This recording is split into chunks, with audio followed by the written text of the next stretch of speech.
Gates of Imagination presents Oliver Twist by Charles Dickens, read by Arthur Lane. Chapter 1 Treats of the place where Oliver Twist was born, and of the circumstances attending his birth.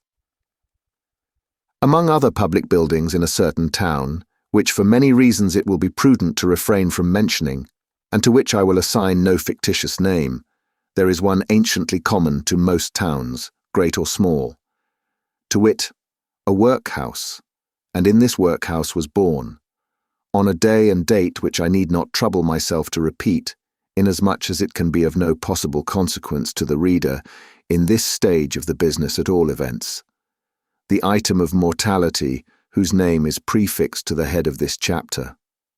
For a long time, after it was ushered into this world of sorrow and trouble by the parish surgeon, it remained a matter of considerable doubt whether the child would survive to bear any name at all, in which case it is somewhat more than probable that these memoirs would never have appeared, or, if they had, that being comprised within a couple of pages, they would have possessed the inestimable merit of being the most concise and faithful specimen of biography extant in the literature of any age or country. Although I am not disposed to maintain that being born in a workhouse is in itself the most fortunate and enviable circumstance that can possibly befall a human being, I do mean to say that in this particular instance it was the best thing for Oliver Twist that could by possibility have occurred. The fact is that there was considerable difficulty in inducing Oliver to take upon himself the office of respiration, a troublesome practice, but one which custom has rendered necessary to our easy existence, and for some time he lay gasping on a little flock mattress, rather unequally poised between this world and the next, the balance being decidedly in favour of the latter. Now if, during this brief period, Oliver had been surrounded by careful grandmothers, anxious aunts, experienced nurses, and doctors of profound wisdom, he would most inevitably and indubitably have been killed in no time. There being nobody by, however, but a pauper old woman, who was rendered rather misty by an unwonted allowance of beer, and a parish surgeon who did such matters by contract, Oliver and nature fought out the point between them. The result was that after a few struggles, Oliver breathed, sneezed, and proceeded to advertise to the inmates of the workhouse the fact of a new burden having been imposed upon the parish, by setting up as loud a cry as could reasonably have been expected from a male infant who had not been possessed of that very useful appendage, a voice for a much longer space of time than 3 minutes and a quarter. As Oliver gave this first proof of the free and proper action of his lungs, the patchwork coverlet which was carelessly flung over the iron bedstead rustled, the pale face of a young woman was raised feebly from the pillow, and a faint voice imperfectly articulated the words, "Let me see the child and die." The surgeon had been sitting with his face turned towards the fire, giving the palms of his hands a warm and a rub alternately. As the young woman spoke, he rose, and advancing to the bed's head, said, with more kindness than might have been expected of him, "Oh, you must not talk about dying yet." "Lord bless her dear heart, no," interposed the nurse, hastily depositing in her pocket a green glass bottle, the contents of which she had been tasting in a corner with evident satisfaction. "Lord bless her dear heart, when she has lived as long as I have, sir, and had 13 children of her own, and all of them dead except 2, and them in the workhouse with me, she'll know better than to take on in that way, bless her dear heart. Think what it is to be a mother, there's a dear young lamb, do." Apparently this consolatory perspective of a mother's prospects failed in producing its due effect. The patient shook her head and stretched out her hand towards the child. The surgeon deposited it in her arms. She imprinted her cold white lips passionately on its forehead, passed her hands over her face, gazed wildly round, shuddered, fell back, and died. They chafed her breast, hands, and temples, but the blood had stopped forever. They talked of hope and comfort. They had been strangers too long. "It's all over, Mrs. Thingamy," said the surgeon at last. "Ah, poor dear, so it is," said the nurse. picking up the cork of the green bottle, which had fallen out on the pillow, as she stooped to take up the child. "Poor dear. You needn't mind sending up to me if the child cries. Nurse," said the surgeon, putting on his gloves with great deliberation. "It's very likely it will be troublesome. Give it a little gruel if it is." He put on his hat, and pausing by the bedside on his way to the door, added, "She was a good-looking girl, too. Where did she come from?" "She was brought here last night," replied the old woman, "by the overseer's order. She was found lying in the street. She had walked some distance, for her shoes were worn to pieces. But where she came from, or where she was going to, nobody knows." The surgeon leaned over the body and raised the left hand. "The old story," he said, shaking his head. "No wedding ring, I see. Ah, good night." The medical gentleman walked away to dinner, and the nurse, having once more applied herself to the green bottle, sat down on a low chair before the fire and proceeded to dress the infant. What an excellent example of the power of dress young Oliver Twist was. Wrapped in the blanket which had hitherto formed his only covering, he might have been the child of a nobleman or a beggar. It would have been hard for the haughtiest stranger to have assigned him his proper station in society. But now that he was enveloped in the old calico robes which had grown yellow in the same service, he was badged and ticketed, and fell into his place at once, a parish child, the orphan of a workhouse, the humble, half-starved drudge, to be cuffed and buffeted through the world, despised by all, and pitied by none. Oliver cried lustily. If he could have known that he was an orphan, left to the tender mercies of churchwardens and overseers, perhaps he would have cried the louder. Chapter 2. Treats of Oliver Twist's growth, education, and board. For the next 8 or 10 months, Oliver was the victim of a systematic course of treachery and deception. He was brought up by hand. The hungry and destitute situation of the infant orphan was duly reported by the workhouse authorities to the parish authorities. The parish authorities inquired with dignity of the workhouse authorities whether there was no female then domiciled in the house who was in a situation to impart to Oliver Twist the consolation and nourishment of which he stood in need. The workhouse authorities replied with humility that there was not. Upon this, the parish authorities magnanimously and humanely resolved that Oliver should be farmed, or, in other words, that he should be dispatched to a branch workhouse some 3 miles off, where 20 or 30 other juvenile offenders against the poor laws rolled about the floor all day without the inconvenience of too much food or too much clothing, under the parental superintendence of an elderly female, who received the culprits at and for the consideration of 7 halfpenny per small head per week. 7 halfpenny's worth per week is a good round diet for a child. A great deal may be got for 7 halfpenny, quite enough to overload its stomach and make it uncomfortable. The elderly female was a woman of wisdom and experience. She knew what was good for children, and she had a very accurate perception of what was good for herself.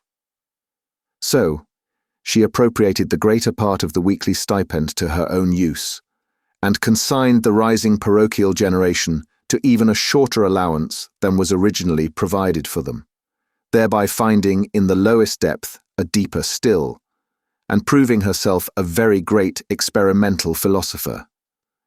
Everybody knows the story of another experimental philosopher who had a great theory about a horse being able to live without eating, and who demonstrated it so well that he had got his own horse down to a straw a day, and would unquestionably have rendered him a very spirited and rampacious animal on nothing at all, if he had not died 24 hours before he was to have had his first comfortable bait of air. Unfortunately, for the experimental philosophy of the female to whose protecting care Oliver Twist was delivered over, a similar result usually attended the operation of her system. For at the very moment when the child had contrived to exist upon the smallest possible portion of the weakest possible food, it did perversely happen in 8.5 cases out of 10, either that it sickened from want and cold, or fell into the fire from neglect, or got half smothered by accident, in any one of which cases the miserable little being was usually summoned into another world, and there gathered to the fathers it had never known in this. Occasionally, when there was some more than usually interesting inquest upon a parish child who had been overlooked in turning up a bedstead, or inadvertently scalded to death when there happened to be a washing, though the latter accident was very scarce, anything approaching to a washing being of rare occurrence in the farm, the jury would take it into their heads to ask troublesome questions, or the parishioners would rebelliously affix their signatures to a remonstrance. But these impertinences were speedily checked by the evidence of the surgeon and the testimony of the beadle, the former of whom had always opened the body and found nothing inside, which was very probable indeed, and the latter of whom invariably swore whatever the parish wanted, which was very self-devotional. Besides, the board made periodical pilgrimages to the farm, and always sent the beadle the day before to say they were going. The children were neat and clean to behold when they went, and what more would the people have? It cannot be expected that this system of farming would produce any very extraordinary or luxuriant crop. Oliver Twist's 9th birthday found him a pale, thin child, somewhat diminutive in stature and decidedly small in circumference. But nature or inheritance had implanted a good sturdy spirit in Oliver's breast. It had had plenty of room to expand, thanks to the spare diet of the establishment, and perhaps to this circumstance may be attributed his having any 9th birthday at all. Be this as it may, however, it was his 9th birthday, and he was keeping it in the coal cellar with a select party of 2 other young gentlemen, who, after participating with him in a sound thrashing, had been locked up for atrociously presuming to be hungry, when Mrs. Mann, the good lady of the house, was unexpectedly startled by the apparition of Mr. Bumble, the beadle, striving to undo the wicket of the garden gate. "Goodness gracious! Is that you, Mr. Bumble, sir?" said Mrs. Mann, thrusting her head out of the window in well-affected ecstasies of joy. "Susan, take Oliver and those 2 brats upstairs and wash them directly." My heart alive. "Mr. Bumble, how glad I am to see you, surely." Now Mr. Bumble was a fat man and a choleric, so instead of responding to this open-hearted salutation in a kindred spirit, he gave the little wicket a tremendous shake and then bestowed upon it a kick which could have emanated from no leg but a beadle's. "Law, only think," said Mrs. Mann, running out, for the 3 boys had been removed by this time. "Only think of that I should have forgotten that the gate was bolted on the inside on account of those dear children. Walk in, sir. Walk in, pray, Mr. Bumble, do, sir." Although this invitation was accompanied with a curtsy that might have softened the heart of a churchwarden, it by no means mollified the beadle. "Do you think this respectful or proper conduct, Mrs. Mann?" inquired Mr. Bumble, grasping his cane, "to keep the parish officers awaiting at your garden gate when they come here upon parochial business with the parochial orphans? Are you aware, Mrs. Mann, that you are, as I may say, a parochial delegate and a stipendiary?" "I'm sure, Mr. Bumble, that I was only telling 1 or 2 of the dear children who are so fond of you that it was you who were coming," replied Mrs. Mann with great humility. Mr. Bumble had a great idea of his oratorical powers and his importance.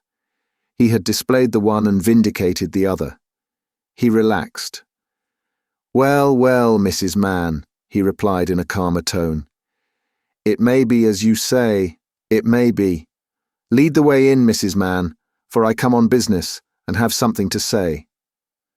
Mrs. Mann ushered the beadle into a small parlour with a brick floor, placed a seat for him, and officiously deposited his cocked hat and cane on the table before him. Mr. Bumble wiped from his forehead the perspiration which his walk had engendered, glanced complacently at the cocked hat, and smiled. Yes, he smiled. Beadles are but men, and Mr. Bumble smiled. "Now, don't you be offended at what I am going to say," observed Mrs. Mann, with captivating sweetness. "You've had a long walk, you know, or I wouldn't mention it. Now, will you take a little drop of something, Mr. Bumble?" "Not a drop, nor a drop," said Mr. Bumble, waving his right hand in a dignified but placid manner. I think you will, said Mrs. Mann, who had noticed the tone of the refusal and the gesture that had accompanied it. Just a little drop, with a little cold water and a lump of sugar. Mr. Bumble coughed. Now, just a little drop, said Mrs. Mann persuasively. What is it? Inquired the beadle. Why, it's what I'm obliged to keep a little of in the house, to put into the blessed infant's daffy when they aren't well, Mr. Bumble, replied Mrs. Mann as she opened a corner cupboard and took down a bottle and glass. It's gin! I'll not deceive you, Mr. Bumble, it's gin. Do you give the children daffy, Mrs. Mann? Inquired Bumble, following with his eyes the interesting process of mixing. Ah, bless them, that I do, dear as it is, replied the nurse. I couldn't see them suffer before my very eyes, you know, sir. No, said Mr. Bumble approvingly. No, you could not. You are a humane woman, Mrs. Mann. Here she set down the glass. I shall take an early opportunity of mentioning it to the board, Mrs. Mann. He drew it towards him. You feel as a mother, Mrs. Mann. He stirred the gin and water. I drink your health with cheerfulness, Mrs. Mann. And he swallowed half of it. And now about business, said the beadle, taking out a leathern pocket-book. The child that was half-baptized Oliver Twist is 9 years old today. Bless him, interposed Mrs. Mann, inflaming her left eye with the corner of her apron, and notwithstanding an offered reward of £10, which was afterwards increased to £20. Notwithstanding the most superlative, and I may say supernatural exertions on the part of this parish, said Bumble, we have never been able to discover who is his father, or what was his mother's settlement, name, or condition. Mrs. Mann raised her hands in astonishment, but added, after a moment's reflection, How comes he to have any name at all, then? The beadle drew himself up with great pride and said, I invented it. You, Mr. Bumble. I, Mrs. Mann. We name our fondlings in alphabetical order. The last was an S, Swubble, I named him. This was a T, Twist, I named him. The next one comes will be Unwin, and the next Vilkins. I have got names ready-made to the end of the alphabet and all the way through it again, when we come to Z. Why, you're quite a literary character, sir, said Mrs. Mann. Well, well, said the beadle, evidently gratified with the compliment. Perhaps I may be, Mrs. Mann. He finished the gin and water and added, Oliver being now too old to remain here, the board have determined to have him back into the house. I have come out myself to take him there, so let me see him at once. I'll fetch him directly, said Mrs. Mann, leaving the room for that purpose. Oliver, having had by this time as much of the outer coat of dirt which encrusted his face and hands removed as could be scrubbed off in one washing, was led into the room by his benevolent protectress. Make a bow to the gentleman, Oliver, said Mrs. Mann. Oliver made a bow, which was divided between the beadle on the chair and the cocked hat on the table. Will you go along with me, Oliver? Said Mr. Bumble, in a majestic voice. Oliver was about to say that he would go along with anybody with great readiness, when glancing upward he caught sight of Mrs. Mann, who had got behind the beadle's chair, and was shaking her fist at him with a furious countenance. He took the hint at once, for the fist had been too often impressed upon his body not to be deeply impressed upon his recollection. Will she go with me? Inquired poor Oliver. No, she can't, replied Mr. Bumble, but she'll come and see you sometimes. This was no very great consolation to the child. Young as he was, however, he had sense enough to make a feint of feeling great regret at going away. It was no very difficult matter for the boy to call tears into his eyes. Hunger and recent ill usage are great assistants if you want to cry, and Oliver cried very naturally indeed. Mrs. Mann gave him 1,000 embraces, and what Oliver wanted a great deal more, a piece of bread and butter, lest he should seem too hungry when he got to the workhouse. With the slice of bread in his hand, and the little brown cloth parish cap on his head, Oliver was then led away by Mr. Bumble from the wretched home, where one kind word or look had never lighted the gloom of his infant years, and yet he burst into an agony of childish grief as the cottage gate closed after him. Wretched as were the little companions in misery he was leaving behind, they were the only friends he had ever known, and a sense of his loneliness in the great wide world sank into the child's heart for the first time. Mr. Bumble walked on with long strides. Little Oliver, firmly grasping his gold-laced cuff, trotted beside him, inquiring at the end of every quarter of a mile whether they were nearly there. To these interrogations, Mr. Bumble returned very brief and snappish replies, for the temporary blandness which gin and water awakens in some bosoms had by this time evaporated, and he was once again a beadle. Oliver had not been within the walls of the workhouse a quarter of an hour, and had scarcely completed the demolition of a second slice of bread, when Mr. Bumble, who had handed him over to the care of an old woman, returned, and telling him it was a board night, informed him that the board had said he was to appear before it forthwith. Not having a very clearly defined notion of what a live board was, Oliver was rather astounded by this intelligence, and was not quite certain whether he ought to laugh or cry. He had no time to think about the matter, however, for Mr. Bumble gave him a tap on the head with his cane to wake him up, and another on the back to make him lively, and bidding him to follow, conducted him into a large whitewashed room where 8 or 10 fat gentlemen were sitting round a table. At the top of the table, seated in an armchair rather higher than the rest, was a particularly fat gentleman with a very round, red face. "Bow to the board," said Bumble. Oliver brushed away 2 or 3 tears that were lingering in his eyes, and seeing no board but the table, fortunately bowed to that. "What's your name, boy?" said the gentleman in the high chair. Oliver was frightened at the sight of so many gentlemen, which made him tremble, and the beadle gave him another tap behind, which made him cry. These 2 causes made him answer in a very low and hesitating voice, whereupon a gentleman in a white waistcoat said he was a fool, which was a capital way of raising his spirits and putting him quite at his ease. "Boy," said the gentleman in the high chair, "listen to me. You know you're an orphan, I suppose?" "What's that, sir?" inquired poor Oliver. "The boy is a fool, I thought he was," said the gentleman in the white waistcoat. "Hush," said the gentleman who had spoken first. "You know you've got no father or mother, and that you were brought up by the parish, don't you?" "Yes, sir," replied Oliver, weeping bitterly. "What are you crying for?" inquired the gentleman in the white waistcoat, and to be sure it was very extraordinary.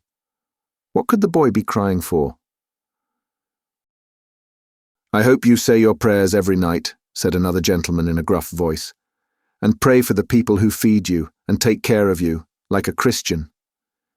"Yes, sir," stammered the boy. The gentleman who spoke last was unconsciously right. It would have been very like a Christian, and a marvellously good Christian too, if Oliver had prayed for the people who fed and took care of him. But he hadn't, because nobody had taught him. "Well, you have come here to be educated and taught a useful trade," said the red-faced gentleman in the high chair. "So you'll begin to pick oakum tomorrow morning at 6 o'clock, added the surly one in the white waistcoat. For the combination of both these blessings in the one simple process of picking oakum, Oliver bowed low by the direction of the beadle, and was then hurried away to a large ward where, on a rough, hard bed, he sobbed himself to sleep. What a novel illustration of the tender laws of England. They let the paupers go to sleep. Poor Oliver. He little thought, as he lay sleeping in happy unconsciousness of all around him, that the board had that very day arrived at a decision which would exercise the most material influence over all his future fortunes. But they had. And this was it. The members of this board were very sage, deep, philosophical men, and when they came to turn their attention to the workhouse, they found out at once what ordinary folks would never have discovered: the poor people liked it.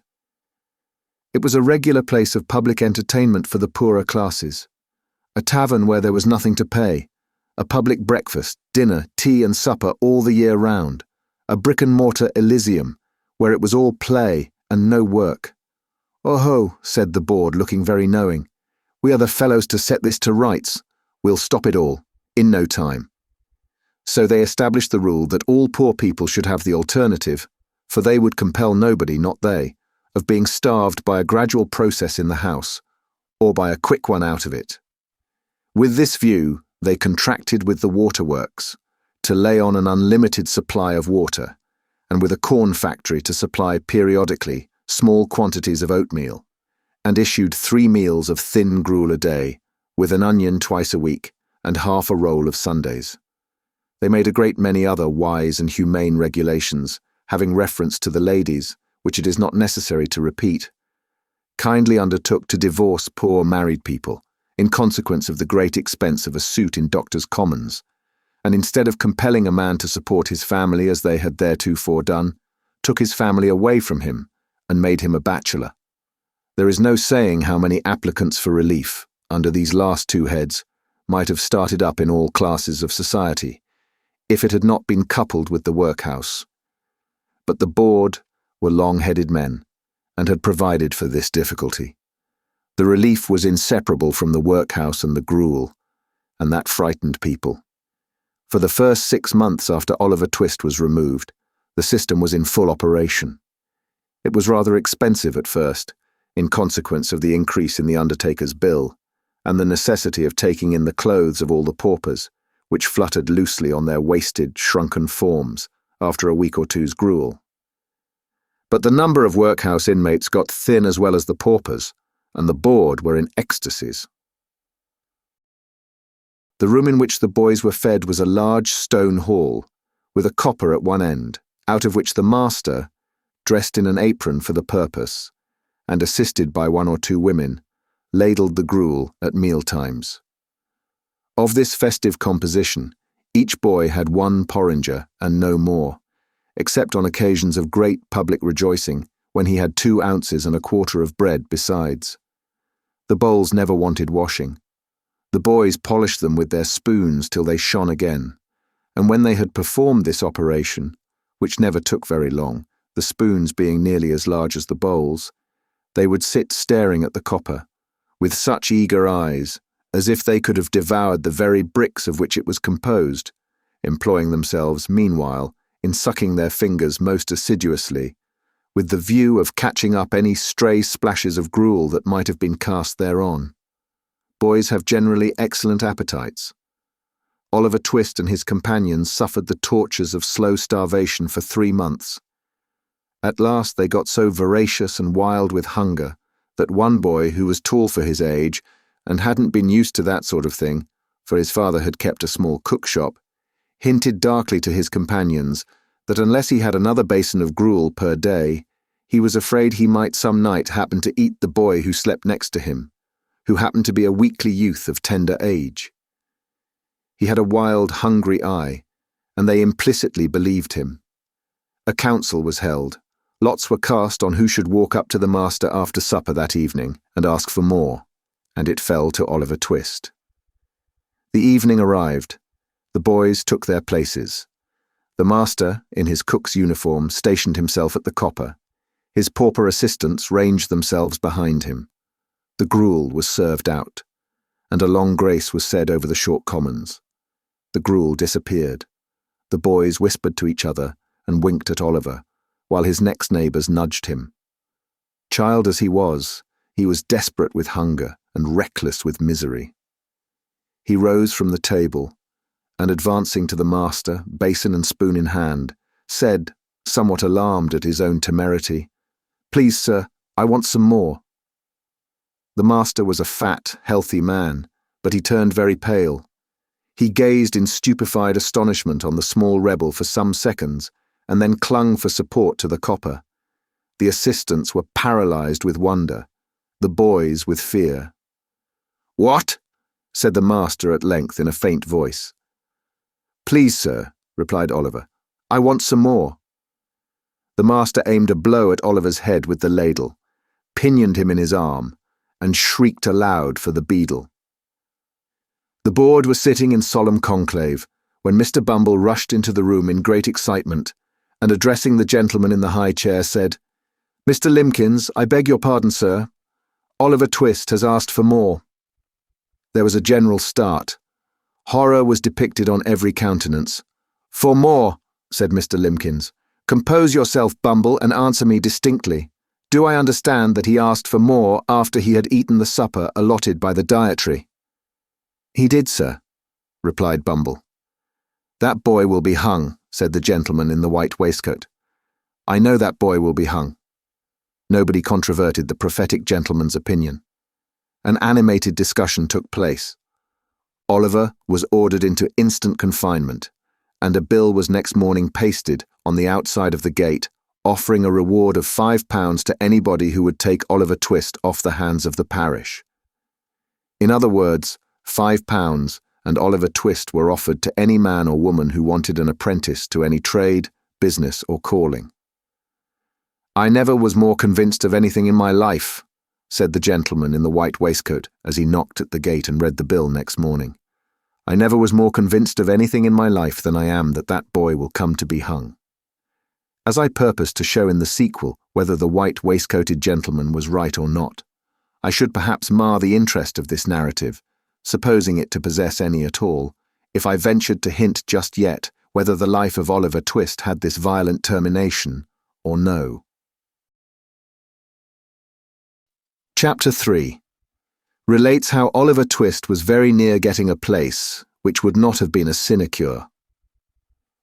For a week after the commission of the impious and profane offence of asking for more, Oliver remained a close prisoner in the dark and solitary room to which he had been consigned by the wisdom and mercy of the board. It appears at first sight not unreasonable to suppose that if he had entertained a becoming feeling of respect for the prediction of the gentleman in the white waistcoat, he would have established that sage individual's prophetic character once and forever by tying one end of his pocket handkerchief to a hook in the wall and attaching himself to the other. To the performance of this feat, however, there was one obstacle, namely that pocket handkerchiefs, being decided articles of luxury, had been, for all future times and ages, removed from the noses of paupers by the express order of the board in council assembled, solemnly given and pronounced under their hands and seals. There was a still greater obstacle in Oliver's youth and childishness. He only cried bitterly all day, and when the long, dismal night came on, spread his little hands before his eyes to shut out the darkness, and crouching in the corner, tried to sleep, ever and anon waking with a start and tremble, and drawing himself closer and closer to the wall, as if to feel even its cold, hard surface were a protection in the gloom and loneliness which surrounded him. Let it not be supposed by the enemies of the system that, during the period of his solitary incarceration, Oliver was denied the benefit of exercise, the pleasure of society, or the advantages of religious consolation. As for exercise, it was nice cold weather, and he was allowed to perform his ablutions every morning under the pump, in a stone yard, in the presence of Mr. Bumble, who prevented his catching cold and caused a tingling sensation to pervade his frame by repeated applications of the cane. As for society, he was carried every other day into the hall where the boys dined, and there sociably flogged as a public warning and example. And so far from being denied the advantages of religious consolation, he was kicked into the same apartment every evening at prayer time, and there permitted to listen to and console his mind with a general supplication of the boys, containing a special clause therein inserted by authority of the board, in which they entreated to be made good, virtuous, contented, and obedient, and to be guarded from the sins and vices of Oliver Twist, whom the supplication distinctly set forth to be under the exclusive patronage and protection of the powers of wickedness, and an article direct from the manufactory of the very devil himself. It chanced one morning, while Oliver's affairs were in this auspicious and comfortable state, that Mr. Gamfield, chimney sweep, went his way down the High Street, deeply cogitating in his mind his ways and means of paying certain arrears of rent, for which his landlord had become rather pressing. Mr. Gamfield's most sanguine estimate of his finances could not raise them within full £5 of the desired amount, and in a species of arithmetical desperation, he was alternately cudgelling his brains and his donkey. When passing the workhouse, his eyes encountered the bill on the gate. "Whoa, oh," said Mr. Gamfield to the donkey. The donkey was in a state of profound abstraction, wondering probably whether he was destined to be regaled with a cabbage stalk or two when he had disposed of the 2 sacks of soot with which the little cart was laden. So, without noticing the word of command, he jogged onward. Mr. Gamfield growled a fierce imprecation on the donkey generally, but more particularly on his eyes, and running after him, bestowed a blow on his head, which would inevitably have beaten in any skull but a donkey's. Then, catching hold of the bridle, he gave his jaw a sharp wrench, by way of gentle reminder that he was not his own master, and by these means turned him round. He then gave him another blow on the head, just to stun him till he came back again. Having completed these arrangements, he walked up to the gate to read the bill. The gentleman with the white waistcoat was standing at the gate with his hands behind him, after having delivered himself of some profound sentiments in the boardroom. Having witnessed the little dispute between Mr. Gamfield and the donkey, he smiled joyously when that person came up to read the bill, for he saw at once that Mr. Gamfield was exactly the sort of master Oliver Twist wanted. Mr. Gamfield smiled too as he perused the document.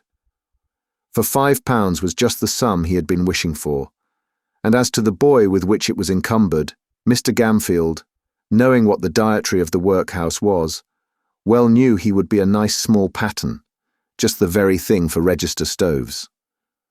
So he spelt the bill through again, from beginning to end, and then, touching his fur cap in token of humility, accosted the gentleman in the white waistcoat.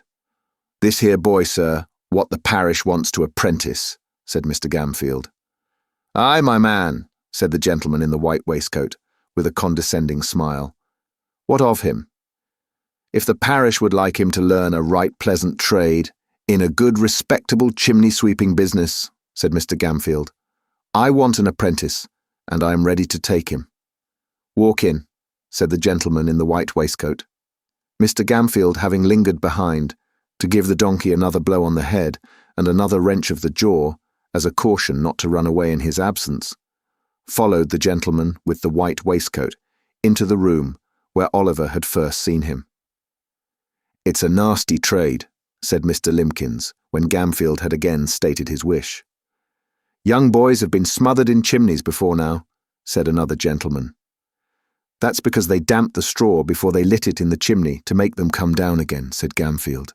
"That's all smoke and no blaze, whereas smoke ain't of no use at all in making a boy come down, for it only sends him to sleep, and that's what he likes. Boys are very obstinate and very lazy, gentlemen, and there's nothing like a good hot blaze to make them come down with a run. It's humane too, gentlemen, because even if they've stuck in the chimney, roasting their feet makes them struggle to extricate themselves." The gentleman in the white waistcoat appeared very much amused by this explanation, but his mirth was speedily checked by a look from Mr. Limbkins. The board then proceeded to converse among themselves for a few minutes, but in so low a tone that the words "saving of expenditure," "looked well in the accounts," "have a printed report published," were alone audible. These only chanced to be heard indeed on account of their being very frequently repeated with great emphasis.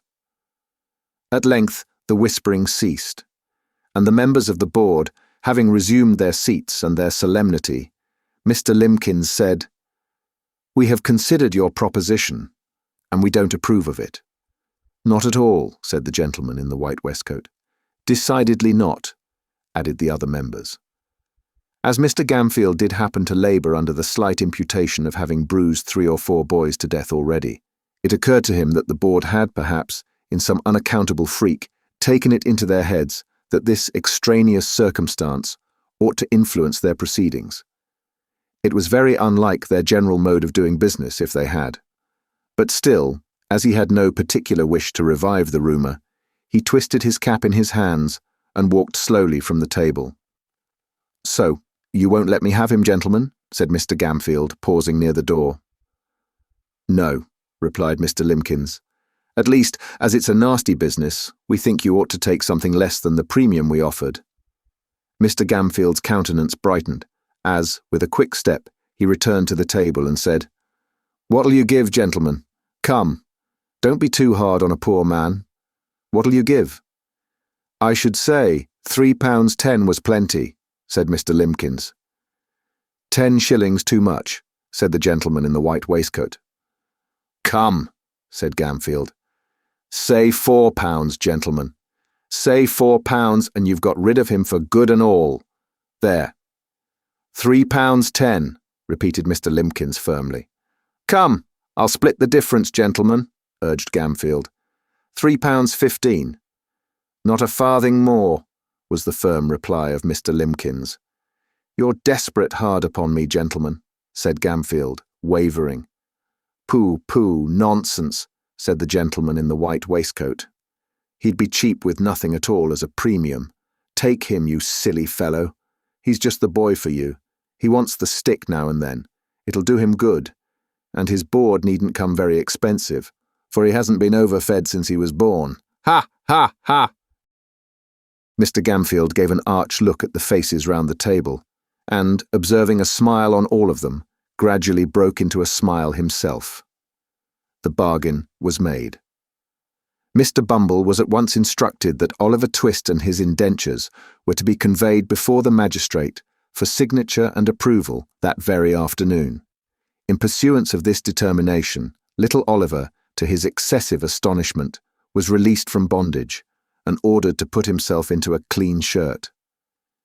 He had hardly achieved this very unusual gymnastic performance when Mr. Bumble brought him, with his own hands, a basin of gruel and the holiday allowance of 2 ounces and a quarter of bread. At this tremendous sight, Oliver began to cry very piteously, thinking, not unnaturally, that the board must have determined to kill him for some useful purpose, or they never would have begun to fatten him up in that way. "Don't make your eyes red, Oliver, but eat your food and be thankful," said Mr. Bumble, in a tone of impressive pomposity. "You're going to be made an apprentice of, Oliver." "Apprentice, sir?"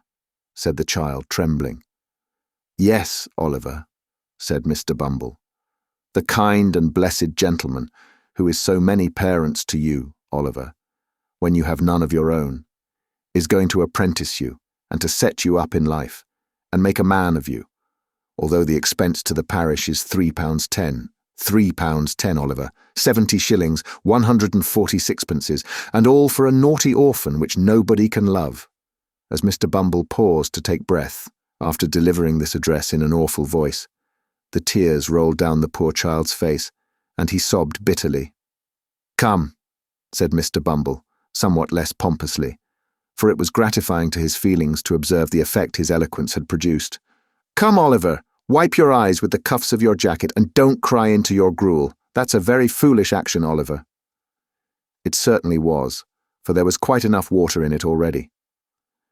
On their way to the magistrate, Mr. Bumble instructed Oliver that all he would have to do would be to look very happy and say, when the gentleman asked him if he wanted to be apprenticed, that he should like it very much indeed, both of which injunctions Oliver promised to obey, the rather as Mr. Bumble threw in a gentle hint that if he failed in either particular, there was no telling what would be done to him.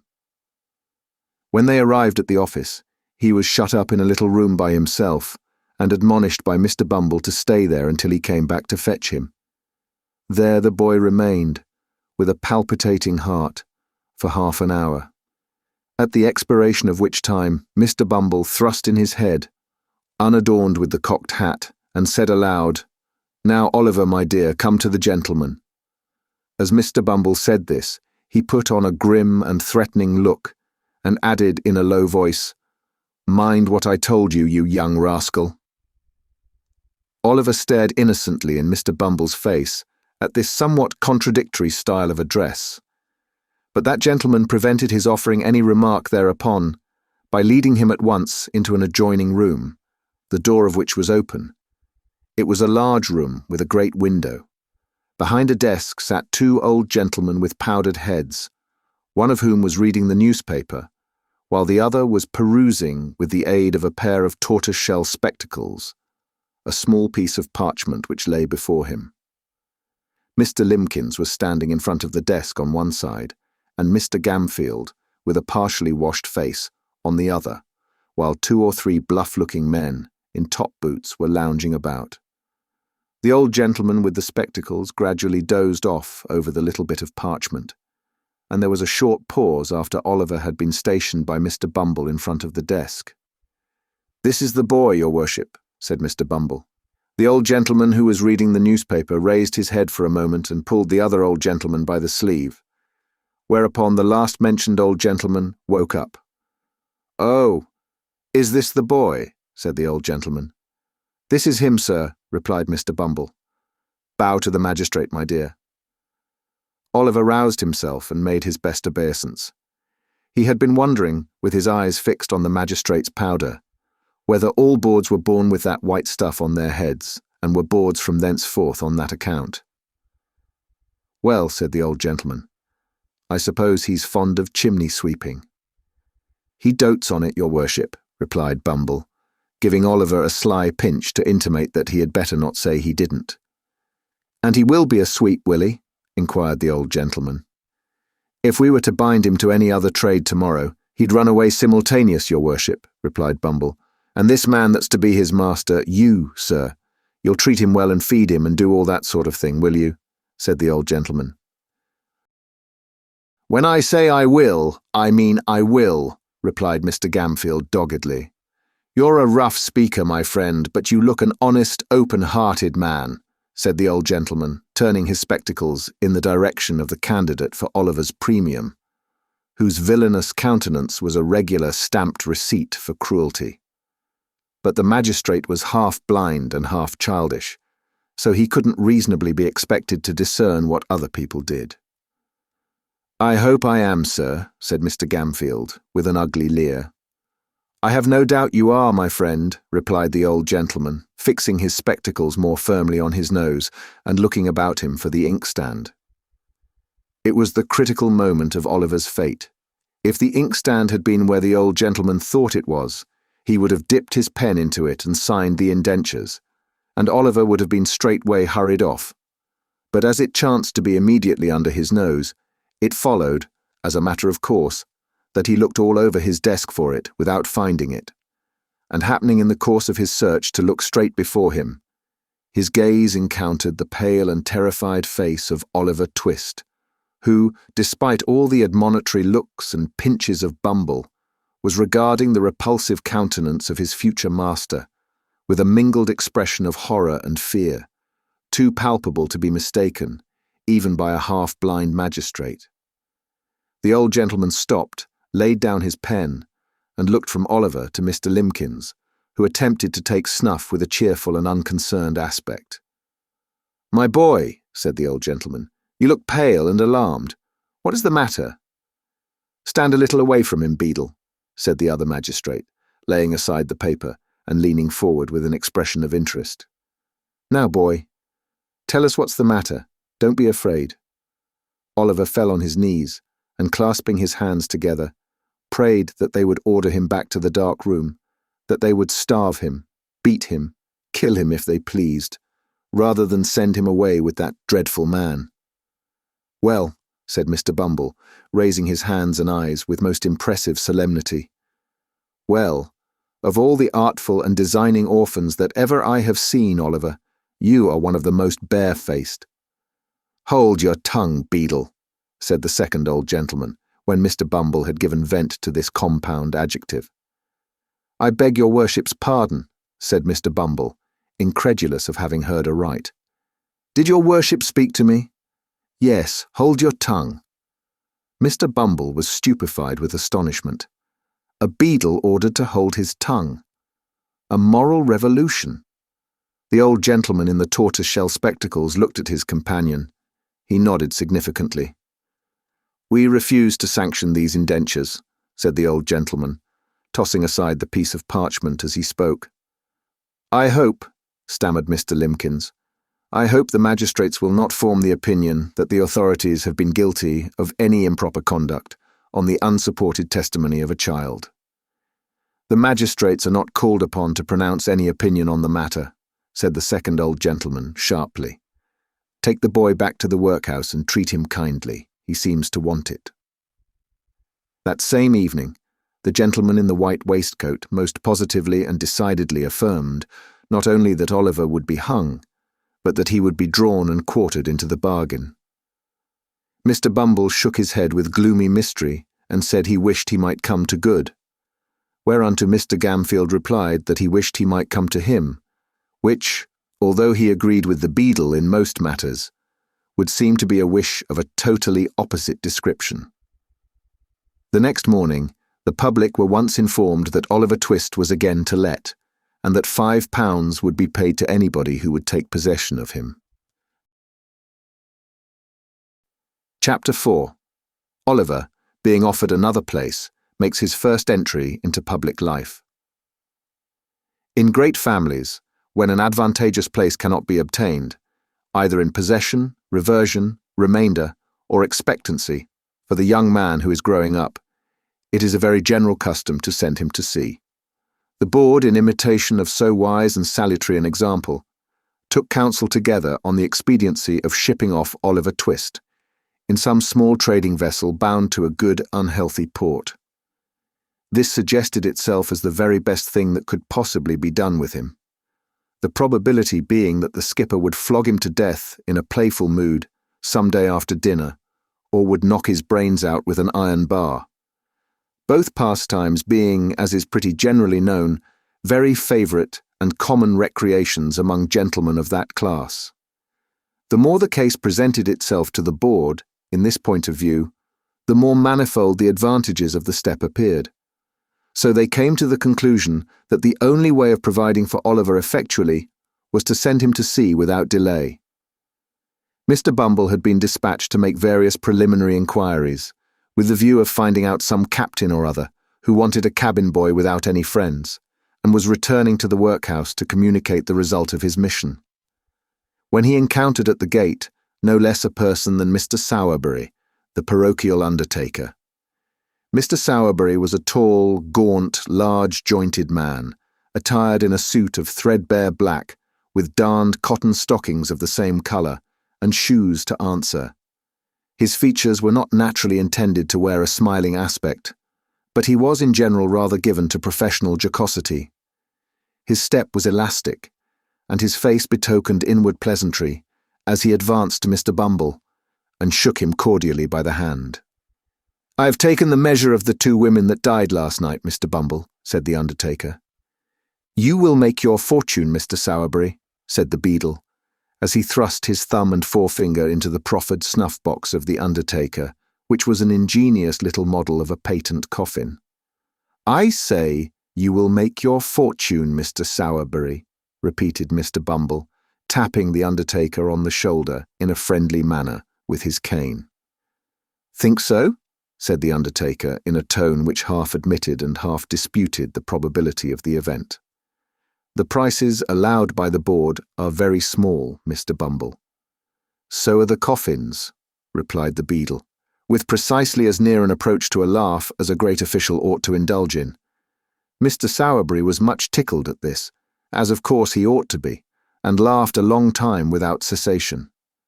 "Well, well, Mr. Bumble," he said at length, "there's no denying that, since the new system of feeding has come in, the coffins are something narrower and more shallow than they used to be. But we must have some profit, Mr. Bumble. Well-seasoned timber is an expensive article, sir, and all the iron handles come, by canal, from Birmingham." "Well, well," said Mr. Bumble, "every trade has its drawbacks. A fair profit is, of course, allowable." Of course," replied the undertaker. "And if I don't get a profit upon this or that particular article, why, I make it up in the long run, you see. He. "Just so," said Mr. Bumble. "Though I must say," continued the undertaker, resuming the current of observations which the beadle had interrupted, "though I must say, Mr. Bumble, that I have to contend against one very great disadvantage, which is that all the stout people go off the quickest.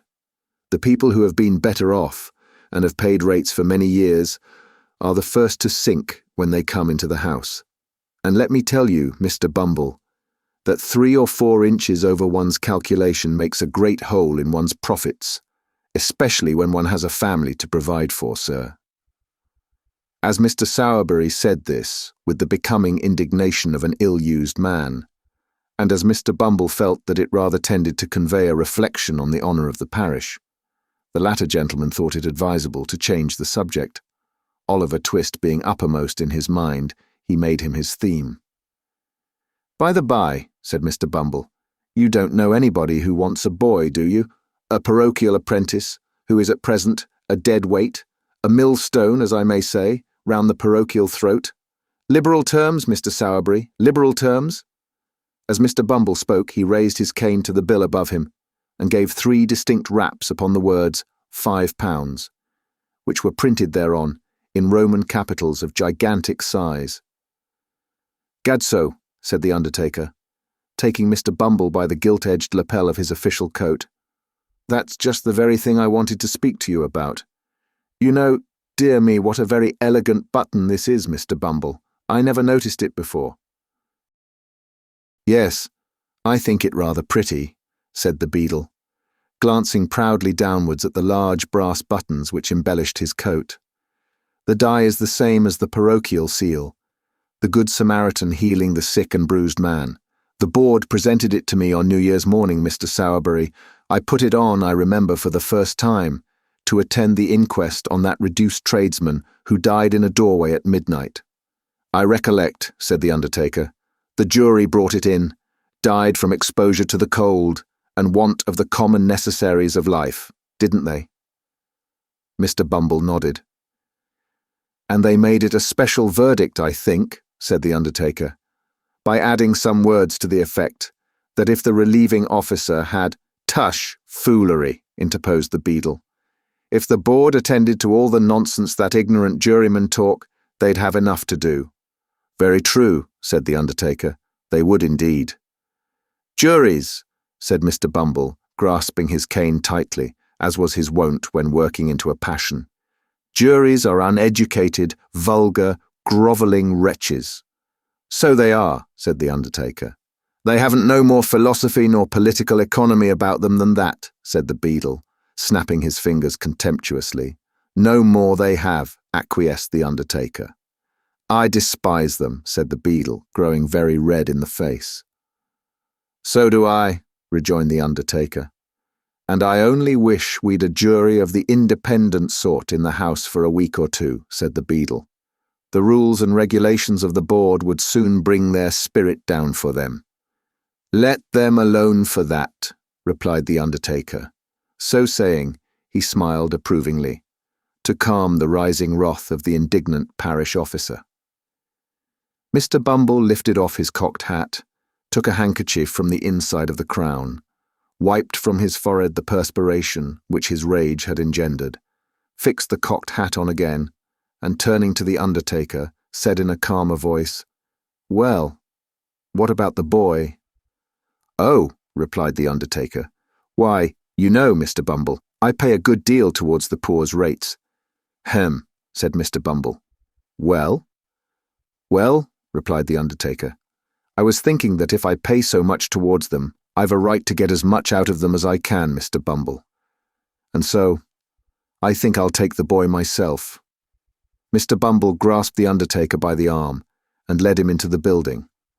Mr. Sowerberry was closeted with the board for 5 minutes, and it was arranged that Oliver should go to him that evening upon liking, a phrase which means, in the case of a parish apprentice, that if the master find, upon a short trial, that he can get enough work out of a boy without putting too much food into him, he shall have him for a term of years to do what he likes with.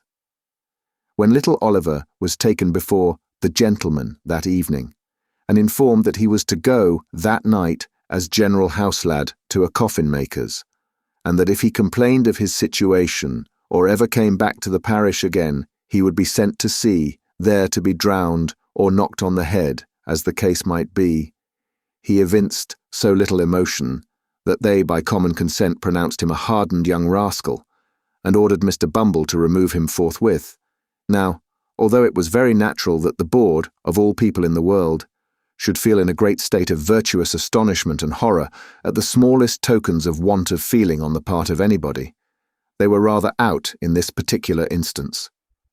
The simple fact was that Oliver, instead of possessing too little feeling, possessed rather too much, and was in a fair way of being reduced for life to a state of brutal stupidity and sullenness by the ill usage he had received. He heard the news of his destination in perfect silence, and having had his luggage put into his hand, which was not very difficult to carry, inasmuch as it was all comprised within the limits of a brown paper parcel, about 1/2 foot square by 3 inches deep, he pulled his cap over his eyes, and once more attaching himself to Mr. Bumble's coat cuff, was led away by that dignitary to a new scene of suffering. For some time Mr. Bumble drew Oliver along, without notice or remark, for the beadle carried his head very erect, as a beadle always should, and it being a windy day, little Oliver was completely enshrouded by the skirts of Mr. Bumble's coat as they blew open, and disclosed to great advantage his flapped waistcoat and drab plush knee-breeches. As they drew near to their destination, however, Mr. Bumble thought it expedient to look down and see that the boy was in good order for inspection by his new master, which he accordingly did, with a fit and becoming air of gracious patronage. "Oliver," said Mr. Bumble. "Yes, sir," replied Oliver in a low, tremulous voice. "Pull that cap off your eyes and hold up your head, sir." Although Oliver did as he was desired at once and passed the back of his unoccupied hand briskly across his eyes, he left a tear in them when he looked up at his conductor. As Mr. Bumble gazed sternly upon him, it rolled down his cheek. It was followed by another and another. The child made a strong effort, but it was an unsuccessful one. Withdrawing his other hand from Mr. Bumble's, he covered his face with both, and wept until the tears sprung out from between his chin and bony fingers. "Well," exclaimed Mr. Bumble, stopping short and darting at his little charge a look of intense malignity. "Well, of all the ungratefullest and worst-disposed boys as ever I see, Oliver, you are the—" "No, no, sir," sobbed Oliver, clinging to the hand which held the well-known cane. "No, no, sir, I will be good indeed, indeed, indeed I will, sir. I am a very little boy, sir, and it is so— "So what?" inquired Mr. Bumble in amazement. "So lonely, sir, so very lonely," cried the child. "Everybody hates me. Oh, sir, don't pray be cross to me." The child beat his hand upon his heart and looked in his companion's face with tears of real agony.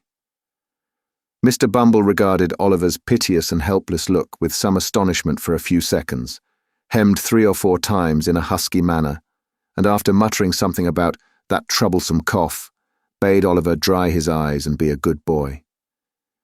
Then once more taking his hand, he walked on with him in silence. The undertaker, who had just put up the shutters of his shop, was making some entries in his day-book by the light of a most appropriate dismal candle when Mr. Bumble entered. "Aha," said the undertaker, looking up from the book and pausing in the middle of a word. "Is that you, Bumble?" "No one else, Mr. Sowerberry," replied the beadle. "Here, I've brought the boy." Oliver made a bow. "Oh, that's the boy, is it?" said the undertaker, raising the candle above his head to get a better view of Oliver. "Mrs. Sowerberry, will you have the goodness to come here a moment, my dear?" Mrs. Sowerberry emerged from a little room behind the shop and presented the form of a short, thin, squeezed-up woman with a vixenish countenance. "My dear," said Mr. Sowerberry deferentially, "this is the boy from the workhouse that I told you of." Oliver bowed again. "Dear me," said the undertaker's wife, "he's very small." "Why, he is rather small," replied Mr. Bumble, looking at Oliver, as if it were his fault that he was no bigger. "He is small, there's no denying it, but he'll grow, Mrs. Sowerberry, he'll grow." "Ah, I dare say he will," replied the lady pettishly. "On our victuals and our drink. I see no saving in parish children, not I, for they always cost more to keep than they're worth. However, men always think they know best. There, get downstairs, little bag of bones. With this, the undertaker's wife opened a side door and pushed Oliver down a steep flight of stairs into a stone cell, damp and dark, forming the anteroom to the coal cellar and denominated kitchen, wherein sat a slatternly girl in shoes down at heel and blue worsted stockings very much out of repair. "Here, Charlotte," said Mr. Sowerberry, who had followed Oliver down. "Give this boy some of the cold bits that were put by for Trip. He hasn't come home since the morning, so he may go without them. I dare say the boy isn't too dainty to eat them. Are you, boy?" Oliver, whose eyes had glistened at the mention of meat, and who was trembling with eagerness to devour it, replied in the negative, and a plateful of coarse broken victuals was set before him. "I wish some well-fed philosopher, whose meat and drink turn to gall within him, whose blood is ice, whose heart is iron," could have seen Oliver Twist clutching at the dainty viands that the dog had neglected. I wish he could have witnessed the horrible avidity with which Oliver tore the bits asunder with all the ferocity of famine. There is only one thing I should like better, and that would be to see the philosopher making the same sort of meal himself, with the same relish. "Well," said the undertaker's wife, when Oliver had finished his supper, which she had regarded in silent horror and with fearful auguries of his future appetite. "Have you done?" There being nothing eatable within his reach, Oliver replied in the affirmative. "Then come with me," said Mrs. Sowerberry, taking up a dim and dirty lamp and leading the way upstairs. "Your bed's under the counter. You don't mind sleeping among the coffins, I suppose. But it doesn't much matter whether you do or don't, for you can't sleep anywhere else. Come, don't keep me here all night." Oliver lingered no longer, but meekly followed his new mistress. Chapter 5. Oliver mingles with new associates. Going to a funeral for the first time, he forms an unfavourable notion of his master's business. Oliver, being left to himself in the undertaker's shop, set the lamp down on a workman's bench and gazed timidly about him with a feeling of awe and dread, which many people a good deal older than he will be at no loss to understand. An unfinished coffin on black trestles, which stood in the middle of the shop, looked so gloomy and death-like that a cold tremble came over him every time his eyes wandered in the direction of the dismal object, from which he almost expected to see some frightful form slowly rear its head, to drive him mad with terror. Against the wall were ranged, in regular array, a long row of elm boards cut in the same shape, looking in the dim light like high-shouldered ghosts with their hands in their breeches pockets. Coffin plates, elm chips, bright-headed nails, and shreds of black cloth lay scattered on the floor, and the wall behind the counter was ornamented with a lively representation of two mutes in very stiff neckcloths, on duty at a large private door, with a hearse drawn by 4 black steeds, approaching in the distance. The shop was close and hot. The atmosphere seemed tainted with the smell of coffins. The recess beneath the counter in which his flock mattress was thrust looked like a grave. Nor were these the only dismal feelings which depressed Oliver. He was alone in a strange place, and we all know how chilled and desolate the best of us will sometimes feel in such a situation. The boy had no friends to care for, or to care for him. The regret of no recent separation was fresh in his mind. The absence of no loved and well-remembered face sank heavily into his heart. But his heart was heavy notwithstanding, and he wished, as he crept into his narrow bed, that were his coffin, and that he could be lain in a calm and lasting sleep in the churchyard ground, with the tall grass waving gently above his head, and the sound of the old deep bell to soothe him in his sleep. Oliver was awakened in the morning by a loud kicking at the outside of the shop door, which, before he could huddle on his clothes, was repeated in an angry and impetuous manner about 25 times. When he began to undo the chain, the legs desisted, and a voice began. "Open the door, will you?" cried the voice which belonged to the legs which had kicked at the door. "I will directly, sir," replied Oliver, undoing the chain and turning the key. "I suppose you're the new boy, aren't you?" said the voice through the keyhole. "Yes, sir," replied Oliver. "How old are you?" inquired the voice. "10, sir," replied Oliver. "Then I'll whip you when I get in," said the voice. "You just see if I don't, that's all, my workhouse brat."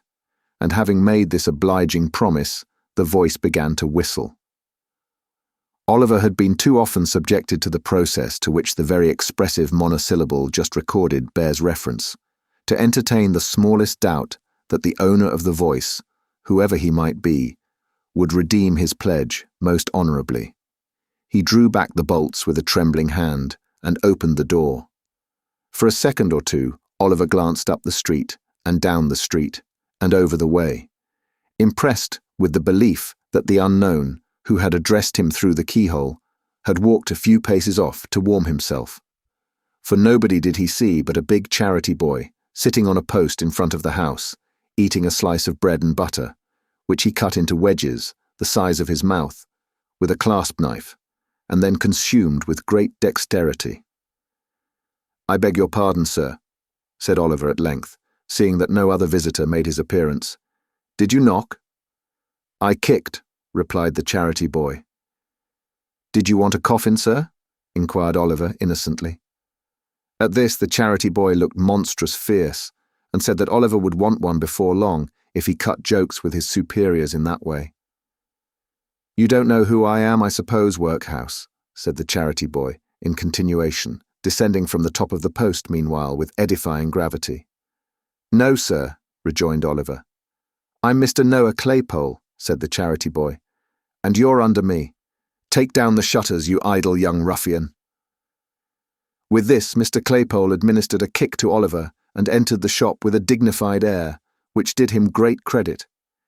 It is difficult for a large-headed, small-eyed youth of lumbering make and heavy countenance to look dignified under any circumstances, but it is more especially so when superadded to these personal attractions are a red nose and yellow smalls. Oliver, having taken down the shutters and broken a pane of glass in his effort to stagger away beneath the weight of the first one to a small court at the side of the house in which they were kept during the day, was graciously assisted by Noah, who, having consoled him with the assurance that he'd catch it, condescended to help him. Mr. Sowerberry came down soon after. Shortly afterwards, Mrs. Sowerberry appeared. Oliver, having caught it in fulfilment of Noah's prediction, followed that young gentleman down the stairs to breakfast. "Come near the fire, Noah," said Charlotte. "I saved a nice little bit of bacon for you from Master's breakfast. Oliver, shut that door at Mr. Noah's back and take them bits that I've put out on the cover of the bread pan. There's your tea. Take it away to that box and drink it there, and make haste, for they'll want you to mind the shop. Do you hear?" "Do you hear, Workus?" said Noah Claypole. "Law, Noah," said Charlotte, "what a rum creature you are. Why don't you let the boy alone?" "Let him alone," said Noah. "Why, everybody lets him alone enough for the matter of that. Neither his father nor his mother will ever interfere with him. All his relations let him have his own way pretty well. Eh, Charlotte? He. "Oh, you queer soul," said Charlotte, bursting into a hearty laugh, in which she was joined by Noah, after which they both looked scornfully at poor Oliver Twist, as he sat shivering on the box in the coldest corner of the room, and ate the stale pieces which had been specially reserved for him. Noah was a charity boy, but not a workhouse orphan. No chance child was he, for he could trace his genealogy all the way back to his parents, who lived hard by, his mother being a washerwoman, and his father a drunken soldier, discharged with a wooden leg and a diurnal pension of 2 pence halfpenny and an unstatable fraction. The shop boys in the neighbourhood had long been in the habit of branding Noah in the public streets, with the ignominious epithets of leathers, charity, and the like, and Noah had borne them without reply. But now that fortune had cast in his way a nameless orphan, at whom even the meanest could point the finger of scorn, he retorted on him with interest. This affords charming food for contemplation. It shows us what a beautiful thing human nature may be made to be, and how impartially the same amiable qualities are developed in the finest lord and the dirtiest charity boy. Oliver had been sojourning at the undertaker's some 3 weeks or a month.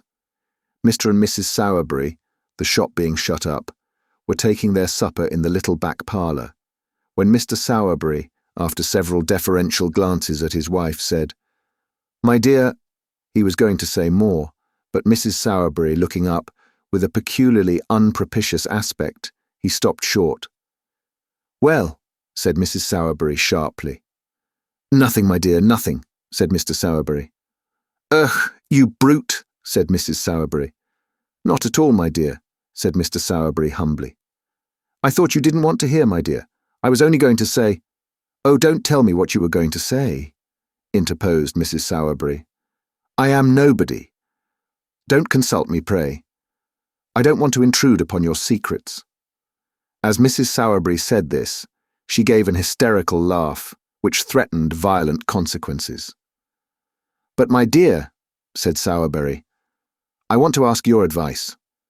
"No, no, don't ask mine," replied Mrs. Sowerberry, in an affecting manner. "Ask somebody else's." Here there was another hysterical laugh, which frightened Mr. Sowerberry very much. This is a very common and much approved matrimonial course of treatment, which is often very effective. It at once reduced Mr. Sowerberry to begging, as a special favour, to be allowed to say what Mrs. Sowerberry was most curious to hear. After a short duration, the permission was most graciously conceded. "It's only about young Twist, my dear," said Mr. Sowerberry. "A very good-looking boy, that, my dear." "He need be, for he eats enough," observed the lady. "There's an expression of melancholy in his face, my dear," resumed Mr. Sowerberry, "which is very interesting. He would make a delightful mute, my love." Mrs. Sowerberry looked up with an expression of considerable wonderment. Mr. Sowerberry remarked it, and, without allowing time for any observation on the good lady's part, proceeded. "I don't mean a regular mute to attend grown-up people, my dear, but only for children's practice. It would be very new to have a mute in proportion, my dear. You may depend upon it, it would have a superb effect." Mrs. Sowerberry, who had a good deal of taste in the undertaking way, was much struck by the novelty of this idea, but, as it would have been compromising her dignity to have said so, under existing circumstances, she merely inquired with much sharpness why such an obvious suggestion had not presented itself to her husband's mind before. Mr. Sowerberry rightly construed this as an acquiescence in his proposition. It was speedily determined, therefore, that Oliver should be at once initiated into the mysteries of the trade, and with this view, that he should accompany his master on the very next occasion of his services being required. The occasion was not long in coming. Half an hour after breakfast next morning, Mr. Bumble entered the shop, and supporting his cane against the counter, drew forth his large leathern pocket-book, from which he selected a small scrap of paper, which he handed over to Sowerberry. "Aha!" said the undertaker, glancing over it with a lively countenance. "An order for a coffin, eh?" "For a coffin first, and a parochial funeral afterwards," replied Mr. Bumble, fastening the strap of the leathern pocket-book, which, like himself, was very corpulent. "Baton," said the undertaker, looking from the scrap of paper to Mr. Bumble. "I never heard the name before." Bumble shook his head as he replied, "Obstinate people, Mr. Sowerberry, very obstinate. Proud, too, I'm afraid, sir." "Proud, eh?" exclaimed Mr. Sowerberry with a sneer. "Come, that's too much." "Oh, it's sickening," replied the beadle. "Antimonial, Mr. Sowerberry." "So it is," acquiesced the undertaker. "We only heard of the family the night before last," said the beadle, "and we shouldn't have known anything about them. Then, only a woman who lodges in the same house made an application to the parochial committee for them to send the parochial surgeon to see a woman as was very bad. He had gone out to dinner, but his apprentice, which is a very clever lad, sent them some medicine in a blacking bottle, off-hand. "Ah, there's promptness," said the undertaker. "Promptness indeed," replied the beadle. "But what's the consequence? What's the ungrateful behaviour of these rebels, sir? Why, the husband sends back word that the medicine won't suit his wife's complaint, and so she shan't take it. Says she shan't take it, sir. Good, strong, wholesome medicine, as was given with great success to 2 Irish labourers and a coal heaver only a week before. Sent them for nothing, with a blacking bottle in, and he sends back word that she shan't take it, sir. As the atrocity presented itself to Mr. Bumble's mind in full force, he struck the counter sharply with his cane, and became flushed with indignation. "Well," said the undertaker, "I never did." "Never did, sir," ejaculated the beadle. "No, nor nobody never did. But now she's dead. We've got to bury her, and that's the direction, and the sooner it's done, the better." Thus saying, Mr. Bumble put on his cocked hat wrong side first, in a fever of parochial excitement, and flounced out of the shop. "Why, he was so angry, Oliver, that he forgot even to ask after you," said Mr. Sowerberry, looking after the beadle as he strode down the street. "Yes, sir," replied Oliver, who had carefully kept himself out of sight during the interview, and who was shaking from head to foot at the mere recollection of the sound of Mr. Bumble's voice. He needn't have taken the trouble to shrink from Mr. Bumble's glance, however, for that functionary, on whom the prediction of the gentleman in the white waistcoat had made a very strong impression, thought that now the undertaker had got Oliver upon trial, the subject was better avoided, until such time as he should be firmly bound for 7 years, and all danger of his being returned upon the hands of the parish should be thus effectually and legally overcome. "Well," said Mr. Sowerberry, taking up his hat, "the sooner this job is done, the better. Noah, look after the shop. Oliver, put on your cap and come with me." Oliver obeyed, and followed his master on his professional mission. They walked on for some time, through the most crowded and densely inhabited part of the town, and then, striking down a narrow street more dirty and miserable than any they had yet passed through, paused to look for the house which was the object of their search. The houses on either side were high and large, but very old, and tenanted by people of the poorest class, as their neglected appearance would have sufficiently denoted, without the concurrent testimony afforded by the squalid looks of the few men and women who, with folded arms and bodies half doubled, occasionally skulked along. A great many of the tenements had shop fronts, but these were fast closed and mouldering away, only the upper rooms being inhabited. Some houses, which had become insecure from age and decay, were prevented from falling into the street by huge beams of wood reared against the walls and firmly planted in the road. But even these crazy dens seemed to have been selected as the nightly haunts of some houseless wretches, for many of the rough boards which supplied the place of door and window were wrenched from their positions to afford an aperture wide enough for the passage of a human body. The kennel was stagnant and filthy. The very rats, which here and there lay putrefying in its rottenness, were hideous with famine. There was neither knocker nor bell handle at the open door, where Oliver and his master stopped. So, groping his way cautiously through the dark passage, and bidding Oliver keep close to him and not be afraid, the undertaker mounted to the top of the first flight of stairs. Stumbling against a door on the landing, he rapped at it with his knuckles. It was opened by a young girl of 13 or 14. The undertaker at once saw enough of what the room contained to know it was the apartment to which he had been directed. He stepped in. Oliver followed him. There was no fire in the room, but a man was crouching, mechanically, over the empty stove. An old woman, too, had drawn a low stool to the cold hearth and was sitting beside him. There were some ragged children in another corner, and in a small recess, opposite the door, there lay upon the ground something covered with an old blanket. Oliver shuddered as he cast his eyes toward the place and crept involuntarily closer to his master, for though it was covered up, the boy felt that it was a corpse. The man's face was thin and very pale. His hair and beard were grisly. His eyes were bloodshot. The old woman's face was wrinkled. Her 2 remaining teeth protruded over her underlip, and her eyes were bright and piercing. Oliver was afraid to look at either her or the man.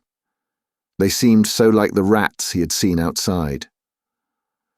"Nobody shall go near her," said the man, starting fiercely up as the undertaker approached the recess. "Keep back! Damn you! Keep back if you've a life to lose." "Nonsense, my good man," said the undertaker, who was pretty well used to misery in all its shapes. "Nonsense." "I tell you," said the man, clenching his hands and stamping furiously on the floor. "I tell you I won't have her put into the ground. She couldn't rest there. The worms would worry her, not eat her. She is so worn away." The undertaker offered no reply to this raving, but producing a tape from his pocket, knelt down for a moment by the side of the body. "Ah!" said the man, bursting into tears and sinking on his knees at the feet of the dead woman. "Kneel down! Kneel down! Kneel round her, every one of you, and mark my words. I say she was starved to death. I never knew how bad she was, till the fever came upon her, and then her bones were starting through the skin. There was neither fire nor candle. She died in the dark. In the dark.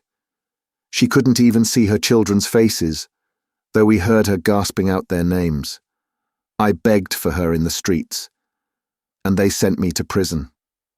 When I came back, she was dying, and all the blood in my heart has dried up, for they starved her to death. I swear it before the God that saw it. They starved her." He twined his hands in his hair, and with a loud scream rolled grovelling upon the floor, his eyes fixed, and the foam covering his lips. The terrified children cried bitterly, but the old woman, who had hitherto remained as quiet as if she had been wholly deaf to all that passed, menaced them into silence. Having unloosened the cravat of the man who still remained extended on the ground, she tottered towards the undertaker. "She was my daughter," said the old woman, nodding her head in the direction of the corpse, and speaking with an idiotic leer, more ghastly than even the presence of death in such a place. "Lord, Lord. Well, it is strange that I who gave birth to her, and was a woman then, should be alive and merry now, and she lying there, so cold and stiff. Lord, Lord, to think of it, it's as good as a play. As good as a play." As the wretched creature mumbled and chuckled in her hideous merriment, the undertaker turned to go away. "Stop, stop," said the old woman in a loud whisper. "Will she be buried tomorrow, or next day, or tonight? I laid her out, and I must walk, you know. Send me a large cloak, a good warm one, for it is bitter cold. We should have cake and wine too before we go. Never mind, send some bread, only a loaf of bread and a cup of water. Shall we have some bread, dear?" she said eagerly, catching at the undertaker's coat, as he once more moved towards the door. "Yes, yes," said the undertaker. "Of course, anything you like." He disengaged himself from the old woman's grasp, and drawing Oliver after him, hurried away. The next day, the family having been meanwhile relieved with a half-quartern loaf and a piece of cheese, left with them by Mr. Bumble himself, Oliver and his master returned to the miserable abode where Mr. Bumble had already arrived, accompanied by 4 men from the workhouse, who were to act as bearers. An old black cloak had been thrown over the rags of the old woman and the man, and the bare coffin, having been screwed down, was hoisted on the shoulders of the bearers and carried into the street. "Now, you must put your best leg foremost, old lady," whispered Sowerberry in the old woman's ear. "We are rather late, and it won't do to keep the clergyman waiting. Move on, my men, as quick as you like." Thus directed, the bearers trotted on under their light burden, and the 2 mourners kept as near them as they could. Mr. Bumble and Sowerberry walked at a good smart pace in front, and Oliver, whose legs were not so long as his master's, ran by the side. There was not so great a necessity for hurrying as Mr. Sowerberry had anticipated, however, for when they reached the obscure corner of the churchyard in which the nettles grew, and where the parish graves were made, the clergyman had not arrived, and the clerk, who was sitting by the vestry-room fire, seemed to think it by no means improbable that it might be an hour or so before he came. So, They put the bier on the brink of the grave, and the two mourners waited patiently in the damp clay, with a cold rain drizzling down, while the ragged boys, whom the spectacle had attracted into the churchyard, played a noisy game at hide-and-seek among the tombstones, or varied their amusements by jumping backwards and forwards over the coffin. Mr. Sowerberry and Bumble, being personal friends of the clerk, sat by the fire with him and read the paper. At length, after a lapse of something more than an hour, Mr. Bumble and Sowerberry and the clerk were seen running towards the grave. Immediately afterwards, the clergyman appeared, putting on his surplice as he came along. Mr. Bumble then thrashed a boy or two to keep up appearances, and the reverend gentleman, having read as much of the burial service as could be compressed into 4 minutes, gave his surplice to the clerk and walked away again. "Now, Bill," said Sowerberry to the gravedigger, "fill up." It was no very difficult task, for the grave was so full that the uppermost coffin was within a few feet of the surface. The gravedigger shovelled in the earth, stamped it loosely down with his feet, shouldered his spade, and walked off, followed by the boys, who murmured very loud complaints at the fun being over so soon. "Come, my good fellow," said Bumble, tapping the man on the back. "They want to shut up the yard." The man, who had never once moved since he had taken his station by the graveside, started, raised his head, stared at the person who had addressed him, walked forward for a few paces, and fell down in a swoon. The crazy old woman was too much occupied in bewailing the loss of her cloak, which the undertaker had taken off, to pay him any attention. So they threw a can of cold water over him, and when he came to, saw him safely out of the churchyard, locked the gate, and departed on their different ways. "Well, Oliver," said Sowerberry as they walked home, "how do you like it?" "Pretty well, thank you, sir," replied Oliver, with considerable hesitation. "Not very much, sir." "Ah, you'll get used to it in time, Oliver," said Sowerberry. "Nothing when you're used to it, my boy." Oliver wondered in his own mind whether it had taken a very long time to get Mr. Sowerberry used to it. But he thought it better not to ask the question, and walked back to the shop, thinking over all he had seen and heard. Chapter 6. Oliver, being goaded by the taunts of Noah, rouses into action, and rather astonishes him. The month's trial over, Oliver was formally apprenticed. It was a nice sickly season just at this time. In commercial phrase, coffins were looking up, and, in the course of a few weeks, Oliver acquired a great deal of experience. The success of Mr. Sowerberry's ingenious speculation exceeded even his most sanguine hopes. The oldest inhabitants recollected no period at which measles had been so prevalent or so fatal to infant existence, and many were the mournful processions which little Oliver headed in a hat band reaching down to his knees, to the indescribable admiration and emotion of all the mothers in the town. As Oliver accompanied his master in most of his adult expeditions too, in order that he might acquire that equanimity of demeanour and full command of nerve which was essential to a finished undertaker, he had many opportunities of observing the beautiful resignation and fortitude with which some strong-minded people bear their trials and losses. For instance, when Sowerberry had an order for the burial of some rich old lady or gentleman, who was surrounded by a great number of nephews and nieces, who had been perfectly inconsolable during the previous illness, and whose grief had been wholly irrepressible even on the most public occasions, they would be as happy among themselves as need be, quite cheerful and contented, conversing together with as much freedom and gaiety as if nothing whatever had happened to disturb them. Husbands, too, bore the loss of their wives with the most heroic calmness. Wives, again, put on weeds for their husbands, as if, so far from grieving in the garb of sorrow, they had made up their minds to render it as becoming and attractive as possible. It was observable, too, that ladies and gentlemen who were in passions of anguish during the ceremony of interment recovered almost as soon as they reached home, and became quite composed before the tea-drinking was over. All this was very pleasant and improving to see, and Oliver beheld it with great admiration. That Oliver Twist was moved to resignation by the example of these good people, I cannot, although I am his biographer, undertake to affirm with any degree of confidence.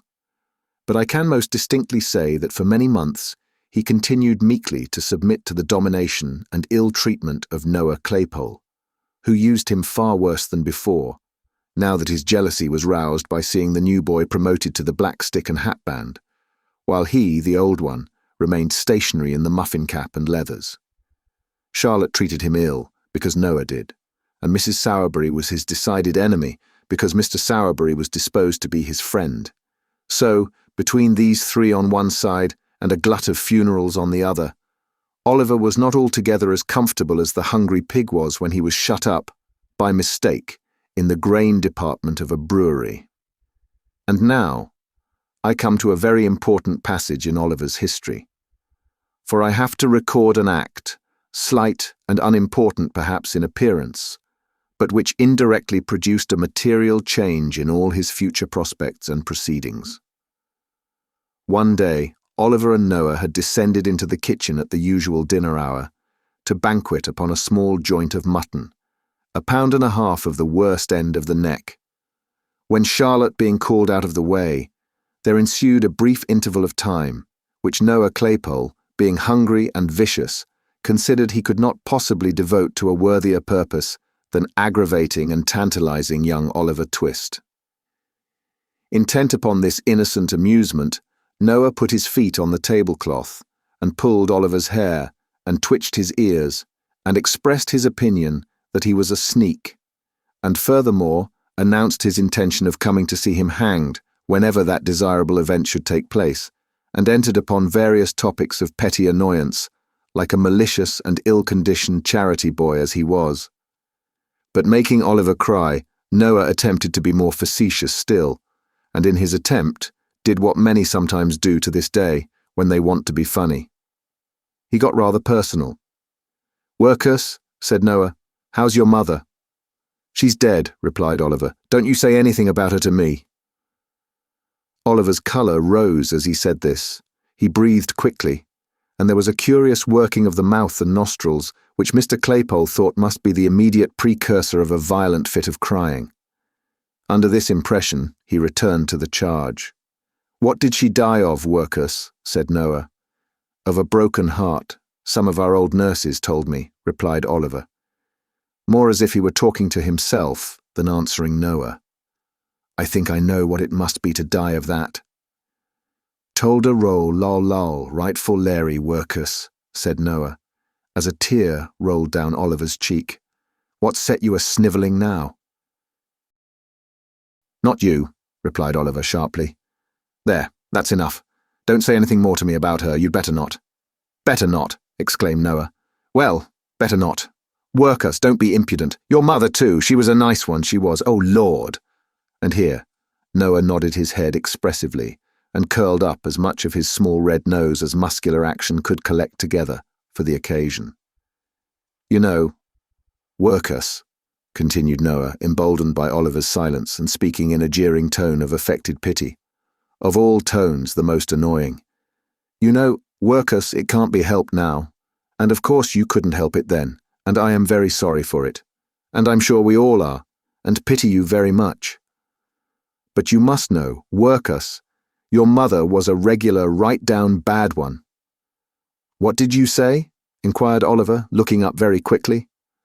"A regular right-down bad one, Workhouse," replied Noah coolly, "and it's a great deal better, Workhouse, that she died when she did, or else she'd have been hard labouring in Bridewell, or transported, or hung, which is more likely than either, isn't it?" Crimson with fury, Oliver started up, overthrew the chair and table, seized Noah by the throat, shook him in the violence of his rage till his teeth chattered in his head, and collecting his whole force into one heavy blow, felled him to the ground. A minute ago, the boy had looked the quiet child, mild, dejected creature that harsh treatment had made him. But his spirit was roused at last. The cruel insult to his dead mother had set his blood on fire. His breast heaved, His attitude was erect, his eye bright and vivid. His whole person changed as he stood glaring over the cowardly tormentor who now lay crouching at his feet, and defied him with an energy he had never known before. "He'll murder me," blubbered Noah. "Charlotte, Mrs. Here's the new boy a-murdering of me. Help! Help! Oliver's gone mad! Lottie!" Noah's shouts were responded to by a loud scream from Charlotte and a louder from Mrs. Sowerberry, the former of whom rushed into the kitchen by a side door, while the latter paused on the staircase till she was quite certain that it was consistent with the preservation of human life to come further down. "Oh, you little wretch!" screamed Charlotte, seizing Oliver with her utmost force, which was about equal to that of a moderately strong man in particularly good training. "Oh, you little ungrateful, murderous, horrid villain!" And between every syllable, Charlotte gave Oliver a blow with all her might, accompanying it with a scream for the benefit of society. Charlotte's fist was by no means a light one, but lest it should not be effectual in calming Oliver's wrath, Mrs. Sowerberry plunged into the kitchen and assisted to hold him with one hand while she scratched his face with the other. In this favourable position of affairs, Noah rose from the ground and pommelled him behind. This was rather too violent exercise to last long. When they were all wearied out and could tear and beat no longer, they dragged Oliver, struggling and shouting, but nothing daunted, into the dust cellar, and there locked him up. This being done, Mrs. Sowerberry sunk into a chair and burst into tears. "Bless her, she's going off," said Charlotte. "A glass of water, Noah dear, make haste." "Oh, Charlotte," said Mrs. Sowerberry, speaking as well as she could, through a deficiency of breath and a sufficiency of cold water, which Noah had poured over her head and shoulders. "Oh, Charlotte, what a mercy we have not all been murdered in our beds." "Ah, mercy indeed, ma'am," was the reply. "I only hope this will teach master not to have any more of these dreadful creatures that are born to be murderers and robbers from their very cradle. Poor Noah, he was all but killed, ma'am, when I came in." "Poor fellow," said Mrs. Sowerberry, looking piteously on the charity boy. Noah, whose top waistcoat button might have been somewhere on a level with the crown of Oliver's head, rubbed his eyes with the inside of his wrists while this commiseration was bestowed upon him, and performed some affecting tears and sniffs. "What's to be done?" exclaimed Mrs. Sowerberry. "Your master's not at home. There's not a man in the house, and he'll kick that door down in 10 minutes. Oliver's vigorous plunges against the bit of timber in question rendered this occurrence highly probable. "Dear, dear." "I don't know, ma'am," said Charlotte, "unless we send for the police officers." "Or the military," suggested Mr. Claypole. "No, no," said Mrs. Sowerberry, bethinking herself of Oliver's old friend. "Run to Mr. Bumble, Noah, and tell him to come here directly, and not to lose a minute, never mind your cap. Make haste. You can hold a knife to that black eye as you run along. It will keep the swelling down." Noah stopped to make no reply, but started off at his fullest speed, and very much it astonished the people who were out walking to see a charity boy tearing through the streets pell-mell, with no cap on his head, and a clasp knife at his eye. Chapter 7. Oliver continues refractory. Noah Claypole ran along the streets at his swiftest pace, and paused not once for breath until he reached the workhouse gate. Having rested here for a minute or so, to collect a good burst of sobs and an imposing show of tears and terror, he knocked loudly at the wicket, and presented such a rueful face to the aged pauper who opened it, that even he, who saw nothing but rueful faces about him at the best of times, started back in astonishment. "Why, what's the matter with the boy?" said the old pauper. "Mr. Bumble, Mr. Bumble!" cried Noah, with well-affected dismay, and in tones so loud and agitated that they not only caught the ear of Mr. Bumble himself, who happened to be hard by, but alarmed him so much that he rushed into the yard without his cocked hat, which is a very curious and remarkable circumstance, as showing that even a beadle, acted upon a sudden and powerful impulse, may be afflicted with a momentary visitation of loss of self-possession and forgetfulness of personal dignity. "Oh, Mr. Bumble, sir," said Noah. "Oliver, sir. Oliver has—" "What? What?" interposed Mr. Bumble, with a gleam of pleasure in his metallic eyes. "Not run away. He hasn't run away, has he, Noah?" "No, sir, no. Not run away, sir, but he's turned vicious," replied Noah. "He tried to murder me, sir, and then he tried to murder Charlotte. And then Mrs. Oh, what dreadful pain it is. Such agony. Please, sir." And here, Noah writhed and twisted his body into an extensive variety of eel-like positions, thereby giving Mr. Bumble to understand that from the violent and sanguinary onset of Oliver Twist, he had sustained severe internal injury and damage, from which he was at that moment suffering the acutest torture. When Noah saw that the intelligence he communicated perfectly paralyzed Mr. Bumble, he imparted additional effect thereunto by bewailing his dreadful wounds 10 times louder than before, and when he observed a gentleman in a white waistcoat crossing the yard, he was more tragic in his lamentations than ever. Rightly conceiving it highly expedient to attract the notice and rouse the indignation of the gentleman aforesaid. The gentleman's notice was very soon attracted, for he had not walked 3 paces when he turned angrily round, and inquired what that young cur was howling for, and why Mr. Bumble did not favour him with something which would render the series of vocular exclamations so designated an involuntary process. "It's a poor boy from the free school, sir," replied Mr. Bumble, "who has been nearly murdered, all but murdered, sir, by young Twist." "By Jove!" exclaimed the gentleman in the white waistcoat, stopping short. "I knew it. I felt a strange presentiment from the very first that that audacious young savage would come to be hung." "He has likewise attempted, sir, to murder the female servant," said Mr. Bumble with a face of ashy paleness. "And his missus," interposed Mr. Claypole. "And his master too, I think you said, Noah," added Mr. Bumble. "No, he's out or he would have murdered him," replied Noah. "He said he wanted to." "Ah, said he wanted to, did he, my boy?" inquired the gentleman in the white waistcoat. "Yes, sir," replied Noah. "And please, sir, Mrs. wants to know whether Mr. Bumble can spare time to step up there directly and flog him, 'cause master's out." "Certainly, my boy, certainly," said the gentleman in the white waistcoat, smiling benignly and patting Noah's head, which was about 3 inches higher than his own. "You're a good boy, a very good boy. Here's a penny for you. Bumble, just step up to Sowerberry's with your cane and see what's best to be done. Don't spare him, Bumble." "No, I will not, sir," replied the beadle.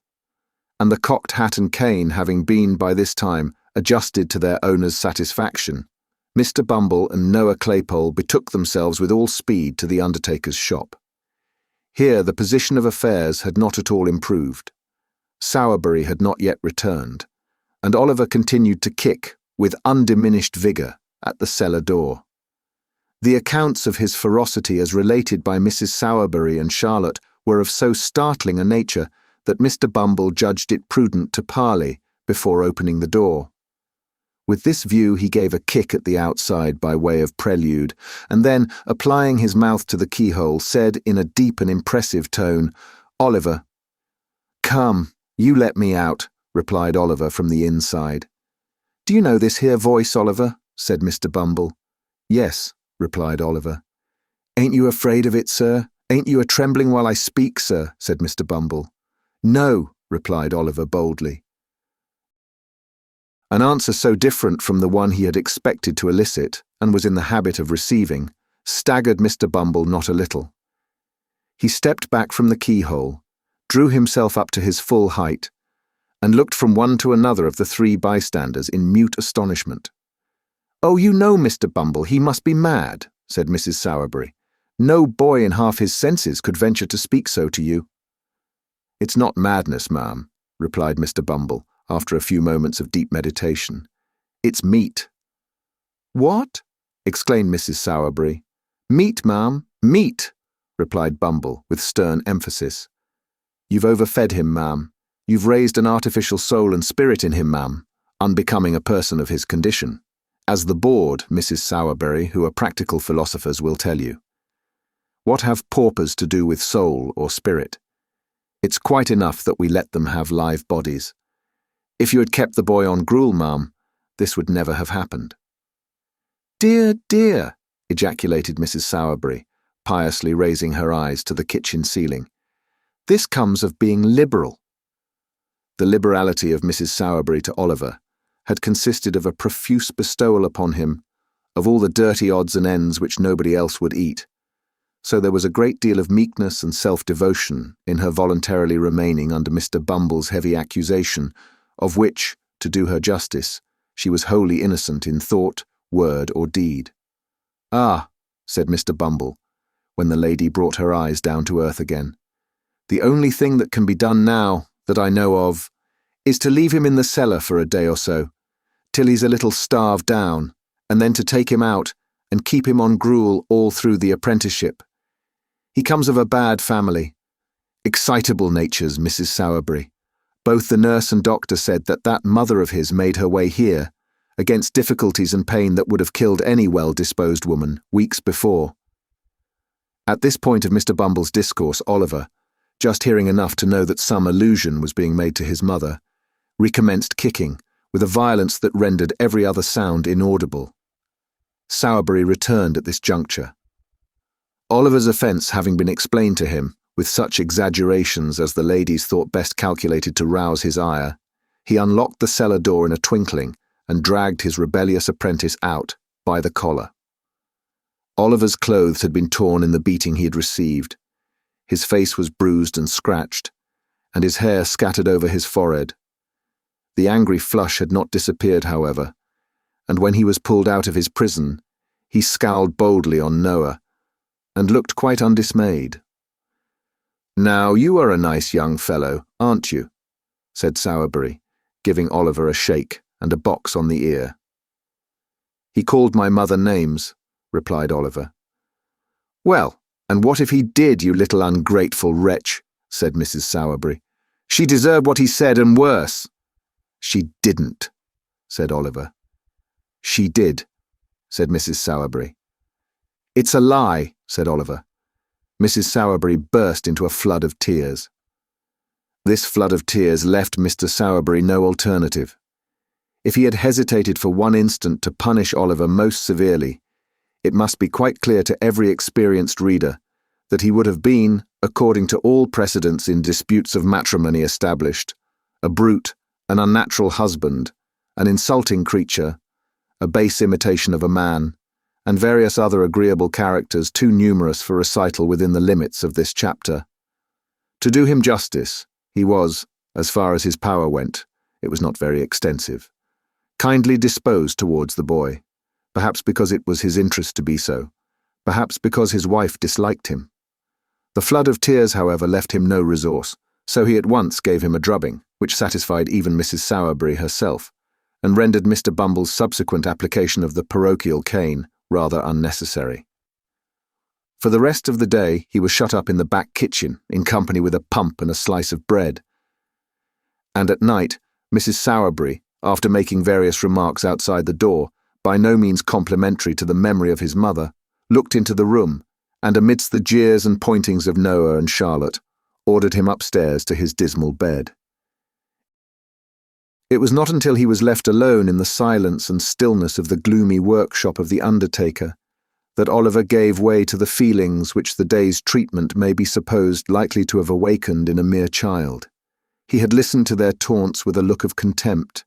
He had borne the lash without a cry, for he felt that pride swelling in his heart which would have kept down a shriek to the last, though they had roasted him alive. But now, when there were none to see or hear him, he fell upon his knees on the floor, and hiding his face in his hands, wept such tears as, God send for the credit of our nature, few so young may ever have cause to pour out before him. For a long time Oliver remained motionless in this attitude. The candle was burning low in the socket when he rose to his feet. Having gazed cautiously round him and listened intently, He gently undid the fastenings of the door and looked abroad. It was a cold, dark night. The stars seemed to the boy's eyes farther from the earth than he had ever seen them before.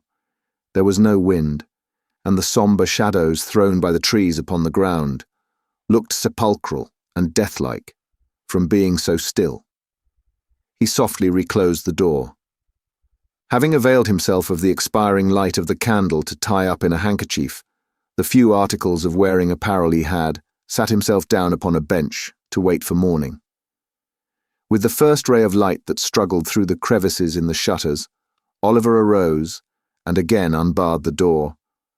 One timid look around, one moment's pause of hesitation.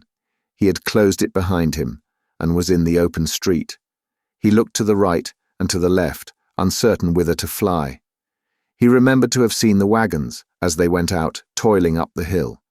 He took the same route, and arriving at a footpath across the fields, which he knew, after some distance, led out again into the road, struck into it, and walked quickly on. Along this same footpath, Oliver well remembered he had trotted beside Mr. Bumble, when he first carried him to the workhouse from the farm. His way lay directly in front of the cottage. His heart beat quickly when he bethought himself of this, and he half resolved to turn back. He had come a long way, though, and should lose a great deal of time by doing so. Besides, it was so early that there was very little fear of his being seen, so he walked on. He reached the house. There was no appearance of its inmates stirring at that early hour. Oliver stopped and peeped into the garden. A child was weeding one of the little beds. As he stopped, he raised his pale face and disclosed the features of one of his former companions. Oliver felt glad to see him before he went, for though younger than himself, he had been his little friend and playmate. They had been beaten and starved and shut up together, many and many a time. "Hush, Dick," said Oliver as the boy ran to the gate and thrust his thin arm between the rails to greet him. "Is anyone up?" "Nobody but me," replied the child. "You mustn't say you saw me, Dick," said Oliver. "I'm running away. They beat and ill-use me, Dick, and I am going to seek my fortune some long way off. I don't know where. How pale you are."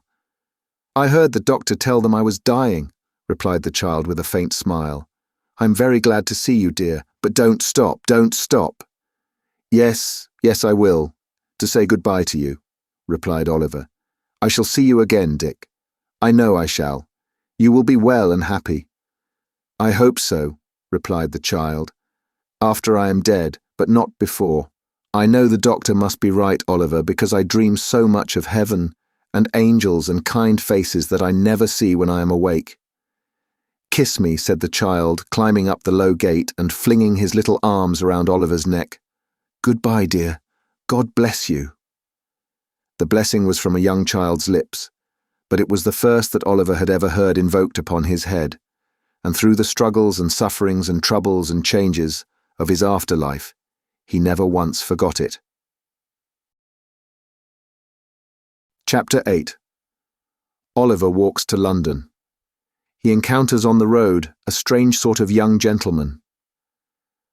Oliver reached the stile at which the bypath terminated, and once more gained the high road. It was 8 o'clock now. Though he was nearly 5 miles away from the town, he ran and hid behind the hedges, by turns, till noon, fearing that he might be pursued and overtaken. Then he sat down to rest by the side of the milestone, and began to think, for the first time, where he had better go and try to live.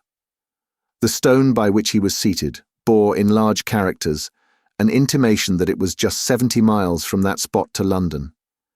The name awakened a new train of ideas in the boy's mind. London, that great place. Nobody, not even Mr. Bumble, could ever find him there. He had often heard the old men in the workhouse, too, say that no lad of spirit need want in London, and that there were ways of living in that vast city, which those who had been bred up in country parts had no idea of. It was the very place for a homeless boy, who must die in the streets unless someone helped him. As these things passed through his thoughts, he jumped upon his feet and again walked forward. He had diminished the distance between himself and London by full 4 miles more, before he recollected how much he must undergo ere he could hope to reach his place of destination. As this consideration forced itself upon him, he slackened his pace a little, and meditated upon his means of getting there. He had a crust of bread, a coarse shirt, and 2 pairs of stockings in his bundle. He had a penny too, a gift of Sowerberry's after some funeral in which he had acquitted himself more than ordinarily well, in his pocket. A clean shirt, thought Oliver, is a very comfortable thing, and so are 2 pairs of darned stockings, and so is a penny. But they are small helps to a 65 miles walk in winter time. But Oliver's thoughts, like those of most other people, although they were extremely ready and active to point out his difficulties, were wholly at a loss to suggest any feasible mode of surmounting them. So after a good deal of thinking to no particular purpose, he changed his little bundle over to the other shoulder, and trudged on. Oliver walked 20 miles that day, and all that time tasted nothing but the crust of dry bread and a few draughts of water which he begged at the cottage doors by the roadside. When the night came, he turned into a meadow, and creeping close under a hayrick, determined to lie there till morning. He felt frightened at first, for the wind moaned dismally over the empty fields, and he was cold and hungry, and more alone than he had ever felt before. Being very tired with his walk, however, he soon fell asleep and forgot his troubles. He felt cold and stiff when he got up next morning, and so hungry that he was obliged to exchange the penny for a small loaf in the very first village through which he passed. He had walked no more than 12 miles when night closed in again. His feet were sore and his legs so weak that they trembled beneath him. Another night passed in the bleak, damp air made him worse. When he set forward on his journey next morning, he could hardly crawl along. He waited at the bottom of a steep hill till a stagecoach came up, and then begged of the outside passengers. But there were very few who took any notice of him, and even those told him to wait till they got to the top of the hill, and then let them see how far he could run for a halfpenny. Poor Oliver tried to keep up with the coach a little way, but was unable to do it, by reason of his fatigue and sore feet. When the outside passengers saw this, they put their halfpence back into their pockets again, declaring that he was an idle young dog and didn't deserve anything, and the coach rattled away and left only a cloud of dust behind. In some villages, large painted boards were fixed up, warning all persons who begged within the district that they would be sent to jail. This frightened Oliver very much, and made him glad to get out of those villages with all possible expedition. In others, he would stand about the inn-yards and look mournfully at everyone who passed, a proceeding which generally terminated in the landlady's ordering one of the postboys who were lounging about to drive that strange boy out of the place, for she was sure he had come to steal something. If he begged at a farmer's house, 10 to 1, but they threatened to set the dog on him, and when he showed his nose in a shop they talked about the beadle, which brought Oliver's heart into his mouth, very often the only thing he had there for many hours together. In fact, if it had not been for a good-hearted turnpike man and a benevolent old lady, Oliver's troubles would have been shortened by the very same process which had put an end to his mother's. In other words, he would most assuredly have fallen dead upon the King's highway. But the turnpike man gave him a meal of bread and cheese, and the old lady, who had a shipwrecked grandson wandering barefoot in some distant part of the earth, took pity upon the poor orphan, and gave him what little she could afford, and more, with such kind and gentle words, and such tears of sympathy and compassion, that they sank deeper into Oliver's soul than all the sufferings he had ever undergone. Early on the 7th morning after he had left his native place, Oliver limped slowly into the little town of Barnet. The window shutters were closed, the street was empty. Not a soul had awakened to the business of the day. The sun was rising in all its splendid beauty, but the light only served to show the boy his own lonesomeness and desolation, as he sat, with bleeding feet and covered with dust, upon a doorstep. By degrees, the shutters were opened, the window blinds were drawn up, and people began passing to and fro. Some few stopped to gaze at Oliver for a moment or two, or turned round to stare at him as they hurried by. But none relieved him, or troubled themselves to inquire how he came there. He had no heart to beg, and there he sat. He had been crouching on the step for some time, wondering at the great number of public houses. Every other house in Barnet was a tavern, large or small. Gazing listlessly at the coaches as they passed through, and thinking how strange it seemed that they could do, with ease, in a few hours, what it had taken him a whole week of courage and determination beyond his years to accomplish, when he was roused by observing that a boy, who had passed him carelessly some minutes before, had returned, and was now surveying him most earnestly from the opposite side of the way. He took little heed of this at first, but the boy remained in the same attitude of close observation so long that Oliver raised his head and returned his steady look. Upon this, the boy crossed over, and walking close up to Oliver said, "Hello, my covey. What's the row?" The boy who addressed this inquiry to the young wayfarer was about his own age, but one of the queerest-looking boys that Oliver had ever seen. He was a snub-nosed, flat-browed, common-faced boy enough, and as dirty a juvenile as one would wish to see.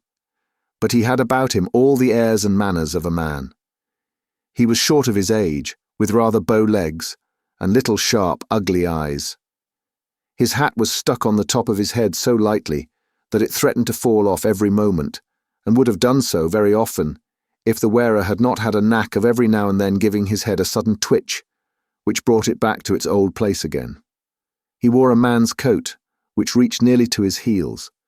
He had turned the cuffs back halfway up his arm to get his hands out of the sleeves, apparently with the ultimate view of thrusting them into the pockets of his corduroy trousers, for there he kept them. He was, altogether, as roistering and swaggering a young gentleman as ever stood 4'6", or something less, in the bluchers. "Hello, my covey. What's the row?" said this strange young gentleman to Oliver. "I'm very hungry and tired," replied Oliver, the tears standing in his eyes as he spoke. "I have walked a long way. I have been walking these 7 days." "Walking for 7 days?" said the young gentleman. "Oh, I see. Beak's order, eh? But," he added, noticing Oliver's look of surprise, "I suppose you don't know what a beak is, my flash companion." Oliver mildly replied that he had always heard a bird's mouth described by the term in question. "My eyes, how green!" exclaimed the young gentleman. "Why, a beak's a magistrate, and when you walk by a beak's order, it's not straightforward, but always going up, and never a coming down again." "Were you never on the mill?" "What mill?" inquired Oliver. "What mill? Why, the mill. The mill as takes up so little room that it'll work inside a stone jug, and always goes better when the wind's low with people than when it's high, because then they can't get workmen. But come," said the young gentleman, "you want grub, and you shall have it. I'm at low water mark myself, only 1 shilling and a magpie, but as far as it goes, I'll fork out and stump. Up with you on your pins. There. Now then, Morris." Assisting Oliver to rise, the young gentleman took him to an adjacent chandler's shop, where he purchased a sufficiency of ready-dressed ham and a half-quartern loaf, or, as he himself expressed it, a 4-penny bran. The ham being kept clean and preserved from dust by the ingenious expedient of making a hole in the loaf by pulling out a portion of the crumb and stuffing it therein. Taking the bread under his arm, the young gentleman turned into a small public house and led the way to a tap room in the rear of the premises. Here, a pot of beer was brought in, by direction of the mysterious youth, and Oliver, falling to at his new friend's bidding, made a long and hearty meal, during the progress of which the strange boy eyed him from time to time with great attention. "Going to London?" said the strange boy, when Oliver had at length concluded. "Yes." "Got any lodgings?" "No." "Money?" "No." The strange boy whistled and put his arms into his pockets, as far as the big coat sleeves would let them go. "Do you live in London?" inquired Oliver. "Yes, I do when I'm at home," replied the boy. "I suppose you want some place to sleep in tonight, don't you?" "I do indeed," answered Oliver. "I have not slept under a roof since I left the country." "Don't fret your eyelids on that score," said the young gentleman. "I've got to be in London tonight, and I know a respectable old gentleman as lives there who will give you lodgings for nothing and never ask for the change. That is, if any gentleman he knows introduces you." "And don't he know me?" "Oh, no, not in the least. By no means, certainly not." The young gentleman smiled, as if to intimate that the latter fragments of discourse were playfully ironical, and finished the beer as he did so. This unexpected offer of shelter was too tempting to be resisted, especially as it was immediately followed up by the assurance that the old gentleman referred to would doubtless provide Oliver with a comfortable place without loss of time. This led to a more friendly and confidential dialogue, from which Oliver discovered that his friend's name was Jack Dawkins, and that he was a peculiar pet and protégé of the elderly gentleman before mentioned. Mr. Dawkins' appearance did not say a vast deal in favour of the comforts which his patron's interest obtained for those whom he took under his protection, but, as he had a rather flighty and dissolute mode of conversing, and furthermore avowed that among his intimate friends he was better known by the sobriquet of the Artful Dodger, Oliver concluded that, being of a dissipated and careless turn, the moral precepts of his benefactor had hitherto been thrown away upon him. Under this impression, he secretly resolved to cultivate the good opinion of the old gentleman as quickly as possible, and, if he found the Dodger incorrigible, as he more than half suspected he should, to decline the honour of his further acquaintance. As John Dawkins objected to their entering London before nightfall, it was nearly 11 o'clock when they reached the turnpike at Islington. They crossed from the Angel into St. John's Road, struck down the small street which terminates at Sadler's Wells Theatre, through Exmouth Street and Coppice Row, down the little court by the side of the workhouse, across the classic ground which once bore the name of Hockley in the Hole, thence into Little Saffron Hill, and so into Saffron Hill the Great, along which the Dodger scudded at a rapid pace, directing Oliver to follow close at his heels. Although Oliver had enough to occupy his attention in keeping sight of his leader, he could not help bestowing a few hasty glances on either side of the way as he passed along. A dirtier or more wretched place he had never seen. The street was very narrow and muddy, and the air was impregnated with filthy odours. There were a good many small shops, but the only stock in trade appeared to be heaps of children, who, even at that time of night, were crawling in and out at the doors or screaming from the inside. The sole places that seemed to prosper amid the general blight of the place were the public houses, and in them the lowest orders of Irish were wrangling with might and main. Covered ways and yards, which here and there diverged from the main street, disclosed little knots of houses where drunken men and women were positively wallowing in filth, and from several of the doorways great ill-looking fellows were cautiously emerging, bound to all appearance on no very well-disposed or harmless errands. Oliver was just considering whether he hadn't better run away when they reached the bottom of the hill. His conductor, catching him by the arm, pushed open the door of a house near Field Lane, and drawing him into the passage, closed it behind them.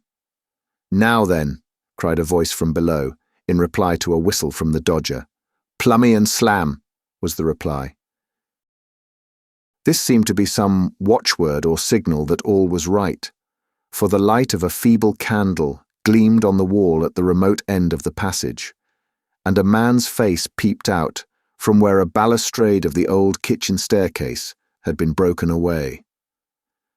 "There are two of you," said the man, thrusting the candle farther out and shielding his eyes with his hand. "Who is the other one?" "A new pal," replied Jack Dawkins, pulling Oliver forward. "Where did he come from?" "Greenland. Is Fagin upstairs?" "Yes, he is sorting the wipes. Up with you." The candle was drawn back, and the face disappeared.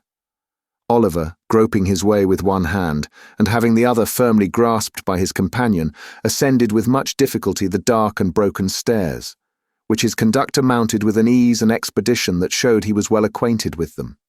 He threw open the door of a back room and drew Oliver in after him. The walls and ceiling of the room were perfectly black with age and dirt.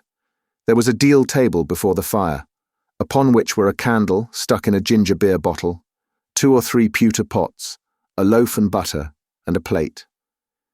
In a frying pan, which was on the fire, and which was secured to the mantel-shelf by a string, some sausages were cooking.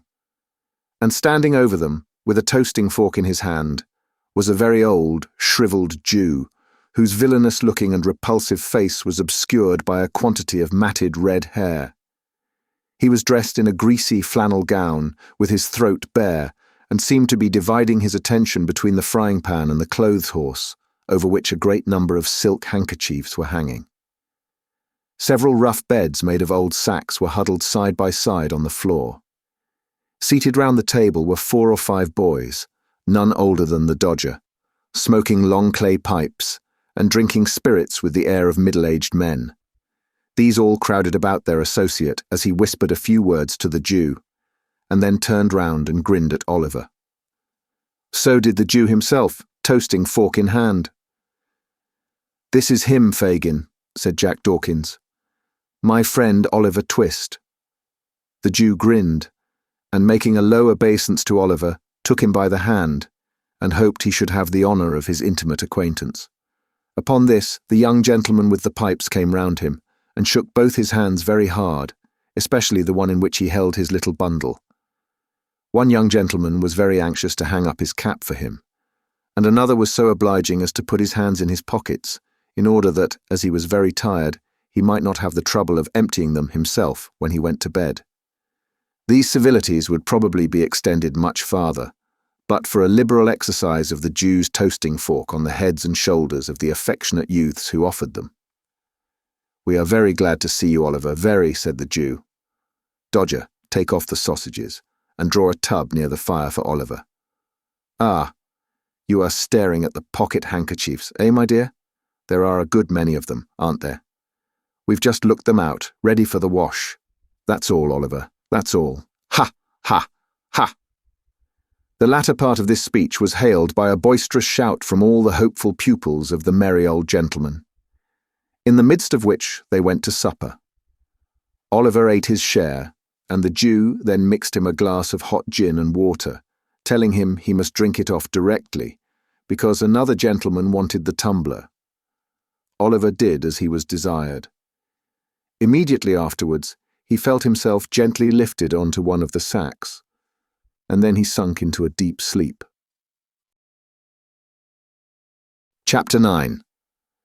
Containing further particulars concerning the pleasant old gentleman and his hopeful pupils. It was late next morning when Oliver awoke from a sound, long sleep. There was no other person in the room but the old Jew, who was boiling some coffee in a saucepan for breakfast, and whistling softly to himself as he stirred it round and round with an iron spoon. He would stop every now and then to listen, when there was the least noise below, and when he had satisfied himself, he would go on whistling and stirring again, as before. Although Oliver had roused himself from sleep, he was not thoroughly awake.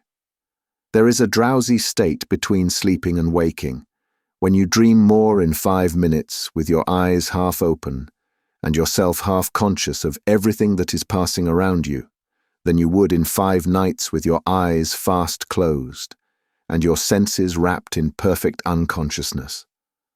At such time, a mortal knows just enough of what his mind is doing to form some glimmering conception of its mighty powers, its bounding from earth and spurning time and space, when freed from the restraint of its corporeal associate. Oliver was precisely in this condition. He saw the Jew with his half-closed eyes, heard his low whistling, and recognized the sound of the spoon grating against the saucepan's sides, and yet the selfsame senses were mentally engaged, at the same time in busy action with almost everybody he had ever known. When the coffee was done, the Jew drew the saucepan to the hob, standing then in an irresolute attitude for a few minutes, as if he did not well know how to employ himself. He turned round and looked at Oliver, and called him by his name. He did not answer, and was to all appearances asleep. After satisfying himself upon this head, the Jew stepped gently to the door, which he fastened. He then drew forth, as it seemed to Oliver, from some trap in the floor, a small box, which he placed carefully on the table. His eyes glistened as he raised the lid and looked in. Dragging an old chair to the table, he sat down and took from it a magnificent gold watch, sparkling with jewels. "Aha!" said the Jew, shrugging up his shoulders and distorting every feature with a hideous grin. "Clever dogs, staunch to the last, never told the old parson where they were, never poached upon old Fagin, and why should they? It wouldn't have loosened the knot or kept the drop up a minute longer. No, fine fellows, fine fellows." With these and other muttered reflections of the like nature, the Jew once more deposited the watch in its place of safety. At least half a dozen more were severally drawn forth from the same box and surveyed with equal pleasure, besides rings, brooches, bracelets, and other articles of jewellery, of such magnificent materials and costly workmanship, that Oliver had no idea even of their names. Having replaced these trinkets, the Jew took out another, so small that it lay in the palm of his hand. There seemed to be some very minute inscription on it, for the Jew laid it flat upon the table, and shading it with his hand, pored over it long and earnestly. At length he put it down as if despairing of success, and leaning back in his chair muttered, "What a fine thing capital punishment is! Dead men never repent. Dead men never bring awkward stories to light. Ah, it's a fine thing for the trade. 5 of them strung up in a row, and none left to play booty or turn white-livered." As the Jew uttered these words, his bright, dark eyes, which had been staring vacantly before him, fell on Oliver's face. The boy's eyes were fixed on his in mute curiosity, and although the recognition was only for an instant, for the briefest space of time that can possibly be conceived, it was enough to show the old man that he had been observed. He closed the lid of the box with a loud crash, and laying his hand on a bread knife which was on the table, started furiously up. He trembled very much, though, for even in his terror, Oliver could see that the knife quivered in the air. "What's that?" said the Jew. "What do you watch me for? Why are you awake? What have you seen? Speak out, boy. Quick, for your life." "I wasn't able to sleep any longer, sir," replied Oliver meekly. "I am very sorry if I have disturbed you, sir." "You were not awake an hour ago," said the Jew, scowling fiercely on the boy. No, indeed," replied Oliver. "Are you sure?" cried the Jew with a still fiercer look than before and a threatening attitude. "Upon my word I was not, sir," replied Oliver earnestly. "I was not indeed, sir." "Tush, my dear," said the Jew, abruptly resuming his old manner and playing with the knife a little before he laid it down, as if to induce the belief that he had caught it up in mere sport. "Of course I know that, my dear. I only tried to frighten you. You're a brave boy. Ha! You're a brave boy, Oliver." The Jew rubbed his hands with a chuckle, but glanced uneasily at the box, notwithstanding. "Did you see any of these pretty things, my dear?" said the Jew, laying his hand upon it after a short pause. "Yes, sir," replied Oliver. "Ah," said the Jew, turning rather pale. They're mine, Oliver, my little property. All I have to live upon in my old age. The folks call me a miser, my dear, only a miser, that's all." Oliver thought the old gentleman must be a decided miser to live in such a dirty place, with so many watches, but thinking that perhaps his fondness for the Dodger and the other boys cost him a good deal of money, he only cast a deferential look at the Jew and asked if he might get up. "Certainly, my dear, certainly," replied the old gentleman. "Stay. There's a pitcher of water in the corner by the door. Bring it here, and I'll give you a basin to wash in, my dear." Oliver got up, walked across the room, and stooped for an instant to raise the pitcher. When he turned his head, the box was gone.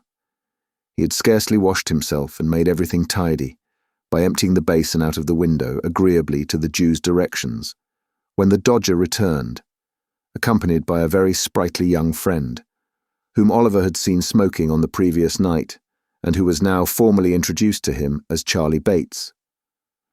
The four sat down to breakfast, on the coffee, and some hot rolls and ham which the Dodger had brought home in the crown of his hat. "Well," said the Jew, glancing slyly at Oliver and addressing himself to the Dodger, "I hope you've been at work this morning, my dears?" "Hard," replied the Dodger. "As nails," added Charlie Bates. Good boys," said the Jew. "What have you got, Dodger?" "A couple of pocket-books," replied that young gentleman. "Lined?" inquired the Jew with eagerness. "Pretty well," replied the Dodger, producing 2 pocket-books, one green and the other red. "Not so heavy as they might be," said the Jew, after looking at the insides carefully, "but very neat and nicely made. Ingenious workman, isn't he, Oliver?" "Very indeed, sir," said Oliver. At which Mr. Charles Bates laughed uproariously, very much to the amazement of Oliver, who saw nothing to laugh at in anything that had passed. "And what have you got, my dear?" said Fagin to Charlie Bates. "Wipes," replied Master Bates, at the same time producing 4 pocket handkerchiefs. "Well," said the Jew, inspecting them closely, "they're very good ones, very. You haven't marked them well, though, Charlie, so the mark shall be picked out with a needle, and we'll teach Oliver how to do it. Shall we, Oliver, eh? Ha, ha, ha!" "If you please, sir," said Oliver. "You'd like to be able to make pocket handkerchiefs as easy as Charlie Bates, wouldn't you, my dear?" said the Jew. "Very much indeed, if you'll teach me, sir," replied Oliver. Master Bates saw something so exquisitely ludicrous in this reply that he burst into another laugh, which laugh, meeting the coffee he was drinking and carrying it down some wrong channel, very nearly terminated in his premature suffocation. "He is so jolly green," said Charlie when he recovered, as an apology to the company for his unpolite behaviour.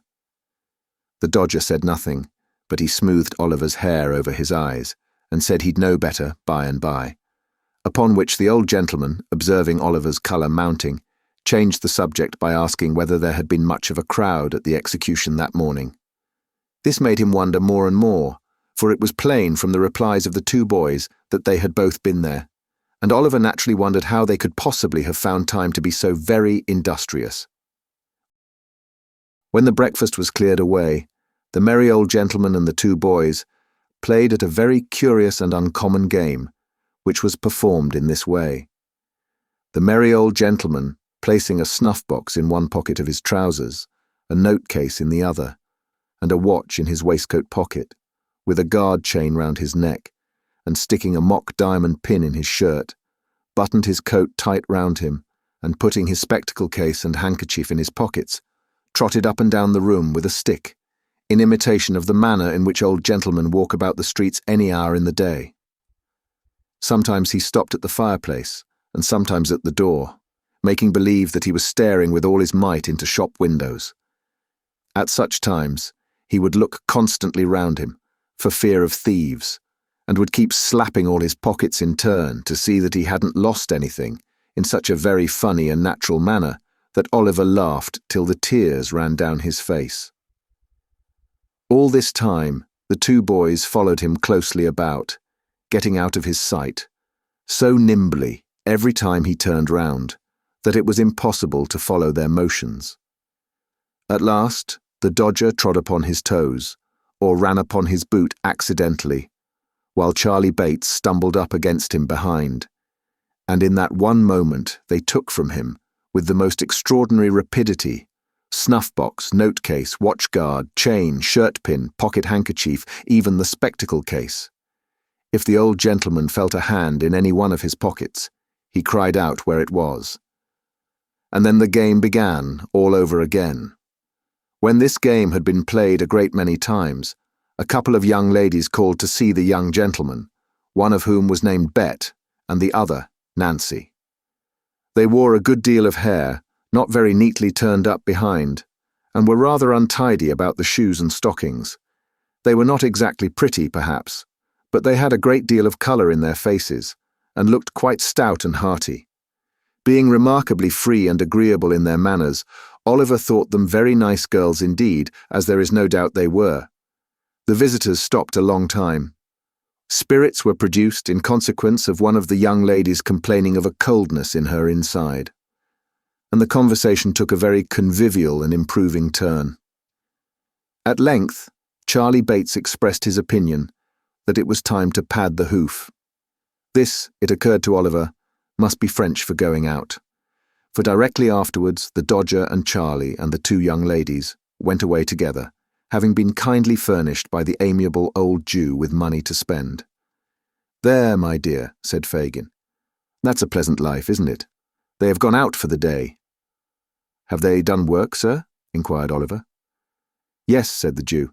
"That is, unless they should unexpectedly come across any when they are out. And they won't neglect it if they do, my dear, depend upon it. Make them your models, my dear. Make them your models," tapping the fire shovel on the hearth to add force to his words. "Do everything they bid you, and take their advice in all matters, especially the Dodger's, my dear. He'll be a great man himself, and will make you one too, if you take pattern by him." "Is my handkerchief hanging out of my pocket, my dear?" said the Jew, stopping short. "Yes, sir," said Oliver. "See if you can take it out without my feeling it, as you saw them do when we were at play this morning." Oliver held up the bottom of the pocket with one hand, as he had seen the Dodger hold it, and drew the handkerchief lightly out of it with the other. "Is it gone?" cried the Jew. "Here it is, sir," said Oliver, showing it in his hand. "You're a clever boy, my dear," said the playful old gentleman, patting Oliver on the head approvingly. "I never saw a sharper lad. Here's a shilling for you. If you go on in this way, you'll be the greatest man of the time. And now come here, and I'll show you how to take the marks out of the handkerchiefs." Oliver wondered what picking the old gentleman's pocket in play had to do with his chances of being a great man, but thinking that the Jew, being so much his senior, must know best, he followed him quietly to the table, and was soon deeply involved in his new study. Chapter 10. Oliver becomes better acquainted with the characters of his new associates, and purchases experience at a high price, being a short but very important chapter in this history. For many days, Oliver remained in the Jew's room, picking the marks out of the pocket handkerchief, of which a great number were brought home, and sometimes taking part in the game already described, which the two boys and the Jew played regularly every morning. At length he began to languish for fresh air, and took many occasions of earnestly entreating the old gentleman to allow him to go out to work with his two companions. Oliver was rendered the more anxious to be actively employed by what he had seen of the stern morality of the old gentleman's character. Whenever the Dodger or Charlie Bates came home at night empty-handed, he would expatiate with great vehemence on the misery of idle and lazy habits, and would enforce upon them the necessity of an active life by sending them supperless to bed. On one occasion, indeed, he even went so far as to knock them both down a flight of stairs, but this was carrying out his virtuous precepts to an unusual extent. At length, one morning, Oliver obtained the permission he had so eagerly sought. There had been no handkerchiefs to work upon for 2 or 3 days, and the dinners had been rather meagre. Perhaps these were reasons for the old gentleman's giving his assent, but whether they were or no, he told Oliver he might go, and placed him under the joint guardianship of Charlie Bates and his friend, the Dodger. The 3 boys sallied out, the Dodger with his coat sleeves tucked up and his hat cocked as usual, Master Bates sauntering along with his hands in his pockets, and Oliver between them, wondering where they were going and what branch of manufacture he would be instructed in first. The pace at which they went was such a very lazy, ill-looking saunter that Oliver soon began to think his companions were going to deceive the old gentleman by not going to work at all. The Dodger had a vicious propensity, too, of pulling the caps from the heads of small boys and tossing them down areas, while Charlie Bates exhibited some very loose notions concerning the rights of property, by pilfering divers apples and onions from the stalls at the kennel sides, and thrusting them into pockets which were so surprisingly capacious that they seemed to undermine his whole suit of clothes in every direction. These things looked so bad that Oliver was on the point of declaring his intention of seeking his way back in the best way he could, when his thoughts were suddenly directed into another channel by a very mysterious change of behaviour on the part of the Dodger. They were just emerging from a narrow court not far from the open square in Clerkenwell, which is yet called by some strange perversion of terms the Green, when the Dodger made a sudden stop, and laying his finger on his lip, drew his companions back again, with the greatest caution and circumspection. "What's the matter?" demanded Oliver. "Hush," replied the Dodger. "Do you see that old cove at the bookstall?" "The old gentleman over the way," said Oliver. "Yes, I see him." "He'll do," said the Dodger. "A prime plant," observed Master Charlie Bates. Oliver looked from one to the other with the greatest surprise, but he was not permitted to make any inquiries, for the two boys walked stealthily across the road and slunk close behind the old gentleman towards whom his attention had been directed. Oliver walked a few paces after them, and not knowing whether to advance or retire, stood looking on in silent amazement. The old gentleman was a very respectable-looking personage, with a powdered head and gold spectacles. He was dressed in a bottle-green coat with a black velvet collar, wore white trousers, and carried a smart bamboo cane under his arm.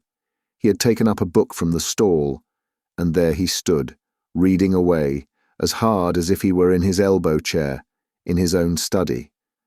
It is very possible that he fancied himself there indeed, for it was plain from his abstraction that he saw not the bookstall, nor the street, nor the boys, nor in short anything but the book itself, which he was reading straight through, turning over the leaf when he got to the bottom of a page, beginning at the top line of the next one, and going regularly on, with the greatest interest and eagerness.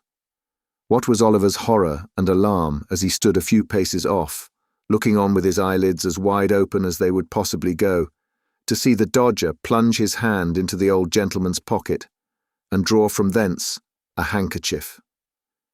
To see him hand the same to Charlie Bates, and finally to behold them, both running away round the corner at full speed.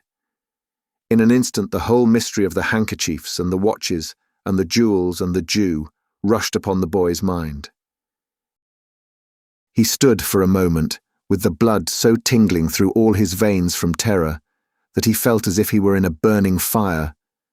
Then, confused and frightened, he took to his heels, and, not knowing what he did, made off as fast as he could lay his feet to the ground. This was all done in a minute's space.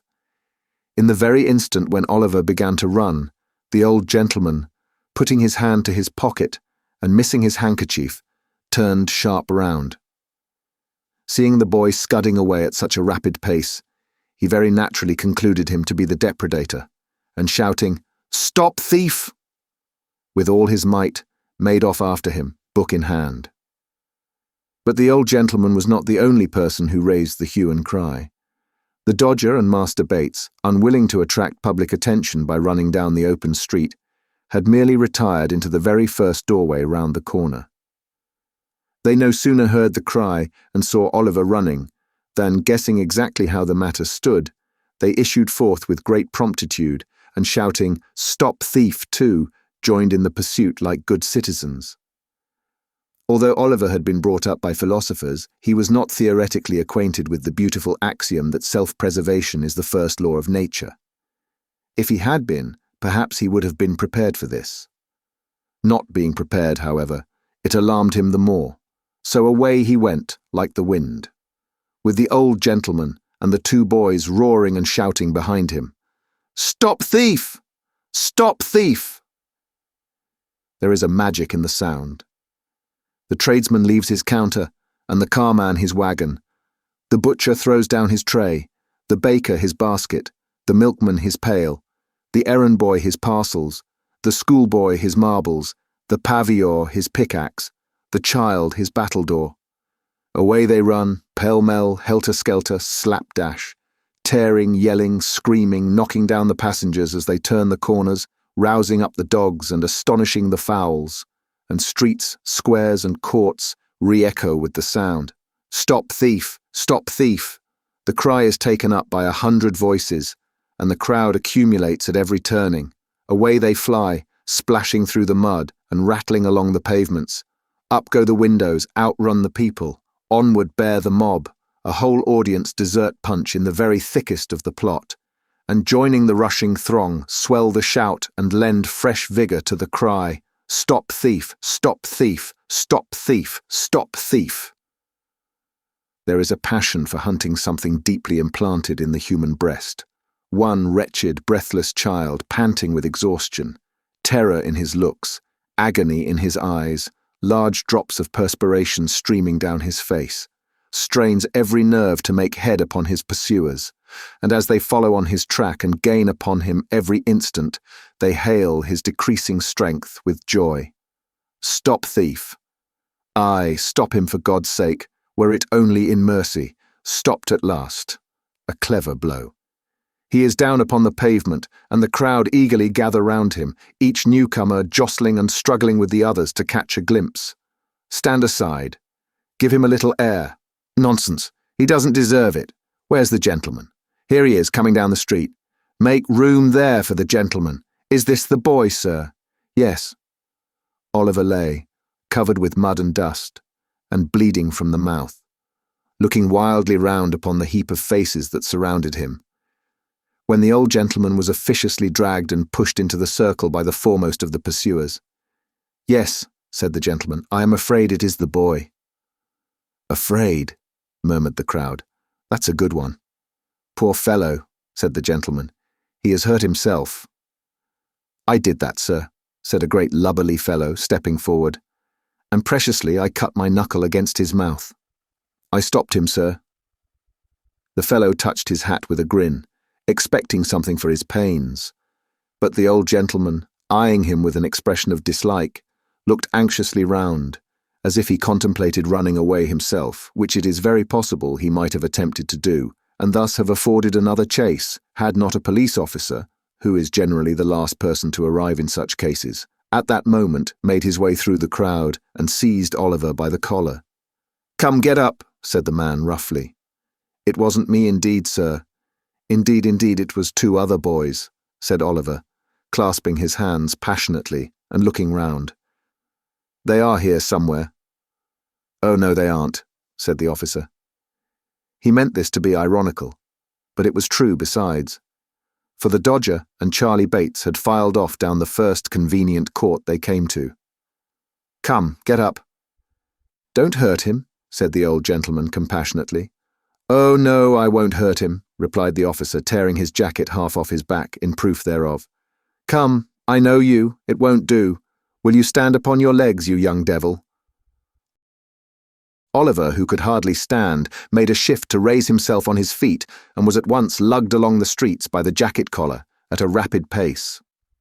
The gentleman walked on with them by the officer's side, and as many of the crowd as could achieve the feat got a little ahead and stared back at Oliver from time to time. The boys shouted in triumph, and on they went. Chapter 11 treats of Mr. Fang, the police magistrate, and furnishes a slight specimen of his mode of administering justice.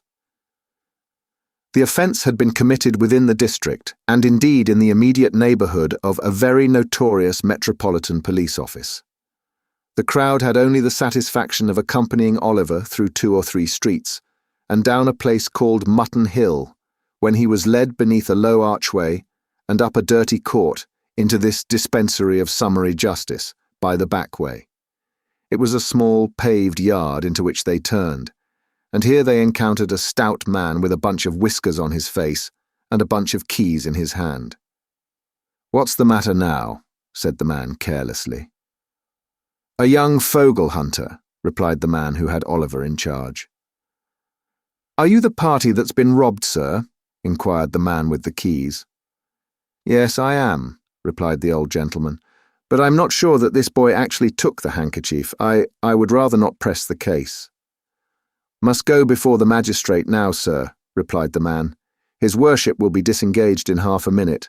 Now, young gallows." This was an invitation for Oliver to enter through a door which he unlocked as he spoke, and which led into a stone cell. Here he was searched, and nothing being found upon him, locked up. This cell was in shape and size something like an area cellar, only not so light. It was most intolerably dirty, for it was Monday morning, and it had been tenanted by 6 drunken people, who had been locked up elsewhere since Saturday night. But this is little.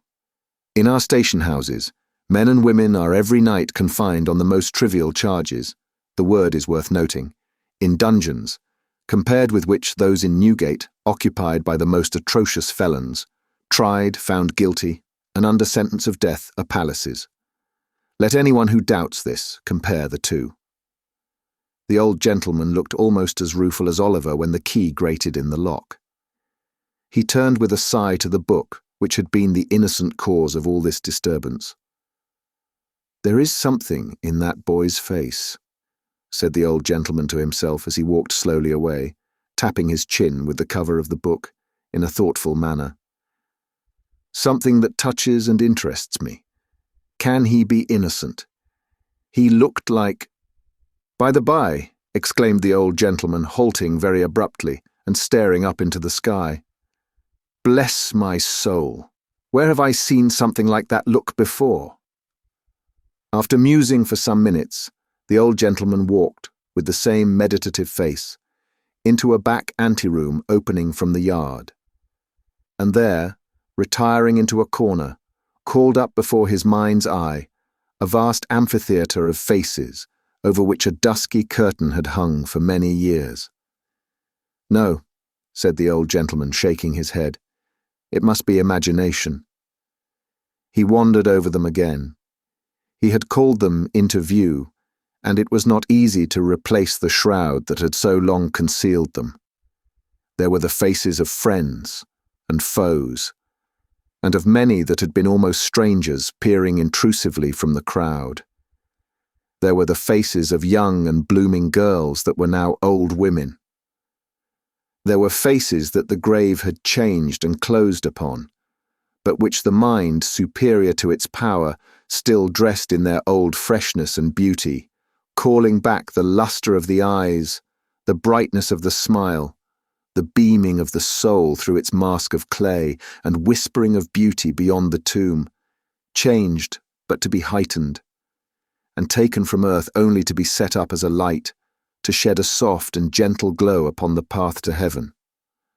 But the old gentleman could recall no one countenance of which Oliver's features bore a trace. So he heaved a sigh over the recollections he awakened, and being, happily for himself, an absent old gentleman, buried them again in the pages of the musty book. He was roused by a touch on the shoulder and a request from the man with the keys to follow him into the office. He closed his book hastily and was at once ushered into the imposing presence of the renowned Mr. Fang.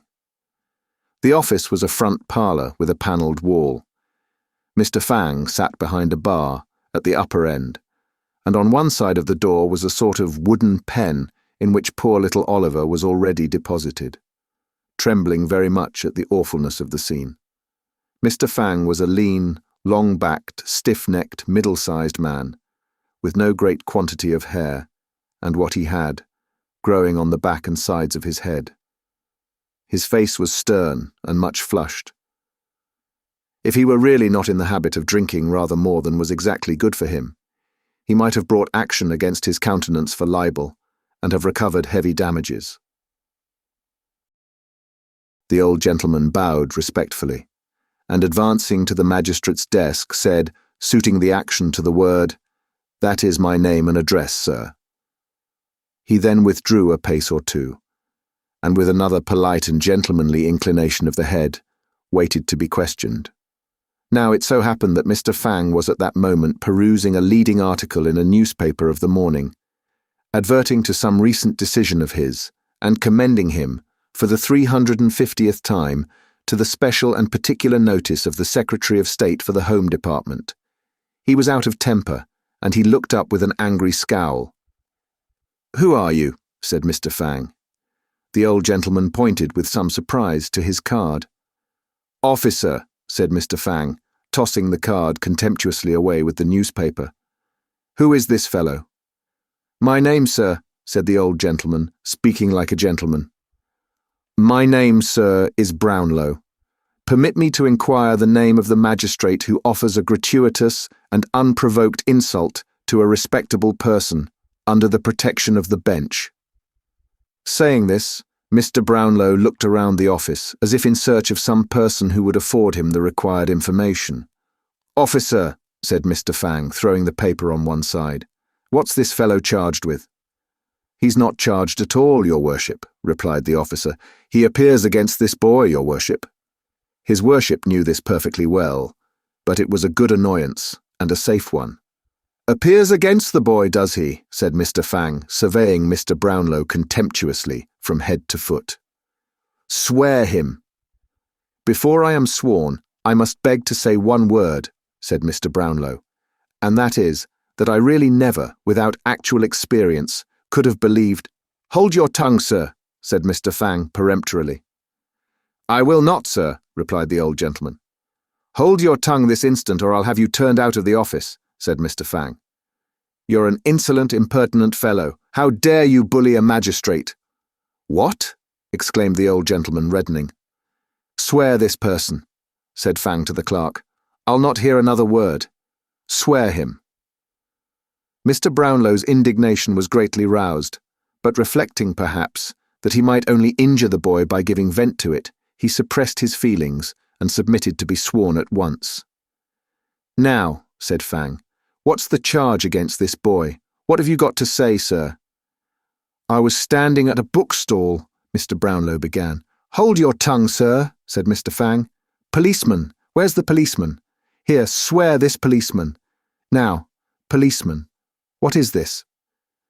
The policeman, with becoming humility, related how he had taken the charge, how he had searched Oliver and found nothing on his person, and how that was all he knew about it. Are there any witnesses? Inquired Mr. Fang. None, your worship, replied the policeman. Mr. Fang sat silent for some minutes and then, turning round to the prosecutor, said in a towering passion, Do you mean to state what your complaint against this boy is, man, or do you not? You have been sworn. Now, if you stand there refusing to give evidence, I'll punish you for disrespect to the bench. I will, by what or by whom, nobody knows, for the clerk and jailer coughed very loud just at the right moment, and the former dropped a heavy book upon the floor, thus preventing the word from being heard, accidentally, of course.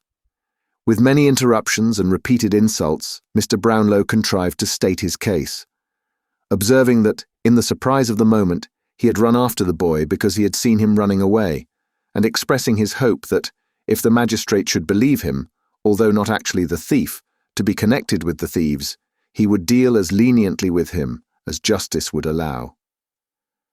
He has been hurt already, said the old gentleman in conclusion, and I fear, he added with great energy, looking towards the bar, I really fear that he is ill. Oh yes, I dare say, said Mr. Fang with a sneer.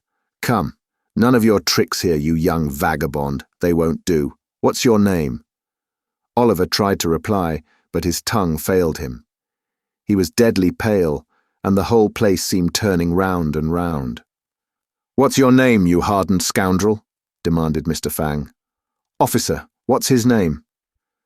This was addressed to a bluff old fellow in a striped waistcoat, who was standing by the bar. He bent over Oliver and repeated the inquiry, but finding him really incapable of understanding the question, and knowing that his not replying would only infuriate the magistrate the more, and add to the severity of his sentence, he hazarded a guess. He says his name is Tom White, your worship, said the kind-hearted thief-taker. Oh, he won't speak out, won't he? Said Fang. Very well, very well. Where does he live? Where he can, your worship, replied the officer, again pretending to receive Oliver's answer. Has he any parents? Inquired Mr. Fang. He says they died in his infancy, your worship, replied the officer, hazarding the usual reply. At this point of the inquiry, Oliver raised his head, and looking round with imploring eyes, murmured a feeble prayer for a draught of water. "Stuff and nonsense," said Mr. Fang. "Don't try to make a fool of me."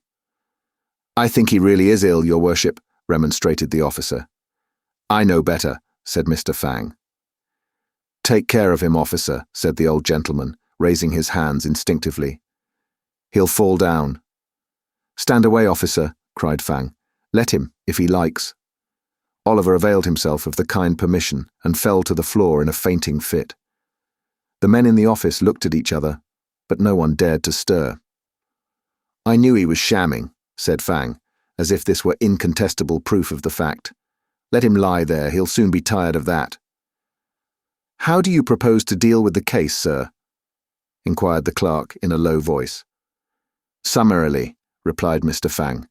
"He stands committed for 3 months, hard labour, of course. Clear the office." The door was opened for this purpose, and a couple of men were preparing to carry the insensible boy to his cell, when an elderly man of decent but poor appearance, clad in an old suit of black, rushed hastily into the office and advanced towards the bench. "Stop, stop! Don't take him away! For heaven's sake, stop a moment!" cried the newcomer, breathless with haste. Although the presiding genii, in such an office as this, exercise a summary and arbitrary power over the liberties, the good name, the character, almost the lives, of Her Majesty's subjects, especially of the poorer class, and although within such walls enough fantastic tricks are daily played to make the angels blind with weeping, they are closed to the public, save through the medium of the daily press. Mr. Fang was consequently not a little indignant to see an unbidden guest enter in such irreverent disorder. "What is this? Who is this? Turn this man out." "Clear the office," cried Mr. Fang. "I will speak," cried the man. "I will not be turned out. I saw it all. I keep the bookstall. I demand to be sworn. I will not be put down. Mr. Fang, you must hear me. You must not refuse, sir." The man was right. His manner was determined, and the matter was growing rather too serious to be hushed up. "Swear the man," growled Mr. Fang, with a very ill grace. "Now, man, what have you got to say?" "This," said the man. "I saw 3 boys, 2 others and the prisoner here, loitering on the opposite side of the way when this gentleman was reading. The robbery was committed by another boy. I saw it done, and I saw that this boy was perfectly amazed and stupefied by it." Having by this time recovered a little breath, the worthy bookstall keeper proceeded to relate, in a more coherent manner, the exact circumstances of the robbery. "Why didn't you come here before?" said Fang after a pause. "I hadn't a soul to mind the shop," replied the man. "Everybody who could have helped me had joined in the pursuit. I could get nobody till 5 minutes ago, and I've run here all the way." "The prosecutor was reading, was he?" inquired Fang after another pause. "Yes," replied the man, "the very book he has in his hand." "Oh, that book, eh?" said Fang. "Is it paid for?" "No, it is not," replied the man with a smile. "Dear me, I forgot all about it," exclaimed the absent old gentleman innocently. "A nice person to prefer a charge against a poor boy," said Fang, with a comical effort to look humane. "I consider, sir, that you have obtained possession of that book under very suspicious and disreputable circumstances, and you may think yourself very fortunate that the owner of the property declines to prosecute. Let this be a lesson to you, my man, or the law will overtake you yet. The boy is discharged. Clear the office." "Damn me!" cried the old gentleman, bursting out with the rage he had kept down so long. "Damn me, I'll—" "Clear the office," said the magistrate. "Officers, do you hear? Clear the office." The mandate was obeyed, and the indignant Mr. Brownlow was conveyed out, with the book in one hand and the bamboo cane in the other, in a perfect frenzy of rage and defiance. He reached the yard, and his passion vanished in a moment. Little Oliver Twist lay on his back on the pavement, with his shirt unbuttoned, and his temples bathed with water, his face a deadly white, and a cold tremble convulsing his whole frame. Poor boy, Poor boy, said Mr. Brownlow, bending over him. Call a coach, somebody, pray, directly. A coach was obtained, and Oliver having been carefully laid on the seat, the old gentleman got in and sat himself on the other. May I accompany you? Said the bookstall keeper, looking in. Bless me, yes, my dear sir, said Mr. Brownlow quickly. I forgot you.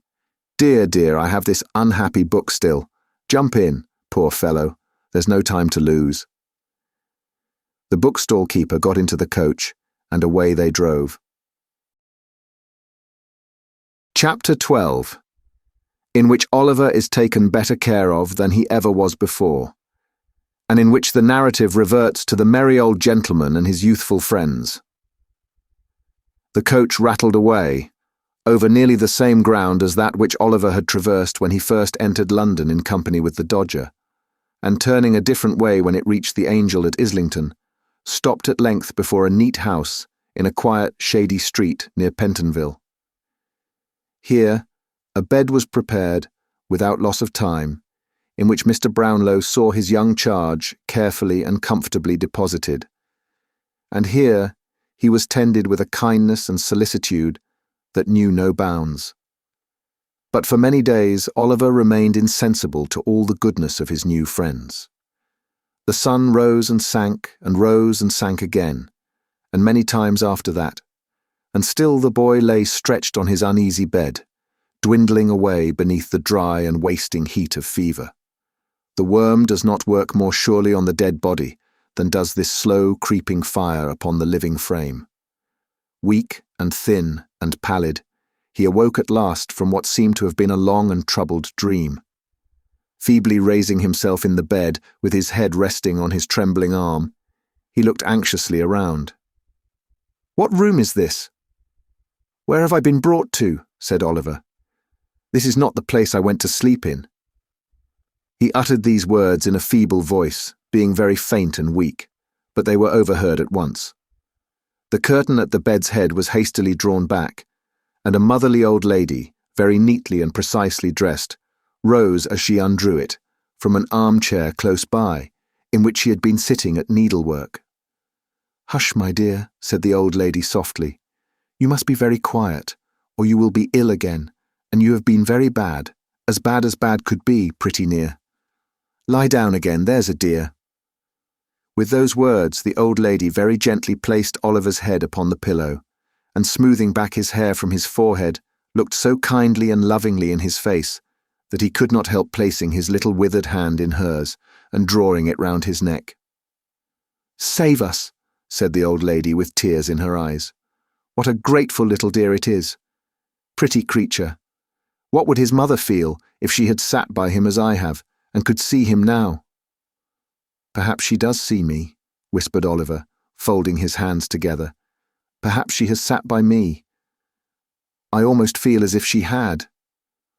"That was the fever, my dear," said the old lady mildly. "I suppose it was," replied Oliver, "because heaven is a long way off, and they're too happy there to come down to the bedside of a poor boy. But if she knew I was ill, she must have pitied me even there, for she was very ill herself before she died. She can't know anything about me, though," added Oliver after a moment's silence. "If she had seen me hurt, it would have made her sorrowful, and her face has always looked sweet and happy when I have dreamed of her." The old lady made no reply to this, but wiping her eyes first, and her spectacles, which lay on the counterpane afterwards, as if they were part and parcel of those features, brought some cool stuff for Oliver to drink, and then, patting him on the cheek, told him he must lie very quiet, or he would be ill again. So Oliver kept very still, partly because he was anxious to obey the kind old lady in all things, and partly, to tell the truth, because he was completely exhausted with what he had already said. He soon fell into a gentle doze, from which he was awakened by the light of a candle, which, being brought near the bed, showed him a gentleman with a very large and loud-ticking gold watch in his hand, who felt his pulse, and said he was a great deal better. "You are a great deal better, are you not, my dear?" said the gentleman. "Yes, thank you, sir," replied Oliver.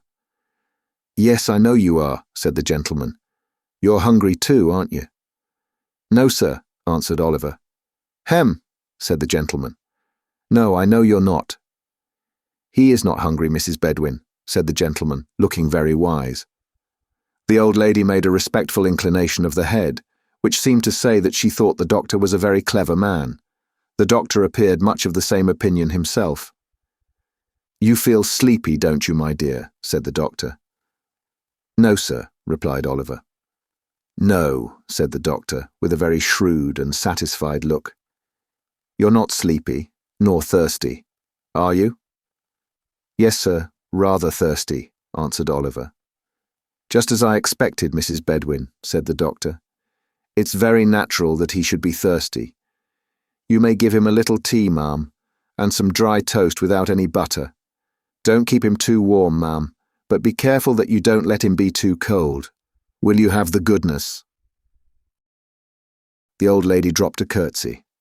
The doctor, after tasting the cool stuff and expressing a qualified approval of it, hurried away, his boots creaking in a very important and wealthy manner as he went downstairs. Oliver dozed off again soon after this. When he awoke, it was nearly 12 o'clock. The old lady tenderly bade him good night shortly afterwards, and left him in charge of a fat old woman who had just come, bringing with her, in a little bundle, a small prayer book and a large nightcap. Putting the latter on her head and the former on the table, the old woman, after telling Oliver that she had come to sit up with him, drew her chair close to the fire and went off into a series of short naps, checkered at frequent intervals with sundry tumblings forward and divers moans and chokings. These, however, had no worse effect than causing her to rub her nose very hard and then fall asleep again. And thus the night crept slowly on. Oliver lay awake for some time, counting the little circles of light which the reflection of the rushlight shade threw upon the ceiling, or tracing with his languid eyes the intricate pattern of the paper on the wall. The darkness and the deep stillness of the room were very solemn, as they brought into the boy's mind the thought that death had been hovering there for many days and nights, and might yet fill it with the gloom and dread of his awful presence. He turned his face upon the pillow and fervently prayed to heaven.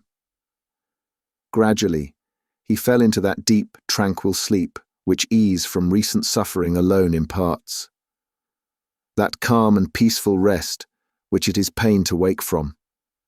Who, if this were death, would be roused again to all the struggles and turmoils of life, to all its cares for the present, its anxieties for the future, more than all, its weary recollections of the past. It had been bright day, for hours, when Oliver opened his eyes. He felt cheerful and happy. The crisis of the disease was safely past. He belonged to the world again. In 3 days' time, he was able to sit in an easy chair, well propped up with pillows, and, as he was still too weak to walk, Mrs. Bedwin had him carried downstairs into the little housekeeper's room, which belonged to her. Having him set, here, by the fireside, the good old lady sat herself down too, and being in a state of considerable delight at seeing him so much better, forthwith began to cry most violently. "Never mind me, my dear," said the old lady. "I'm only having a regular good cry. There, it's all over now, and I'm quite comfortable." "You're very, very kind to me, ma'am," said Oliver. "Well, never you mind that, my dear," said the old lady. "That's got nothing to do with your broth. And it's full time you had it, for the doctor says Mr. Brownlow may come in to see you this morning, and we must get up our best looks, because the better we look, the more he'll be pleased."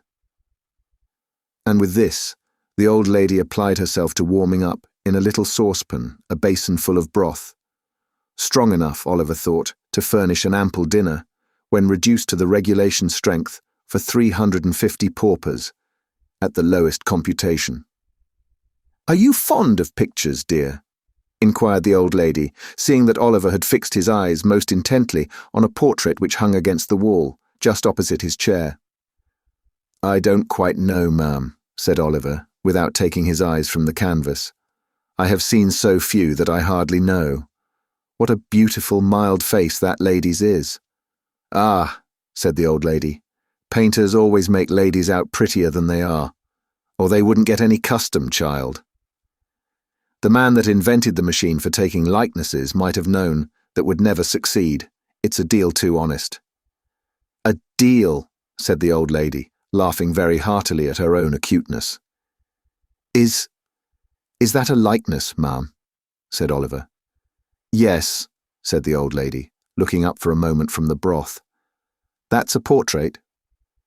"Whose, ma'am?" asked Oliver. "Why, really, my dear, I don't know," answered the old lady in a good-humoured manner. "It's not a likeness of anybody that you or I know, I expect. It seems to strike your fancy, dear." "It is so pretty," replied Oliver. "Why, sure you're not afraid of it?" said the old lady, observing in great surprise the look of awe with which the child regarded the painting. "Oh, no, no," returned Oliver quickly. "But the eyes look so sorrowful, and where I sit they seem fixed upon me. It makes my heart beat," added Oliver in a low voice, "as if it was alive and wanted to speak to me, but couldn't." "Lord save us!" exclaimed the old lady, starting.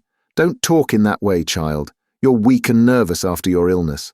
Let me wheel your chair round to the other side, and then you won't see it. There," said the old lady, suiting the action to the word. "You don't see it now, at all events."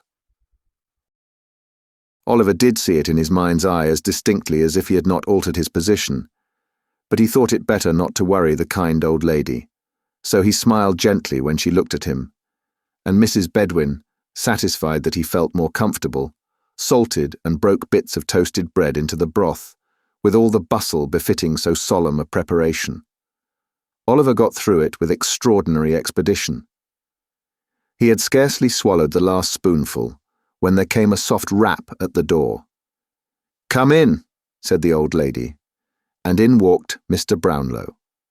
Now the old gentleman came in as brisk as need be, but he had no sooner raised his spectacles on his forehead and thrust his hands behind the skirts of his dressing-gown to take a good long look at Oliver than his countenance underwent a very great variety of odd contortions. Oliver looked very worn and shadowy from sickness, and made an ineffectual attempt to stand up, out of respect to his benefactor, which terminated in his sinking back into the chair again. And the fact is, if the truth must be told, that Mr. Brownlow's heart, being large enough for any 6 ordinary old gentlemen of humane disposition, forced a supply of tears into his eyes by some hydraulic process which we are not sufficiently philosophical to be in a condition to explain. Poor boy," said Mr. Brownlow, clearing his throat. "I'm rather hoarse this morning, Mrs. Bedwin. I'm afraid I've caught cold." "I hope not, sir," said Mrs. Bedwin. "Everything you have had has been well aired, sir." "I don't know, Bedwin, I don't know," said Mr. Brownlow. "I rather think I had a damp napkin at dinner-time yesterday, but never mind that. How do you feel, my dear?" "Very happy, sir," replied Oliver, "and very grateful indeed, sir, for your goodness to me." "Good boy," said Mr. Brownlow stoutly. "Have you given him any nourishment, Bedwin? Any slops, eh?"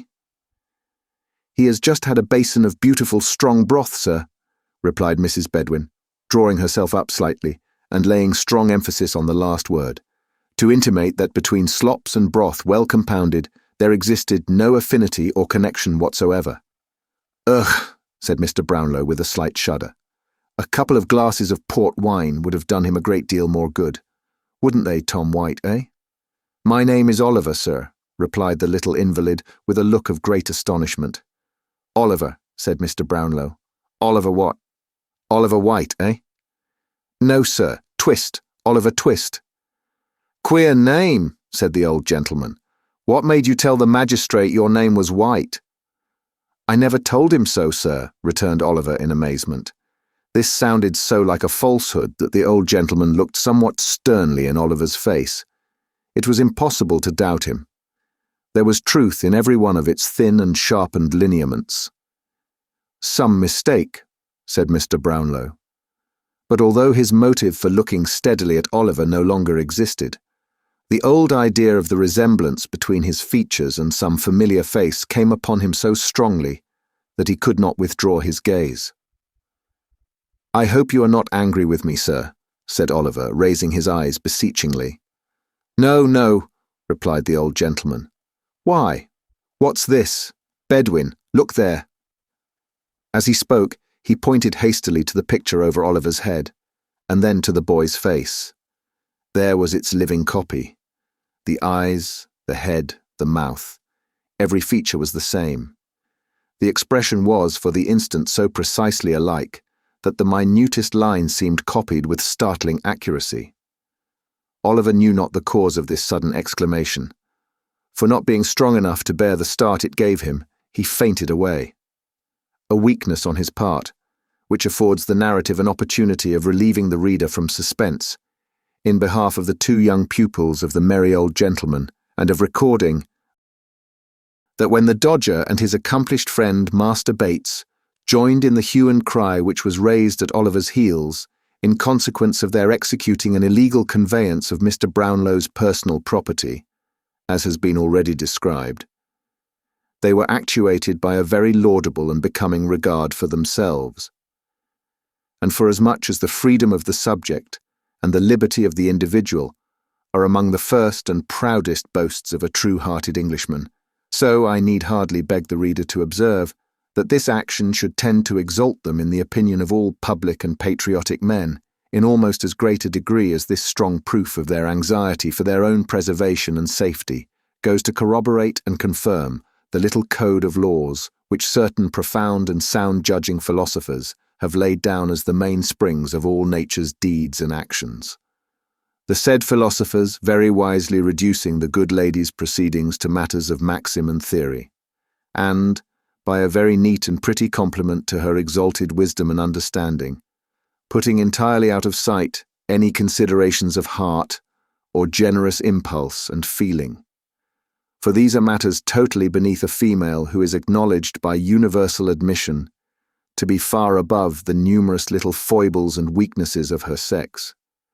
If I wanted any further proof of the strictly philosophical nature of the conduct of these young gentlemen in their very delicate predicament, I should at once find it in the fact, also recorded in a foregoing part of this narrative, of their quitting the pursuit, when the general attention was fixed upon Oliver, and making immediately for their home by the shortest possible cut.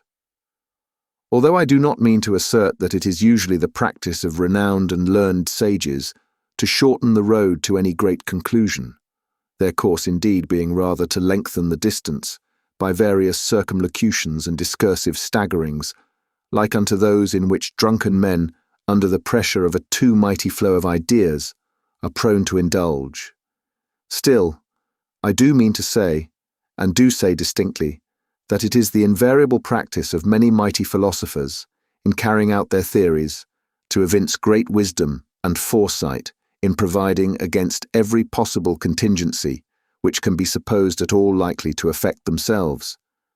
Thus, to do a great right, you may do a little wrong, and you may take any means which the end to be attained will justify. The amount of the right or the amount of the wrong, or indeed the distinction between the two, being left entirely to the philosopher concerned, to be settled and determined by his clear, comprehensive, and impartial view of his own particular case. It was not until the two boys had scoured with great rapidity through a most intricate maze of narrow streets and courts that they ventured to halt beneath a low and dark archway. Having remained silent here, just long enough to recover breath to speak, Master Bates uttered an exclamation of amusement and delight, and bursting into an uncontrollable fit of laughter, flung himself upon a doorstep, and rolled thereon in a transport of mirth. "What's the matter?" inquired the Dodger. "Ha, ha, ha," roared Charlie Bates. "Hold your noise," remonstrated the Dodger, looking cautiously round. "Do you want to be grabbed, stupid?" "I can't help it," said Charlie. "I can't help it. To see him splitting away at that pace, and cutting round the corners, and knocking up against the posts, and starting on again as if he was made of iron as well as them, and me with the wipe in my pocket, singing out after him. Oh, my eye." The vivid imagination of Master Bates presented the scene before him in two strong colours. As he arrived at this apostrophe, he again rolled upon the doorstep and laughed louder than before. "What'll Fagin say?" inquired the Dodger, taking advantage of the next interval of breathlessness on the part of his friend to propound the question. "What?" repeated Charlie Bates. "Ah, what?" said the Dodger. "Why, what should he say?" inquired Charlie, stopping rather suddenly in his merriment, for the Dodger's manner was impressive. "What should he say?" Mr. Dawkins whistled for a couple of minutes, then taking off his hat, scratched his head and nodded thrice. "What do you mean?" said Charlie.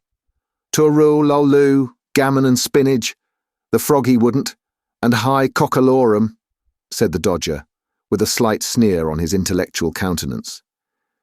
This was explanatory but not satisfactory.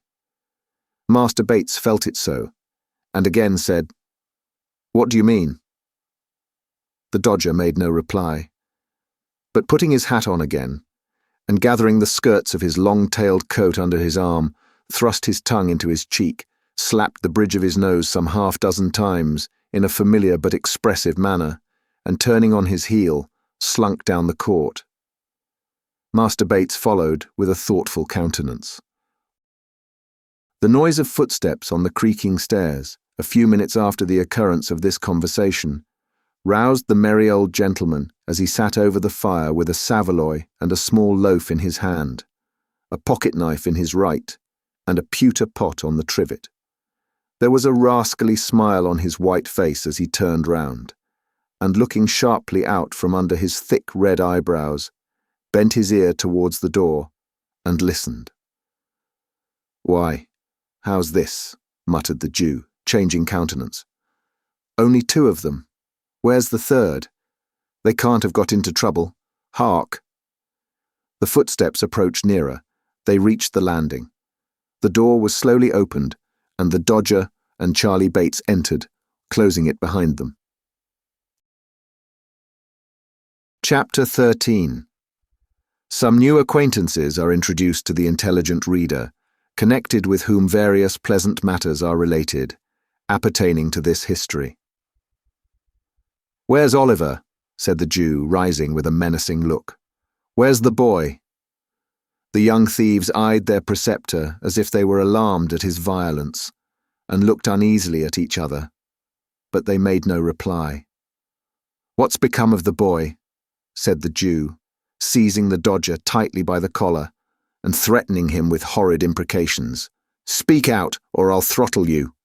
Mr. Fagin looked so very much in earnest that Charlie Bates, who deemed it prudent in all cases to be on the safe side, and who conceived it by no means improbable that it might be his turn to be throttled second, dropped upon his knees and raised a loud, well-sustained and continuous roar, something between a mad bull and a speaking trumpet. "Will you speak?" thundered the Jew, shaking the Dodger so much that his keeping in the big coat at all seemed perfectly miraculous. "Why, the traps have got him, and that's all about it," said the Dodger sullenly. "Come, let go of me, will you?" And swinging himself at one jerk clean out of the big coat, which he left in the Jew's hands, the Dodger snatched up the toasting fork and made a pass at the merry old gentleman's waistcoat, which, if it had taken effect, would have let a little more merriment out than could have been easily replaced. The Jew stepped back in this emergency with more agility than could have been anticipated in a man of his apparent decrepitude, and seizing up the pot, prepared to hurl it at his assailant's head. But Charlie Bates, at this moment, calling his attention by a perfectly terrific howl, he suddenly altered its destination and flung it full at that young gentleman. "Why, what the blazes is in the wind now?" growled a deep voice. "Who pitched that here at me? It's the beer, and not the pot, has hit me, or I'd have settled somebody. I might have known, as nobody but an infernal, rich, plundering, thundering old Jew could afford to throw away any drink but water. And not that, unless he done the river company every quarter. What's it all about, Fagin? Damn me if my neck handkerchief isn't lined with beer. Come in, you sneaking varmint. What are you stopping outside for, as if you were ashamed of your master? Come in." The man who growled out these words was a stoutly built fellow of about 35, in a black velveteen coat, very soiled drab breeches, lace-up half boots, and grey cotton stockings, which enclosed a bulky pair of legs with large swelling calves. The kind of legs which in such costume always look in an unfinished and incomplete state without a set of fetters to garnish them. He had a brown hat on his head and a dirty Belcher handkerchief round his neck, with the long frayed ends of which he smeared the beer from his face as he spoke. He disclosed, when he had done so, a broad heavy countenance with a beard of 3 days' growth and 2 scowling eyes, one of which displayed various party-coloured symptoms of having been recently damaged by a blow. "Come in, do you hear?" growled this engaging ruffian. A white, shaggy dog, with his face scratched and torn in 20 different places, skulked into the room. "Why didn't you come in before?" said the man. "You're getting too proud to own me before company, are you? Lie down." This command was accompanied with a kick, which sent the animal to the other end of the room. He appeared well used to it, however, for he coiled himself up in a corner very quietly, without uttering a sound, and winking his very ill-looking eyes 20 times in a minute, appeared to occupy himself in taking a survey of the apartment. "What are you up to, ill-treating the boys, you covetous, avaricious, insatiable old fence?" said the man, seating himself deliberately. "I wonder they don't murder you. I would if I were them. If I'd been your apprentice, I'd have done it long ago, and no, I couldn't have sold you afterwards, for you're fit for nothing but keeping as a curiosity of ugliness in a glass bottle, and I suppose they don't blow glass bottles large enough." "Hush, hush, Mr. Sykes," said the Jew, trembling. "Don't speak so loud." "None of your mistering," replied the ruffian. "You always mean mischief when you come that. You know my name. Out with it. I shan't disgrace it when the time comes."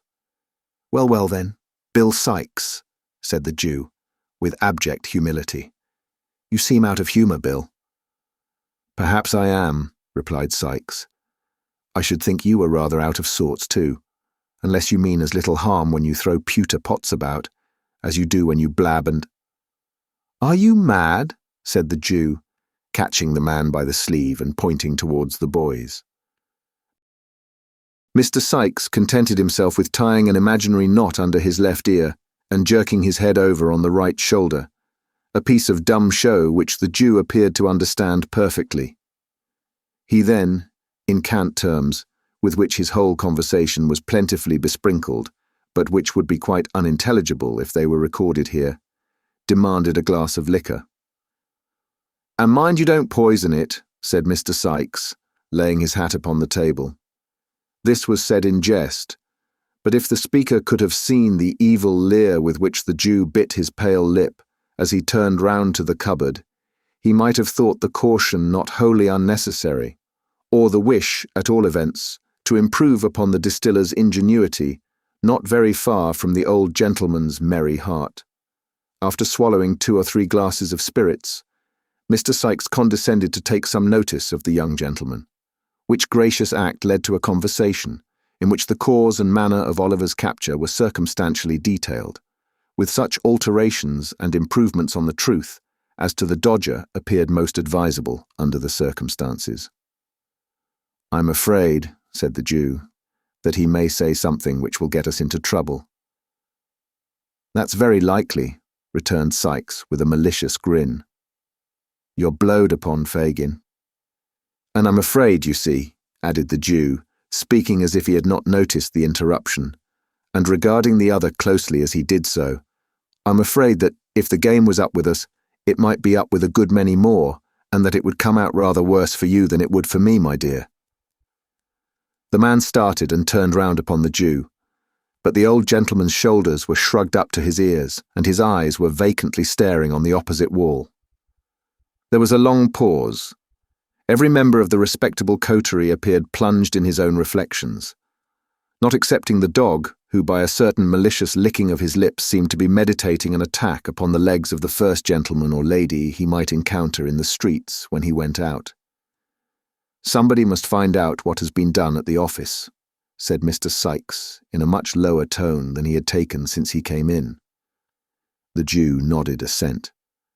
"If he hasn't peached and is committed, there's no fear till he comes out again," said Mr. Sikes, "and then he must be taken care of. You must get hold of him somehow." Again the Jew nodded. The prudence of this line of action, indeed, was obvious, but, unfortunately, there was one very strong objection to its being adopted.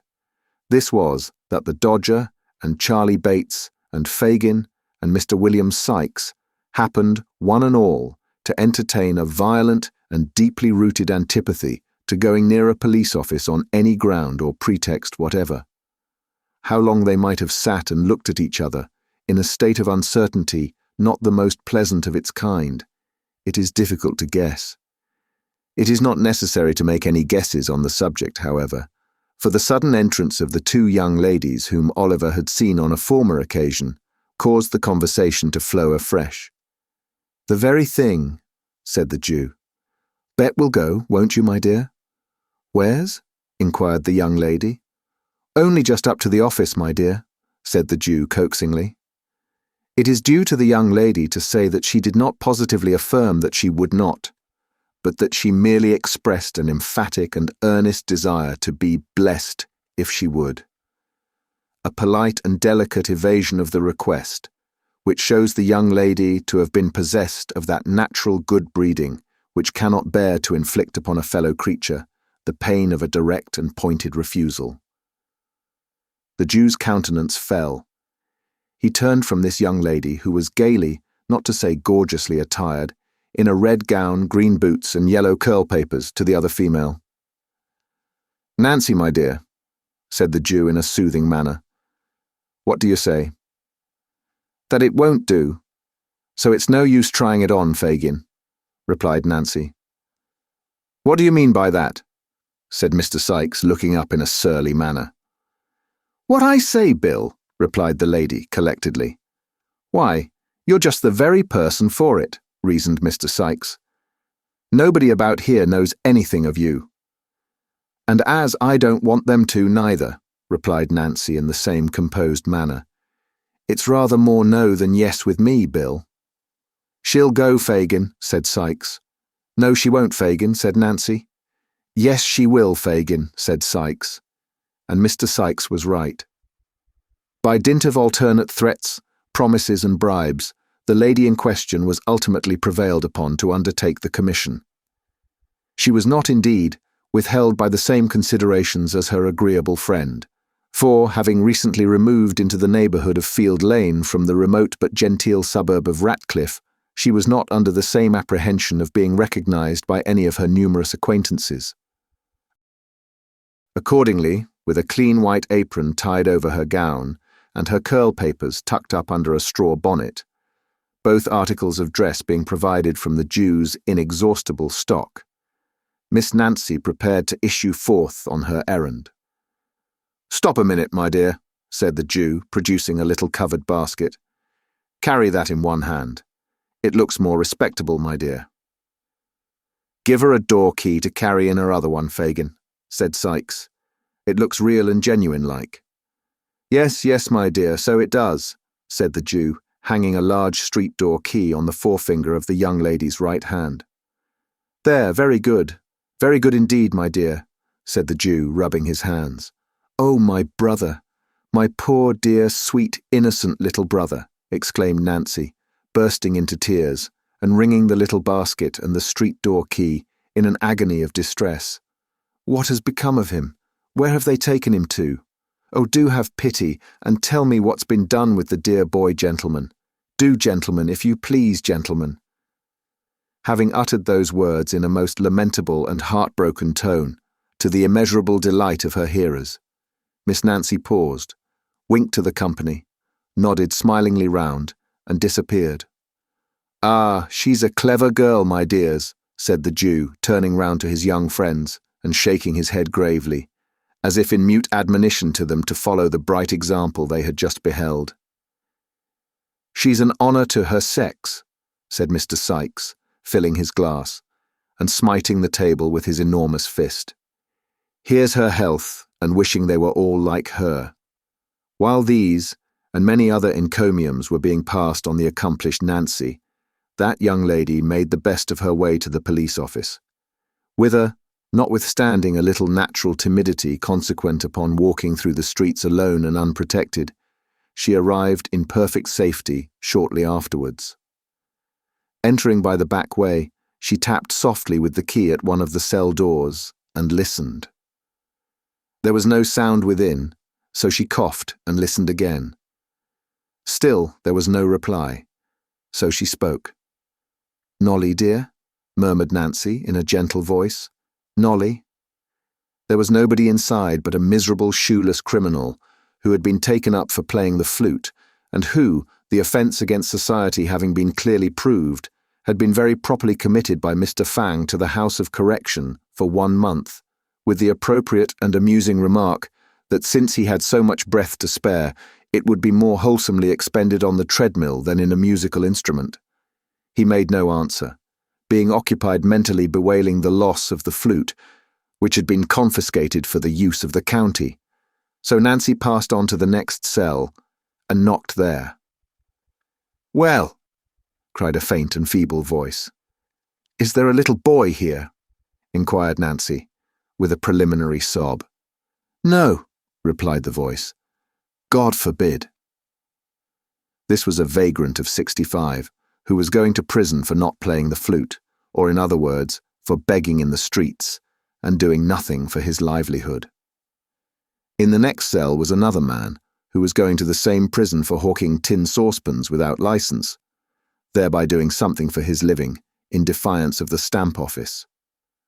But as neither of these criminals answered to the name of Oliver or knew anything about him, Nancy made straight up to the bluff officer in the striped waistcoat, and with the most piteous wailings and lamentations, rendered more piteous by a prompt and efficient use of the street door key and the little basket, demanded her own dear brother.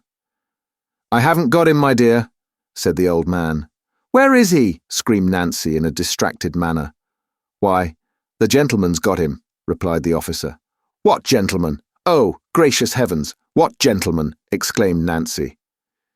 In reply to this incoherent questioning, the old man informed the deeply affected sister that Oliver had been taken ill in the office and discharged in consequence of a witness having proved the robbery to have been committed by another boy, not in custody, and that the prosecutor had carried him away, in an insensible condition, to his own residence, and concerning which, all the informant knew was that it was somewhere in Pentonville, he having heard that word mentioned in the directions to the coachman.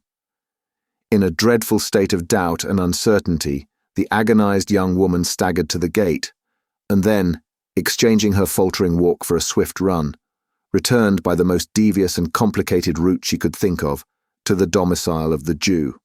Mr. Bill Sikes no sooner heard the account of the expedition delivered, than he very hastily called up the white dog, and putting on his hat, expeditiously departed, without devoting any time to the formality of wishing the company good morning.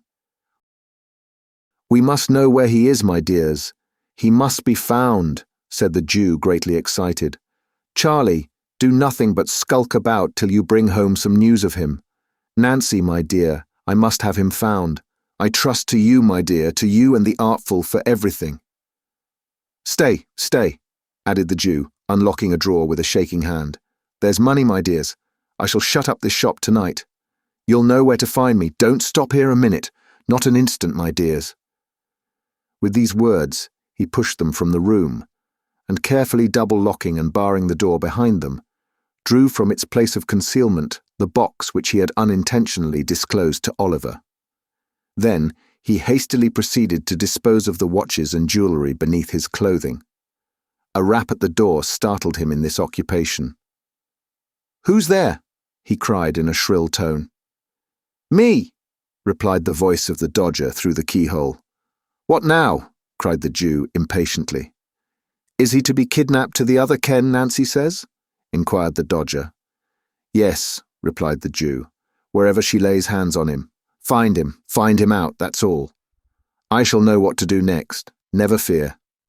The boy murmured a reply of intelligence, and hurried downstairs after his companions.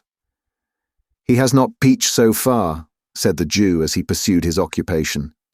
"If he means to blab us among his new friends, we may stop his mouth yet." Chapter 14.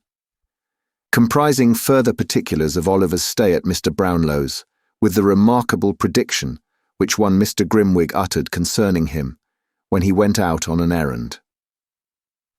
Oliver, soon recovering from the fainting fit into which Mr. Brownlow's abrupt exclamation had thrown him, the subject of the picture was carefully avoided, both by the old gentleman and Mrs. Bedwin, in the conversation that ensued, which indeed bore no reference to Oliver's history or prospects, but was confined to such topics as might amuse without exciting him.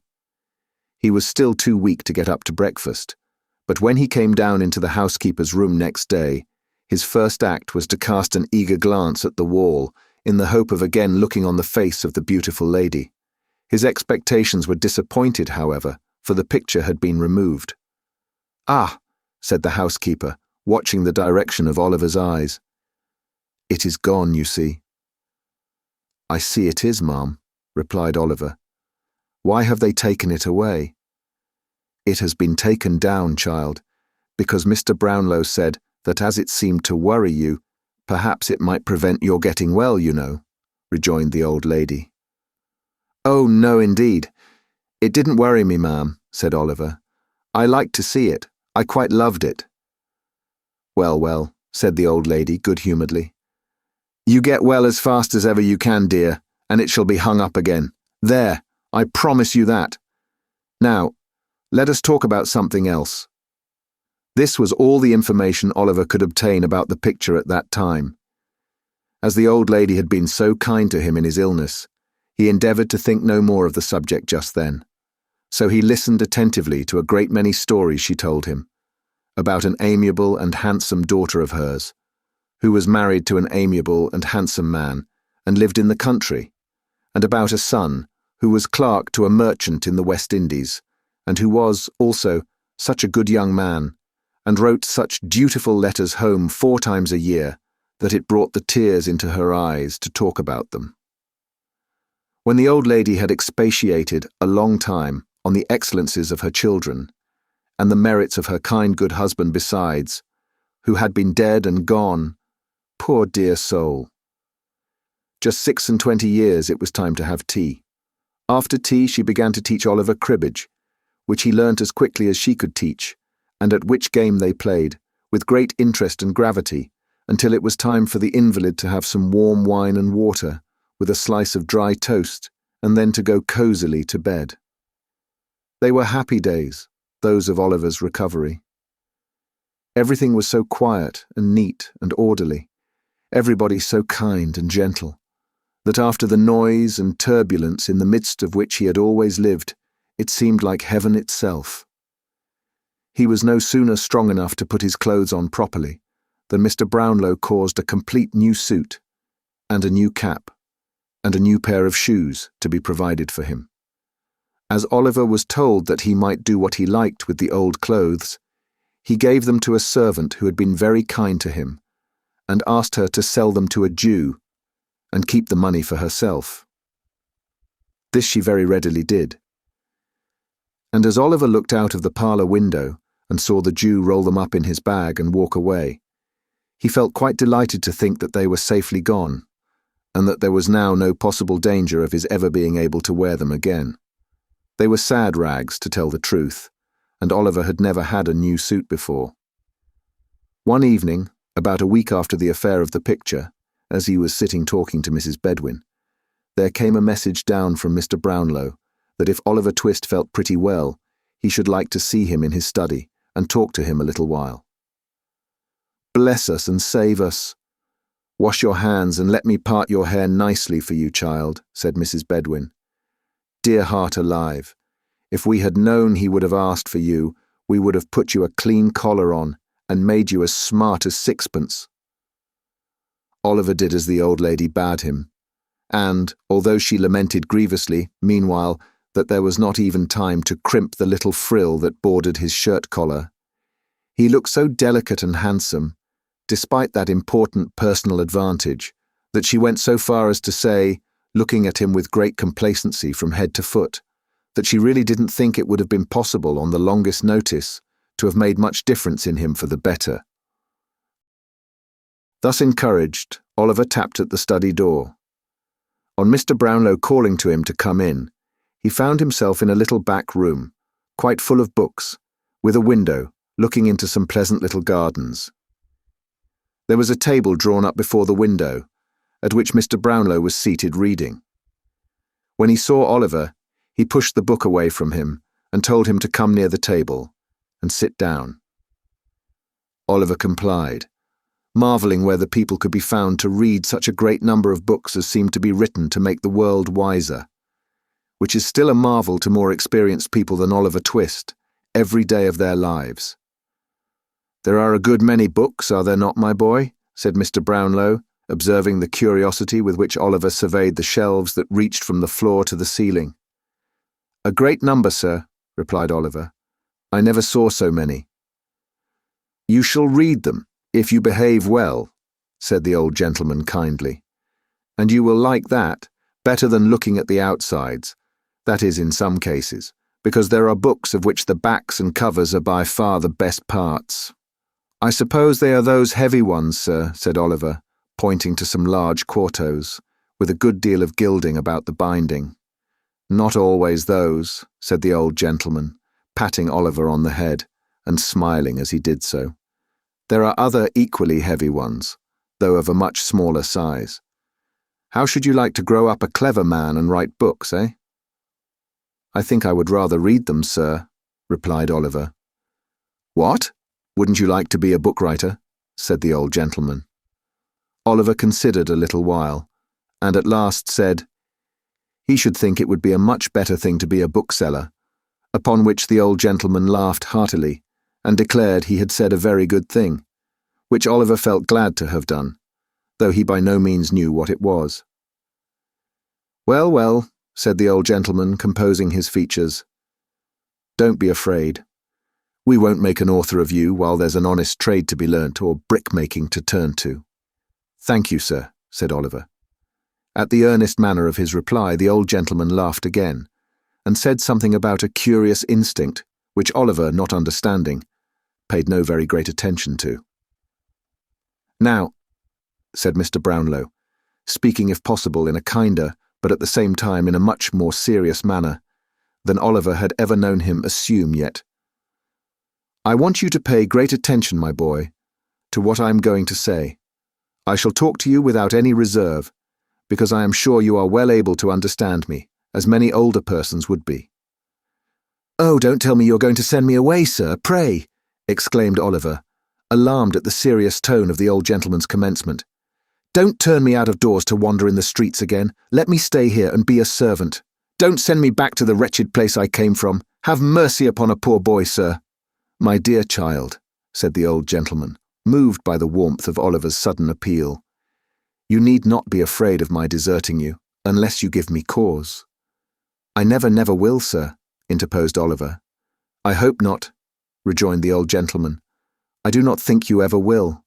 I have been deceived before, in the objects whom I have endeavoured to benefit, but I feel strongly disposed to trust you nevertheless, and I am more interested in your behalf than I can well account for, even to myself. The persons on whom I have bestowed my dearest love lie deep in their graves, but although the happiness and delight of my life lie buried there too, I have not made a coffin of my heart, and sealed it up forever on my best affections. Deep affliction has but strengthened and refined them."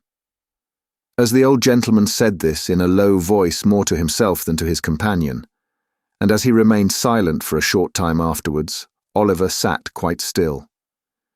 "Well, well," said the old gentleman at length, in a more cheerful tone, "I only say this because you have a young heart, and knowing that I have suffered great pain and sorrow, you will be more careful, perhaps, not to wound me again.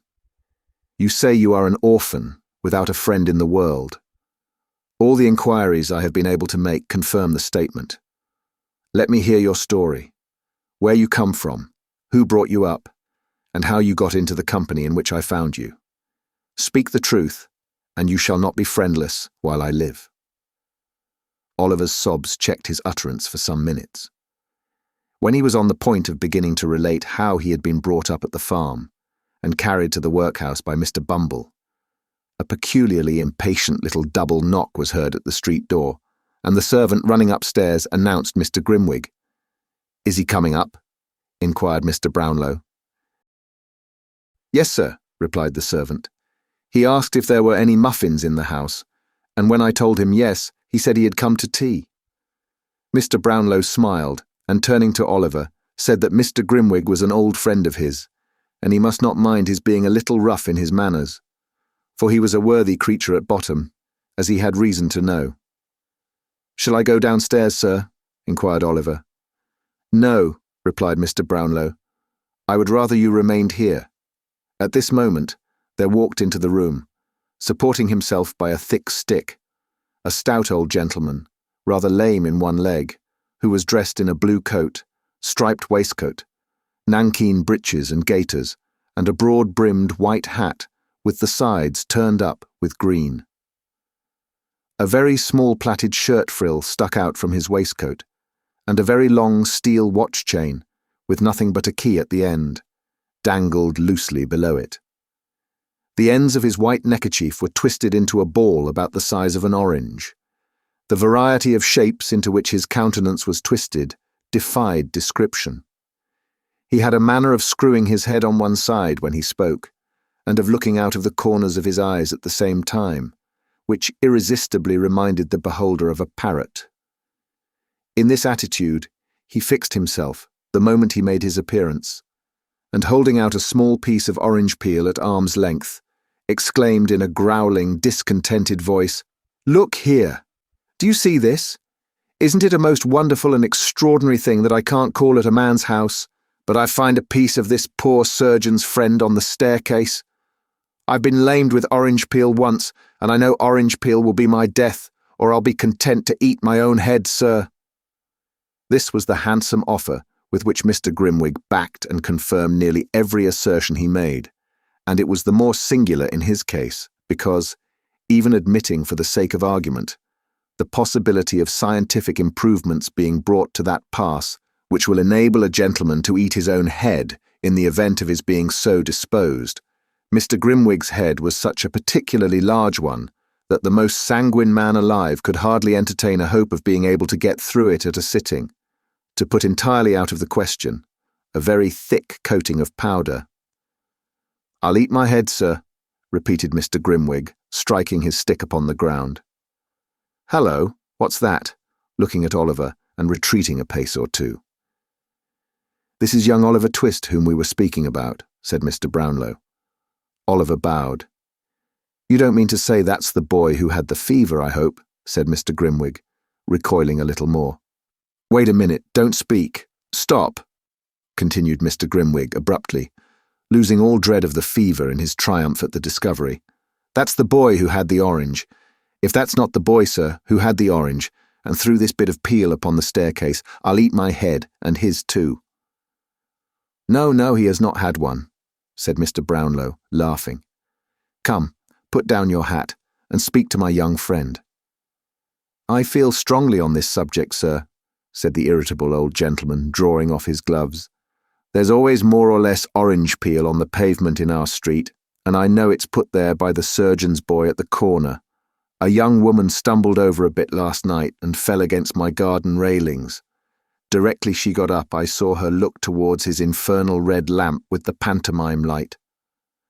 'Don't go to him,' I called out of the window. 'He's an assassin, a man-trap.' So he is. If he is not—" Here the irascible old gentleman gave a great knock on the ground with his stick, which was always understood by his friends to imply the customary offer, whenever it was not expressed in words. Then, still keeping his stick in his hand, he sat down, and opening a double eyeglass, which he wore attached to a broad black riband, took a view of Oliver, who, seeing that he was the object of inspection, coloured and bowed again. "That's the boy, is it?" said Mr. Grimwig at length. "That's the boy," replied Mr. Brownlow.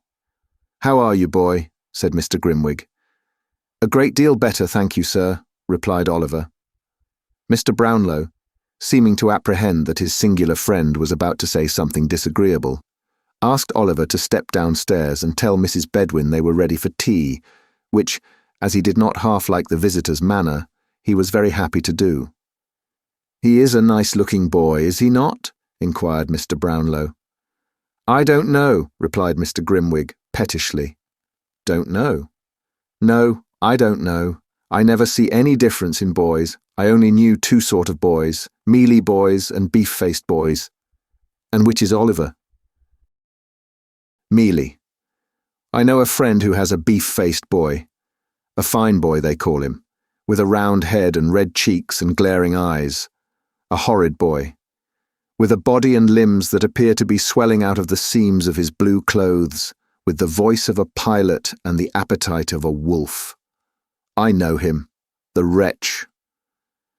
"Come," said Mr. Brownlow, "these are not the characteristics of young Oliver Twist, so he needn't excite your wrath." "They are not," replied Mr. Grimwig. "He may have worse." Here Mr. Brownlow coughed impatiently, which appeared to afford Mr. Grimwig the most exquisite delight. "He may have worse, I say," repeated Mr. Grimwig. "Where does he come from? Who is he? What is he? He has had a fever. What of that? Fevers are not peculiar to good people, are they? Bad people have fevers sometimes, haven't they, eh? I knew a man who was hung in Jamaica for murdering his master. He had had a fever 6 times. He wasn't recommended to mercy on that account. Pooh! Nonsense." Now the fact was that in the inmost recesses of his own heart, Mr. Grimwig was strongly disposed to admit that Oliver's appearance and manner were unusually prepossessing, but he had a strong appetite for contradiction, sharpened on this occasion by the finding of the orange peel, and inwardly determining that no man should dictate to him whether a boy was well-looking or not, he had resolved, from the first, to oppose his friend. When Mr. Brownlow admitted that on no one point of inquiry could he yet return a satisfactory answer, and that he had postponed any investigation into Oliver's previous history until he thought the boy was strong enough to hear it, Mr. Grimwig chuckled maliciously, and he demanded with a sneer whether the housekeeper was in the habit of counting the plate at night, because if she didn't find a tablespoon or two missing some sunshiny morning, why he would be content to, and so forth. All this, Mr. Brownlow, although himself somewhat of an impetuous gentleman, knowing his friend's peculiarities, bore with great good humour, as Mr. Grimwig, at tea, was graciously pleased to express his entire approval of the muffins. Matters went on very smoothly, and Oliver, who made one of the party, began to feel more at his ease than he had yet done in the fierce old gentleman's presence. "And when are you going to hear a full, true, and particular account of the life and adventures of Oliver Twist?" asked Grimwig of Mr. Brownlow at the conclusion of the meal, looking sideways at Oliver as he resumed his subject. "Tomorrow morning," replied Mr. Brownlow. "I would rather he was alone with me at the time. Come up to me tomorrow morning at 10 o'clock, my dear." "Yes, sir," replied Oliver. He answered with some hesitation because he was confused by Mr. Grimwig's looking so hard at him. "I'll tell you what," whispered that gentleman to Mr. Brownlow. "He won't come up to you tomorrow morning. I saw him hesitate. He is deceiving you, my good friend." "I'll swear he is not," replied Mr. Brownlow warmly. "If he is not," said Mr. Grimwig, "I'll—" and down went the stick. "I'll answer for that boy's truth with my life," said Mr. Brownlow, knocking the table. "And I for his falsehood with my head," rejoined Mr. Grimwig, knocking the table also. "We shall see," said Mr. Brownlow, checking his rising anger. "We will," replied Mr. Grimwig with a provoking smile. "We will." As fate would have it, Mrs. Bedwin chanced to bring in, at this moment, a small parcel of books, which Mr. Brownlow had that morning purchased of the identical bookstall keeper, who has already figured in this history. Having laid them on the table, she prepared to leave the room. "Stop the boy, Mrs. Bedwin," said Mr. Brownlow. "There is something to go back." "He has gone, sir," replied Mrs. Bedwin. Call after him, said Mr. Brownlow. It's particular. He is a poor man, and they are not paid for. There are some books to be taken back, too. The street door was opened. Oliver ran one way, and the girl ran another, and Mrs. Bedwin stood on the step and screamed for the boy, but there was no boy in sight. Oliver and the girl returned, in a breathless state, to report that there were no tidings of him. Dear me, I am very sorry for that, exclaimed Mr. Brownlow. I particularly wished those books to be returned tonight. Send Oliver with them, said Mr. Grimwig, with an ironical smile. He will be sure to deliver them safely, you know. Yes, do let me take them, if you please, sir, said Oliver. I'll run all the way, sir. The old gentleman was just going to say that Oliver should not go out on any account, when a most malicious cough from Mr. Grimwig determined him that he should, and that, by his prompt discharge of the commission, he should prove to him the injustice of his suspicions, on this head at least, at once. You shall go, my dear, said the old gentleman. The books are on a chair by my table. Fetch them down. Oliver, delighted to be of use, brought down the books under his arm in a great bustle, and waited, cap in hand, to hear what message he was to take. You are to say, said Mr. Brownlow, glancing steadily at Grimwig, you are to say that you have brought those books back, and that you have come to pay the £4 10 I owe him. This is a £5 note, so you will have to bring me back 10 shillings change. I won't be 10 minutes, sir, said Oliver eagerly. Having buttoned up the banknote in his jacket pocket, and placed the books carefully under his arm, he made a respectful bow and left the room. Mrs. Bedwin followed him to the street door, giving him many directions about the nearest way, and the name of the bookseller, and the name of the street, all of which Oliver said he clearly understood. Having superadded many injunctions to be sure and not take cold, the old lady at length permitted him to depart. Bless his sweet face, said the old lady, looking after him. I can't bear somehow to let him go out of my sight. At this moment, Oliver looked gaily round and nodded before he turned the corner. The old lady smilingly returned his salutation, and closing the door, went back to her own room. Let me see, he'll be back in 20 minutes at the longest, said Mr. Brownlow, pulling out his watch and placing it on the table.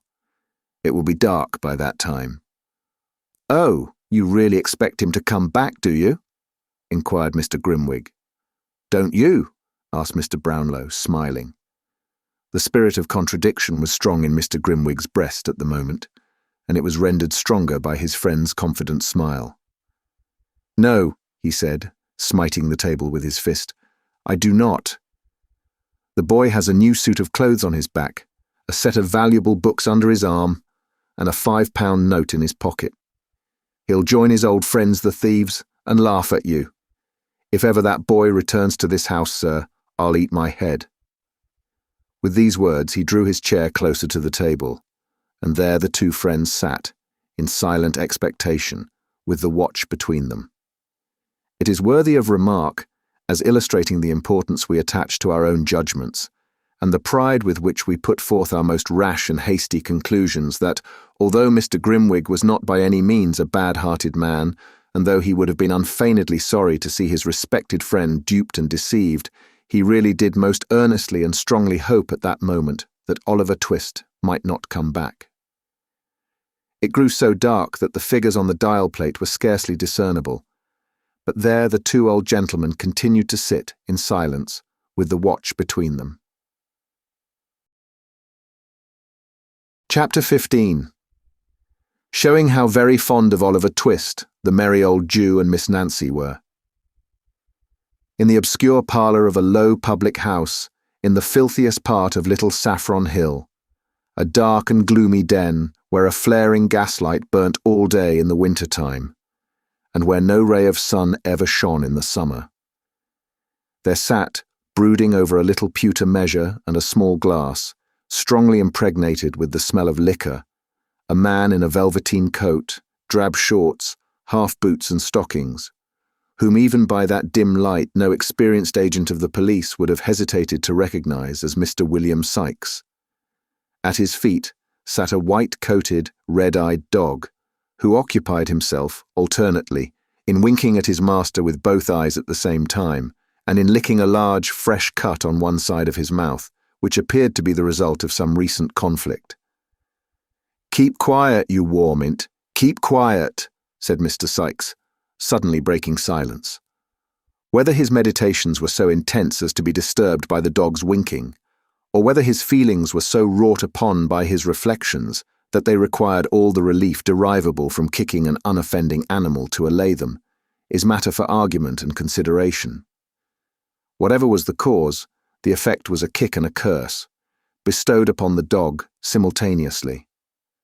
Dogs are not generally apt to revenge injuries inflicted upon them by their masters, but Mr. Sikes's dog, having faults of temper in common with his owner, and labouring, perhaps at this moment, under a powerful sense of injury, made no more ado, but at once fixed his teeth in one of the half-boots. Having given in a hearty shake, he retired growling under a form, just escaping the pewter measure which Mr. Sikes levelled at his head. "You would you?" said Sikes, seizing the poker in one hand and deliberately opening with the other a large clasp knife, which he drew from his pocket. "Come here, you born devil. Come here, do you hear?"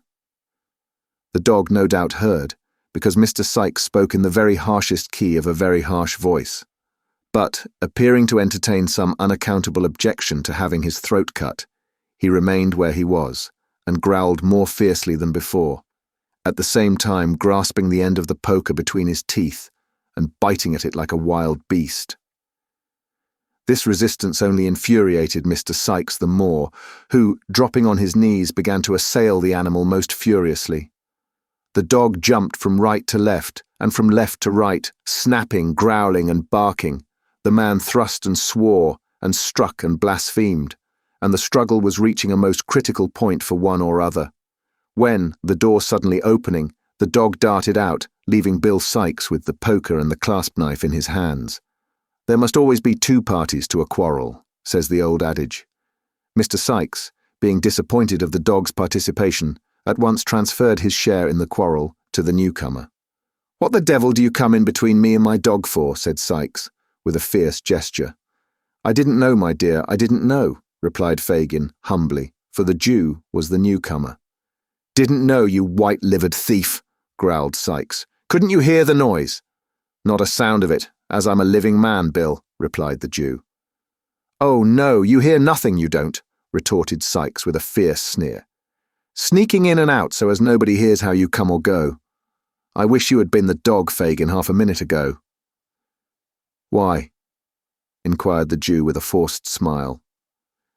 "'Cause the government, as cares for the lives of such men as you as haven't half the pluck of curs, lets a man kill a dog how he likes," replied Sikes, shutting up the knife with a very expressive look.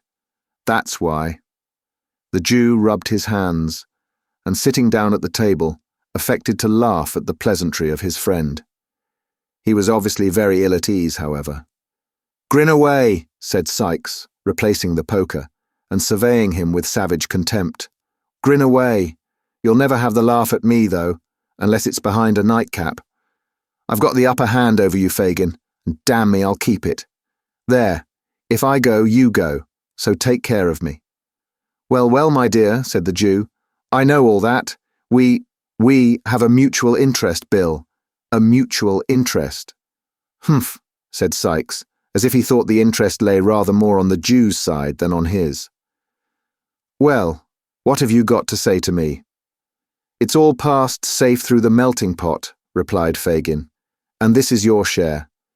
It's rather more than it ought to be, my dear, but as I know you'll do me a good turn another time, and—" "Stow that gammon," interposed the robber impatiently. "Where is it? Hand over." Yes, Bill. Give me time, replied the Jew soothingly. "Here it is, all safe." As he spoke, he drew forth an old cotton handkerchief from his breast, and untying a large knot in one corner, produced a small brown paper packet. Sikes, snatching it from him, hastily opened it, and proceeded to count the sovereigns it contained. "This is all, is it?" inquired Sikes. "All," replied the Jew. You haven't opened the parcel and swallowed one or two as you come along, have you?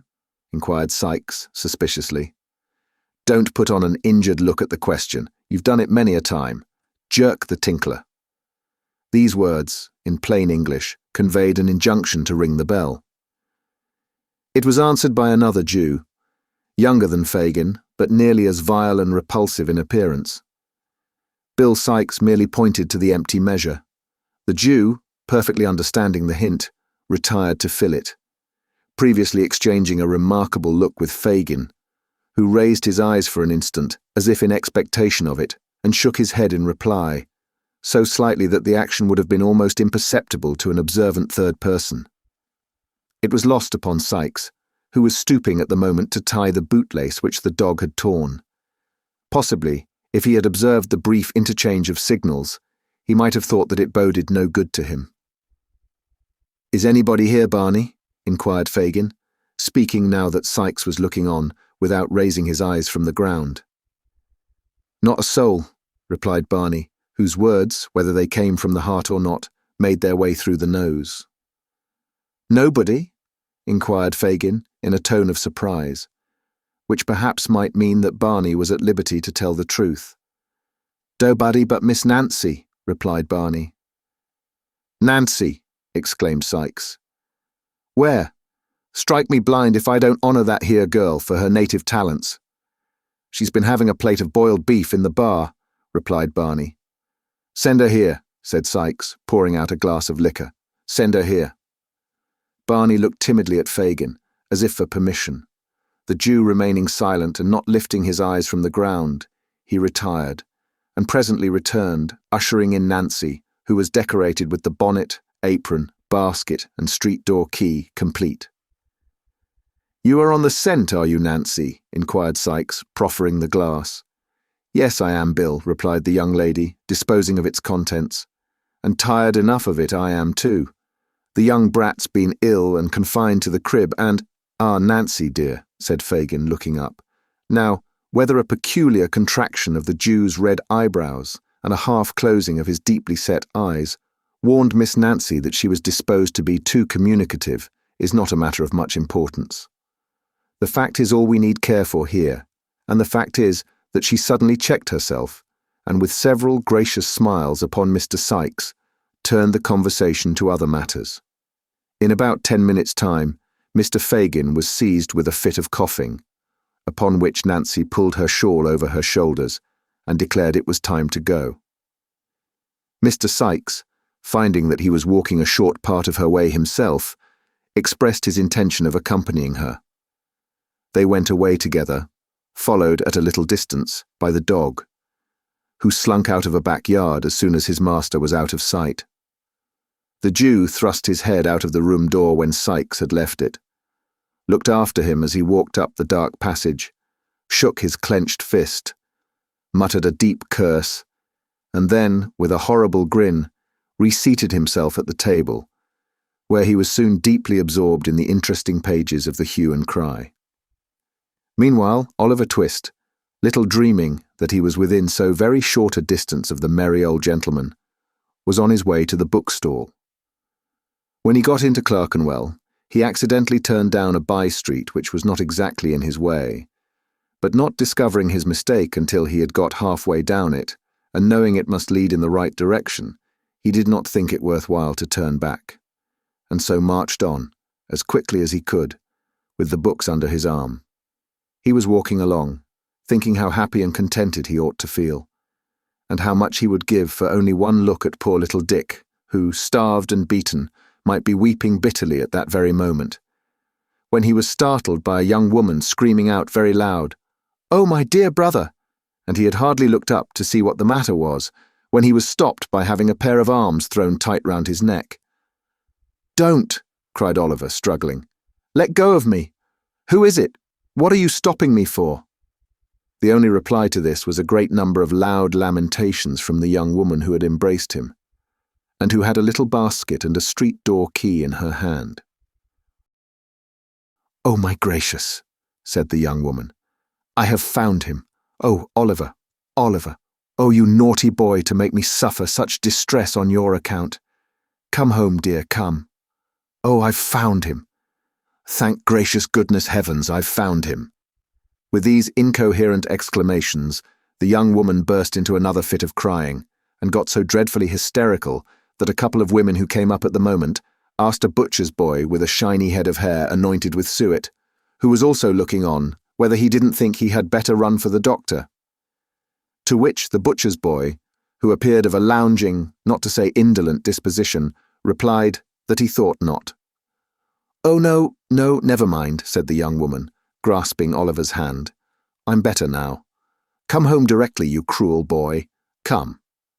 Oh, ma'am, replied the young woman. He ran away near a month ago from his parents, who are hard-working and respectable people, and went and joined a set of thieves and bad characters, and almost broke his mother's heart. Young wretch, said one woman. Go home, do, you little brute, said the other. I am not, replied Oliver, greatly alarmed. I don't know her. I haven't any sister or father and mother either. I'm an orphan. I live at Pentonville. Only hear him, how he braves it out, cried the young woman. Why, it's Nancy, exclaimed Oliver, who now saw her face for the first time and started back in irrepressible astonishment. You see, he knows me, cried Nancy, appealing to the bystanders. He can't help himself. Make him come home, there's good people, or he'll kill his dear mother and father and break my heart. What the devil's this? Said a man, bursting out of a beer shop with a white dog at his heels. Young Oliver, come home to your poor mother, you young dog, come home directly. I don't belong to them. I don't know them. Help, help, cried Oliver, struggling in the man's powerful grasp. Help, repeated the man. Yes, I'll help you, you young rascal. What books are these? You've been a-stealing them, have you? Give them here. With these words, the man tore the volumes from his grasp and struck him on the head. That's right, cried a looker-on from a garret window. That's the only way of bringing him to his senses. To be sure, cried a sleepy-faced carpenter, casting an approving look at the garret window. It'll do him good, said the two women.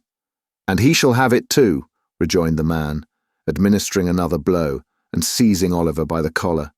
Come on, you young villain. Here, Bullseye, mind him, boy, mind him.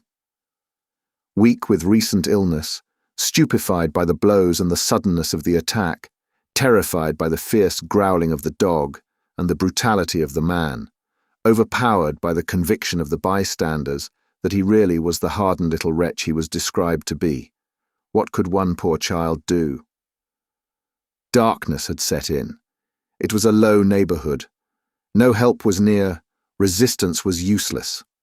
In another moment he was dragged into a labyrinth of dark, narrow courts, and was forced along them at a pace which rendered the few cries he dared to give utterance to unintelligible.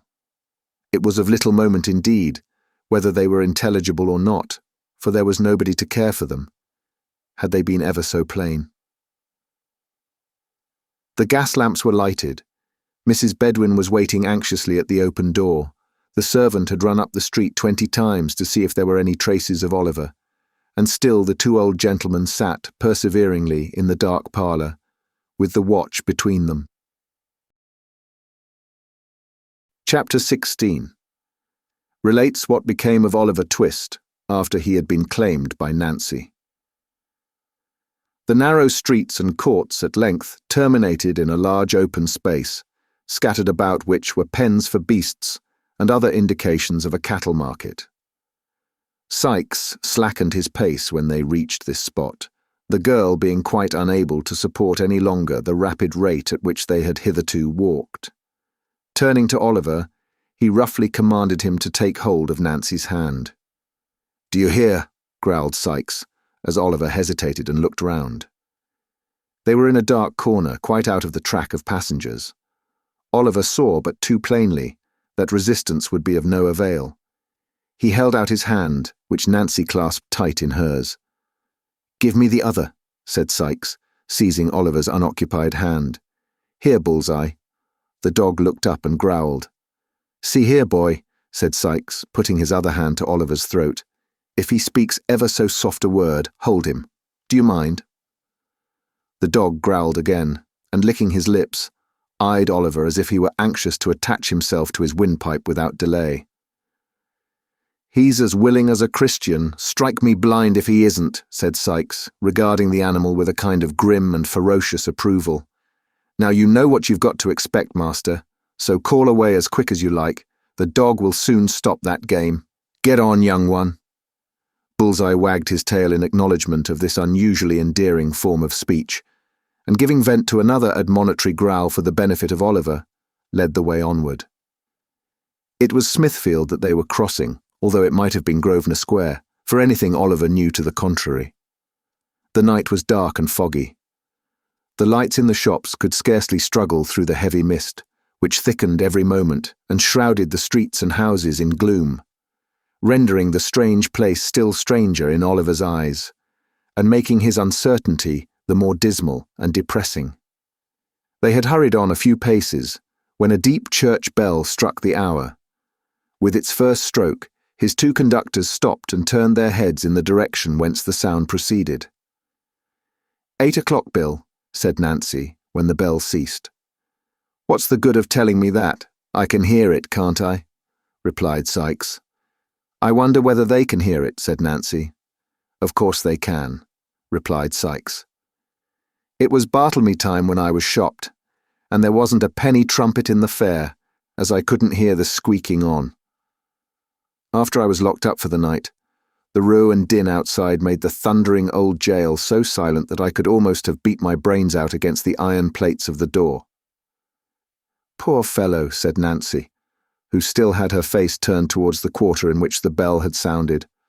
"Oh, Bill, such fine young chaps as them." "Yes, that's all you women think of," answered Sykes. "Fine young chaps. Well, they're as good as dead, so it don't much matter." With this consolation, Mr. Sykes appeared to repress a rising tendency to jealousy, and clasping Oliver's wrist more firmly, told him to step out again. "Wait a minute," said the girl.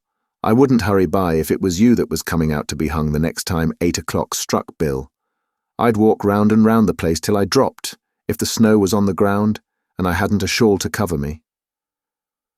"And what good would that do?" inquired the unsentimental Mr. Sykes. "Unless you could pitch over a file and 20 yards of good stout rope, you might as well be walking 50 miles off, or not walking at all, for all the good it would do me. Come on, and don't stand preaching there." The girl burst into a laugh, drew her shawl more closely round her, and they walked away. But Oliver felt her hand tremble, and looking up in her face as they passed a gas lamp, saw that it had turned a deadly white. They walked on, by little frequented and dirty ways, for a full half hour, meeting very few people, and those appearing from their looks to hold much the same position in society as Mr. Sykes himself. At length they turned into a very filthy, narrow street, nearly full of old clothes shops. The dog running forward, as if conscious that there was no further occasion for his keeping on guard, stopped before the door of a shop that was closed and apparently untenanted. The house was in a ruinous condition, and on the door was nailed a board, intimating that it was to let, which looked as if it had hung there for many years. "All right," cried Sykes, glancing cautiously about. Nancy stooped below the shutters, and Oliver heard the sound of a bell. They crossed to the opposite side of the street, and stood for a few moments under a lamp. A noise, as if a sash window were gently raised, was heard, and soon afterwards the door softly opened. Mr. Sykes then seized the terrified boy by the collar with very little ceremony, and all three were quickly inside the house. The passage was perfectly dark.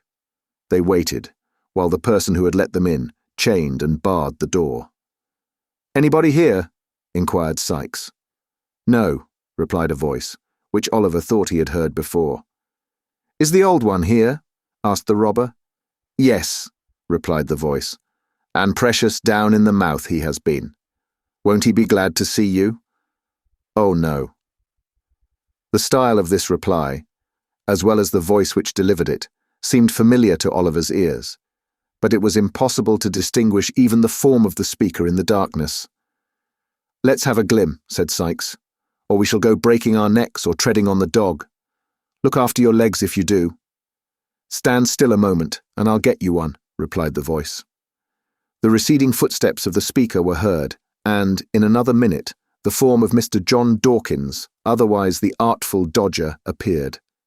He bore in his right hand a tallow candle stuck in the end of a cleft stick.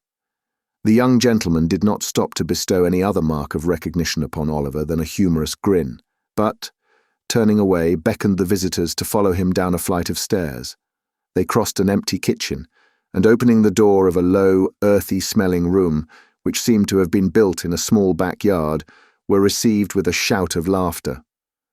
"Oh, my wig, my wig!" cried Master Charles Bates, from whose lungs the laughter had proceeded. "Here he is! Oh, cry! Here he is! Oh, Fagin, look at him! Fagin, do look at him! I can't bear it! It is such a jolly game, I can't bear it! Hold me somebody while I laugh it out!" With this irrepressible ebullition of mirth, Master Bates laid himself flat on the floor and kicked convulsively for 5 minutes in an ecstasy of facetious joy. Then, jumping to his feet, he snatched the cleft stick from the Dodger, and advancing to Oliver, viewed him round and round, while the Jew, taking off his nightcap, made a great number of low bows to the bewildered boy. The Artful, meantime, who was of a rather saturnine disposition, and seldom gave way to merriment when it interfered with business, rifled Oliver's pockets with steady assiduity. "Look at his togs, Fagin," said Charlie, putting the light so close to his new jacket as nearly to set him on fire. "Look at his togs! Superfine cloth, and the heavy swell cut. Oh my eye, what a game! And his books too! Nothing but a gentleman, Fagin." "Delighted to see you looking so well, my dear," said the Jew, bowing with mock humility. "The Artful shall give you another suit, my dear, for fear you should spoil that Sunday one. Why didn't you write, my dear, and say you were coming? We'd have got something warm for supper." At this, Master Bates roared again, so loud that Fagin himself relaxed, and even the Dodger smiled. But as the Artful drew forth the £5 note at that instant, it is doubtful whether the sally of the discovery awakened his merriment. "Hello, what's that?" inquired Sikes, stepping forward as the Jew seized the note. "That's mine, Fagin." "No, no, my dear," said the Jew. "Mine, Bill, mine. You shall have the books." "If that ain't mine," said Bill Sikes, putting on his hat with a determined air. "Mine and Nancy's, that is. I'll take the boy back again." The Jew started. Oliver started too, though from a very different cause, for he hoped that the dispute might really end in his being taken back. "Come, hand over, will you?" said Sikes. "This is hardly fair, Bill. Hardly fair, is it, Nancy?" inquired the Jew. "Fair or not fair," retorted Sikes. "Hand over, I tell you. Do you think Nancy and me have got nothing else to do with our precious time but to spend it in scouting after and kidnapping every young boy as gets grabbed through you? Give it here, you avaricious old skeleton. Give it here."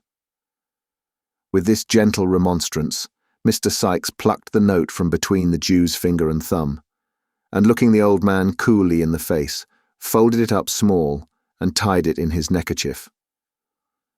"That's for our share of the trouble," said Sikes, "and not half enough neither. You may keep the books if you're fond of reading. If you ain't, sell them." "They're very pretty," said Charlie Bates, who with sundry grimaces had been affecting to read one of the volumes in question. "Beautiful writing, isn't it, Oliver?" At sight of the dismayed look with which Oliver regarded his tormentors, Master Bates, who was blessed with a lively sense of the ludicrous, fell into another ecstasy, more boisterous than the first. "They belong to the old gentleman," said Oliver, wringing his hands. "To the good, kind old gentleman who took me into his house and had me nursed when I was near dying of the fever.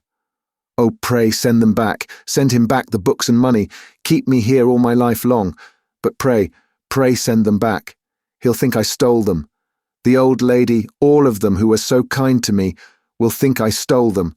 Oh, do have mercy upon me and send them back." With these words, which were uttered with all the energy of passionate grief, Oliver fell upon his knees at the Jew's feet and beat his hands together in perfect desperation. "The boy's right," remarked Fagin, looking covertly round and knitting his shaggy eyebrows into a hard knot. "You're right, Oliver, you're right. They will think you have stolen them." "Ha! Ha!" chuckled the Jew, rubbing his hands. "It couldn't have happened better if we had chosen our time." "Of course it couldn't," replied Sykes. "I knew that directly I saw him coming through Clerkenwell, with the books under his arm. It's all right enough. They're soft-hearted psalm singers, or they wouldn't have taken him in at all, and they'll ask no questions after him, for fear they should be obliged to prosecute, and so get him lagged. He's safe enough." Oliver had looked from one to the other while these words were being spoken, as if he were bewildered and could scarcely understand what passed. But when Bill Sykes concluded, he jumped suddenly to his feet and tore wildly from the room, uttering shrieks for help, which made the bare old house echo to the roof. "Keep back the dog, Bill," cried Nancy, springing before the door and closing it, as the Jew and his two pupils darted out in pursuit. "Keep back the dog. He'll tear the boy to pieces." "Serve him right," cried Sykes, struggling to disengage himself from the girl's grasp. "Stand off from me, or I'll split your head against the wall." "I don't care for that, Bill. I don't care for that," screamed the girl, struggling violently with the man. "The child shan't be torn down by the dog unless you kill me first." "Shan't he?" said Sykes, setting his teeth. "I'll soon do that, if you don't keep off." The housebreaker flung the girl from him to the further end of the room, just as the Jew and the two boys returned, dragging Oliver among them. "What's the matter here?" said Fagin, looking round. "The girl's gone mad, I think," replied Sykes savagely. "No, she hasn't," said Nancy, pale and breathless from the scuffle. "No, she hasn't, Fagin. Don't think it." "Then keep quiet, will you?" said the Jew, with a threatening look. "No, I won't do that neither," replied Nancy, speaking very loud. "Come, what do you think of that?" Mr. Fagin was sufficiently well acquainted with the manners and customs of that particular species of humanity to which Nancy belonged, to feel tolerably certain that it would be rather unsafe to prolong any conversation with her at present. With the view of diverting the attention of the company, he turned to Oliver. "So you wanted to get away, my dear, did you?" said the Jew, taking up a jagged and knotted club which lay in a corner of the fireplace. "Eh?" Oliver made no reply, but he watched the Jew's motions and breathed quickly. "Wanted to get assistance, called for the police, did you?" sneered the Jew, catching the boy by the arm. "We'll cure you of that, my young master." The Jew inflicted a smart blow on Oliver's shoulders with the club, and was raising it for a second when the girl, rushing forward, wrested it from his hand. She flung it into the fire with a force that brought some of the glowing coals whirling out into the room. "I won't stand by and see it done, Fagin," cried the girl. "You've got the boy, and what more would you have? Let him be, or I shall put that mark on some of you that will bring me to the gallows before my time." The girl stamped her foot violently on the floor as she vented this threat, and with her lips compressed and her hands clenched, looked alternately at the Jew and the other robber, her face quite colourless from the passion of rage into which she had gradually worked herself. "Why, Nancy?" said the Jew in a soothing tone. After a pause during which he and Mr. Sykes had stared at one another in a disconcerted manner. You're more clever than ever tonight. Ha, ha, my dear, you are acting beautifully." "Am I?" said the girl. "Take care I don't overdo it. You will be the worse for it, Fagin, if I do. And so I tell you in good time to keep clear of me." There is something about a roused woman, especially if she adds to all her other strong passions the fierce impulses of recklessness and despair, which few men like to provoke. The Jew saw that it would be hopeless to effect any further mistake regarding the reality of Miss Nancy's rage, and shrinking involuntarily back a few paces, cast a glance, half imploring and half cowardly, at Sykes, as if to hint that he was the fittest person to pursue the dialogue. Mr. Sykes, thus mutely appealed to, and possibly feeling his personal pride and influence interested in the immediate reduction of Miss Nancy to reason, gave utterance to about a couple of score of curses and threats. the rapid production of which reflected great credit on the fertility of his invention. As they produced no visible effect on the object against whom they were discharged, however, he resorted to more tangible arguments. "What do you mean by this?" said Sykes, backing the inquiry with a very common imprecation concerning the most beautiful of human features, which, if it were heard above, only once out of every 50,000 times that it is uttered below, would render blindness as common a disorder as measles. "What do you mean by it? Burn my body. Do you know who you are and what you are?" "Oh, yes, I know all about it," replied the girl, laughing hysterically, and shaking her head from side to side, with a poor assumption of indifference. "Well then, keep quiet," rejoined Sykes, with a growl like that he was accustomed to use when addressing his dog, "or I'll quiet you for a good long time to come." The girl laughed again, even less composedly than before, and darting a hasty look at Sykes, turned her face aside and bit her lip till the blood came. "You're a nice one," added Sykes, as he surveyed her with a contemptuous air, "to take up the humane and gentle side. A pretty subject for the child, as you call him, to make a friend of." "God Almighty help me, I am," cried the girl passionately, "and I wish I had been struck dead in the street or had changed places with them we passed so near tonight before I had lent a hand in bringing him here. He's a thief, a liar, a devil, all that's bad, from this night forth. Isn't that enough for the old wretch, without blows?" "Come, come, Sykes," said the Jew, appealing to him in a remonstratory tone, and motioning towards the boys, who were eagerly attentive to all that passed. "We must have civil words. Civil words, Bill." "Civil words!" cried the girl, whose passion was frightful to see. "Civil words, you villain! Yes, you deserve them from me. I thieved for you when I was a child not half as old as this," pointing to Oliver. "I have been in the same trade, and in the same service, for 12 years since. Don't you know it? Speak out. Don't you know it?" "Well, well," replied the Jew, with an attempt at pacification. "And if you have, it's your living." "Aye, it is," returned the girl, not speaking, but pouring out the words in one continuous and vehement scream. "It is my living, and the cold, wet, dirty streets are my home, and you're the wretch that drove me to them long ago, and that'll keep me there day and night, till I die." "I shall do you a mischief," interposed the Jew, goaded by these reproaches. "A mischief worse than that, if you say much more."